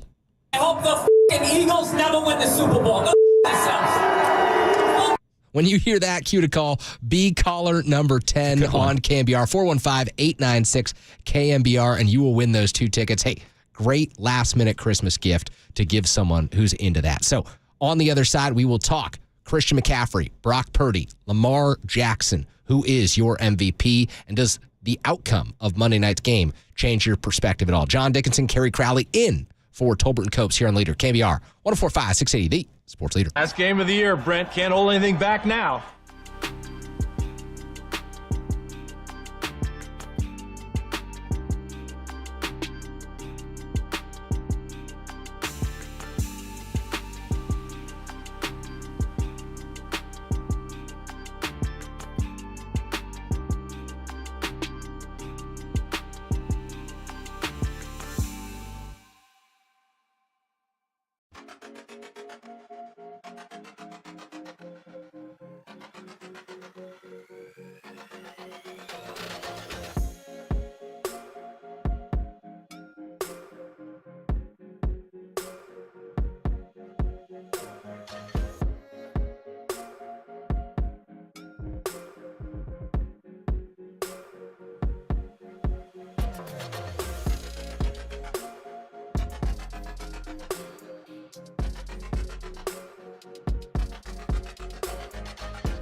Listen to the sports leader anywhere, anytime. Download the all-new KNBR app. Now, Tolbert and Copes continue live from the KNBR Casino Matrix Studio. Casino Matrix progressive jackpots are here. Where are you? Just drop in. Please play responsibly. 1-800-GAMBLER. Lamar is my favorite now. But if Lamar wins that game, I guarantee you he's going to be who we walk away saying was the best player on the field. If San Francisco wins it, we ain't going to walk away saying Brock Purdy was the best player on the field. A take only a former Cowboy could give. That was Marcus Spears on the Dan Patrick Show. Welcome back. Welcome back to Tolbert and Coves. Kerry Crowley, John Dickinson in for the guys this afternoon. Dave Fleming on Gene Segura's infamous 200 double there. Okay. Never forget that cut. Oh, man. The MVP discussion, it is dominating the NFL world right now, JD. And 2 49ers, 1 Baltimore Raven seem to be in the race right now. I feel like you've got a little bit of a lean on this. I said it on Sunday. I think Brock Purdy, he's in the driver's seat. It's his to lose, I think, at this point. If the 49ers win their final 3 games and really maybe even 2 of the final 3 just to get that 1 seed and he puts up big numbers, if they do it, I think if the Ravens game and him having a big game, and big game doesn't mean anything more than he's already done over the course of really this now 6-game winning streak after the 49ers had dropped 3 in a row, I think he's vaulted himself into the lead based on the performances over the entire season, but really the 6-game winning streak, I think now has been where he's put himself into the lead. So I think if he can have another game against the Ravens defense that he's had against some of these other teams, and the 49ers win, and then they lock up the 1 seed, how can you not at that point give it to the quarterback, the best player on the best team at that point in the NFL? And it's laughable to me to think that, Brock Purdy's been the best player on the field in a lot of 49er wins. Like, it's asinine to me to think that would even be something that would be a take at this point. I mean, yes, there have been games where it's been Christian McCaffrey. I think there have been games where it's been Deebo Samuel. I think there have been games where it's been Fred Warner, frankly, where you could say on the defensive side of the ball. But there have been, I think, more games than any this season for the 49ers where you find yourself at the end of that game saying, wow, Brock Purdy was the best player on the field for them. Yeah, and I hate to do this, but I think the separating factor for me in watching Brock Purdy and saying, okay, this guy's a clear-cut MVP candidate is knowing what the Kyle Shanahan offense was under Jimmy Garoppolo. I mean, Brock has taken them to a completely different level with pretty much the same guys around him. And no, Jimmy did not have Christian McCaffrey for almost the entirety of his 49ers tenure, but he had some great running backs. I mean, they won a playoff game with Raheem Mostert setting a record for rushing yards. And the Shanahan offense leads to incredible numbers for guys across the board, but the 49ers under John Lynch and Shanahan have also done an amazing job acquiring this talent, making the most of this talent. And Jimmy, limited the ceiling of the 49ers offense. Brock has ripped that ceiling off, transformed this 49ers team into the unit that no one wants to face. And you're not just worried about, the schematic advantage the 49ers are going to have.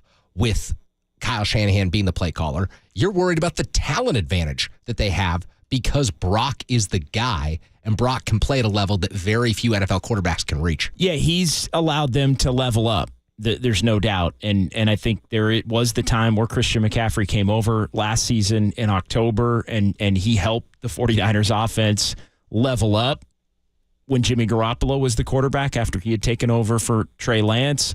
But then in December, when Jimmy Garoppolo went down, Brock Purdy came in, and it went up yet another level. So I think both have a hand in it. Mm-hmm. And you can make the case that everything does start with Christian McCaffrey as far as the running game and everything like that. But yeah, Brock Purdy has found everybody. And Brock Purdy has been, along with Kyle Shanahan, able to diagnose defenses and find out where the ball needs to go versus different kind of schemes. And so to me, that's what he's provided without the mistakes. Yeah. I mean, Jimmy Garoppolo would do it to varying degrees, but there would be mistakes that would kill drives and or be turnovers that would allow the opposition to remain in a lot of these games. So, yeah, Purdy hasn't done it. The 49ers offense has become explosive. Yeah. With Brock Purdy at the helm, to where there are games where, yeah, they could have some 3-and-outs and some punts and not maybe have the long extended drives that they used to have, but they're hitting 8 to 10 plays that basically are going for 300 yards on those plays in a game and touchdowns. And so that's leading the 49ers to victory in this. And to me, it does stem from exactly what you're talking about, which is Purdy's ability to be great. Well, the Eagles game is representative of that because that first quarter was ugly. I mean, there were drives that, they just looked out of rhythm. Purdy didn't look great at the beginning of that game, and they finished with 42 points. They hit you with haymakers. They hit you with haymakers. 6 straight touchdowns. Boom, boom, boom, boom. Big plays. Seattle game at home. 49ers got stacked up a little bit. They were a little out of sync. I mean, they said it in the locker room afterwards in the post-game press conferences. They didn't think it was really their best game. But I think John Lund it was 12 plays for over 400 yards on 12 plays. And, the rest of the game was pedestrian. Well, you hit 12 plays for 400 yards and a bunch of touchdowns. It doesn't matter what you do on the other plays. And the name of the game is explosives. Yeah. And so the 49ers now are a much more explosive team. It used to be they had to go on these 10, 13 play, 85-yard drives that would kill half a quarter or more to be able to win. Now they don't have to do that. Now they can just hit you with a big play here and there, and it always feels like there's a big play coming at some point, whether it's Brock Purdy hitting somebody down the field, whether it's Deebo Samuel or Christian McCaffrey in the run game.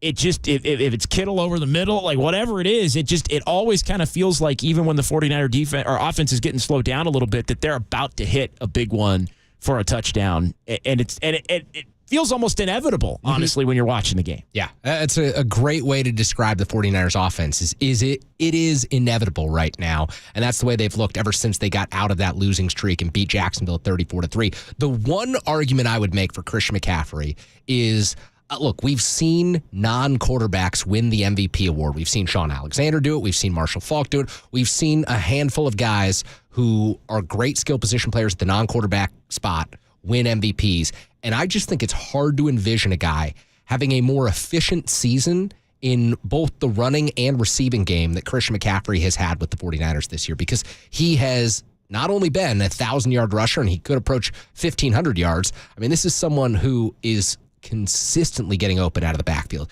consistently able to split out wide and change the 49ers dynamics from a formation standpoint. He puts the defense at a personnel mismatch standpoint because he can flip out wide and do something that very few other players can do, and that versatility should be celebrated. Look, Brock Purdy is tremendous in the passing game.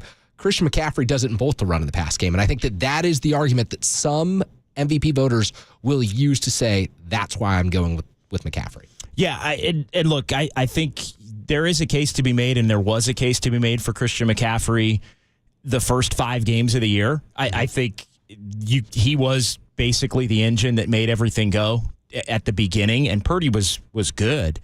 But I think where it has leveled up has been since the 3-game losing streak and the numbers that Brock Purdy's put up, with Christian McCaffrey still being a major part of it, but I think being less of a part of it. Yeah. So We are both in agreement that it's Brock right now. It's Brock's to lose. Yes. It's Brock's to lose. But Monday night, the 49ers could lose, and they could lose to the top MVP candidate in the AFC. And if they do, then Lamar Jackson may. Again, if Lamar Jackson runs for 150 yards and throws for three touchdowns and the Ravens win and the Ravens go on to be the best team in the NFL, then, and he does it on that stage, without a doubt. I mean, I think there is a pathway for Lamar Jackson to win it as where I typically like to go, best player, best team. So, I mean, he could end up being the best player on the best team, but what we've seen is the 49ers in a lot of these games have risen to the occasion. Only 22 touchdowns this season for Lamar Jackson, 17 through the air, 5 rushing touchdowns, but he's racked up the yards, 3,100 through the air. He's got over 700 on the ground. I mean, he's done it all, and he doesn't have the same caliber of weapons that Brock Purdy has. No question in my mind. He's got good receivers in Baltimore, but it is not the same group of talent the 49ers have. No, definitely not. And again, that I think can add to the ability to put a team on it. There's all these narratives that come in, right? The ability to put a team on your back. I think that's something that's at times hurt Brock Purdy's candidacy, is all the talent that he has around him. I think the Ravens are a pretty talented team, but their offense really begins and ends with Lamar, basically. And so I think that can work to his advantage if he's able to finish the season strong and they're able to get that win. On the other side, Omar Ruiz, NFL Network. He's been covering the 49ers for much of this season, covers the West Coast for NFL Network, and does a great job. We will chat with him. You're listening to John Dickinson, Kerry Crowley, filling in for Tolbert and Copes here on KNBR 104.5, 680, the Sports Leader.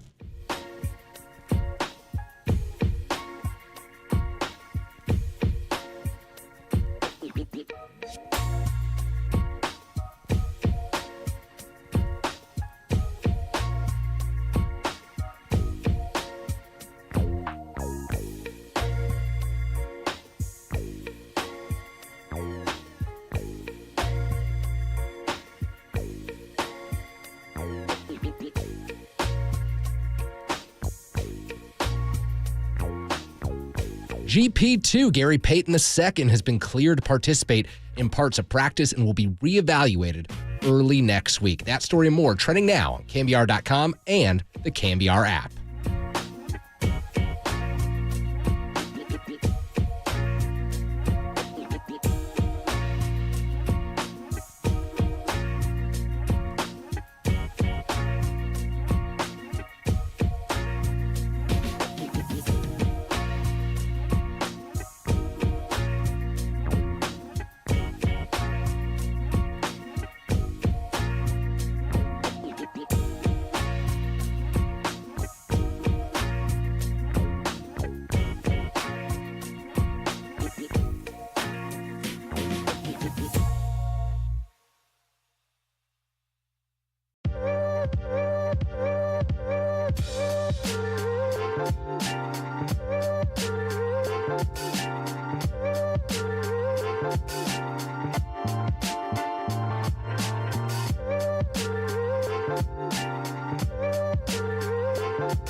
Tolbert and Copes. Tolbert and Copes. Now continue. Follow us on Twitter at KNBR. This is KNBR 104.5 and 680. The sports leader. They snap it. Purdy under 7-step drop. Gets chased out of there. Will throw on the run. Wide open. McCaffrey makes the catch. Goes down. Gets up. Touchdown. CMC.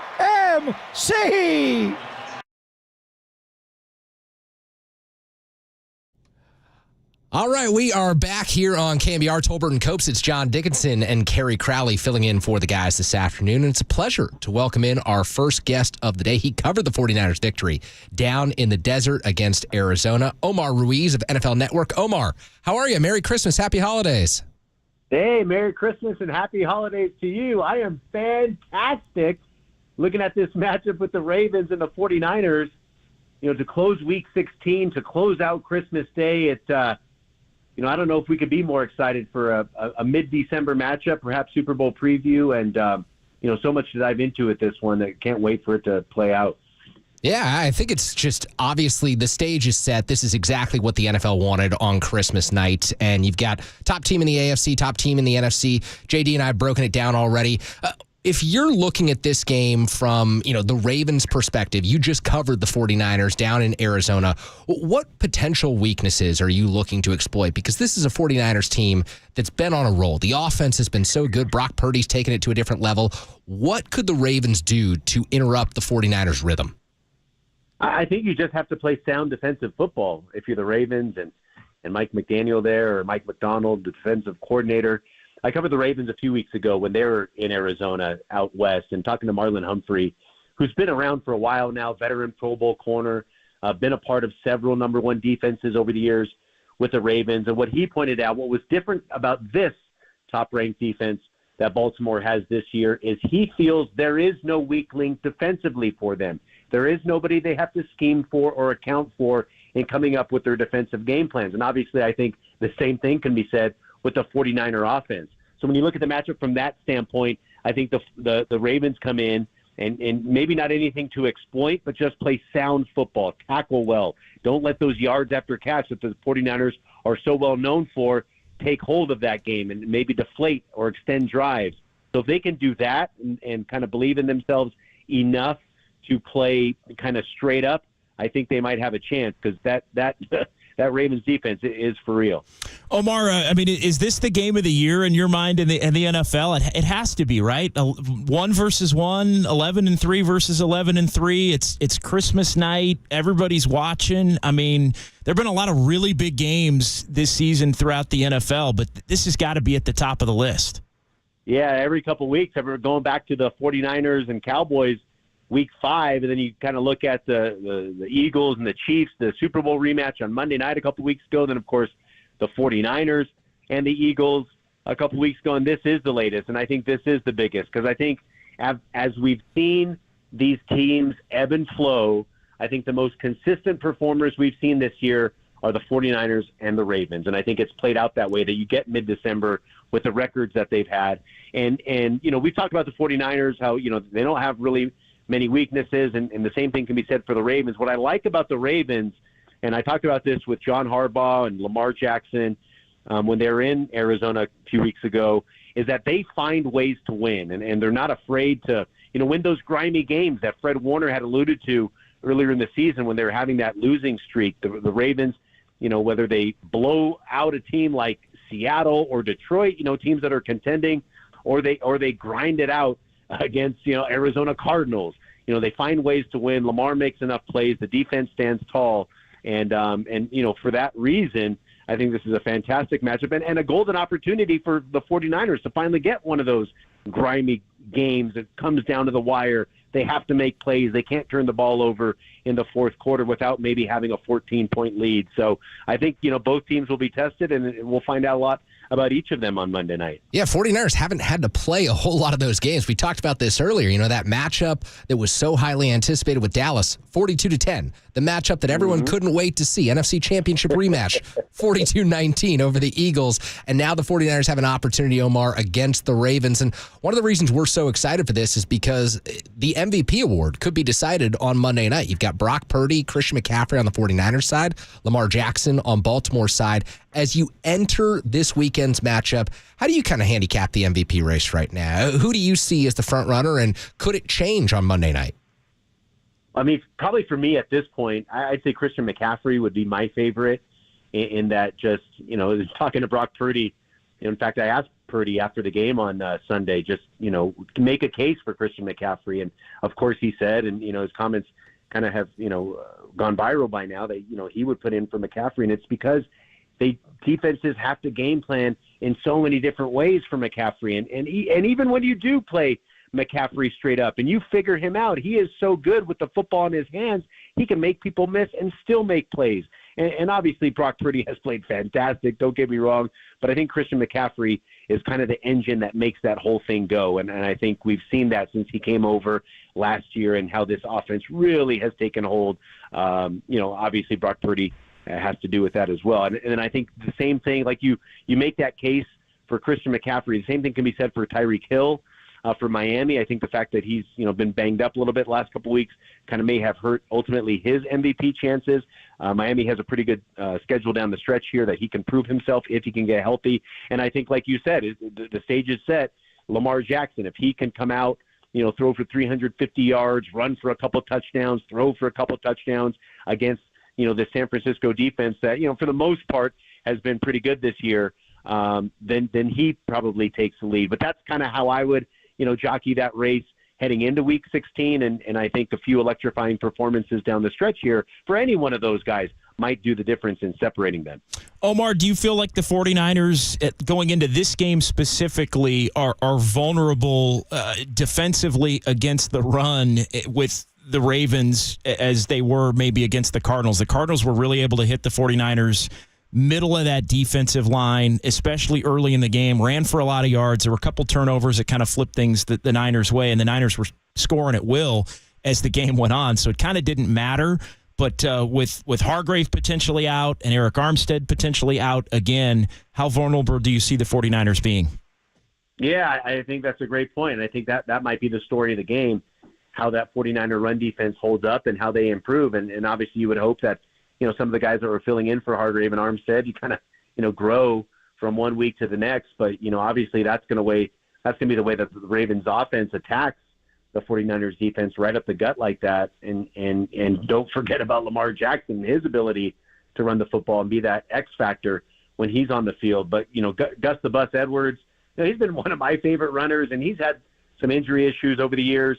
But kind of when he runs as physically as he can, and when he gets rolling, he's a tough train to stop, and certainly one that, you know, if he gets some confidence, having successful runs early in the game is one of those where, you know, he might have 80, 85 tough grounds and just do enough to set up Lamar and Odell and you know, the rest of that, you know, kind of what's become a pretty efficient passing offense. Not great yet, but pretty efficient. And so, yeah, so I think the 49ers are vulnerable. We saw that on Sunday, and I think kind of what I took away from that, because I think when Hargrave and Armstead come back, they'll be fine.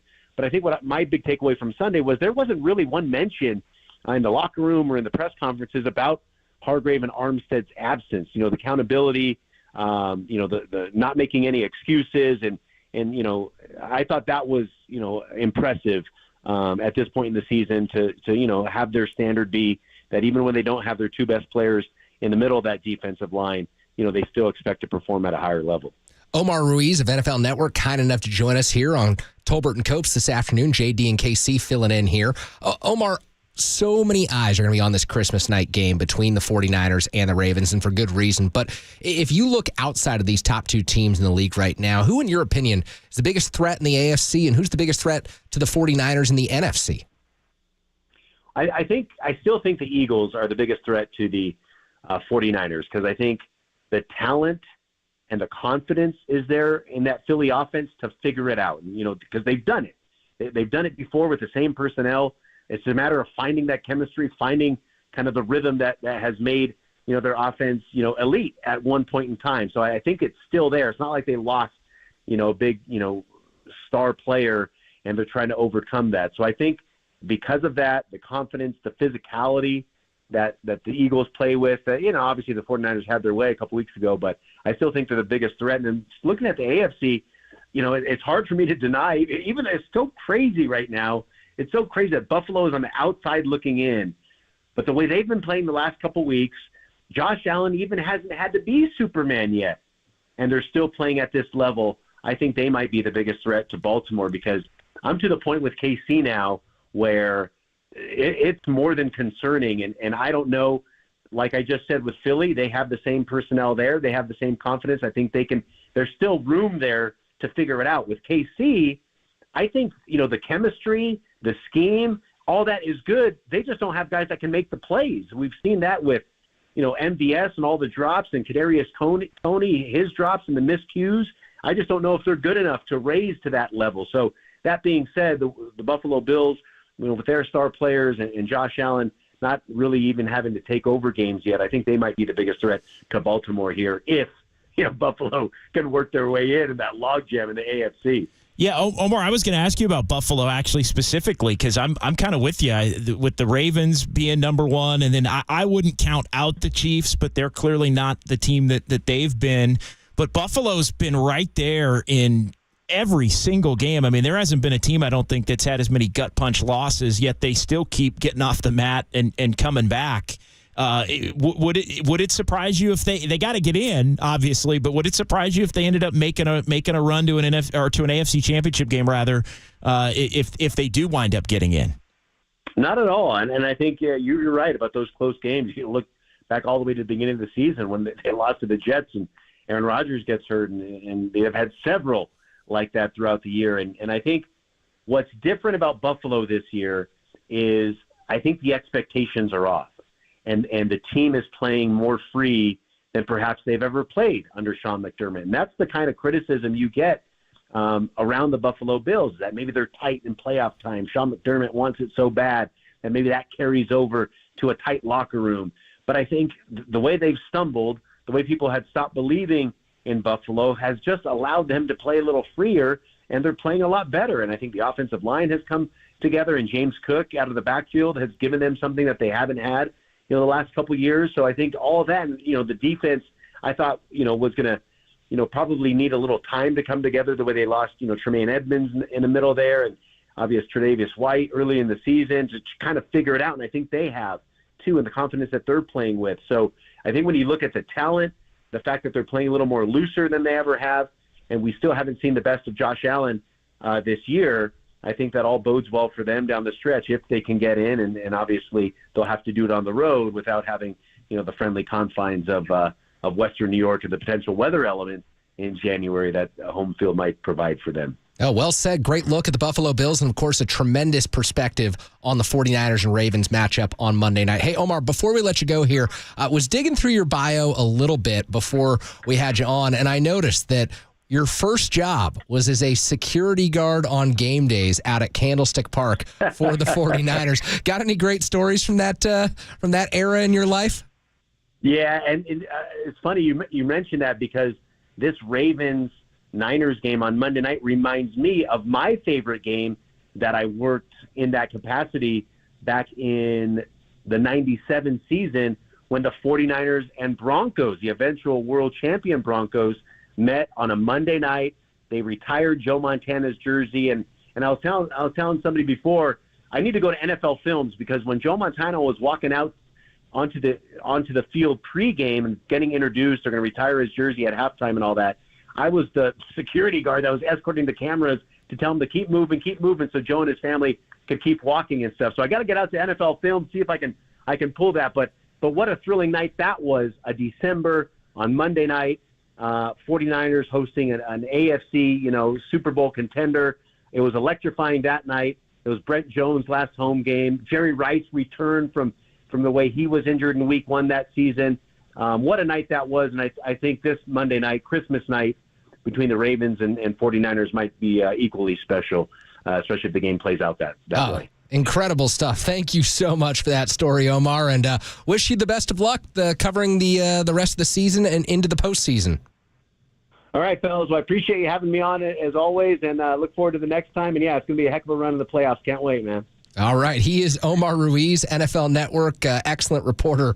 It's a great story. I think everyone has fun Candlestick Park stories, and 49ers obviously moved into Levi's Stadium, I guess, a decade ago now, a little more than a decade? Yeah. And so the memories are being... 10th season. Wow.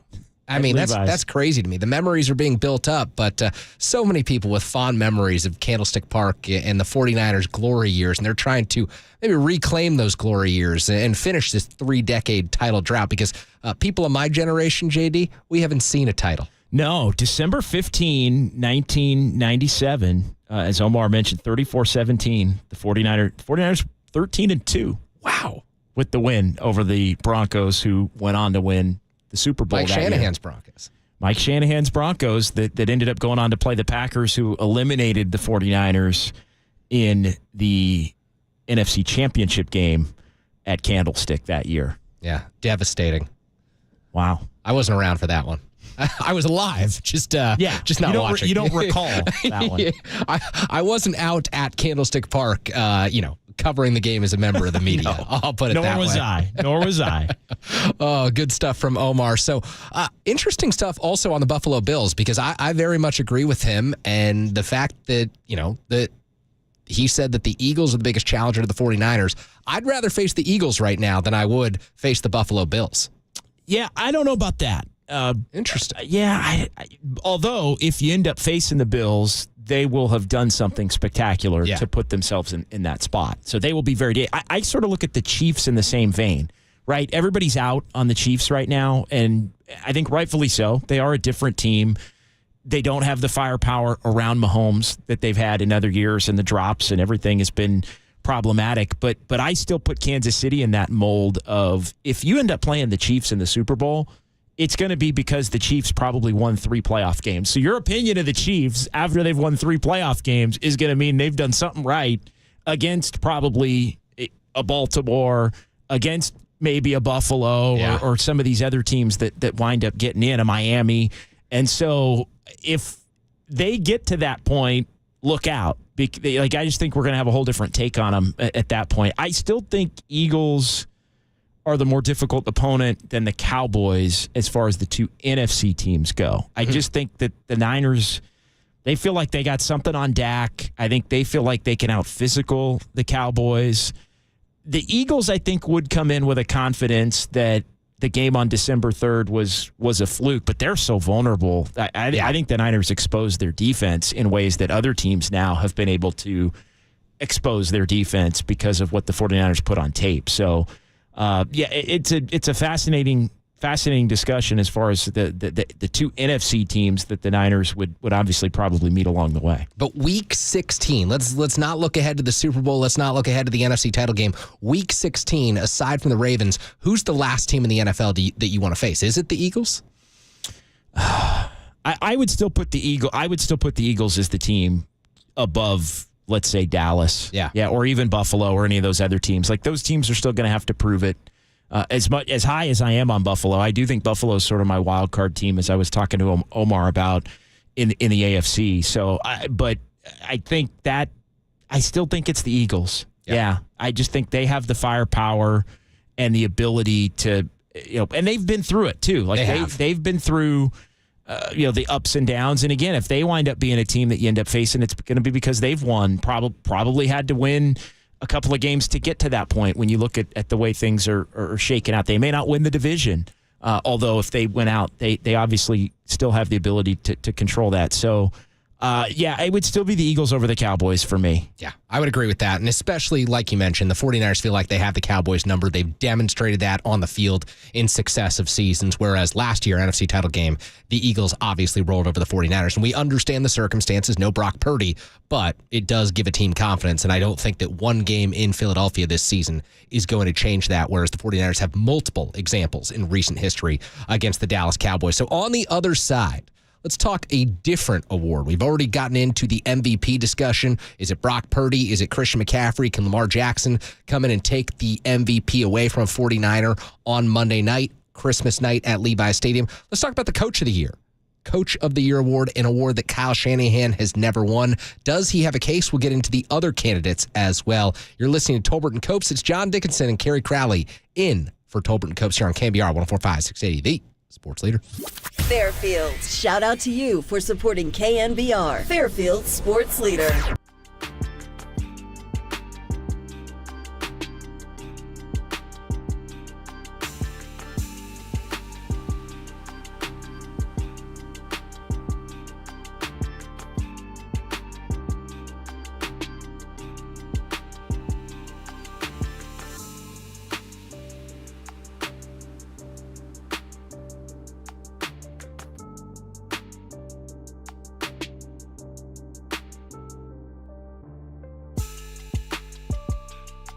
49ers color commentator Tim Ryan joined Pop and Lund for a full hour to preview Monday night's clash between the Ravens and the 49ers. That podcast and more trending now on KNBR.com and the KNBR app.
Seamheads, there's a party happening on our podcast page. Hear every interview from every show on demand at knbr.com/podcast. Now on with the show on the Sports Leader. As a former D1 wide receiver yourself, does it bother you that a wide receiver never won the award? That a wideout hasn't? Never. I mean, not because of my lame history as a player. I don't even want to talk about the award because it's a lose-lose. Whatever the award is, but it doesn't bother me. It just, you start to adjust to it and you look at it and it does seem like it's more quarterbacks. Doesn't mean that a wide receiver can't. Doesn't mean a running back can't. Doesn't mean a D lineman can't.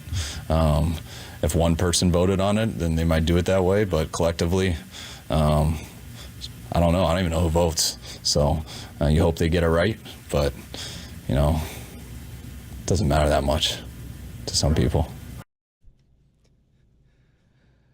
I guess I shouldn't be surprised that Kyle Shanahan doesn't care and doesn't know much about the MVP award. And he's feeling it, though, a little bit as far as, I think, trying to not affect the vote between his two players that are basically in the top three, I feel like, at this point, as things stand, right? Is that fair to say? You going to ask him point blank tomorrow? Is it fair to say straight up, well, he has been asked it, but is it fair to say straight up that it's Brock, McCaffrey, and Lamar Jackson right now? Like, doesn't matter that much? I think so. Unless Josh Allen goes on an unbelievable heater here. Right. Are they in the top three, I guess, at right this now, point? yes, they've got to be. Yeah. Let me pull up MVP odds. Okay. Yeah. Okay. Okay, McCaffrey's fifth. Appreciate that. Shows you the quarterback bias involved in this. Dak Prescott, Josh Allen also in the top five. Okay. So that seems about right. Josh Allen coming on strong. Dak was basically the leader before they got blown out against Buffalo. And then Purdy had the game that he had against Arizona, and really he strung 5 or 6 together. So that's, I think, vaulted him to the top of the list. Yeah. And then you've got Lamar, and then it's Brock and Lamar on Monday night, and it's like, who's going to be the best between those two, and or is McCaffrey? Maybe both quarterbacks struggle, and McCaffrey runs for 200 yards. Then we're having a different conversation come next week as far as the way that this thing goes. But I feel like right now it would probably be, and I guess I don't know if Purdy's the MVP. Does that mean McCaffrey can't be third? I mean, it just. But that's why Kyle wants to get away from the conversation, I think. Yeah, I think if he had one clear-cut guy in the race, I think he would be much more willing to be campaigning for that guy. How much would the odds shift if Kyle Shanahan came out and said that Christian McCaffrey is the MVP? Does he immediately become the Vegas frontrunner? I don't know. I think Brock Purdy and Omar Ruiz mentioned it because Omar was in Arizona and asked the question. Yeah. And notice the phrasing of that question, too. Make the case for Christian McCaffrey as the MVP award. I didn't hear that in all the clips. No. And so for Purdy to say that he believes it should be McCaffrey and then to expound upon the reasons why, I mean, I think that shifted McCaffrey higher up into the consideration because I think there are a lot of people that weren't really totally paying attention to the year that McCaffrey's had because he's a running back and because he was sort of the headliner those first 5 games. But then as the 49ers have gotten on this 6-game winning streak, Purdy, I think, has really been the headline. Like, Purdy's been the guy 3 touchdowns, 4 touchdowns. Every week. Every single game, 300 yards. And the Niners are winning, and they're just dismantling teams, and they're doing it with him basically dissecting different defenses in different ways on a week-in, week-out basis. So I think Purdy has just skyrocketed as the 49ers have ascended back into that number 1 spot. But for Purdy to say McCaffrey, I feel like that is probably part of the reason why McCaffrey's put himself back into that top 5. Yeah, absolutely. It doesn't hurt when you score 4. I mean, that's always going to help you, and your team's on a 6-game win streak. So that's going to work out in your favor. The other award that I wanted to talk about today, JD, and this is one that Kyle Shanahan has never won, Coach of the Year. And it's interesting to me because I used to vote for Manager of the Year back when I was a baseball beat reporter, and I had absolutely zero idea what to base the criteria off of. Do you go with the manager of the winningest team and just say, okay, Dodgers won 110 this year. It's Dave Roberts. Great job. You had Mookie Betts, Freddie Freeman, and you won 110 games.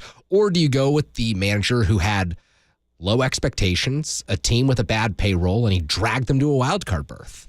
I think it's always it tends to be more that. Yeah, I think it tends always that. It tends to be more the team that you feel like the manager or the coach is squeezing the orange, right? It's in the NBA it was last year Sacramento Kings, right? They stunk for 16 years and all of a sudden they're good. Nobody expected them to be good.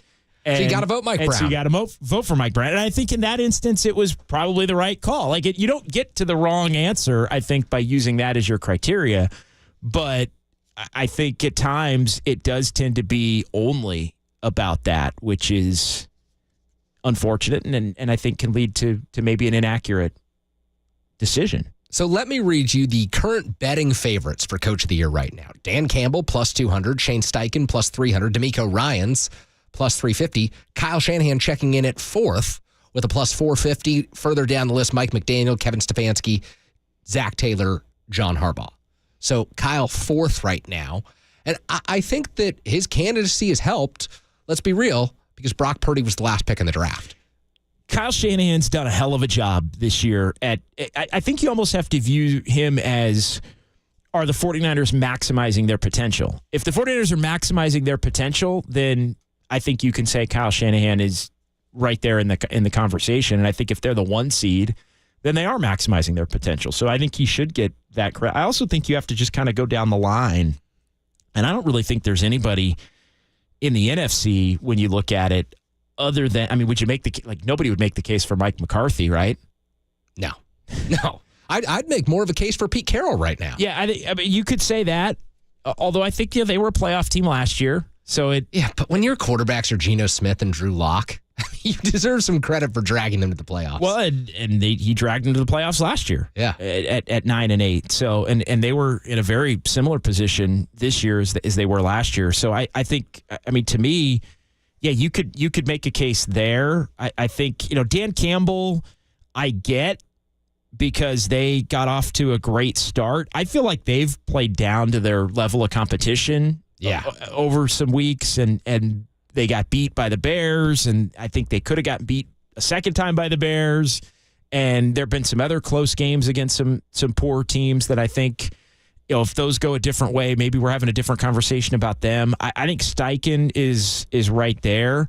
I think it's okay to go Campbell. I think Campbell's fair in the NFC. I would not go McDaniel because they haven't beaten anybody good. I couldn't get free coffee? Stefanski's in. Stefanski's interesting, although, with the quarterback issues that they've had. Yeah. You know who's not on this list? Todd Bowles, with what they've done in Tampa. Seriously. Are you being serious? Yeah, I'm being serious because Baker Mayfield is their quarterback. Baker Mayfield was on his way out of the league. And, yeah, the NFC South is horrendous. It's an awful division to watch. But if you make the playoffs, it's, again, you're squeezing the orange. You're dragging the most. I don't think anyone really looked at the Tampa Bay Buccaneers and said that team could do something this year. I think you could make a case. Now, it's hard to make a case for this guy over the better case or the better odd favorite in his own division, but I think you can make a case for Kevin O'Connell. Yeah, that's true. They were 0-3. Cousins goes down. They're doing it with 3 different quarterbacks now. I think if Cousins had gotten healthy, or had stayed healthy, rather, I think they were going to make the playoffs and maybe even have a chance to still win the division, even though they were 0-3. He went down. Dobbs came in, did the job. Now they're playing with Nick Mullins. They may not wind up getting in, and if they don't wind up getting in, well, then obviously he's not going to be a Coach of the Year candidate. But I think you could make a case for the job that he's done with 3 different quarterbacks and getting off to an 0-3 start. And I know he's an offensive guy, but when you look at the defense, their defense has been underratedly good, and a big part because their defense was not part of the reason they were winning games last year. They were winning games because it was a close game every night, and they were basically scoring at the end to win. So I think you could make a case for him as well. But yeah, Kyle Shanahan he gets the short shrift because the 49ers have expectations and have so much talent. But that's the argument this year. Would you make a case for Kyle? Absolutely, I'd make a case for Kyle because you look at where the 49ers have been throughout the Shanahan era in San Francisco, and consistently at or near the top of the NFC, save for, the first season and a few seasons. I think 2020 was a real disappointment after going to the Super Bowl in 2019. But you look at how he, has consistently replaced his defensive coordinators with people who've risen to the occasion. You've gone with Robert Saleh, who developed on the job into a great defensive coordinator and then got a head coaching job. DeMeco Ryans, who was instantly great. I mean, yes, there were people who were, critical of him for a few games, but DeMeco Ryans got the job done and ultimately gets a head coaching job. And then he goes out and he gets Steve Wilks this year, and the 49ers go through a lull. And over the last few weeks, and yes, the competition hasn't necessarily been what it was during their losing streak, this defense has gotten better. This offense has reached an entirely different level than we've seen during the Shanahan era because he, went with Brock Purdy. There's another world in which other coaches might have said, look, we used the number 3 overall pick on Trey Lance, or we need to bring in a veteran here. And Kyle just had the conviction. He saw enough last year in Brock Purdy. We all saw enough. It was obvious. And, there's no 2020 hindsight. But I do think that you can make the case that him coaching up Brock Purdy, his decision to hire Steve Wilks, and the 49ers, if they finish with 3 consecutive wins, that yes, they always had the most talent, but Kyle also got all that talent out of them, and he could be the coach of the year. Yeah, maximizing the talent that you have. If everybody comes into the year thinking you're the best team in the NFC and you wind up being the best team in the NFC/NFL going into the playoffs, then I think that's how the coach of a team as talented as the 49ers, that's the pathway to being able to get it. Now, I don't think he probably ends up being top 5 when it's all said and done, given some of these other potential options as far as some of the names that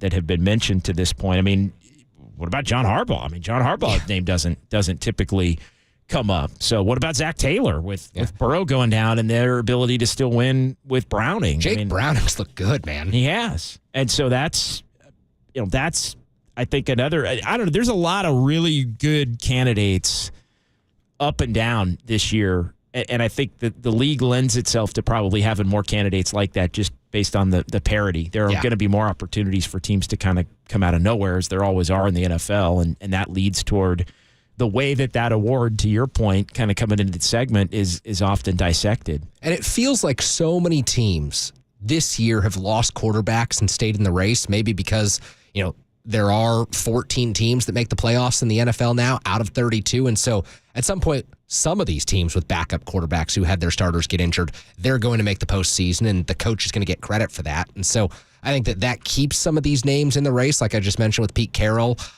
Baker Mayfield was obviously the starter in Tampa. What KOC, Kevin O'Connell, has done in Minnesota. But I think you could probably make the most compelling argument during the Shanahan era for his coach of the year candidacy this year than maybe any other. And that's my bottom line on it. Yeah, I think if you're just kind of ranking Shanahan years, I think that's interesting. I mean, the fact that he kept them together in a couple of the years where they were 3-4 and 3-5, I think he traditionally, again, the way the award is evaluated, I think you could make that case. Like last year, I think some would say he would get, there's a better case to be made based on the fact that they were 3-4 and they did it with 3 different quarterbacks, right? The guy that they thought was going to be the starter, and then Jimmy Garoppolo, who comes in, keeps them together, and then to go to Brock Purdy and then end up, running the table from 3-4 all the way to 13-4, and then into the playoffs, although it's a regular season award, to be able to do that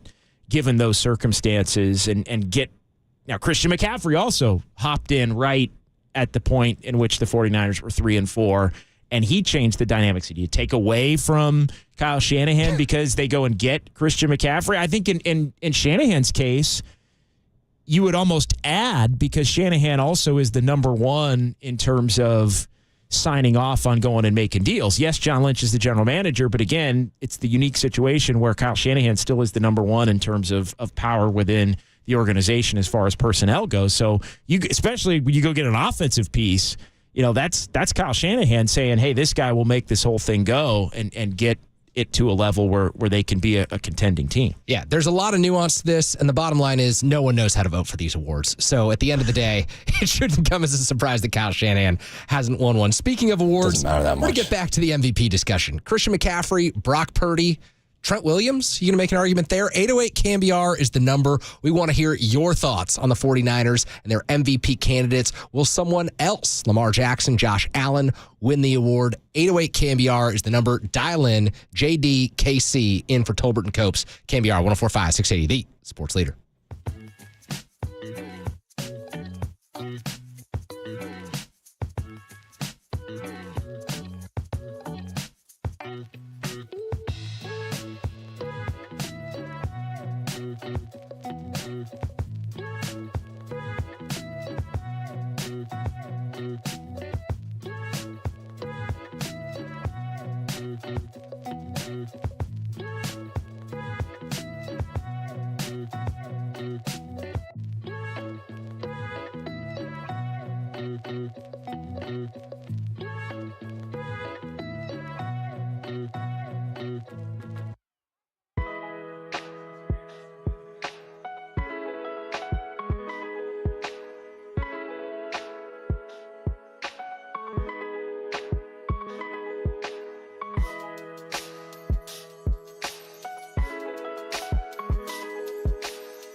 Hell yeah.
Missed an interview or want to hear it again?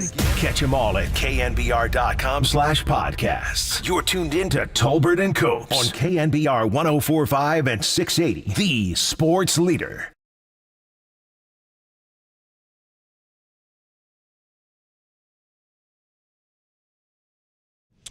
All right, welcome back. Tolbert and Copes here on a Thursday. It's John Dickinson and Kerry Crowley here on the Sports Leader. 808 KNBR is the number. You're good. Kerry's like beat red because he wasn't quite ready at the... I feel like Dwayne Kuiper at Chase Field. You know, I went to the bathroom and the studio's moved a little bit, and so... Nah, we're a team. Yeah, exactly. We're a team. You're picking me up. I can drive. You can drive. This is Kruk coming back from commercial break. Yeah, no harm, no foul. There we go. I can bring... If I can't bring the show back from break, then I probably shouldn't be here. We're in a little bit of trouble. We're in a little bit of trouble. But yeah, 808 KNBR is the number. And you handed it out before the break, and the people want to talk. People want to talk NFL MVP. Right now. There we go. So you've got all the numbers in front of you. Yeah, no, I do. And so we'll get to them. You want to just get to some calls? Let's do it. Yeah, let's get right in. All right, 808 KNBR. Let's go to Mark in San Francisco first here on the Sports Leader. Hey, Mark. What's going on, Mark? Mark, are you with us? Yeah, hello. Hi. Hey. Hi, Mark. Yeah, hi. Just calling about the MVP situation. I really think that, in baseball they have the Cy Young and they have the Triple Crown or, batting award. Why not have a quarterback the quarterback MVP, and then either one for the running back or just an overall offensive, MVP? Because they're two very different positions. It's like the different eras of when people compare Montana, to Tom Brady, what about you go way back there where the quarterbacks in the different eras? So it's all subjective anyway. But what do you think about having? Other than that, I would definitely say McCaffrey. I think Brock Purdy wouldn't be where he's at without McCaffrey. But if I had to choose, it'd be McCaffrey. But what do you think about that? Thanks for the call, Mark. I'll let Kerry jump in on the first part. I just don't. I mean, this is such a unique situation because McCaffrey's so talented. I just feel like in any normal circumstance, with the 49ers as great as they are and Brock Purdy playing at the level that he's playing, he would be the no-brainer number one among the two on the 49ers roster. Yeah. Well said. And here's the thing. They do have the most outstanding offensive player of the year award, or the Associated Press NFL Offensive Player of the Year award. And you look back and it doesn't typically go to a quarterback. So 2022 was Justin Jefferson. 2021, Cooper Kupp, Derrick Henry, Michael Thomas. The last time a QB won this was 2018, Patrick Mahomes, who of course had a sensational season. There was a stretch from 1996 when Terrell Davis won with the Denver Broncos all the way up to 2003 when Jamal Lewis had the sensational 2,000-yard season with the Baltimore Ravens, where it was just running backs winning this award. Marshall Faulk claimed that title 3 times. So if you're kind of looking at this race and thinking about the way that these things usually shake out, Brock Purdy's the MVP. Christian McCaffrey's going to win the NFL Offensive Player of the Year award. And the 49ers, if they wrap up the 1 seed, if they beat the Ravens, that's kind of what they're looking at right now, JD. And I wonder if the fact that there are so many people that believe that Christian McCaffrey is the straw that stirs the drink for the 49ers, that it does wind up taking a certain amount of votes away from Purdy to the point where maybe somebody else wins it. Wouldn't that be amazing? Because I think you could make the case that McCaffrey maybe isn't the MVP, but if there are enough, and from the baseball experience, I mean, you vote, how you vote kind of matters. Oh, yeah.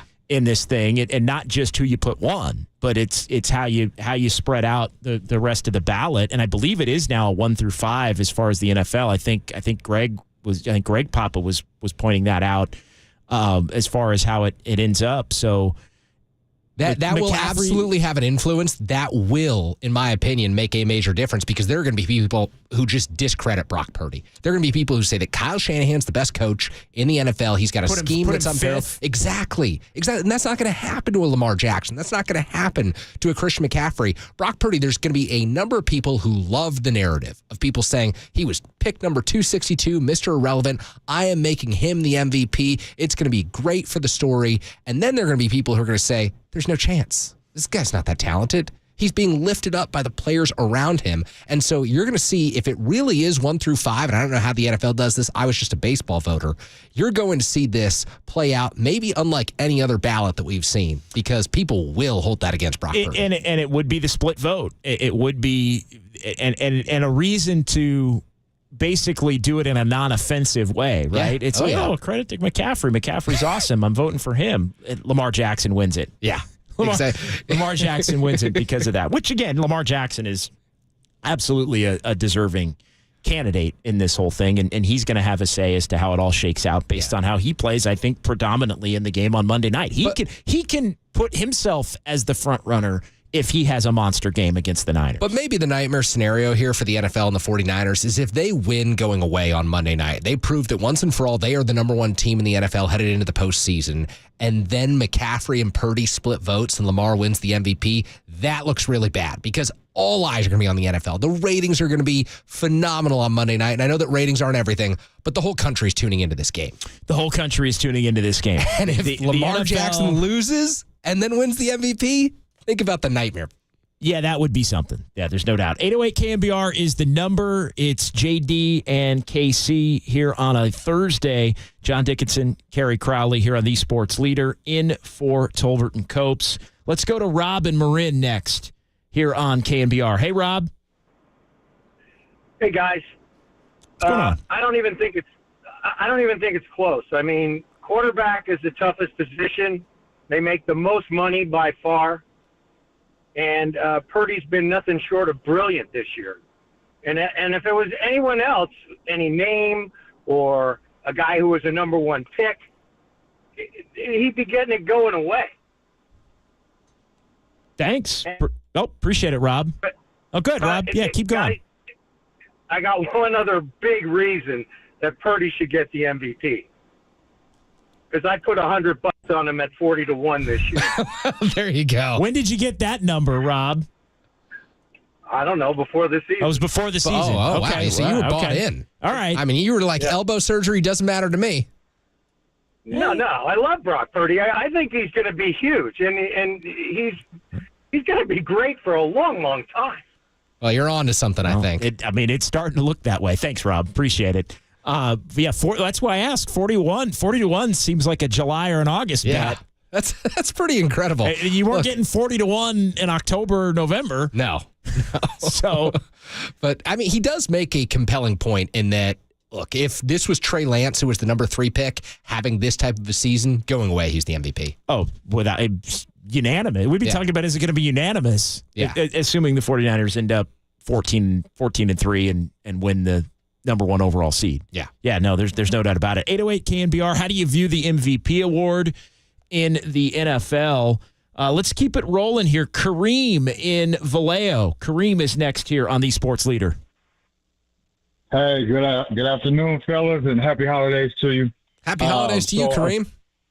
I appreciate it. So, hey, if any of us, and I know we all have been paying attention to this NFL season, we know we're in for a great treat Monday night with the Niners and the Ravens. Both going in 11-3. What a compelling game. I think it's going to be definitely the best game of the year. As far as the MVP, I would definitely have to agree with the last caller. You got to understand, and we got to get away from the Mr. Irrelevant narrative. I get it, but it's a lot of teams that missed throughout the years on number 1 draft picks. Did the Niners miss on Trey Lance? Well, the jury's still out on him because we haven't really got to see him reach his ceiling. But what this guy, Brock Purdy, has done throughout these last couple of years is remarkable. The way he's able to break down defenses and, get the ball to the right player is just something that, I love to see. He's, leading the league in completion yards, not throwing the ball as much as I think he's 32nd as far as the attempts.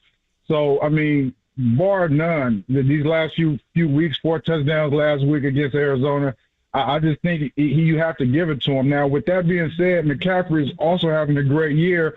But, I'm going to go and throw a curveball. I think that with the late, great Jim Brown just passing, they need to make a running back award in his name, in his honor, and allow, the best running back of these upcoming years to be able to garner that award and let the MVP be what we have seen it be throughout, the history of the NFL, a quarterback award, because the quarterback dictates a lot of the pace of what goes on in the game, touches the ball more than any player on the field. And Brock Purdy has been unbelievable, man. So I just think that Brock Purdy has the on favorite to get it. And let's see what happens, man. Happy holidays. All right. Appreciate it, Kareem. There we go. Yeah, Kareem checking in here on the Sports Leader. I'm with Kareem on the running back deal. Is there not a running back award? I kind of feel like there is. There's all pro, right? Yeah, but the running back doesn't. It just doesn't have the juice that it used to have as a position. I mean, it's sad, obviously, everything going on with the contract situations and the level at which those guys are paid compared to some of the other positions was a bone of contention coming into this season. And the group of running backs was trying to get together and figure out a way around it. And Christian McCaffrey was among that group as well. The group that met on Zoom to discuss their pay. Because I think they know there's nothing they can really do about it. But you also want to try to draw some attention to it. But the running back used to be He's the guy. An it position in the NFL, and now it's not. I mean, it's always been about the quarterback, wide receiver. But the days of I don't know. I mean, growing up, it was Emmitt Smith and Barry Sanders and Terrell Davis and, all of the Jamal Lewis. Oh, yeah. Jamal Lewis was tremendous. Sean Alexander. My first favorite 49er was Garrison Hurst. There you go. Growing up, Garrison Hurst, he was the dude. And, that was a time where I think Jeff Garcia was the quarterback, and they were coming off of Joe Montana, Steve Young, who I never really had the privilege of watching play. Steve had a little Garrison Hurst. But Garrison was still hanging around, and he was still trucking dudes. He was still running into the open field. And then Frank Gore. And Frank Gore, 49ers fans were blessed with the decade plus that Frank Gore spent in San Francisco because he bridged some rough eras into the future. Yeah, he was the best player on a lot of bad teams. Sometimes he was the only player. Hands down. It was him and Andy Lee and Joe Nedney. Yeah, you had Patrick Willis on defense checking in once in a while. Yeah, more than once in a while. Patrick Willis did step in there. But on offense, you're talking about Cody Pickett era 49ers and Frank Gore stepping in and doing what he did. He kept us watching football. The NFL it's always been a quarterback league, but the NFL used to be a freaking running back league, man. Yeah. Like running backs had massive star power, and now it just doesn't feel like that's the case. Yeah, going back to this NFL Offensive Player of the Year award. Not only was there the stretch from 96 to 2003 where running backs won it every single year, but you go back to 88, Roger Craig won it. You go through to 85, 86, it was Marcus Allen, Eric Dickerson. These are superstars. These are people who their names will live on forever in the NFL record books and in the way we immortalize the old era of football. And today, how many running backs, JD, could you legitimately say, 20 years from now, we're still going to be talking about them with the same type of reverence that we talk about Terrell Davis, Barry Sanders, Marshall Faulk, Jamal Lewis? No, they're dime a dozen players now. McCaffrey's probably the one at this point. Saquon Barkley, good, but not at the level of those. Yeah, not generational. I think McCaffrey's generational. I do the way that he's played with the 49ers, I think some of the injury stuff and the way his career got off to the start that it did with Carolina, maybe he wasn't going to be in that category, but I think with the Niners, he's put himself back into that category, and if he has a few more years like he has these last couple, I think he will end up being the one maybe from this generation. Well, and maybe this is some recency bias for me or just the local bias of watching McCaffrey because he was at Stanford, but I think you're also talking about someone whose platform as a generational talent has been helped by what he did at the college level because he made Stanford, obviously Stanford was great with Andrew Luck and David Shaw, Jim Harbaugh, the great head coaches that they had through there, but he kept Stanford relevant on the national stage after Toby Gerhart, and that matters. That matters to people who consume football 24/7, 365. Yeah, and people forget, how great of I certainly did. I forgot with the way that things went in Carolina, even though I watched him. You thought he was going to be just another running back who was okay. I forgot how great a running back he truly was. Yeah. I thought he was more of a jack of all trades kind of a guy you're going to throw it to a little bit, but he is a true running back that can do other things. Yeah, tremendous with the zone read and his ability to cut, his ability to hit a hole on the outside, whether it's an inside gap or an outside gap. Whatever the 49ers want to do from a run perspective, run counter, run zone, run lead, Christian McCaffrey can do it. He's a complete 3-down back, and every trick in your playbook, he can do. No, he can absolutely do it, and the 49ers are happy to have it, and it's a big part of the reason why this offense has taken off at the level that it has and why this 49ers team, I think, right now is the Super Bowl favorite. Yeah, absolutely. So plenty of 49ers discussion today here on The Leader. It will all continue tomorrow afternoon. Kyle Shanahan going to join us, 49ers head coach, previewing the Christmas evening matchup with the Baltimore Ravens. On the other side, so we flip gears a little bit. Oh, no, we've still got phone lines? We got phone lines. Full lines. So we're not flipping gears a little bit. We're going to keep things here. We're not flipping anything. 808 KNBR is the number. We're going to keep the phone lines open. We'll get to Warriors discussion maybe later on in the show and tomorrow, but plenty to talk about with regard to the San Francisco 49ers. It's JD, KC, here in Leader, KNBR 104.5, 680, the Sports Leader.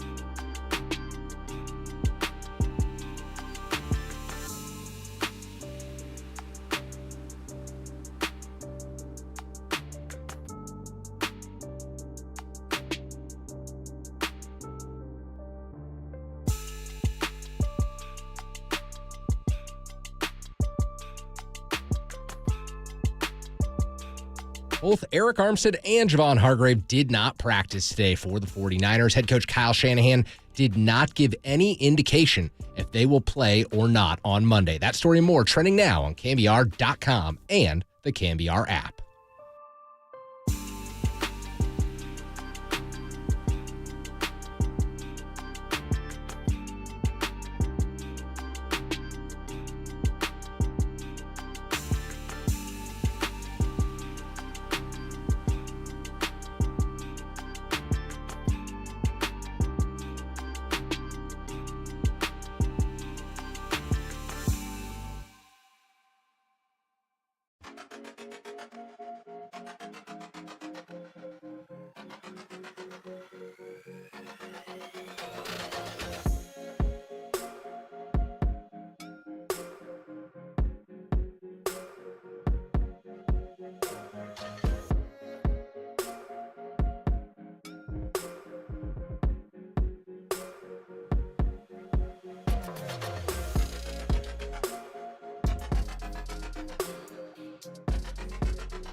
Since we're the sports leader, it only makes sense that you should follow. Find us on Twitter at KNBR. For once again, we are the sports leader. Sean Dickinson, super reporter.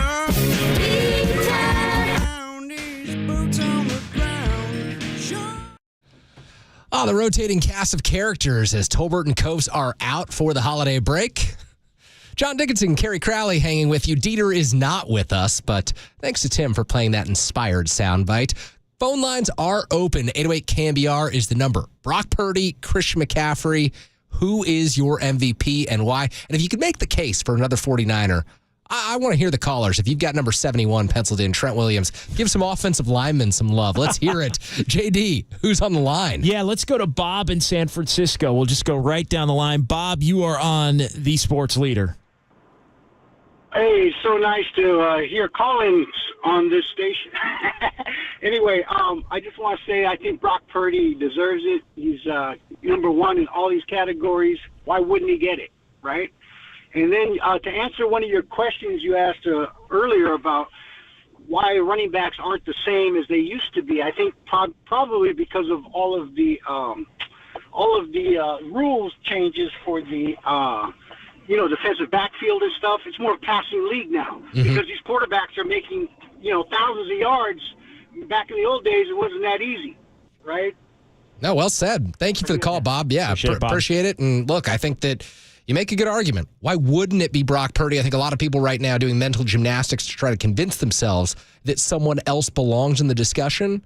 But the only other person, in my opinion, right now who you could make that case is Christian McCaffrey. Yeah, I think McCaffrey should be in the conversation. I think Lamar Jackson should be in the conversation. I think Dak Prescott should be in the conversation. I'm not buying Dak. No? No, and it's not an anti-Cowboys bias because I don't hate the Cowboys the way that other people who grew up as 49er fans do. But I just don't think that Dak elevates that team the way that Brock elevates the 49ers. No,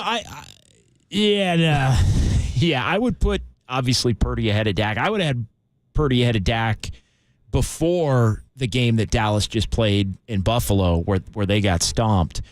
I do think Dak had a hell of it, and I know a lot of it's been home heavy and some of it's been against lesser teams and the like, but I do think he has earned his way into the conversation as far as being top 5. I would not have put him number 1 before this past weekend, but I do think he's played well enough since the 49er game, basically, and up until the game in Buffalo where they got beat, to where I think you could make the case for him. And I think the interesting one is Josh Allen all of a sudden coming out of nowhere. Yeah. And where would he be if they had won some of those close games? And look, a big part of the reason why they hadn't won some of those close games is because he's thrown some just some mind-numbingly bad interceptions. Like he's had the catastrophic, Warrior-like, what the hell are they doing type turnovers. So he's been a big part of the reason why. But he's coming strong now with them having the potential to get in. Again, not going to win it. But as far as that top 5, I think that makes a lot of sense. 808 KNBR is the number. Let's keep it rolling with Eli in Fremont next here on The Sports Leader. Hey, Eli, you're on with JD and Kerry Crowley. Hey, how you doing, guys? Happy holidays. Pleasure to be here. I just wanted to kind of roll forward on the point that you were making earlier on the running backs not being a focus of the league anymore. I think one of the big contributors to that is going to be mobile quarterbacks. You got a lot of quarterbacks nowadays up and coming who get drafted, and one of the things they look for is, can you get out of the pocket? Can you move? And I think that sets a lot of things like the running back position down a peg when you look for a team that can do it all, especially when you're going against coaches like Shanahan who have a playbook and a scheme that is just so universally known to be detrimental to teams' defenses. I find it hard to stick with such a black and white football narrative moving forward when you have guys like Shanahan who go ahead and absolutely blow up and change the league in the way they play their offense and defense. Piggybacking off of every other call, I definitely think that Purdy is going to be the MVP frontrunner just from the way he's played the position, leading all stats and categories. It's pretty incredible watching this young kid play. Thanks for the call. Appreciate it, Eli. Eli in Fremont checking in here on KNBR, the sports leader. Running quarterbacks is part of it, and I also think it's the Deebo Samuels that are part of it too. There are a lot of wide receivers that are treated as running backs in various ways. Tyreek Hill, different players that are able to be used more dynamically. And you look at, in the last 10 years, the way that the draft has changed, which is, a universal NFL event that all 32 teams and their fan bases care about. Because at this point in the season, there's some fan bases, JD, who just don't care. Like, they know that their team is already thinking about the draft. When the draft rolls around, at least 30 and, sometimes 32 if every team has a first-round pick, are caring. Those teams all want to know who they're getting. And in the first round, you're seeing wide receivers consistently taken and then step into the league and immediately produce. And you're not seeing running backs taken with those value picks. They don't become the household names from day one. And oftentimes, if you do have a running back taken in the third round, say Trey Sermon, Ty Davis-Price, we're bust. Well, yeah, it's become a case where, the third round guys can be busts, and then undrafted guys routinely are awesome and can find their way in and fit their way in. And I think really it's the Shanahan, and not Kyle, Mike Shanahan. It's true. I mean, going back his own scheme to Terrell Davis and the scheme and basically being able to turn a lot of different running backs into really productive players, whether they were drafted high or not, and often cases not. And if you can come up with productive players that are undrafted or late round picks, then you are going to spend those higher picks at other positions. And one last thing on this before we go back to the phones. Longevity matters. I mean, Brock Purdy could play in the league, in theory, for the next 15-plus seasons. You're not going to see another Frank Gore. You just take too much of a beating. Christian McCaffrey maybe has 5, 6, 7 years left in him, and that is the most optimistic outlook because of the beating you take at the running back position. Quarterbacks are forever. I mean, it's 2 decades if you get a good one and they're a rookie, and they play until they're 40. With the running backs, the longevity, their shelf life, the amount of time they're able to stay healthy, it's just not realistic for them to stay as productive for as long as they once did. And teams know it, and now it's 2 running back, 3 running back systems, basically, also, which they all split carries and do different. You got your big. It's like the Giants' corner outfield spots. You're just running a platoon. Yeah, you got your big guys. You got your main guy. You got your guy you throw it to. Like a lot of teams basically break it up into 3 different skill sets. As far as the guys that are up and active on game day. Let's keep it rolling. Leland in Sacramento next here on the Sports Leader. Hey, Leland. Hey, good afternoon, John and Terry. How you guys doing? Doing well. How are you? Happy holidays. Hey, happy holidays right back at you. There are so many reasons that I really love Brock Purdy, and I love Christian McCaffrey too. And I'm sitting there on hold listening to everybody talk, and I'm almost like I want to change my mind now. I'm going for Brock Purdy. Everybody's raising a good argument, but here's a few reasons why I really like Brock Purdy, and then maybe if time permits, I could say a couple things about Christian McCaffrey too. Everybody's talking about all the stats, QBR, completion percentage, total yards. He's killing it. Brock Purdy's killing it in those things. But what I really like, the way he, especially in the last 3 games, the deep ball is really getting pushed out there. And then the other things that I find really unique about Brock Purdy are the intangible things, like his leadership, his demeanor, the type of character he has. The way he's a leader and he's so humble. Like, vote for Christian, in that video, on the Niners website. Who do you want to vote for MVP? Vote for Christian. That guy is so humble. He's such a man, and I really like those character traits in him because oftentimes, people get in to become a star, they become a professional athlete, and they become a different person. He's the same humble guy, and that's why I like him for the MVP.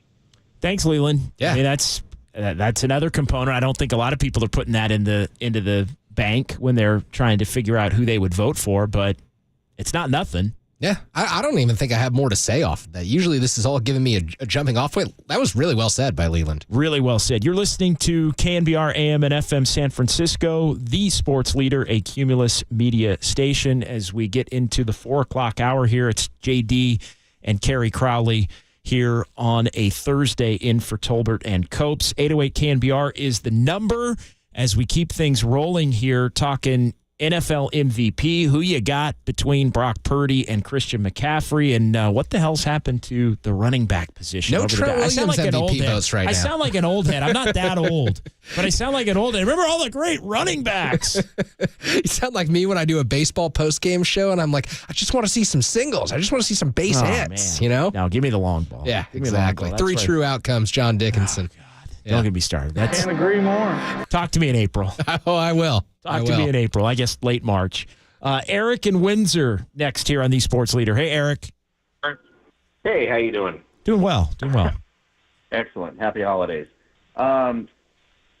Personally, I mean, I like Christian McCaffrey in terms of look at how many touchdowns he's been scoring this year. If he didn't miss the one game, he'd be still on this streak, right? He'd have the NFL record at this point. But Brock Purdy will likely win it. However, Trent Williams, in my humble opinion, is the linchpin to the entire thing. Look at when he was injured. Now, McCaffrey was out at the same time. Once Trent was sitting down, Purdy was more Mr. Average. Not irrelevant, but Mr. Average, right? He comes back, McCaffrey comes back. Now we're back to Brock Purdy being, the MVP. However, even for McCaffrey, look at Houston, right? Without the fullback sacrificing his noggin day in and day out, these running back stars are not going to get the numbers that they do. They're not going to get the lanes that they want, and their numbers are not going to be as good. So it would be nice if almost like assists in basketball. An earlier caller kind of brought up, some of these other awards that could be offered up is what about, the fullback? I think about, what was his name? Was it Voss that used to play for the Raiders, or was he with the Niners? There was a couple of fullbacks that I remember when they were talking after the game, the rivets from their helmets, you could see the indentation on their forehead. They were sacrificing themselves for the betterment of their running backs, right? So you got to give it up to them as well. Without them, without the line, the quarterback is not going to have his pocket. The running back's not going to have his lanes. And, at the end of the day, McCaffrey is so smart. Thanks, Eric. Good call. Yeah, I couldn't agree more. And look, you made the case. We finally got number 71 in the conversation. Eric calling from Windsor and dialing up and saying Trent Williams. Hey, 49ers have lost 3 games this season. Trent Williams was inactive for 2 of them, dealing with the injury. That's it. And banged up in the other one. Remember that game in Cleveland is where he got hurt, and he said, hey, it's not fair for me going up against Myles Garrett at the time? Yeah, to be going up against Myles Garrett to be able to put Jalen Moore in that position where he had to go in that game. Yeah. So 17 points when he's banged up. 49ers score 17 points in the loss against Minnesota, 17 points again in the loss against the Bengals. And since Trent Williams has been back on the field, 34, 27, 31, 42, 28, and 45. You could make a case. He's not going to win the MVP award, but you can make the case that Trent Williams, how old is he now? He's 10-time Pro Bowler, 2-time All-Pro, that he is the single most impactful player in football. 35 years old, and the single most impactful player at football at a position where I don't know the numbers. I don't see the averages on offensive linemen in their careers, but you can't tell me that the premier offensive tackles are above the age of 30, 31 right now. Trent Williams is in a class of his own right now, and he deserves the credit. Yeah, he's been spectacular, and he is, if you're making a list of players the 49ers can't lose between now and February 11th, he'd be right there at the top of the list. It's he's a member of that trio. No doubt. It's 13, it's 71, it's 23, 97. How many are we going to put in there? 54? Obviously you wouldn't want to lose any of those guys, but I think that the loss of Trent Williams could be as, if you're talking hypothetical injuries, as significant as maybe, a Fred Warner, a Nick Bosa, a Christian McCaffrey. He's in that conversation. All right, let's keep it going on the phones. 808 KNBR, the number. Greg in Watsonville next here on the Sports Leader. Hey, Greg. Hi there. Hello, Greg. How are you? I'm doing great here. Good. Enjoying the program. You guys are doing a fine job, although it's hard to replace Tolbert. He's the funniest guy I've ever heard. Anyways, am I on the air now? You're fully on the air. Okay, You're talking to people who aren't nearly as tall as Tom. Well, who is? Or is right? funny. Right. He's ever heard him do his Big Lebowski? Oh, yeah. Oh, yeah. Absolutely. I've listened to him a long time, and he's fabulous. Anyways, the dude abides. The dude abides. You got it. The question about who is the MPV between McCaffrey and Brock, it seems to me, I hate to say it, it seems obvious, and no one seems to bring it up. I love McCaffrey. I think he's the best running back in the league. He's one of the best I've seen in my life, and I'm old, and I've watched lots of football and every 49er game forever. But I remember the playoff game last year when Brock got hurt. The game was over for us. We had no chance after that. McCaffrey was there. If we had lost McCaffrey, I'm sure it would have been a really tough game. But we would have a chance in that game. It wouldn't be a complete disaster. Yeah, anytime you're lining up your running back at quarterback, it's you're in trouble. Anytime you've got Josh Johnson on the field. Well, and at that point, you'd rather have Josh Johnson than actually putting Kyle Juszczyk or Christian McCaffrey under center and having to run it that way. Yeah, he makes the point. I mean, he is the most irreplaceable player, and that's why I wasn't going to use Trent Williams in the same conversation. He's part of that trio of you can't lose Williams, McCaffrey, or Purdy. But of that trio, if you're talking just pure value, is why the quarterback wins the MVP award, because you can't lose that player and be the same team. No, you can't, and that's why I think Brock Purdy, ultimately, it's his MVP to lose at this point. Yeah. And we'll see what happens on Monday night. We'll see if the 49ers don't slip up in either of their last two games at Washington on New Year's Eve or against the Rams coming up in Week 18. But I think this in many ways is the game that I think could salt it away in Brock Purdy's favor if he goes out and has another game, much like the games that he's had here during this 6-game winning streak. One more of those on that stage, and I think it's Steph Curry night-night. And here's another reason, because if he wins and then they go to Washington and win, they don't have to play him Week 18. So, Leader in the clubhouse. He can just chill, and we can all see what Sam Darnold can do. By the way, are there more calls on the board right now? Yeah, okay, we'll keep it rolling. We will get to those, but there's some Giants news on the other side that we should get to. Ooh. So we'll talk about the San Francisco Giants very quickly before getting back to your phone calls on the other side. John Dickinson, Kerry Crowley here on the Leader, KNBR 104.5, 680, the Sports Leader. American Canyon, shout out to you for supporting KNBR. American Canyon Sports Leader.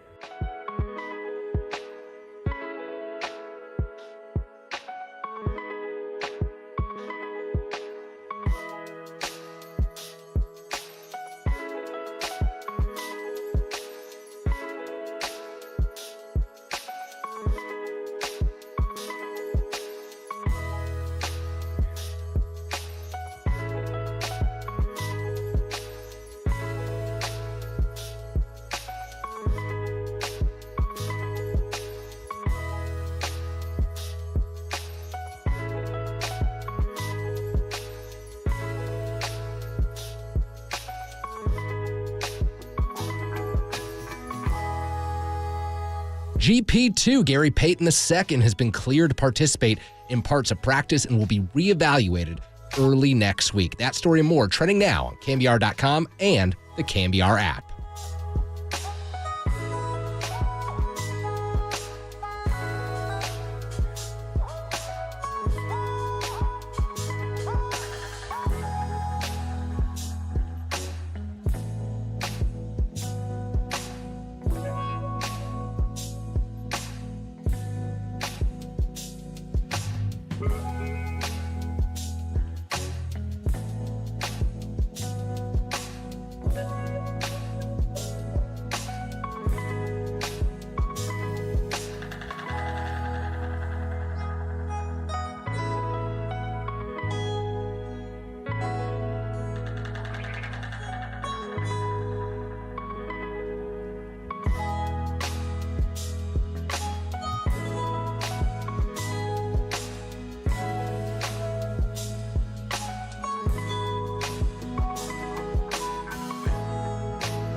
Follow the leader on Twitter at KNBR. For once again, we are the sports leader. KNBR 104.5 and 680.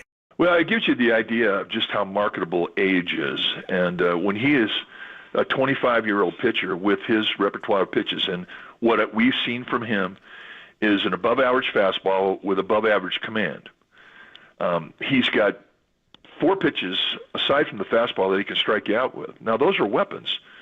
And that means that, at 25, you don't expect a guy to be a real accomplished pitcher. You expect a guy to be able to throw strikes, and if he's got 5 weapons he can make you swing and miss with, well, he's a weapon. That means that he can outstuff you for maybe even 3 at-bats.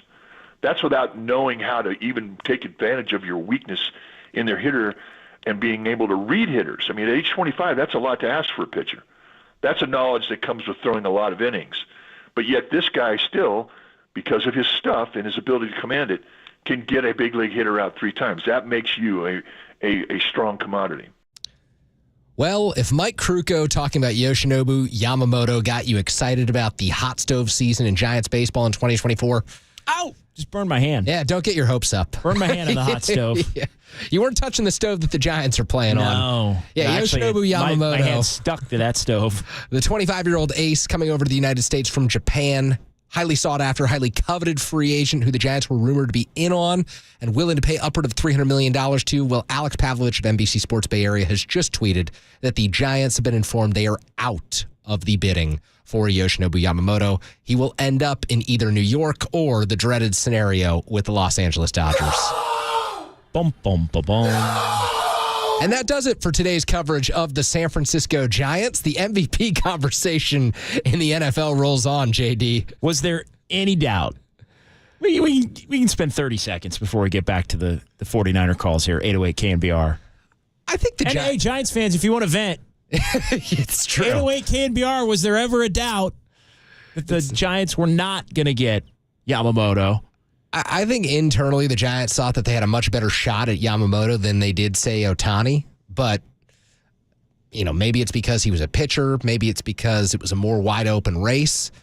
But the Giants just aren't the preferred destination for free agents right now. And until they get good, which they have to do internally, it's going to be difficult.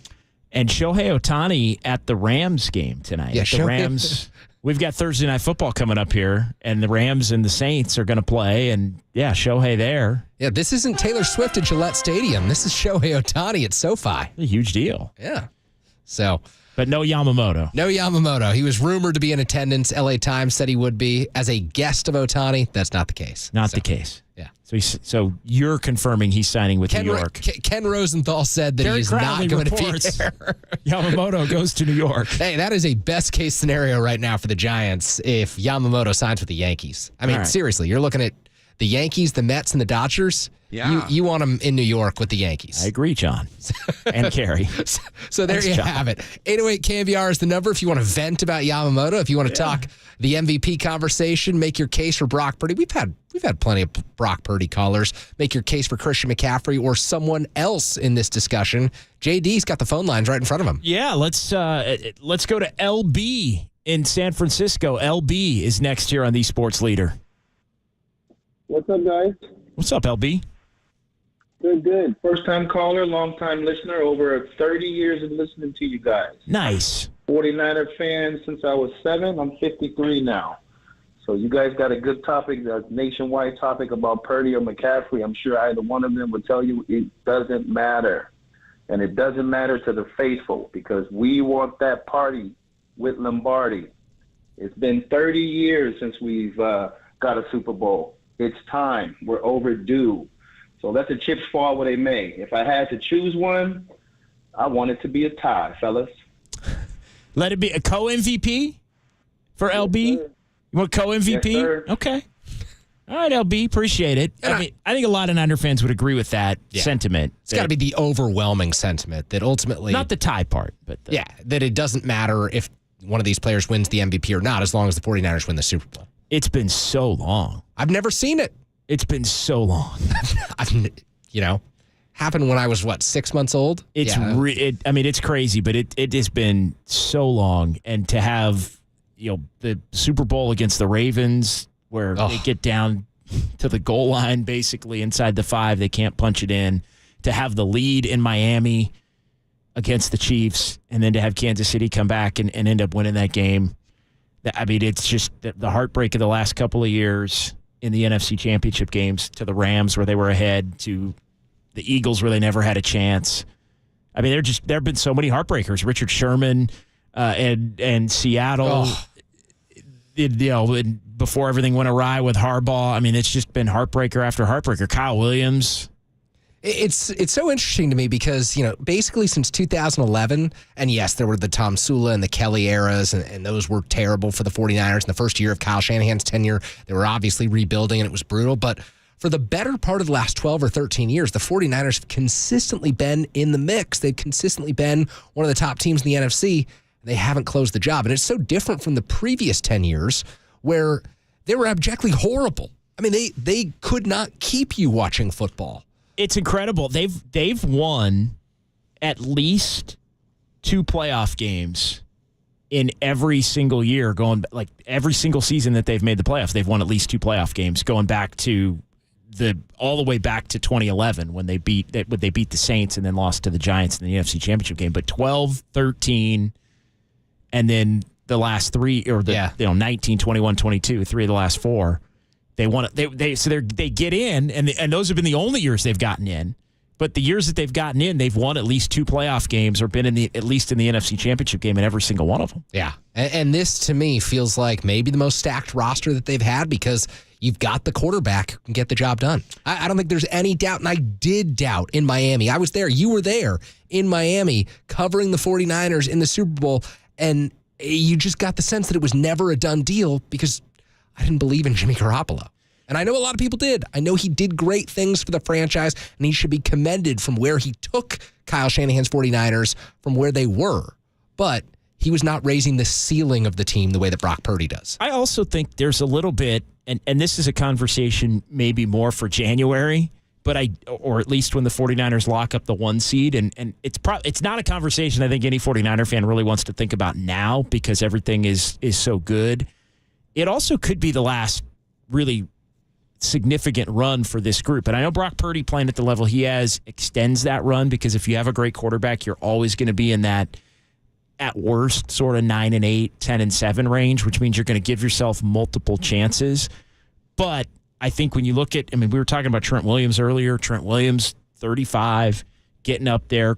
He's probably got a few more years left, at least a couple. But you start looking at the salary cap ramifications and everything else. They may not be able to keep everybody for the next 3-4 years. Yeah, the window's not going to be open forever. This might be the last year where it's, Debo and Warner and Bosa and Kittle and Ayuk, all of these guys at the same time. So I just think about all those guys, and then think about the players who play significant roles for the 49ers who you didn't even mention, like Dre Greenlaw, how great he is at the linebacker position. Charvarius Ward, Hufanga, who, isn't, in my opinion, the all-pro that he was last year, but he's still an extremely valuable safety for you.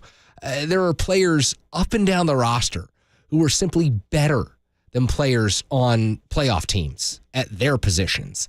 And it's not going to be like that forever, which is why this is maybe the most pressing moment of the Kyle Shanahan era. All right, couple more calls here. 808 KNBR is the number. It's JD and Kerry Crowley here on the Sports Leader in for Tolbert and Copes on a Thursday. Couple more Niner calls, and then we do have people that are starting to line up a little bit to vent on the Giants. So we can we definitely want to hear that. We can, or we may or may not. I want to hear it. Get deep into that. I know, it's your call, Kerry, so we will get to that coming up. Let's go to Armando, though, next in Vallejo here on the Sports Leader.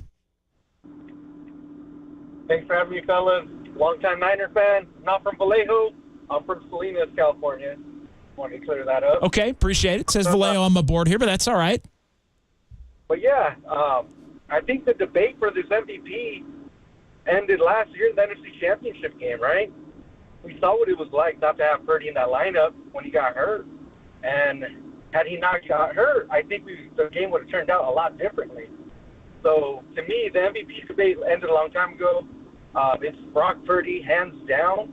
CMC's a great talent, but I'll paint you a scenario. If the Super Bowl were tomorrow and you could only take one of those two guys into the game, who would you pick? And I think that's where the debate ends, right? I think everybody would pick Brock Purdy going into that game. You only had the choice to pick one. But I love my Niners, love CMC, but Brock Purdy, he's on another level right now. Thanks, Armando in Salinas. Appreciate it.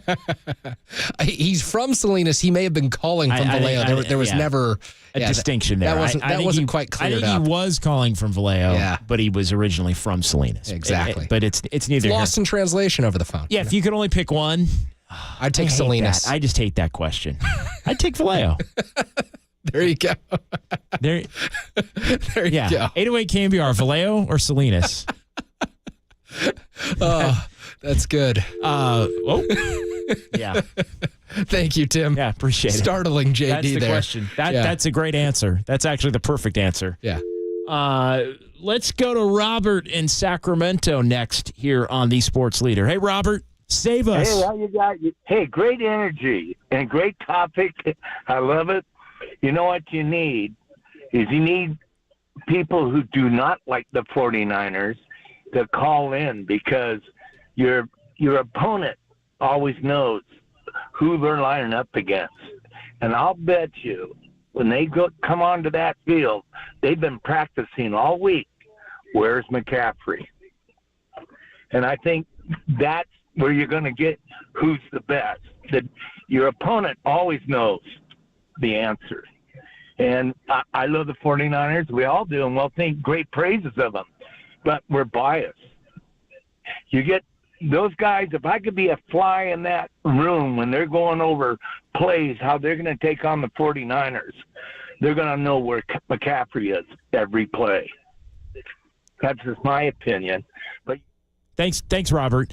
I think teams are always generally and it's weird because it's, I think, bitten a lot of these teams, but I do think teams are trying to make Brock Purdy beat them on a week-in, week-out basis if you're playing against the Niners, and he just is beating them. It's true. You can stack the box. Although nobody's been able to take McCaffrey away, really. So it just, I mean...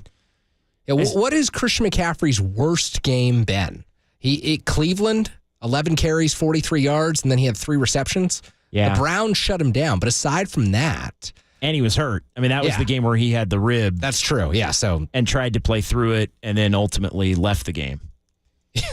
So, again, a team didn't really shut him down. He just got hurt.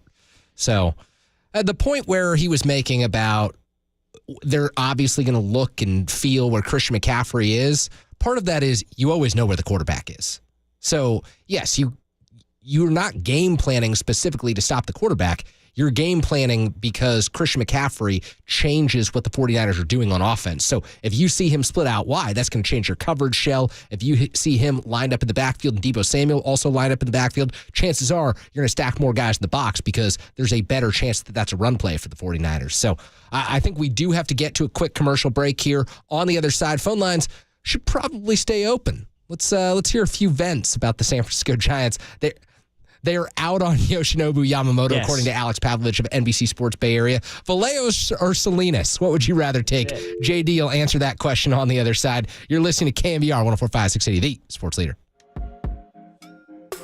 I hope the Eagles never win the Super Bowl. Go yourselves.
They're Tolbert and Copes, and they're back on The Sports Leader. Find us on Insta at KNBR on Instagram. This is KNBR 104.5 at 680.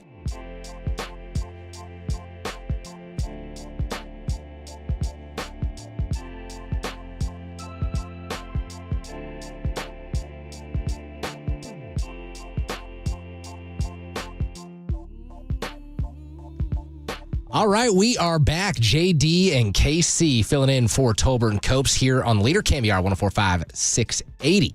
Taking you toward the holidays, running you up to the 49ers and the Ravens showdown on Christmas night. And also talking a little Giants baseball right now because Alex Pavlovich, great Giants insider for NBC Sports Bay Area, friend of this show, a friend of ours, has reported that the Giants have been told they are out on Yoshinobu Yamamoto, the Japanese superstar who's coming over to the United States at just 25 years old.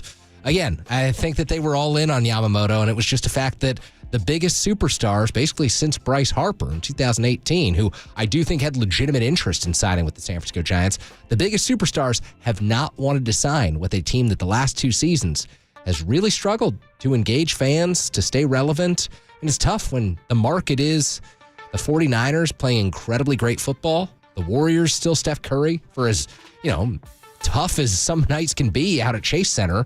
They turn the ball over. They lose games they shouldn't. You still got Steph Curry, and he can still do things like he did against the Boston Celtics earlier this week. The Giants are looking for their Steph Curry because Logan Webb can only take them out once every 5 days, and Camilo Doval can only pitch in games they're winning. So... Yeah, why do you think they haven't been able to draw stars? I know that's the question du jour, and everybody has their opinion about it. And I know, Buster Posey's relaying some of the things that went down in the Ohtani discussions, and Farhan Zaidi's talked about the city and those things. I mean, I don't want to make it a referendum necessarily on that, but why do you think it is? I think it's a multitude of factors here, and one of them is for a few years there, about, let's say, after the Johnny Cueto, Jeff Samardzija, Mark Melancon contracts were signed, the Giants weren't going to spend more money. They went into 2018 when Farhan Zaidi was hired as the president of baseball operations, slashing payroll. I mean, this was an organization that was resetting itself without trying to do a hard rebuild. Yeah, get the house in order, going to be Bochy's last year, exactly. All of that. Yeah, you're not going to spend money at that point, and I'm of the opinion that, you've got this beautiful ballpark. Fans are still coming even when you're fielding a losing team in 2017, 2018, 2019. You still have an obligation to spend, and the Giants weren't going to do that. And then when they decided to spend, which is really not after the 2021 season when they could have re-signed Kevin Gossman and they could have made a few other moves to supplement a team that was losing Buster Posey, it was really the last 2 off seasons that they've tried to spend. Well, they got someone to take their money, Carlos Correa, but they didn't sign off on it medically. And so that deal falls through. And when you have 2 bad seasons, when you have 2 seasons where your team's not good and the farm system hasn't supplied you with the talent that you need to convince free agents that you're going to be good, it's a lot more difficult to sell. And that's to the A-list free agents that you're trying to sell. I think there are A-minus list guys, Cody Bellinger, Blake Snell, who might take their money, and we'll find out soon. Matt Chapman, maybe a B-plus free agent. These guys might take their money. Can you get all 3 of those guys?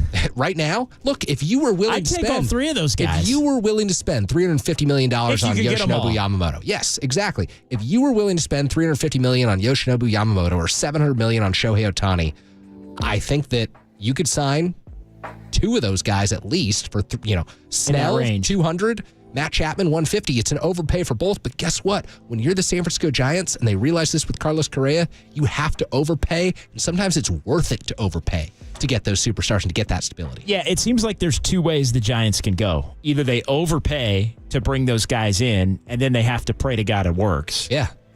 Or they just have to kind of get good on the margins, and then once they're good, look to add by basically telling people. But again, that feels like it's a bridge too far. Well, and they're not doing the hard rebuild. They didn't do the hard rebuild, and it's really tough to say to your fans, hey, we were awful the last 2 seasons. I know you didn't watch us the last 2 seasons, but we're going to be worse for the next 5. Right. You can't do we that want to be better in 2030. Yeah. You can't. 2028 or whatever. If you wanted to rebuild, the time was after the 2018 season.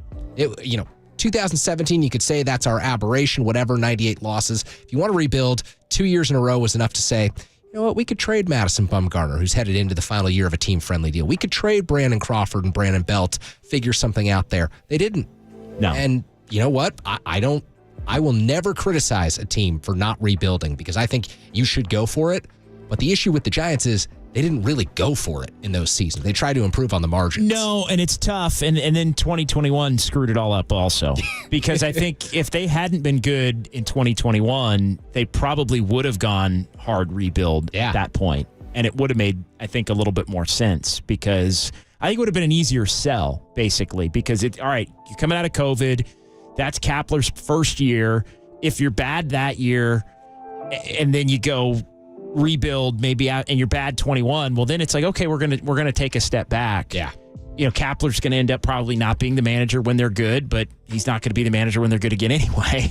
And so, as we found out over the last couple of years, so at that point, it would have been, I think, an easier sell, but then they won 107 games, and they feel the need to try and back that up, which is commendable, but I think it kind of led them down the path to where they believed they could have similar seasons, maybe not 107, but low to mid 90 win seasons, doing it the same way they did it in 2021, and that just wasn't realistic either. So I think the path forward right now is, okay, you missed out on Ohtani, you missed out on Yamamoto, you're not doing a hard rebuild.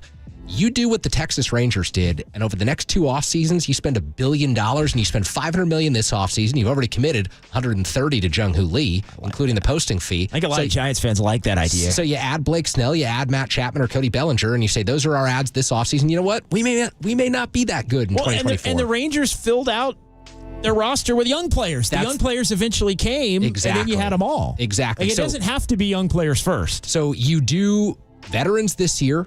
You do more veterans next year when you've got $300 million more to spend. You're spending $800 to $1 billion over the course of 2 off seasons, and you're supplementing from the inside.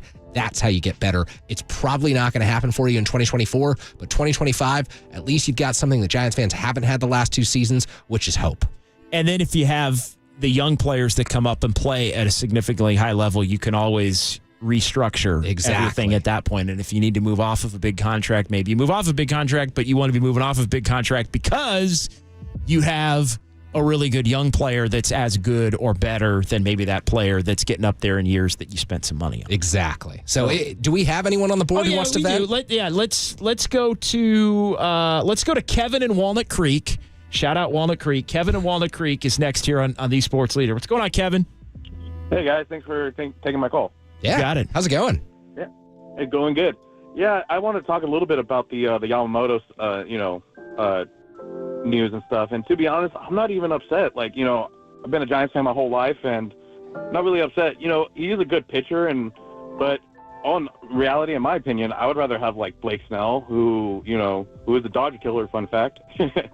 And and it gives the Giants another lefty in the rotation, which I think that would help out, like the youngsters like Harrison and Wisenhunt in the long run, because, they can be learning from a, 2-time, Cy Young Award winner. And, right now, I think in the league, it's all about pitching.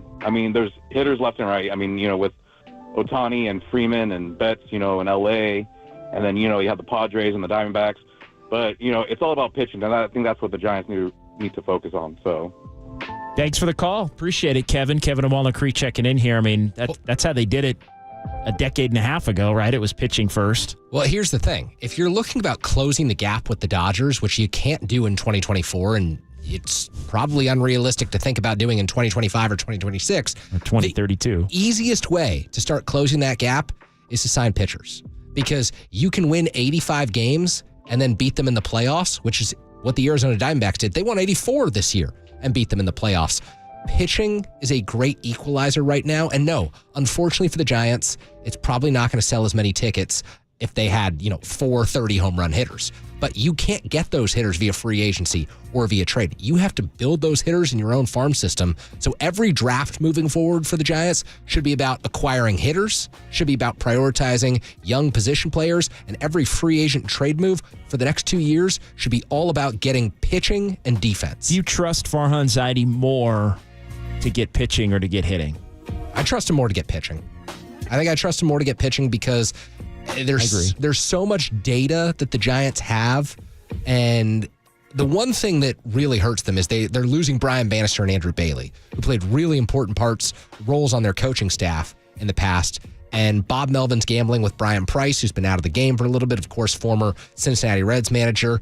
I don't know if they'll be as data-driven. And look, regardless whether you like analytics or not, you can listen to someone like Logan Webb talk, and you know that, yeah, he's got the old school mentality of pitching deep into games, but he also really understands how to attack hitters because of numbers. Buster Posey worked with numbers on a daily basis.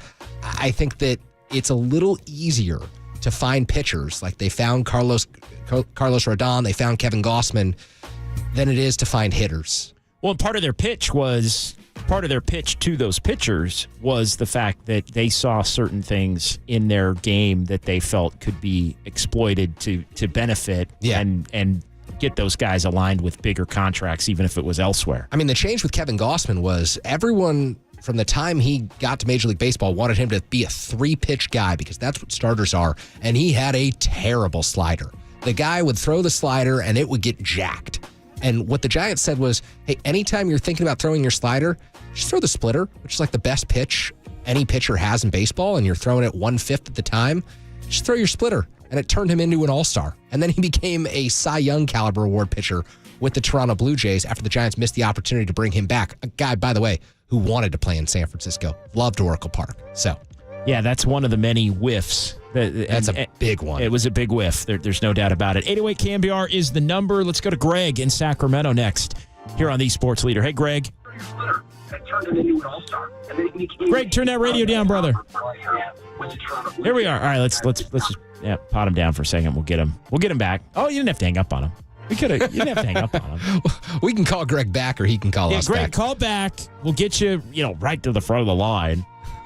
Feel like I'm at a karaoke bar. Yeah, we'll get you right to the front of the line, and then you can keep that radio down. Yeah. So, yeah, appreciate it, though. Don't sleep on Sacramento.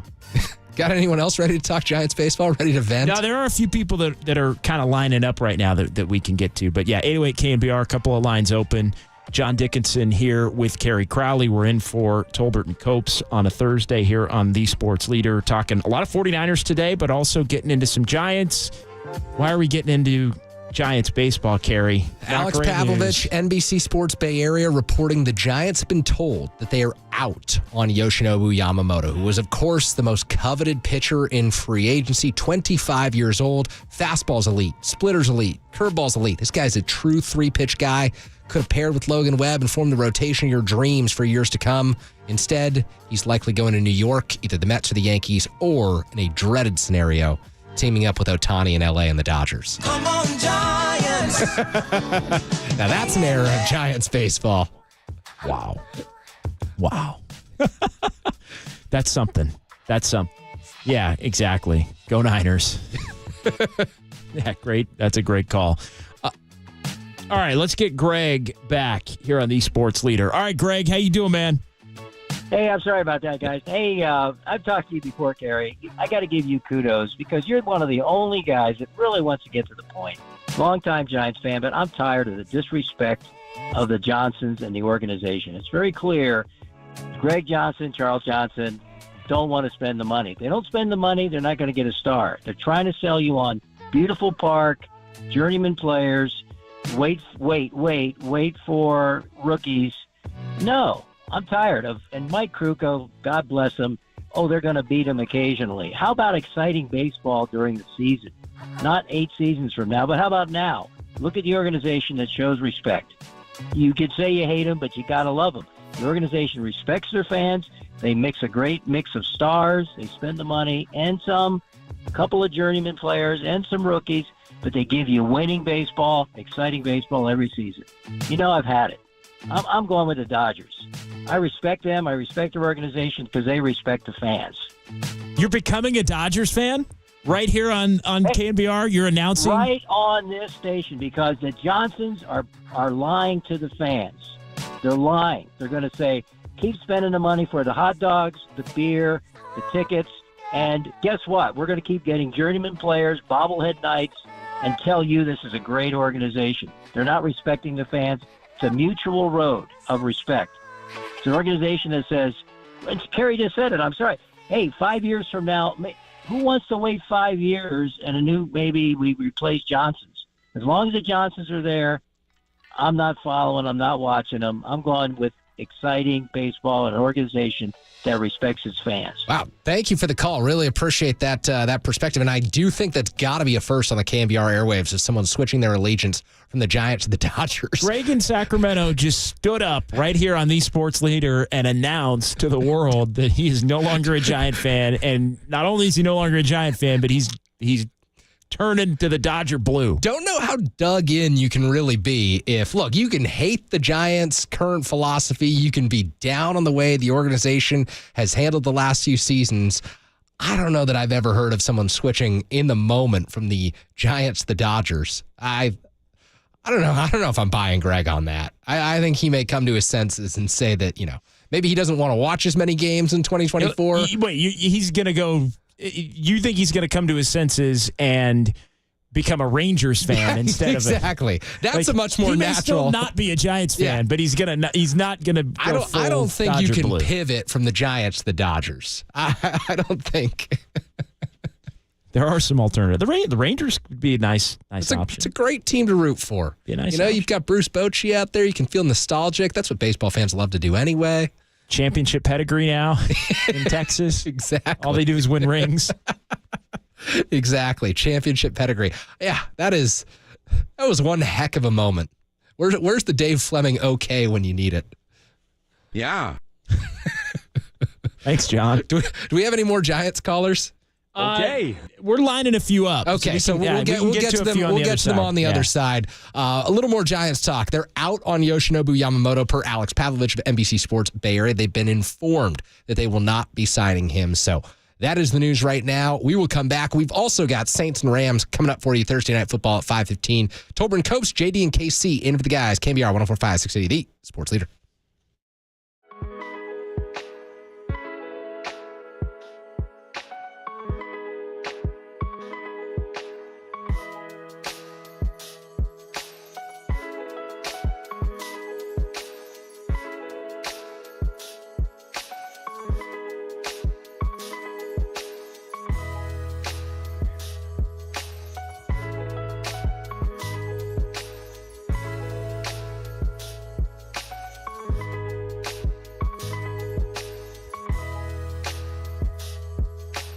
'49ers color commentator Tim Ryan joined Pop and Lund for a full hour to preview Monday night's clash between the Ravens and the '49ers. That podcast and more trending now on KNBR.com and the KNBR app.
KNBR heads, fill your feed by following the sports leader on Facebook. This is KNBR 104.5 FM and 680 AM. It's hard to replace Tolbert. It's the funniest guy I've ever heard.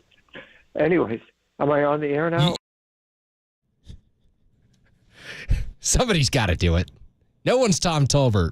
John Dickinson's not Tom Tolbert. No. I'm not Tom Tolbert. Although we both did once have promising NBA prospects, so. No. That's not true either. Not true in your case. Anyway, let's get to it. Tolbert and Copes hanging with you until 5:15 when we are going to send you out to SoFi Stadium. New Orleans Saints, Los Angeles Rams.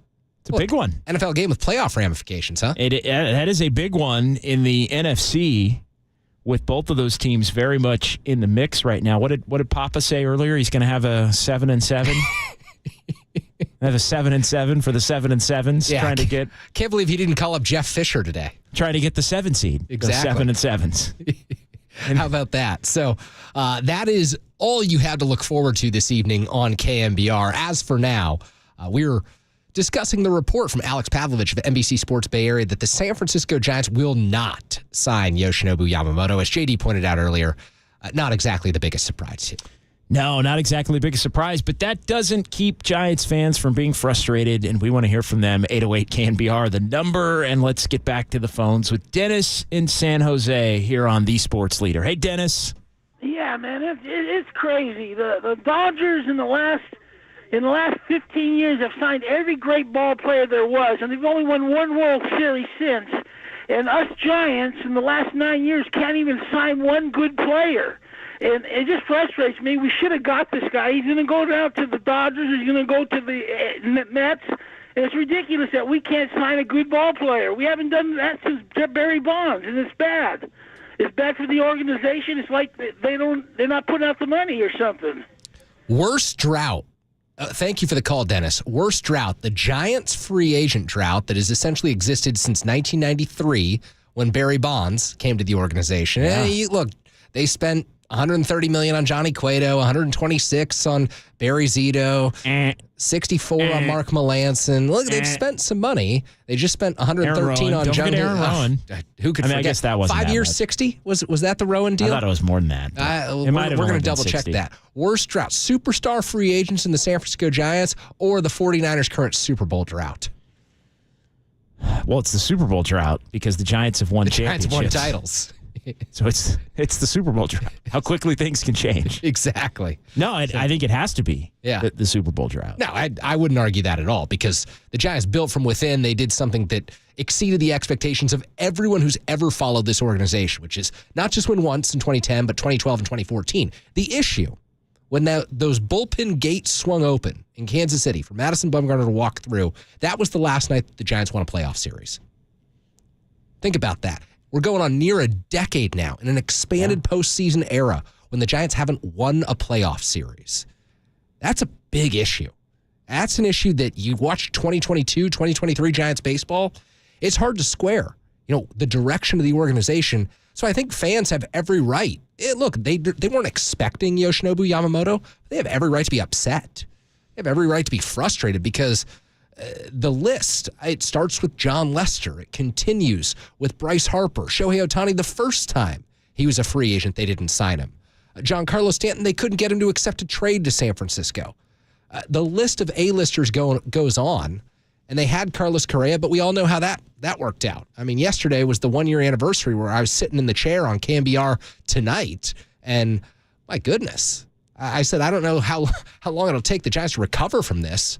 It's not going to be overnight. Well, and it wasn't last year. And I don't think they've recovered. No, I think you're right. You're listening to KNBR AM and FM San Francisco, the sports leader, a Cumulus media station. We get into the 5 o'clock hour here on KNBR.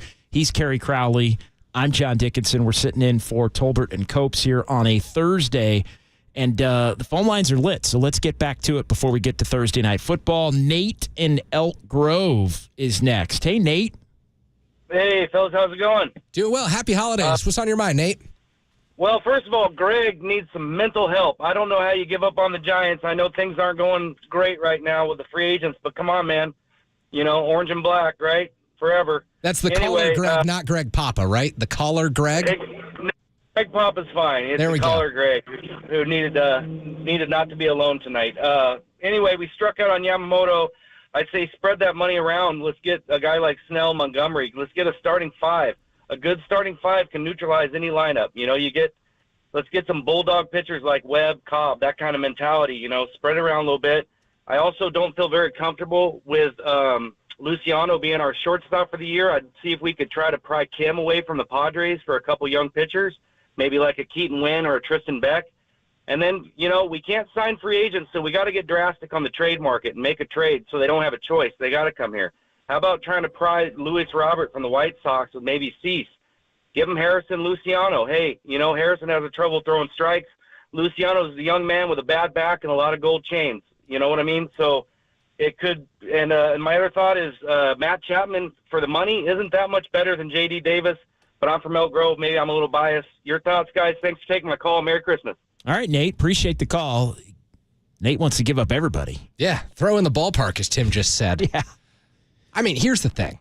You do have to get creative in the trade market, though, if guys are not going to come, because that is the way, and you see small market teams have to do this, and it happens a lot in the NBA because there are basically 5 teams that everybody wants to go to, and nobody wants to go to a lot of the smaller market teams in that league. And what you have to do is you have to draft well and either keep those players, or you have to be unafraid to trade the players that you've drafted for players that are under contract that have no choice but to come and play for your franchise. The Giants have to do a better job of scouting internally than they've ever done before. And what I mean by that is they have to know exactly who to give up in these trades and who to keep in these trades. Because like JD's just said, if you're not going to be able to attract free agents, you have to force someone to come here through a trade. And so what are the Giants doing this offseason? You're probably thinking about which prospects or young major league talents you can part with, and you're going to have to make the self-assessment. Is Keaton Wynn a longer-term, better value for you than Tristan Beck? Only the Giants internally can know that, and they have to really trust their scouting because there have been deals in the past that have really hurt the Giants, and the one that comes to mind immediately is the Andrew McCutchen deal, where they traded Brian Reynolds. Yeah. Because Brian Reynolds is the homegrown outfielder. He's the all-star. He was the one who would have been poised to break the streak that's existed since Chili Davis was the homegrown all-star in, 1984? I mean, we're talking 40 Long years. time ago. I would say that's even a little before my time of watching Giants baseball. And so, it goes back. And look, it's tough because they bought themselves into thinking that they could add another veteran, so they give up that. Like, that's the deal where they give up the young player. And he ends up being the guy that they really needed that they haven't been able to have. Scott in Stockton next on the Sports Leader. Hey guys, thanks for taking my call. Before I forget, I want to vote for Salinas because last I checked, John Steinbeck wrote about Salinas. He did not write about Vallejo. Yeah, CC Sabathia came out of Vallejo, though. Yes, he did. So, well, yeah. But so the reason for my call, I don't know anything about contract negotiations, but just say for argument's sake that the offer on the table right now is, say, $300 million, 10 years for Yamamoto. What's to stop Farhan from calling up his agent and just trying to blow him out of the water and say, hey, you know what? Let's make a last-ditch effort. We're going to throw $400 million at you. And worst case, the Dodgers end up paying more for him. Best case, they say, oh, okay, that's interesting. Let's do it. Why can't they do something like that? Well, thanks, Scott. I'll let Carrie speak to this, but that's not the nature of how these negotiations work. It's basically teams put in their offers, and there are opportunities to raise, but there gets to a point where it's basically, all right, final offers are in, and then guys pick. Yeah, and I think in the case of Ohtani or Yamamoto, guys who are getting not just life-changing money, but this is going to set up their families for generations. This is $300+ million that we're talking about. I don't know that Yamamoto will feel a material difference if his deal is $300 million or $500 million. Seriously, I don't think. I think that preference over team, city, comfort level, organization, that all at that level is going to make more of a difference to someone. And maybe that's not going to be the case with every free agent. Maybe Blake Snell is the next guy who you need to say, okay, there's 7 teams in at 180. Giants need to go to 250. Maybe he's that guy who you've got to blow out of the water. But I just think for certain free agents, once you reach that level of your family and the generations to come after you are set up forever, you might just want to go to an organization where you have a chance to win a World Series. The Yankees, the Dodgers, those teams have a better chance of winning the 2024 World Series than the San Francisco Giants do. Let's get a couple of more calls here. Brett in Walnut Creek is next on the Sports Leader. Bye-bye, Salinas. Hey, guys. How we doing today? Thanks for taking my call. Greg that called in earlier, first and foremost, I don't think money's an issue at all. I think the Giants are perfectly willing to spend money. I think they've shown they're willing to spend money, and I don't think that's the difference maker. Like you said, if another 50, another 100 million for these guys, that's interest they're going to earn in their bank accounts over the life of the contract. So obviously it's something else, right? And I don't think it's San Francisco, because the 49ers, for as long as they were there, they don't have a problem attracting free agents to come here anymore. You go back to the Eddie DeBartolo days, they didn't have any problems. It was why? Because they had a tradition of winning. They had a core group of people that a free agent doesn't have to come here and say, I'm the guy with these other 35-year-old guys to make a difference. And so if you look at the teams where they're going, the Dodgers, L.A. isn't like that much greater place to live than San Francisco. It doesn't have any more tax benefits than San Francisco. But when they go there, they know they don't have to be the guy. So I think the key is you got to build up your core. You got to trust it. I mean, if you look at the Braves and, Acuna, I'm sorry, when he wasn't the all-star, in his right out of the gate, but he certainly proved to be one.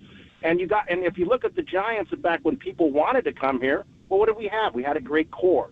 We had Buster. We had Lincecum. We had Kane. We had Bumgarner. We had Crawford. We had Belt. Now a guy coming here, he doesn't need the most money because he's got a great core around him. So I don't think the issue is at all about money, and maybe, we have to get better about selling it. And if you really think about it, in the last 15 years, and granted, obviously, it's more recent, who has more World Series, Giants, Dodgers, or the Yankees? Well, that's the statement. That's the argument right there that I think a lot of people will say. But also, those World Series, with each passing day, are in the more distant past, and there's pressure on the organization. So thank you for the call. We've got to hit a quick break. On the other side, we're going to wrap things up, send you right out to Thursday Night Football. Saints, Rams. It's JD, KC, in for Tolbert and Copes. You're listening. KNBR 104.5, 680, the Sports Leader. Hayward, shout out to you for supporting KNBR, Hayward's Sports Leader. Bye-bye, Salinas.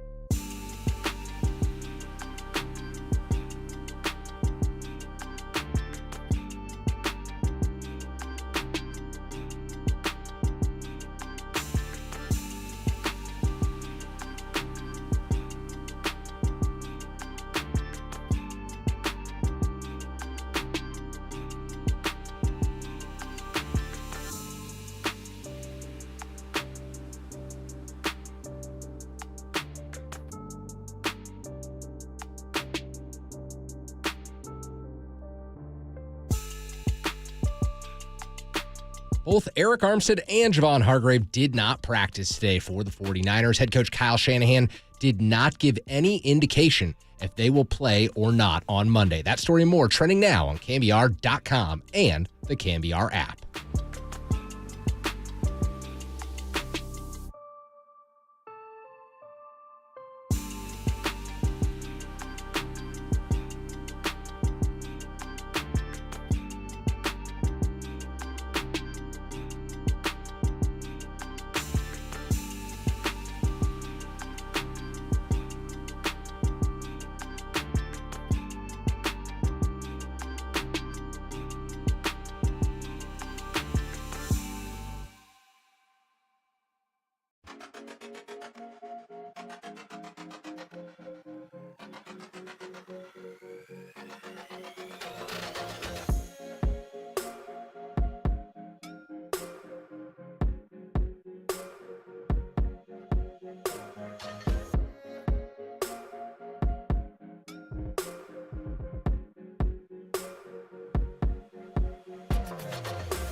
All right, back here on the leader, closing up the shop. Up next, you got Saints and the Rams. Before we go, want to thank our guest this afternoon, Omar Ruiz, kind enough to join us. If you missed that, check out the KNBR app. You can listen to that podcast. I want to thank Derek for producing a great show, Tim for running the board, and JD.